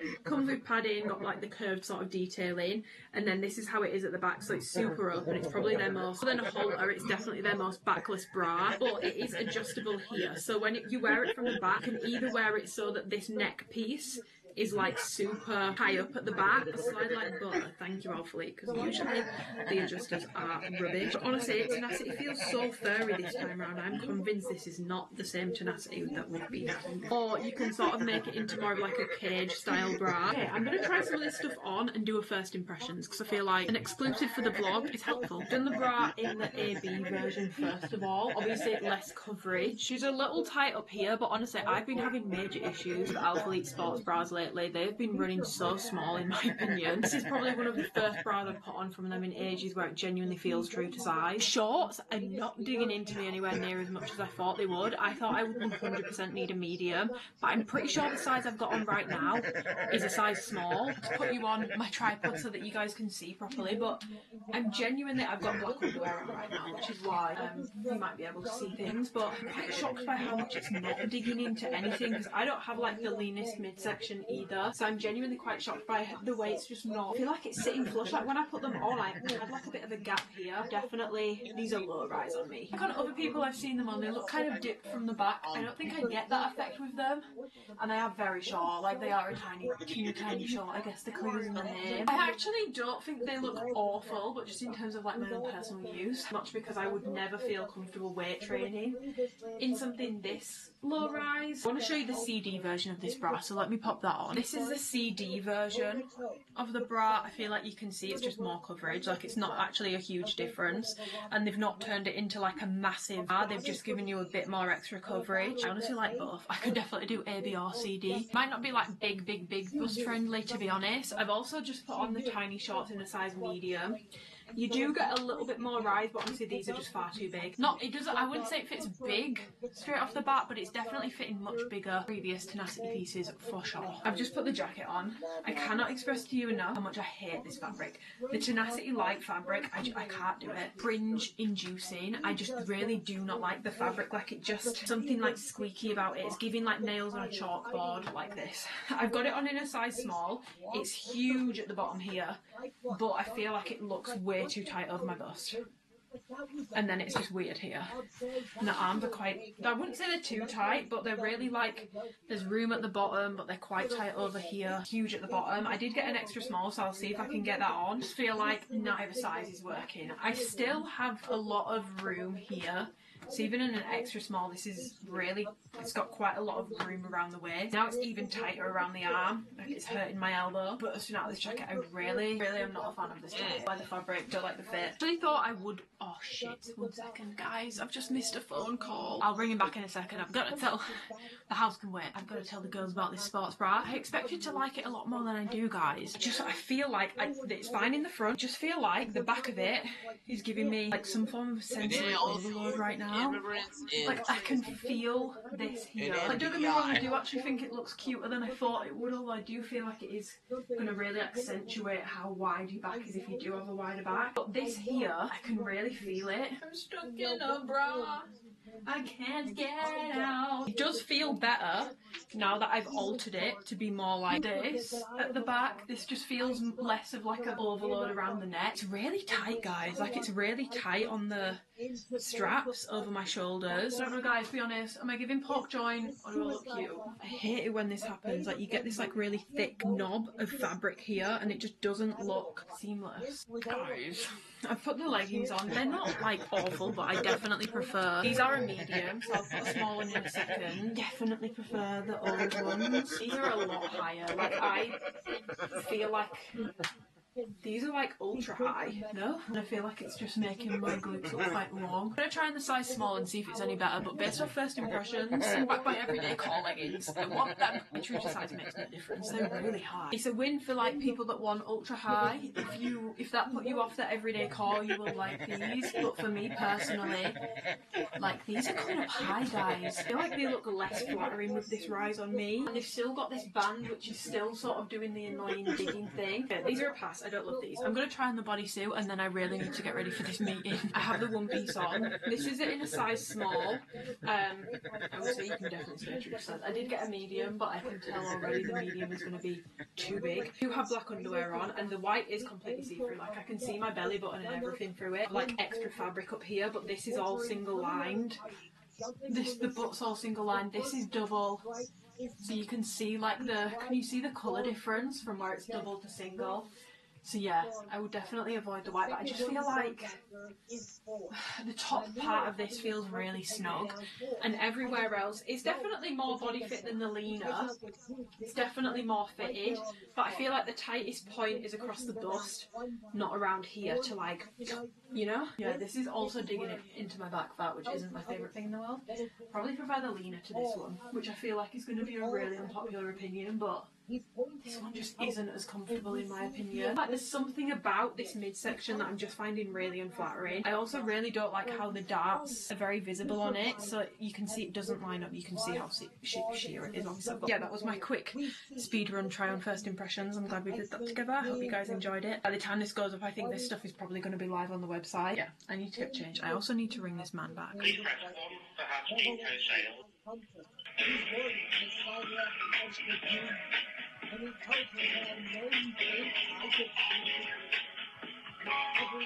Hi, it's Rhea. I'll be through now. Thank you. I mean, obviously, your position is sort of exactly what we're looking for. Just so you know, we have received another offer since your offer this morning. As you mentioned that you might be open to cancelling the viewing for an increased offer, but I don't know what increase that might be. I don't know, because I don't know how much of an increase he'd be looking for. I would definitely be happy to comfortably offer 5 if he wanted to take that, to take it off the market. I'll let you know. Alright, okay, perfect, thank you. Oh, that's scary. Should I have done that? Maybe not. That was the estate agent, guys. He was basically saying that I'm in a very good position. I'm sort of like what he's looking for in terms of a buyer and all that sort of stuff. And obviously I have no chain, all that sort of stuff. It's all working very much in my favour. But he had mentioned to him that if there was an increased offer, he may be interested in taking it off the market. So I've gone 5 above and said, if you accept that, that means you take it off the market. I'm crap at negotiating, guys. I don't know if you can tell. Okay, right, get on these meetings. So these meetings are good meetings. I'm kind of scared, I'm not lying. 15 or 10. Yeah, you would like it because then you have enough to fill the holes. Yeah. I think they're healed, and then I knock them and I'm like, oh, that's not healed. But I think, so we're waiting for the long sleeve shirt to come back. The TOP jacket with the updates and the changes, and so that looks really good. So we're going forward with that. Alright, thank you. Bye. Oh, hello, boy. Good morning. Good morning, Fudgy. Okay, there's your breakfast. Yummy. Yummy, yummy, yummy, yummy, yummy. My peeps. Happy Thursday. I have, obviously, as we've seen, I've just fed fudge. Now it's time to feed myself. I'm gonna make myself my favourite go-to, really boring but quick breakfast, which is a bacon sandwich and my bacon medallions, because it's just so much better protein. Protein to calorie ratio is a lot better. What was the last thing I filmed yesterday? I had my meeting with Melissa, which was okay, and then I had like an hour-long meeting with Chris. I don't know if he wanted that meeting to be an hour, but I said, okay, I'm apparently just gonna yap. So, but it was really good. It was good to... It's good to chat, you know, it's good to get things off your chest. We had a meeting, and then during that meeting... Bacon medallions. Got a call back from the estate agents, but I couldn't take it.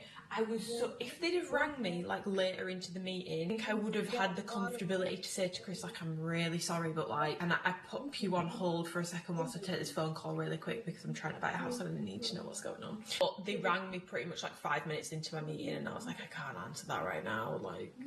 Then by the time I came off the meeting, it was 6:05 and they were closed. So I'm waiting for them to open today. Yeah, I went for a bit of a walk last night. I charged my car. I'm really trying to get my steps up because at the start of this week they were diabolical. I need to go do cardio. I've got an hour's left cardio to do. So I'm gonna do that. Guys, I got some really cool milks. I found these from the, like, apparently you can just get these in supermarkets. I've never seen them in a supermarket, but I got them from the organic supermarket thing in Leeds. It's near the Corn Exchange, and I've not put this one in matcha because I just don't feel like it suits it. I've been really liking the pumpkin spice for a latte. I think I'm going to probably make myself one of these to go with my breakfast. The pistachio one, I've been loving making matchas with this, like it's so good. And yeah, I've been making pistachio and white chocolate matchas with this.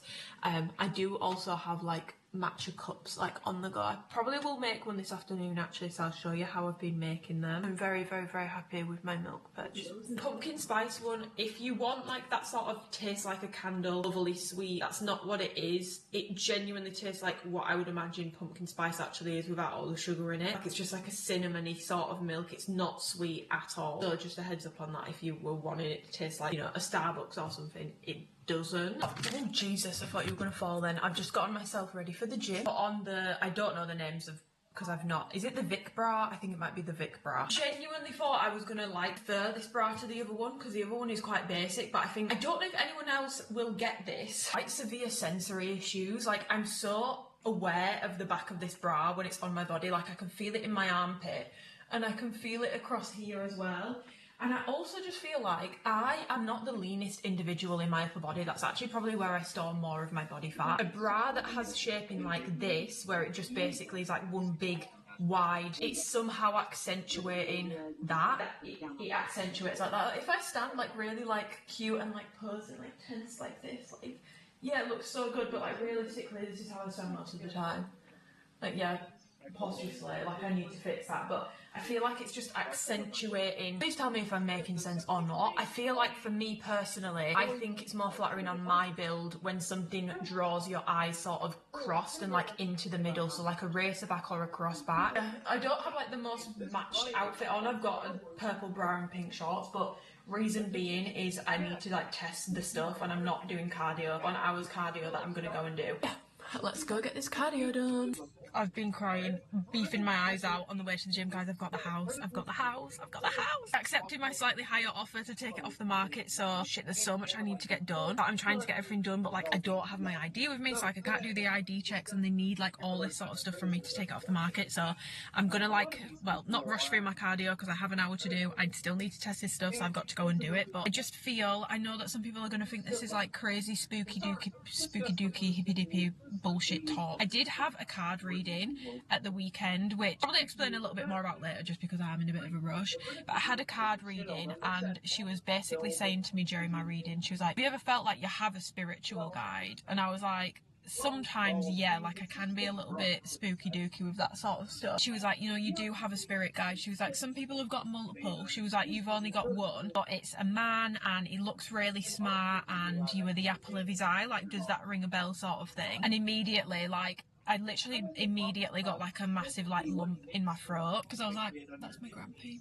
that's my grampy, that's my grampy that I've got tattooed on me, that's my grandparent that like I have like such fond memories with. It's gonna sound really hippy dippy because obviously like I looked at the house 2 days ago, so like, you know, it's more like proximity to my viewing and me putting the offer in. Well, not even 2 days ago, a day ago. It's nothing to do with, I don't know, I do believe in this sort of stuff, but basically today's the 18th of September. That would have been my granddad's birthday, so I just feel like having that at the weekend, being told that today it's my granddad's, well, would have been my granddad's birthday. I was listening to Everglow by Coldplay, which is just like one of my favourite songs, like relating to grief. Then I got the phone call and it's just made me cry. I feel very emotional about it, but I'm so happy. So happy. I'm trying not to get too excited because this has happened before and then things don't go to plan. I want to try and maintain some level of excitement because I did really want this house, and yeah, I'm gonna take the good signs from what I've just explained, that this is a really good sign and like I'm doing like what I'm meant to be doing, if that makes sense. Let's go get this cardio, and whilst I'm doing cardio I'm probably gonna need to ring the solicitors, so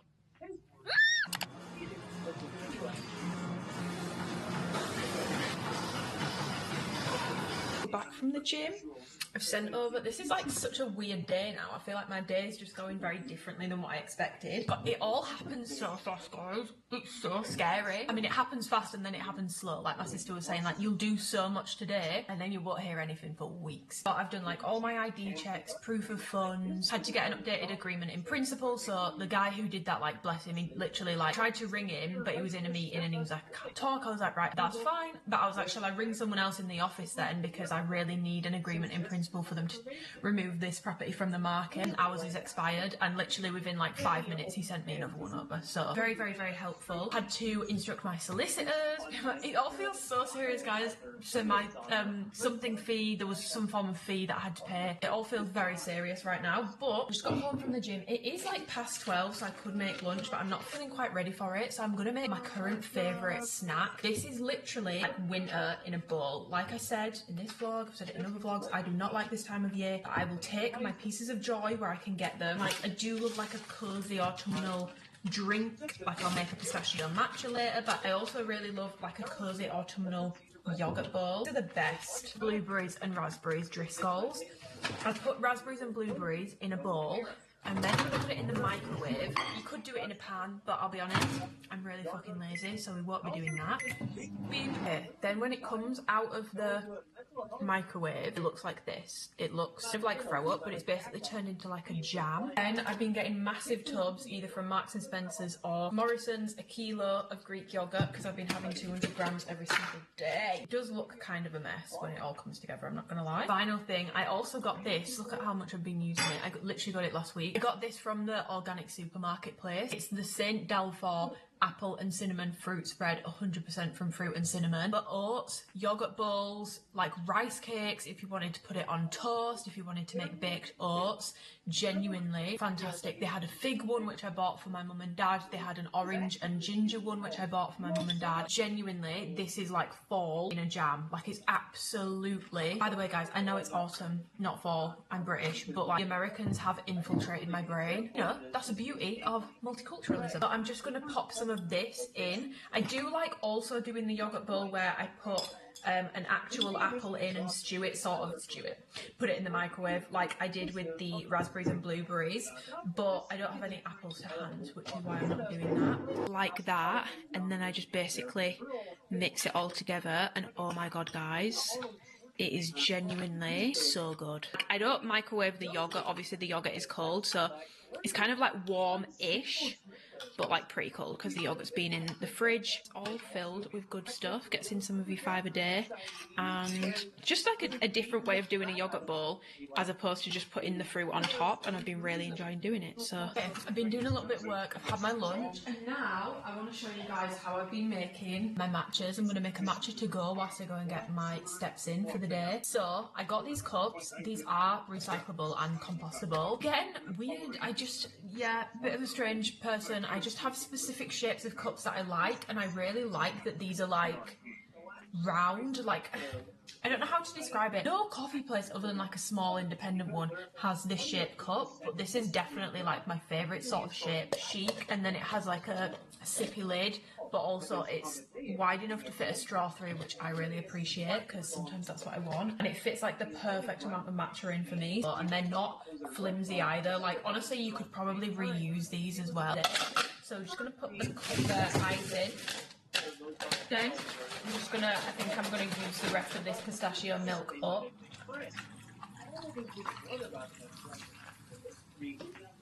Okay, then for matcha, I've got my Genki matcha. I mentioned this in my last vlog. I didn't realise matcha goes off, and it goes off really quick, guys. So the matcha I've been drinking and probably been off for months, I'm not gonna lie. It's kind of becoming like a hobby at this point for me, so I've been having a matcha most days. So even with this tub, I very recently got it, and I'm almost, well not almost out, but I'm like a solid halfway through it. Whereas the bag, I'd had it so long and barely put a dent in it. So I'm then gonna take my matcha, and I have taken to weighing the matcha out just to make sure that I get the right amount. So I either do 3 or 4 grams of my matcha. The one thing I do want to start doing that I don't already do is sifting the matcha. Water that's not quite boiled, it's like underboiled, it's like hot water basically. Put it back on the weighing scales. I do about 10 grams worth on the scales of water with the matcha. My bamboo whisk, I got all this from Amazon by the way, when like ages ago. People do ask me about that. I basically follow the paste method. I've been finding that since I've been doing that, my matcha has been like insanely like thick. You know, like when you get a matcha and it's just creamy, like she's thick. She has weight to where she doesn't sink to the bottom of the cup. Do my zigzag motions and basically like whisk it up into basically, clues in the name. It goes into like a paste like this. Look how bright green that is as well. Stunning. I do this for a good amount of time. Once I've got like a good amount, I'm probably going to add about 30 to 40 grams more water. Now I whisk it, and I whisk it in sort of zigzag motions because I've just run out of milk, so I'm just going to basically make like a cream and white chocolate topper. So this is how I do that. Lacto-free milk pump of this, which is about 10 grams. This is just the Hollander white chocolate sauce. I've spoken about this so many times I won't bore you with it, but it's great. Like a mini electric whisk. I wish, times like this, I wish I'd not put mine in the bin. But I'm basically using like the world's smallest whisk, and we're gonna whisk it and try and make a bit of cold foam. I had been putting milk in as well, but it just, guys, was it something wrong with the milk? Like it was just so liquidy, like the top of it would turn into foam, but the underneath wouldn't. Okay, we've now got everything ready to go in. So matcha goes first.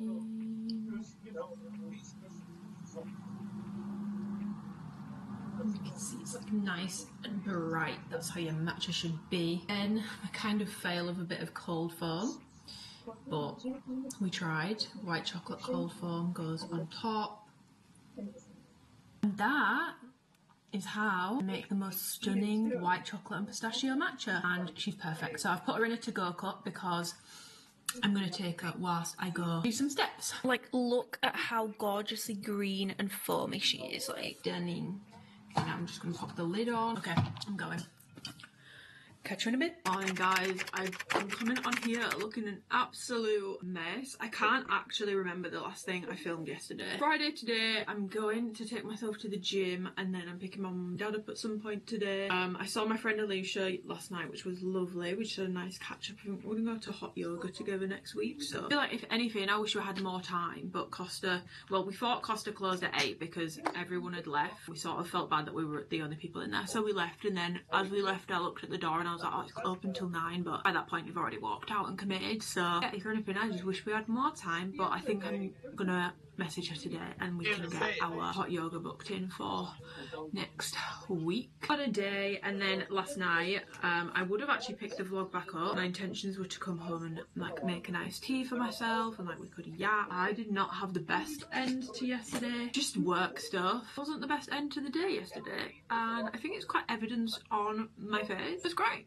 so that's fun. But I'm gonna have a much better day today. I'm just blocking it out of my brain. I am, however, gonna put a little bit of slap on just to make myself look a little bit more lively. Oh my god, also guys, I haven't shown you guys this. You will have definitely probably seen it. It's the Makeup Forever Endless Cacao lip liner. I feel like if you've watched me do my makeup a few times, you'll have definitely heard me mention that I don't really do like coloured lip products on myself. Like they never look quite right on me. They're really, like, people be like, this is the best cool tone, and then I put it on and like it's either really pink, which obviously pink can be cool tone, or it's really warm, like really apricot-y, like orangey undertone. So I was just like, this does not suit me. Like, I always felt like when I did my lip colour, it just made me look so old, just made my makeup look too much basically. So I've just never really bothered that much with lip products. There are a couple Fenty ones that I do like. I've never really found like what is in my opinion like the perfect like shadow liner. To some people they might say it's pointless because it doesn't look like much, but it does give like just enough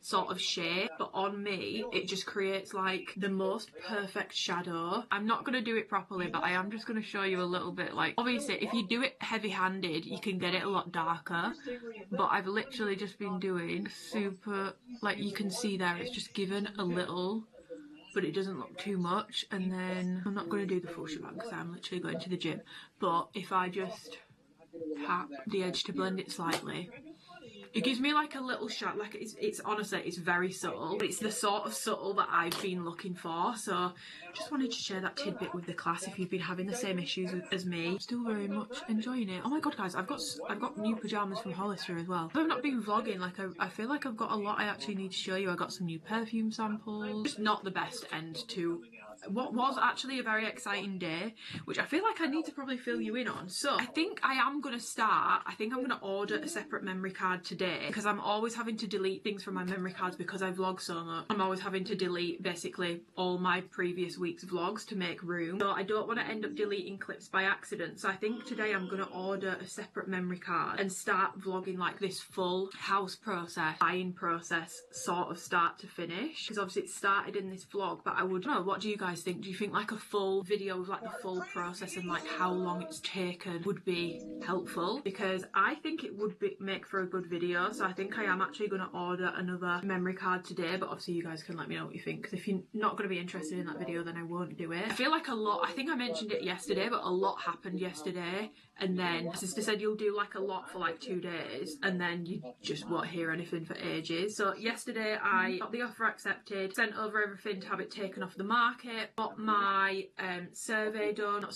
got my survey booked in because it's an older property, so I'm getting a level 3 survey done on it. So I got that booked in. I've instructed my solicitor, paid for my search packs. Guys, I'm not gonna lie, I don't know what any of this means, and it's genuinely, I know that everyone says this when they buy a house, but it really shocks me how little is explained to you. You're just expected to understand what things are. Like, I was googling things like, what the hell what does this mean? Because when I got my solicitor's fees, as with anyone's I'm pretty sure, they send you it over in like an itemised list, and I was like, I don't know what any of this stuff is. Like, what am I paying for here? So I was sat googling stuff for ages yesterday. I know that the seller has instructed their solicitors as well. My next step will be applying for my mortgage, so I need to go back to my mortgage broker. You can get your mortgage done for free, like you can do that. The reason why I'm going to end up paying this guy is because, first of all, he seems like a really nice guy, but second of all, it's more of like a goodwill gesture on my behalf, to be honest, because I tried to ring him twice and then he texted me and he was like, oh, I'm in a meeting till 3, like, can I ring you back after? I said, yeah, but is there any, like, shall I ring the main office, like, because I had an offer accepted on a property, but my mortgage in principle is technically out of date. I really need an up-to-date one, so like I kind of need one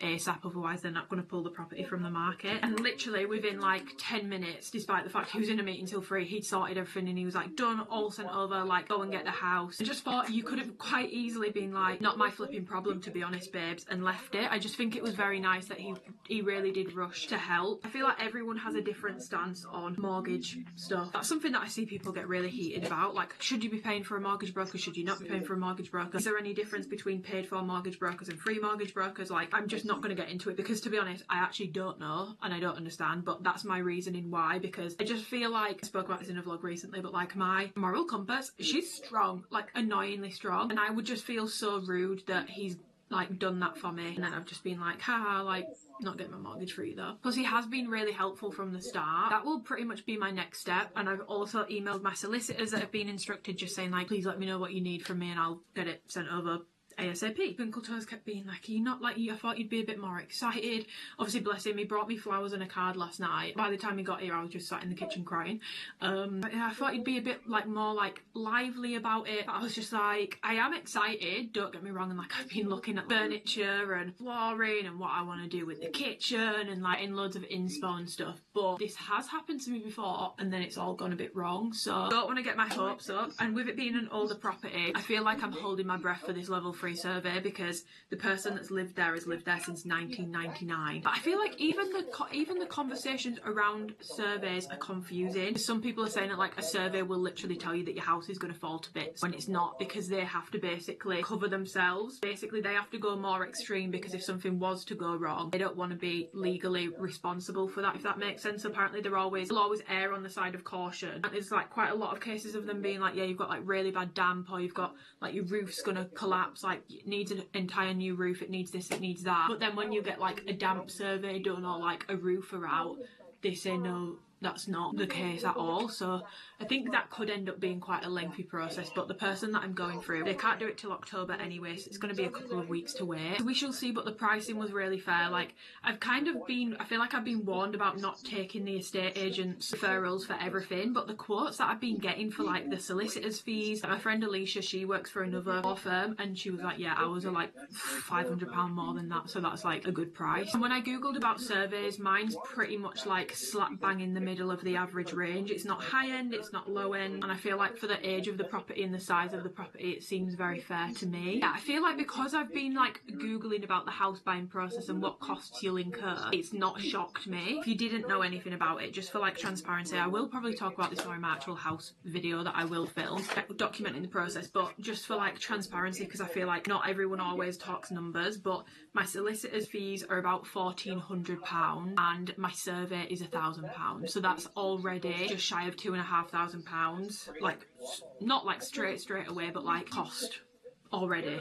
And I only bought the house yesterday. I feel like most people are aware, but just in case you weren't, like obviously you need the deposit saved up, but then you will also need like a couple extra thousand for all these sorts of fees, and I'm sure there might end up being other stuff that comes up, costs that I'm aware of within 24 hours of buying. Those are the immediate costs that I'm aware of. I've not paid anything other than for my search packs yet. It was about $360. Watch someone in the comments is going to be like, Amy being absolutely ripped off, but I feel like from what I've seen on TikTok where people have broken down costs, mine seems pretty average. I would actually say it's on the lower end of the average. So many people on TikTok are able to do things so cheaply when it comes to doing up the house, like even down to flooring, because partner is a tradie, so like they pay for the materials, but then their partner is able to actually build the kitchen or sort the floor out. I have no one in my family or friendship circle that is a tradie, so the costs are very much going to be the costs for me. And I'm probably getting a bit ahead of myself here, but if anyone does have recommendations for kitchen companies, please let me know. Like, I know there's obviously like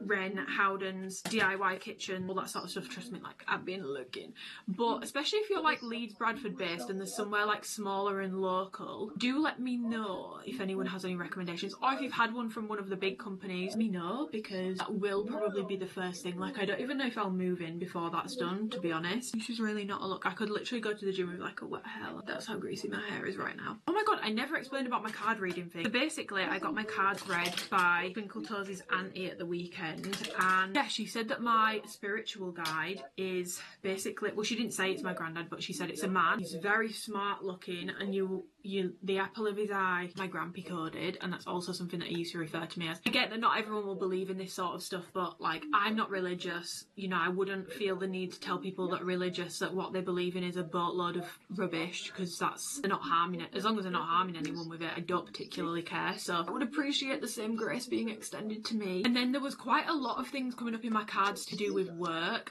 and after this week I'm like, oh, this is what you were, because at first I was like, I'm not getting it. This week I'm like, oh, I'm getting it. She did give me 2 stones. She gave me some obsidian to sort of protect myself from bad energy, which she warned me I should be wearing for any work related stuff, which kind of scares me because I'm like, who is bringing bad vibes? And then she just said I need to work on trusting my gut a little bit more, which I already kind of knew. Like, I've always had, I feel like everyone says this, but I've always had quite like a strong gut instinct, even when it comes down to like people, which I know it sounds awful to say, but like, I will pick up like a vibe from someone, and to be honest, I usually do try and ignore my gut because I also have anxiety, so I'm like, I can't really like discern between the two, like it kind of confuses me sometimes, so I'm like, let me not judge too much.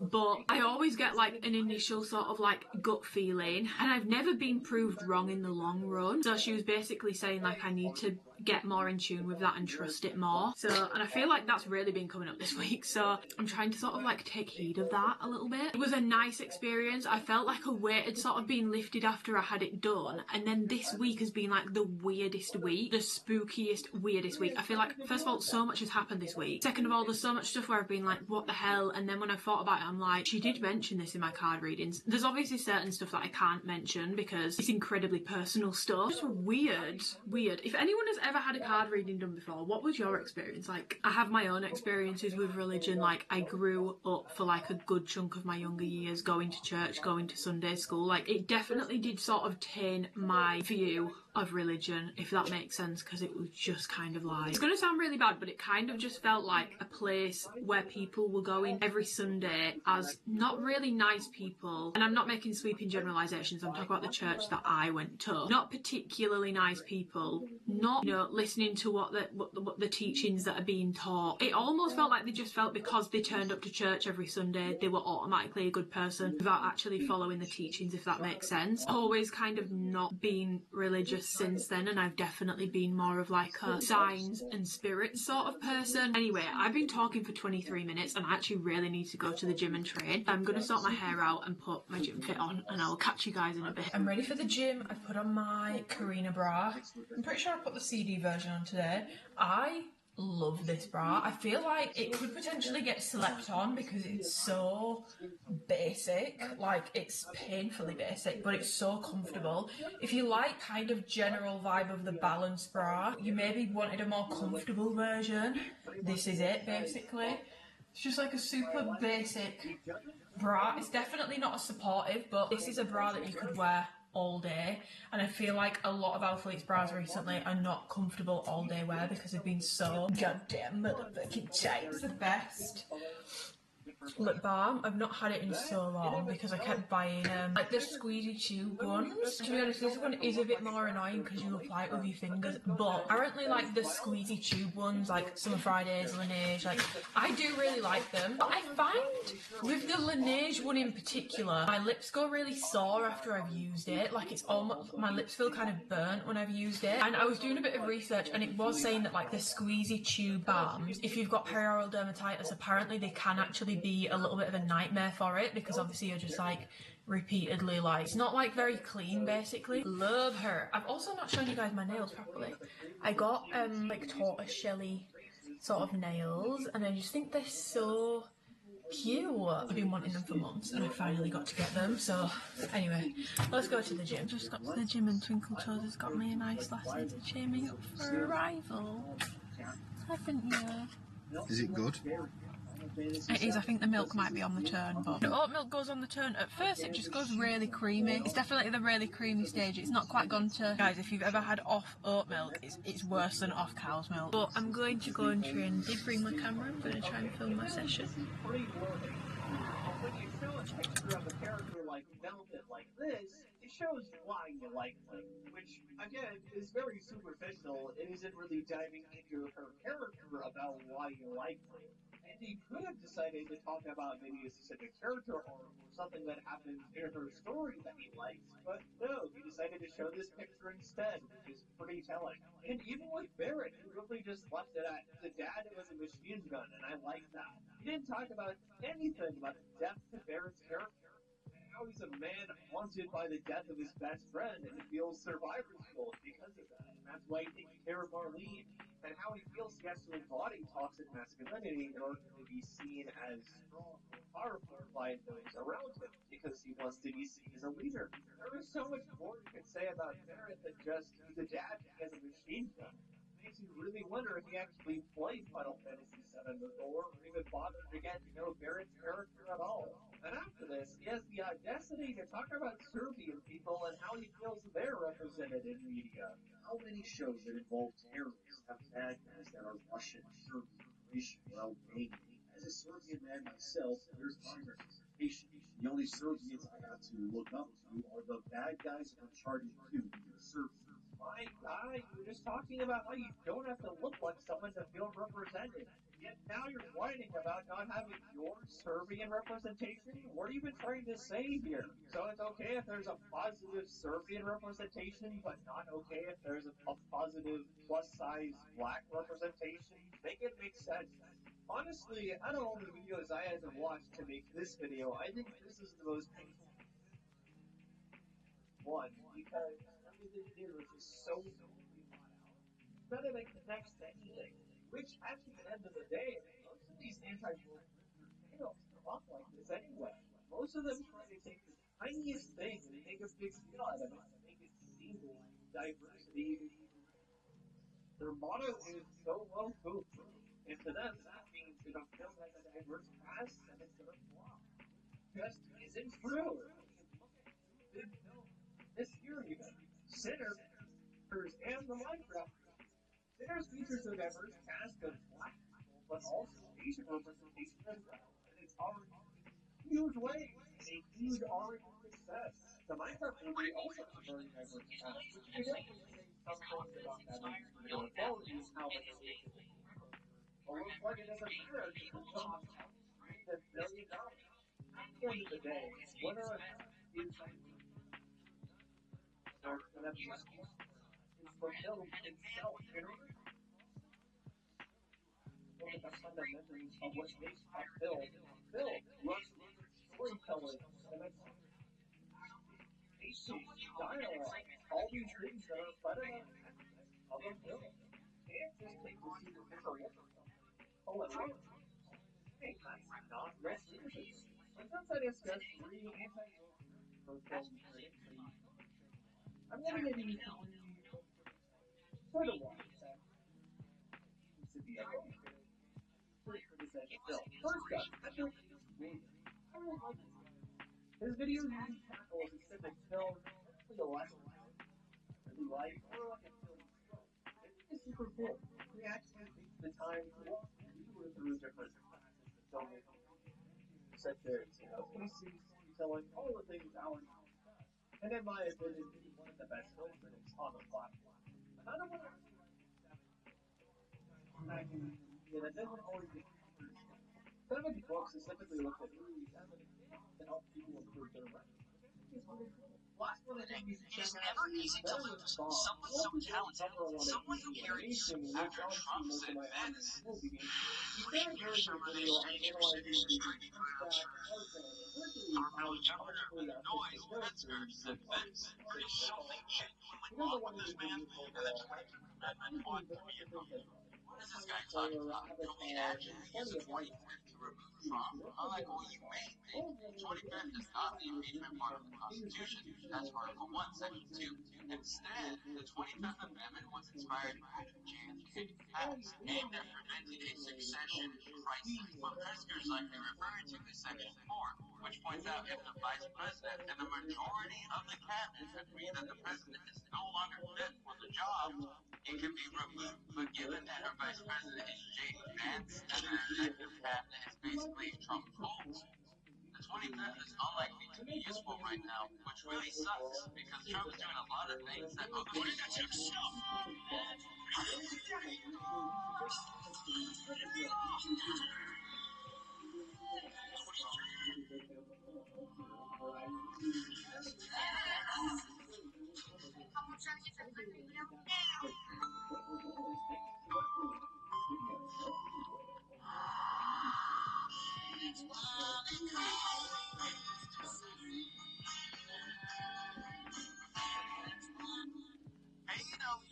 is never bringing back working. And here's 5 reasons why. I think she's done. Number 1, over a year. Number 2, she is not liked among the women's locker room. Number 3, Tony Khan is really fed up with all the vaccine issues, and it's just no. Morning guys, happy Sunday. We've got a little bit of an adventure today. Yesterday I didn't film because I was filming another video for YouTube. I was filming like a Q&A catch up. I went to Costco with my brother. By the way, the mango smoothie from Costco is so good. Is it nice? Yeah, £2.50. Really sensational stuff. But other than that, I just got oat milk because it was really cheap. It was like £1 a carton. What was it normal? Well, they didn't have Oatly. I had to get Moma, but that's in the matcha and that's okay. Normally Oatly barista is $2.20 a carton. So yeah, I didn't film yesterday. I didn't pick up the vlog, but today we're actually going to see the hopefully see the Highland cows at Harewood House. We're gonna go and do a walk. Hopefully see the cows. Yes. Cows. Getting ready and I was like, where the hell is little Andrea? And here he was making me a matcha, look. He made me an apple and cinnamon matcha. The fact that you know how to make matcha from watching me make it really warms my heart. I feel like I've trained a dog or a child. Like, I'm actually baffled with the fact that you knew how to make a matcha is crazy. And like, he put the jam in with the milk to like shake it. It's got apple and cinnamon jam in it to like get the flavour throughout it rather than just banging it at the bottom and it won't mix in. A bogey. And a bogey apparently, so that's nice. If you could see that. Apologies. And we're going to go hopefully see the Highland cows and some deer. And then, I feel quite cosy. It's a very crisp day out today. It's a really nice day for a walk going. Guys, we tried to park in the Muddy Boots Cafe car park, but it was absolutely full. It's like, it's fine, we can just park in Harewood House. £50 later, and we're now trapped in Harewood House. There's no Highland cows here. No signs to show where to walk. No, I don't think we're going to see the Highland cows, but I've paid 50 quid now, so you best believe I'm getting some steps in. But look, we've just found this tree with the little fairy dolls. I think that's so cute. They've even got, oh my god, guys, can you see the washing line of little baby clothes for the little fairies? I don't know why I thought that I could just park in Harewood House and then walk out, but you can't, because you can't get in without paying. When she said like £54 or whatever it was, I was like, I'm paying £55 to see cows. Psych. You're paying £55 to see some swans. We'll find cows because there's fields all around, but I thought the cows were kept in one place. But the thing with this is what I don't understand is why we don't just have like a big map. Very pretty. No, they will have a map. We've just chosen not to pick one up. Knowing our luck, probably was in there. But oh well. Oh well. We've got to make the most of it. Oh bloody hell, this is a big lake. What's in my bag? My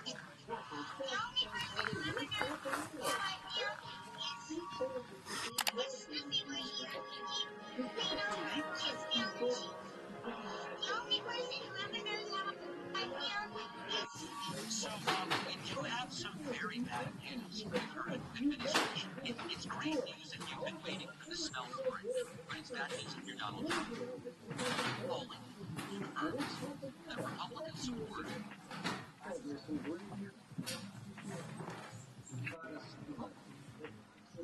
the most insulting, feminist piece of shit.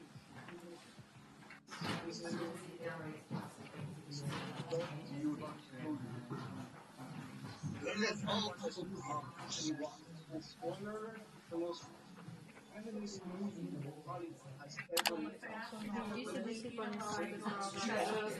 Sometimes if you match just too firm, you might end up breaking up your face. So I'd take it down to spaces to be made because they are made to just like that.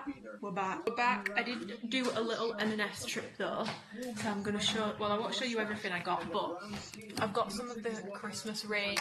Already opened these, Yeah, I wanted these last year. I don't know if they did have chocolate on last year or they were just cinnamon. If you are someone who really likes sweet and savoury together, I think you'll like them. But to me, it's just a really strange sensation because they taste like full original Doritos that have been dipped in chocolate. And to me, I can't really taste the cinnamon. So I got, by the way, I didn't buy a mattress. That was me on the mattress thing. Doing mattress things. We also went to Red Kitchens and didn't really see any that I liked, to be honest. But I got this, which I've really been wanting to try. It's the hot maple popcorn, toffee coated popcorn with maple syrup and cayenne pepper.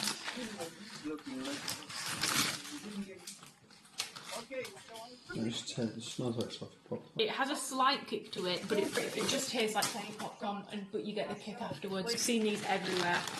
These are the avocado crisps, 100%. Instead of 100% oil. Potatoes, avocado oil, and salt.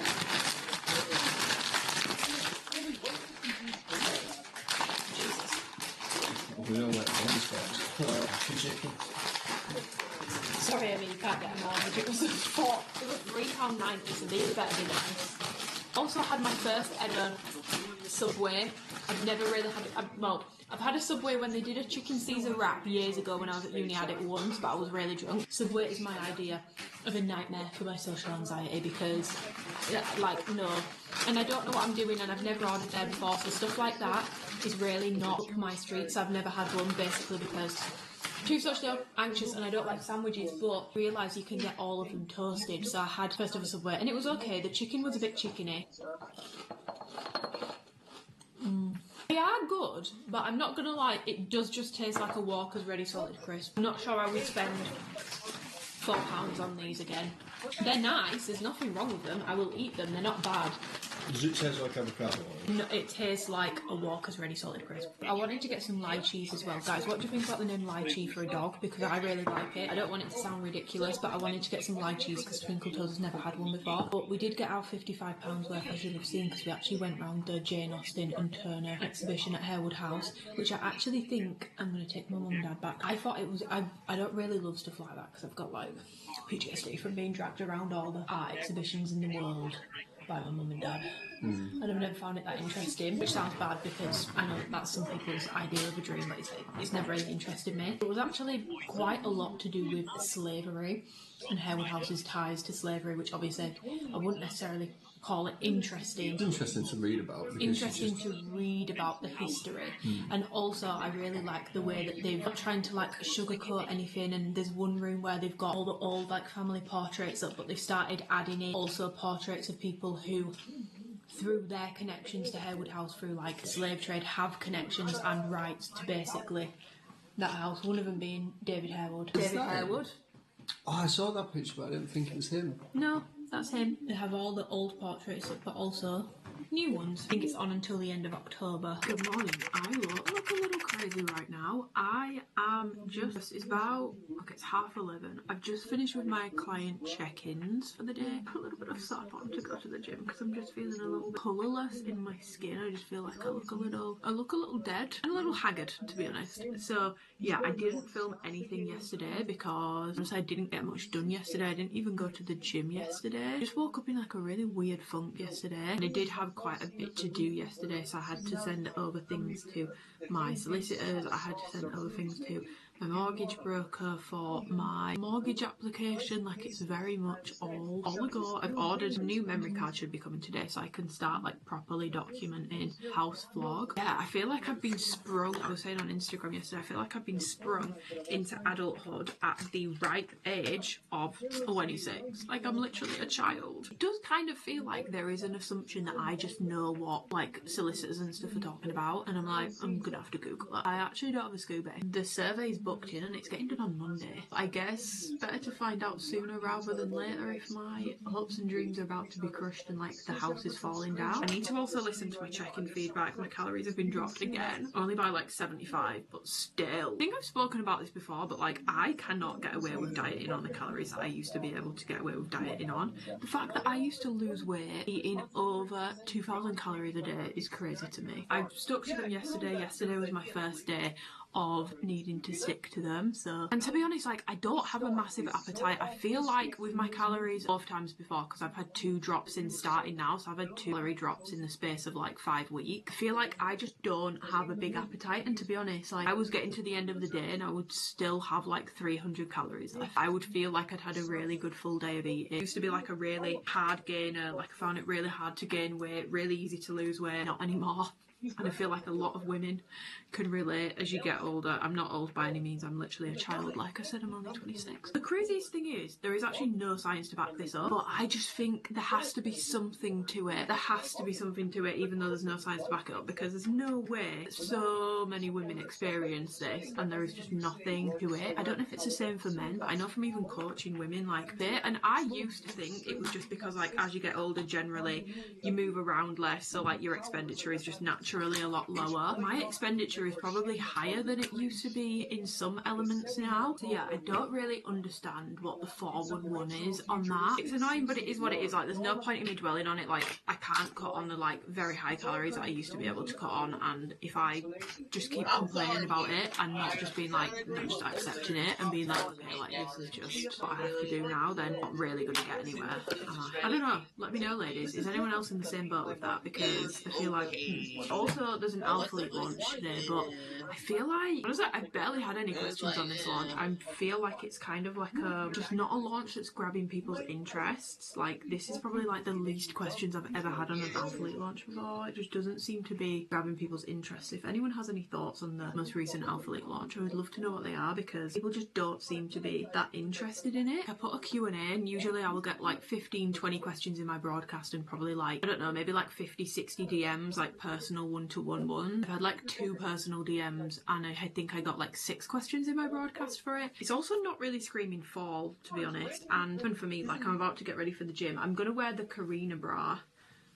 I'm just going to wear the black one because I absolutely love this bra. It's just so comfortable, and it's an all-day wear comfort wear, and I'm going to get steps in after the gym, so that's why I'm going to put this on. I'm probably going to do all black, but other than that, I'm not crazy about this drop. I've got dandruff. I feel like whenever I even get slightly stressed, my scalp just goes.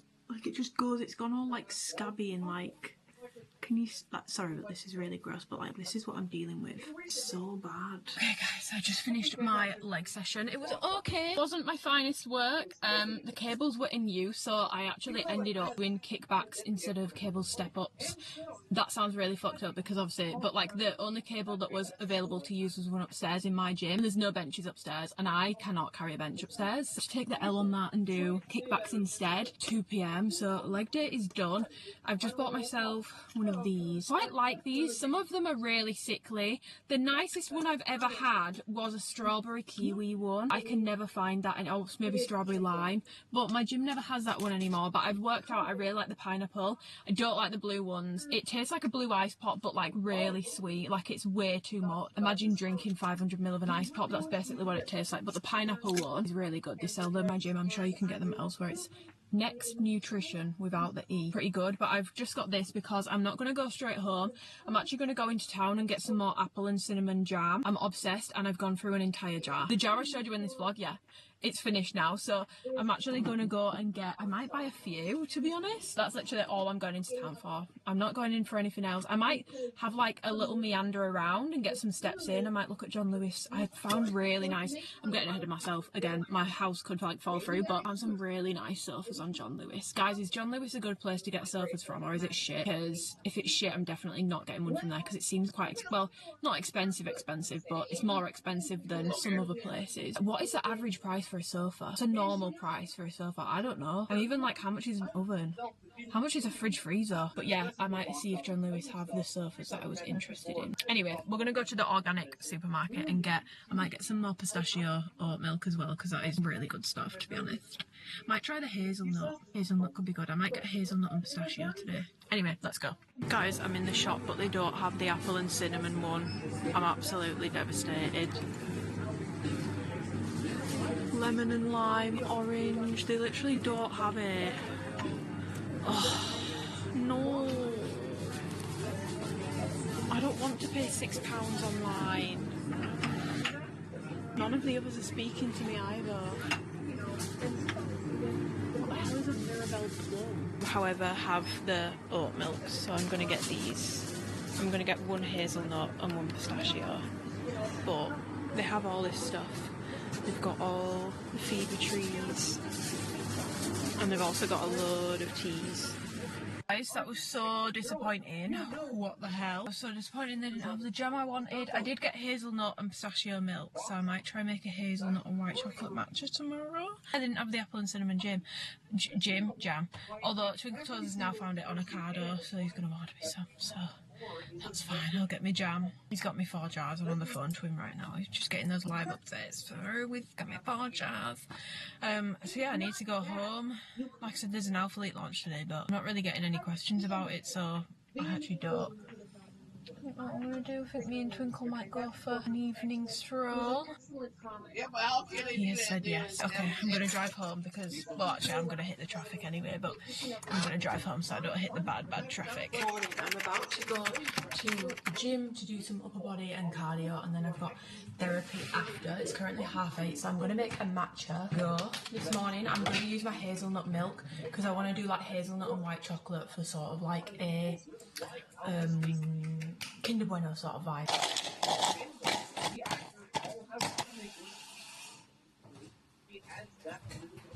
You know, in the movie this you did, Fantastic Four in.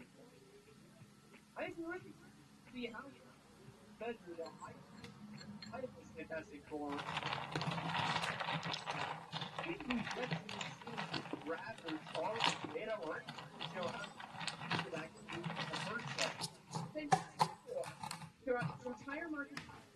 Okay guys, the matcha is made. As you've seen, I've just used the hazelnut milk that I got yesterday and some white chocolate syrup and then my matcha. Just as I thought, it tastes like a Kinder Bueno but not quite as sweet. You probably need more syrup if you wanted it super sweet. That's yummy. Love. Okay, let's go to the gym. Guys, I did my 45 minutes therapy, 45 minutes cardio and then an hour of therapy, and I've just got home. I forgot I ordered this, guys. This is my Sisters and Seekers mystery box. I'm gonna set my tripod up. I want to film a TikTok of me unboxing this at the same time. I'm so like nervous to unbox it. Basically, it sold out by the time I went to go and get one, so I got a pre-order one, and I've seen everyone basically saying that they got the twig sets. All I've really seen people getting. I've seen some people get better ones, but those were the people that got them initially, so I'm really hoping that I don't have the twig set because peel her open. I'm actually a little bit scared. Megan, I better like what you picked out for me, okay? Isn't twig, so this is looking promising. Oh. It's not awful, but I kind of hate the striped on side. It's giving Adidas, but like circa back when I was like 9. Overwhelmed with it, so I'm assuming I've got the matching joggers to go with that in here. No, that's not the matching set, that's just the random hoodie. Okay guys, this is the matching set. Are we ready? It looks like I've got a dark grey matching set. These are the Seekers classic wide leg sweatpants. Do you love a wide leg sweatpant? What's the branding like? Guys, these are so non-offensive. These are literally just plain grey wide leg sweatpants.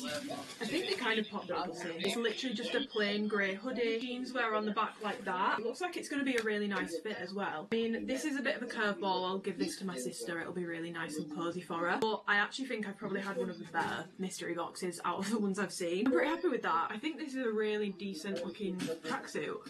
So I've got the grey hoodie, grey straight leg joggers, and I will just give this black hoodie to my sister because I need to give some feedback to alphalete on like a drop for next year. So I'm going to go and do that, and I'm also going to make a burger salad bowl. I had it for tea last night and I'm really wanting it again today. So I'm going to go downstairs and make that, and I'll show you it when I've made it actually. It's super quick and easy. I just do lettuce, cucumber, tomato, and then beef mince, pickles, burger sauce, hot sauce, and it's yummy.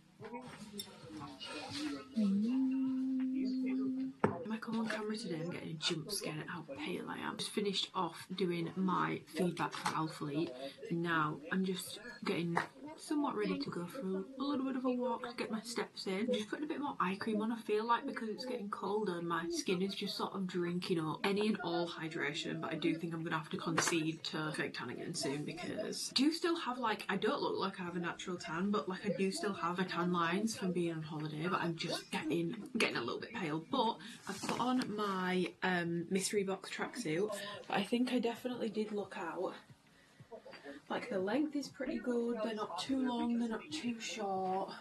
And I like the shape of the hoodie. It has like the sort of shape that I like the cocoony sort of shape, so honestly, I'm pretty happy with it. I'm not crazy on the colour, I'm not really a dark grey girl. I actually don't think it looks bad. I've been blue balling you severely in this video because I feel like I keep mentioning perfume samples and not showing, so I'm actually going to wear one of my perfume samples out for a walk. The one I'm going to put on is the Kylie Oudgasm Chocolate Oud.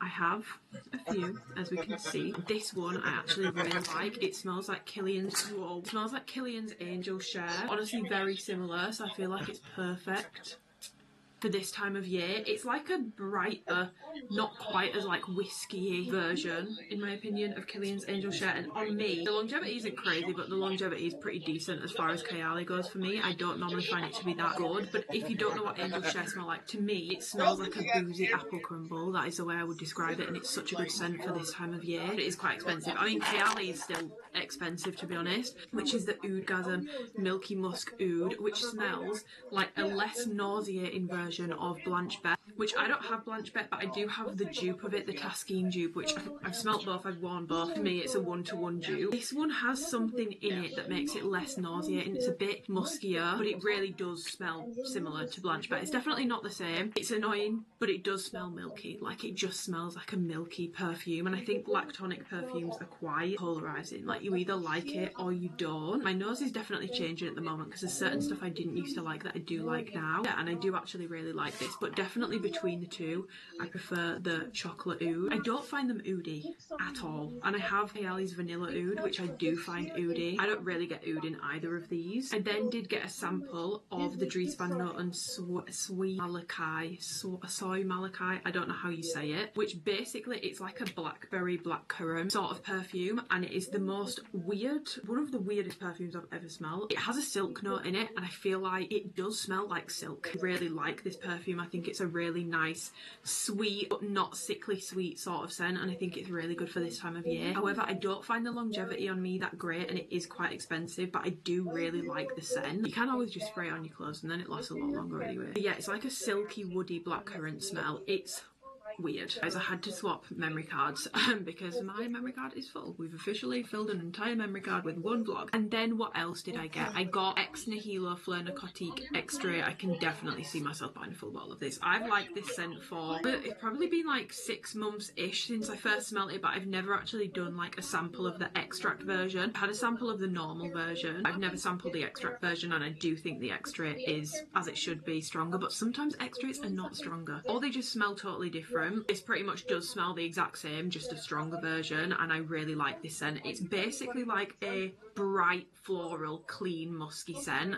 So it's not floral, like it smells like a straight up bush. It's got like a lot of like clean elements to it. I'm gonna say bleach, but it doesn't smell like bleach, but like a lot of like, think more like white flowers as opposed to like tulips and like greenery. It's got like the perfect level of musk in it. I really like it. I would say it sort of is like it's along similar lines to Parfum de Marly's Valaya. If you like that, I'm pretty sure you will like this. Then the final one is Maison Crivelli's Pure Infra Rouge. Now, based on the notes, I would not have liked this, but the woman in Selfridges gave me, not a sample of it, but God, even out of the bottle, I really don't like how this smells. But the woman in Selfridges gave me like a piece of paper with it on. And at first I was like, oh my God. And then as I walked around, I was like, wait, that's actually really nice. It's like a raspberry leather perfume. If you don't like leathery scents or you don't like oud, you definitely won't like this at all. And when I say raspberry leather, do not think this is going to be a fruity scent. It's definitely more leather than it is raspberry, but I can smell berry note in there, but the rest of it is very leathery. I would say this is definitely more masculine leaning than it is feminine. I do really like it. The one thing that I found really disappointing with this on my skin,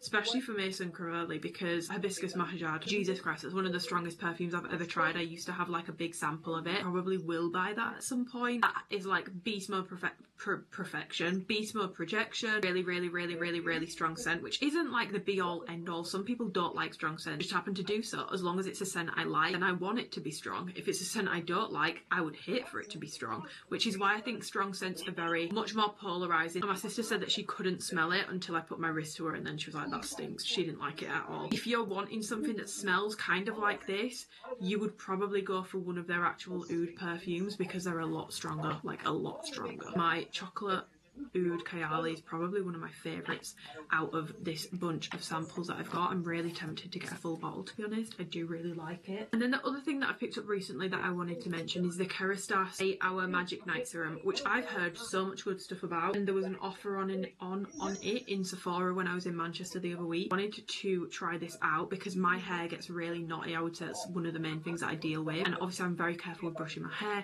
but I feel like the more knotty it gets, the more split endy it gets, no matter how careful you are with brushing. And I've heard really good things about this for like basically keeping your hair on the softer side. This I genuinely really like. I like it on wet hair. Like I washed my hair last night and I put it on wet hair, and I feel like my hair just feels so, like, I've not styled it or anything, but I woke up this morning and my hair feels very silky soft this morning. You know when your hair is like cold to touch because it feels so silky soft. In washes, I will apply it on a nighttime, literally just one pump. It feels greasy at first, like it feels like, oh my god, like I'm gonna wake up and my hair's gonna be greasy at first, but I just put it through the ends and it dries in. Then in the morning my hair is not knotty, like my hair has been a lot softer, easier to manage, easier to brush, not getting as badly knotted. And any night I've not used it, I have noticed a difference. So with that being said, I don't think that this permanently improves the condition of your hair, but I do think it makes it more manageable. I saw quite a few people on TikTok saying that like bullshit and like it doesn't work and it's a scam, and like if you stop using it then your hair just goes back to normal, so it's clearly not doing anything. That doesn't make much sense to me, because if you stopped shampooing and conditioning your hair, you wouldn't have clean hair and you wouldn't have soft hair. It doesn't mean the conditioner's not working, it just means you need to keep using it. Pluses of this product is if you are someone who gets knottier hair or frizzier hair and you find it really hard to manage and it's always in knots, so you feel like you're always brushing it, it's always very tangled, it's hard to manage, which then makes you want to put more heat on it to style it more, or it makes you get more breakage because you're constantly having to brush through knots. That is what this is helpful for, and in turn, because of that, it will help over time. In my opinion, I can see it helping me already with breakage, because you're going to get less breakage because your hair is going to be easier to manage basically. But I have no doubt that if I stopped using this, my hair would probably go back to normal. But I feel like that's the same with any sort of finishing or leave-in product. Me personally, I really like it. I don't think it's doing anything like crazily magic to my hair, but it is making it a lot easier to manage without weighing it down. Like this is perfect for my hair type, so I really like it, and that's my take on it, because I did mention I'd got it on Instagram and I know it's super expensive. I wanted to give you an update. Having said that, if anyone has any cheaper alternatives for something that does the same, I'm definitely open to it, because it is on the pricey side. So when it does run out, as much as I would be up for repurchasing it, I would love to know if there is a cheaper alternative. So yeah, it's the Kerastase Nutritive 8-Hour Magic Night Serum. I'm gonna go for a walk now. I might actually go to the range before I go for a walk and just walk around, you know. She's nearly at home. She might be home on it. Ow. Okay, let's go. Direct from my car. It's literally like 10 minutes later, but I've just thought I would give an update. I've just had the confirmation that my mortgage application has been submitted. They've got everything that they need, and my mortgage, basically when you buy a house, mortgage lender will do their own valuation on the property. It's nothing to do with the survey, just to make sure that basically not what you're paying for it, but at least what they're lending you for it, because they have to basically make sure that their investment is safe, or like if you have to default on mortgage payments or anything like that, like that they are covered basically, and they're not going to be operating at a loss. So that's been done. That was super quick. They've been able to do it from desk, so that's been done. There's no issues there. They've not even had to have anyone go out, which is fantastic. Yeah, that's done. My mortgage application is in. They've said it might take like a week to come back. Sent over everything to the solicitors. They needed, what did they need? They needed like bank statements, because I'm self-employed, they needed my SA302s, proof of deposit, and I had my SA302s from a few months ago anyway, so didn't have any issues with accessing those because I already had them on my laptop. Survey is booked. I think I mentioned that already, but the survey is literally getting done on Monday, so by the end of next week I will know if there's like major issues with the house, or like 2 weeks time maybe, because it says it can take them 3 to 5 days to get the report ready. I'm kind of happy about that. Like I'm really nervous for the survey because it's an older house. I'm kind of happy that it's happening so soon. At first I was like, oh my god, this all feels way too quick, but I'm glad it's happening sooner, because I'm already getting carried away with myself thinking about furniture, thinking about decorations, like thinking about how much things are going to cost, looking at like different options for different things. I would hate to get like a month and a half into that, then they do the survey and realise, yeah, like this is not there's something really wrong with the house. It's all happening very quickly. I'm not complaining. It's all very good. Quite overwhelming. I've had to do a lot of Googling. Anyway, I'm going to go and meander around the range a tiny little bit and then go and get the rest of my steps done for the day. All I can smell is my Kayali perfume, and it's just like, it's such a comforting smell. It smells like a cinnamony apple crumble with like alcohol in. It's just so yummy. I was literally about to round off this video in my car, and then I realised I've not shown you my new pyjamas. I've just been for a walk, got my steps in for the day. My sister's coming round for tea, so I'm actually going to end this vlog time with her. She's obviously with Jack. We've only got 3 months left of cooking it, and yeah, but before she comes round, I'm going to do some work and watch Real Housewives. I have Real Housewives of Salt Lake City to catch up on. I have Real Housewives of London to catch up on, and I also have Real Housewives of Miami to catch up on. I'm not going to be able to do all that before she comes for tea because it's now like 4:30, but I'll be able to probably watch one episode, so I might do London. But I just wanted to show you my pyjama pants that I bought before I love you and leave you. I mentioned these on Instagram and they are so cute. They're from Hollister. I saw them, like, look at how cute they are. I got these blue and white stripy ones that have a little golden puppy on because when I move out. What a weird omen. I bought these probably like, I got them probably a few days before house things started happening last week, so what a weird omen because I really want the golden. Actually, if anyone has any advice for getting a dog as a first time dog owner, please let me know. But I really want a golden retriever, medium long, and they're like the perfect oversized fit ones, which are a bit more Christmassy, but they've got bunnies on them. Just feel like these two pyjama pants combined are so me coded. The only thing I will say is I've washed these once and I feel like they have gone quite like fuzzy, so we will see how they sort of hold up. But if you are looking for like really nice cozy pyjamas with really cute prints, I honestly think Hollister is probably one of the best places. I did get some pyjamas last Christmas from Hollister. My memory card has arrived. It arrived yesterday, but I've only just realised today because Amazon keep leaving my parcels in the weirdest place. Also, it can fit through the letterbox, like just post it through the letterbox. Don't know why they keep leaving my parcels in the weirdest places. Anyone else's Amazon delivery drivers do them. Like, I actually love my Amazon delivery drivers. Like, God bless you, you are delivering shit all the time at like the arse crack of dawn to like the arse crack of night. But sometimes I just think like you've actually not even tried and you've left that in a really dodgy place. I do have my memory card, so I'm going to be able to start my house vlog. Obviously this has sort of been the start of it, but I am going to basically vlog the entire process as part of a separate vlog. So do let me know what you want me to go into in that video, what sort of information you would find helpful. I'm planning to be like very transparent with the cost of like solicitors, surveys, conveyancing fees, all that sort of stuff. I'm planning to be super transparent about it. So if you would find that helpful, let me know. I don't want to just start telling you guys prices of those sorts of things if you're not interested or you just find it crude to discuss money. But I think it's important to discuss how expensive those things are because I've already spent over £2,000 and it's been less than a week. It's expensive, and if you had literally just saved for the deposit and you'd not saved for anything else, it would be a little bit like, because I don't have that. So I think it's really helpful information to have.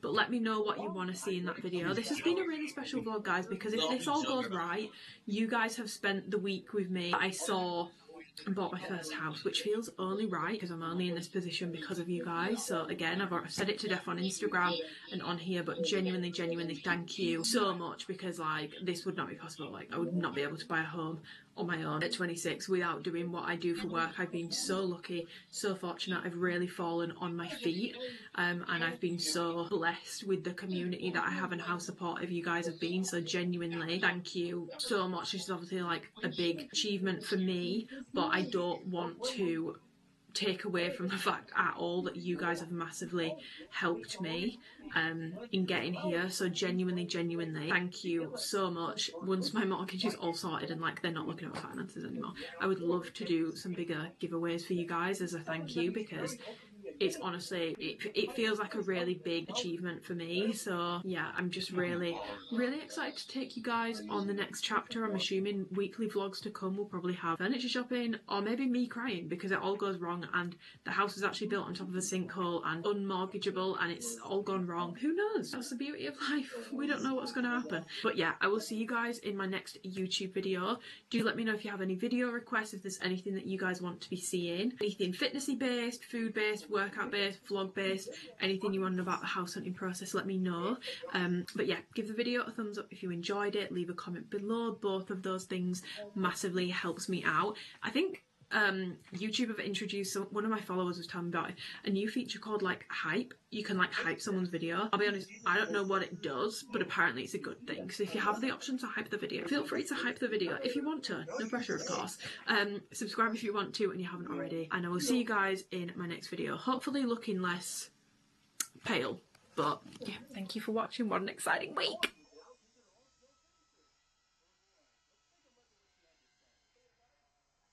So yeah, I hope y'all enjoyed that one. I'm out. Follow me on Instagram and TikTok as well.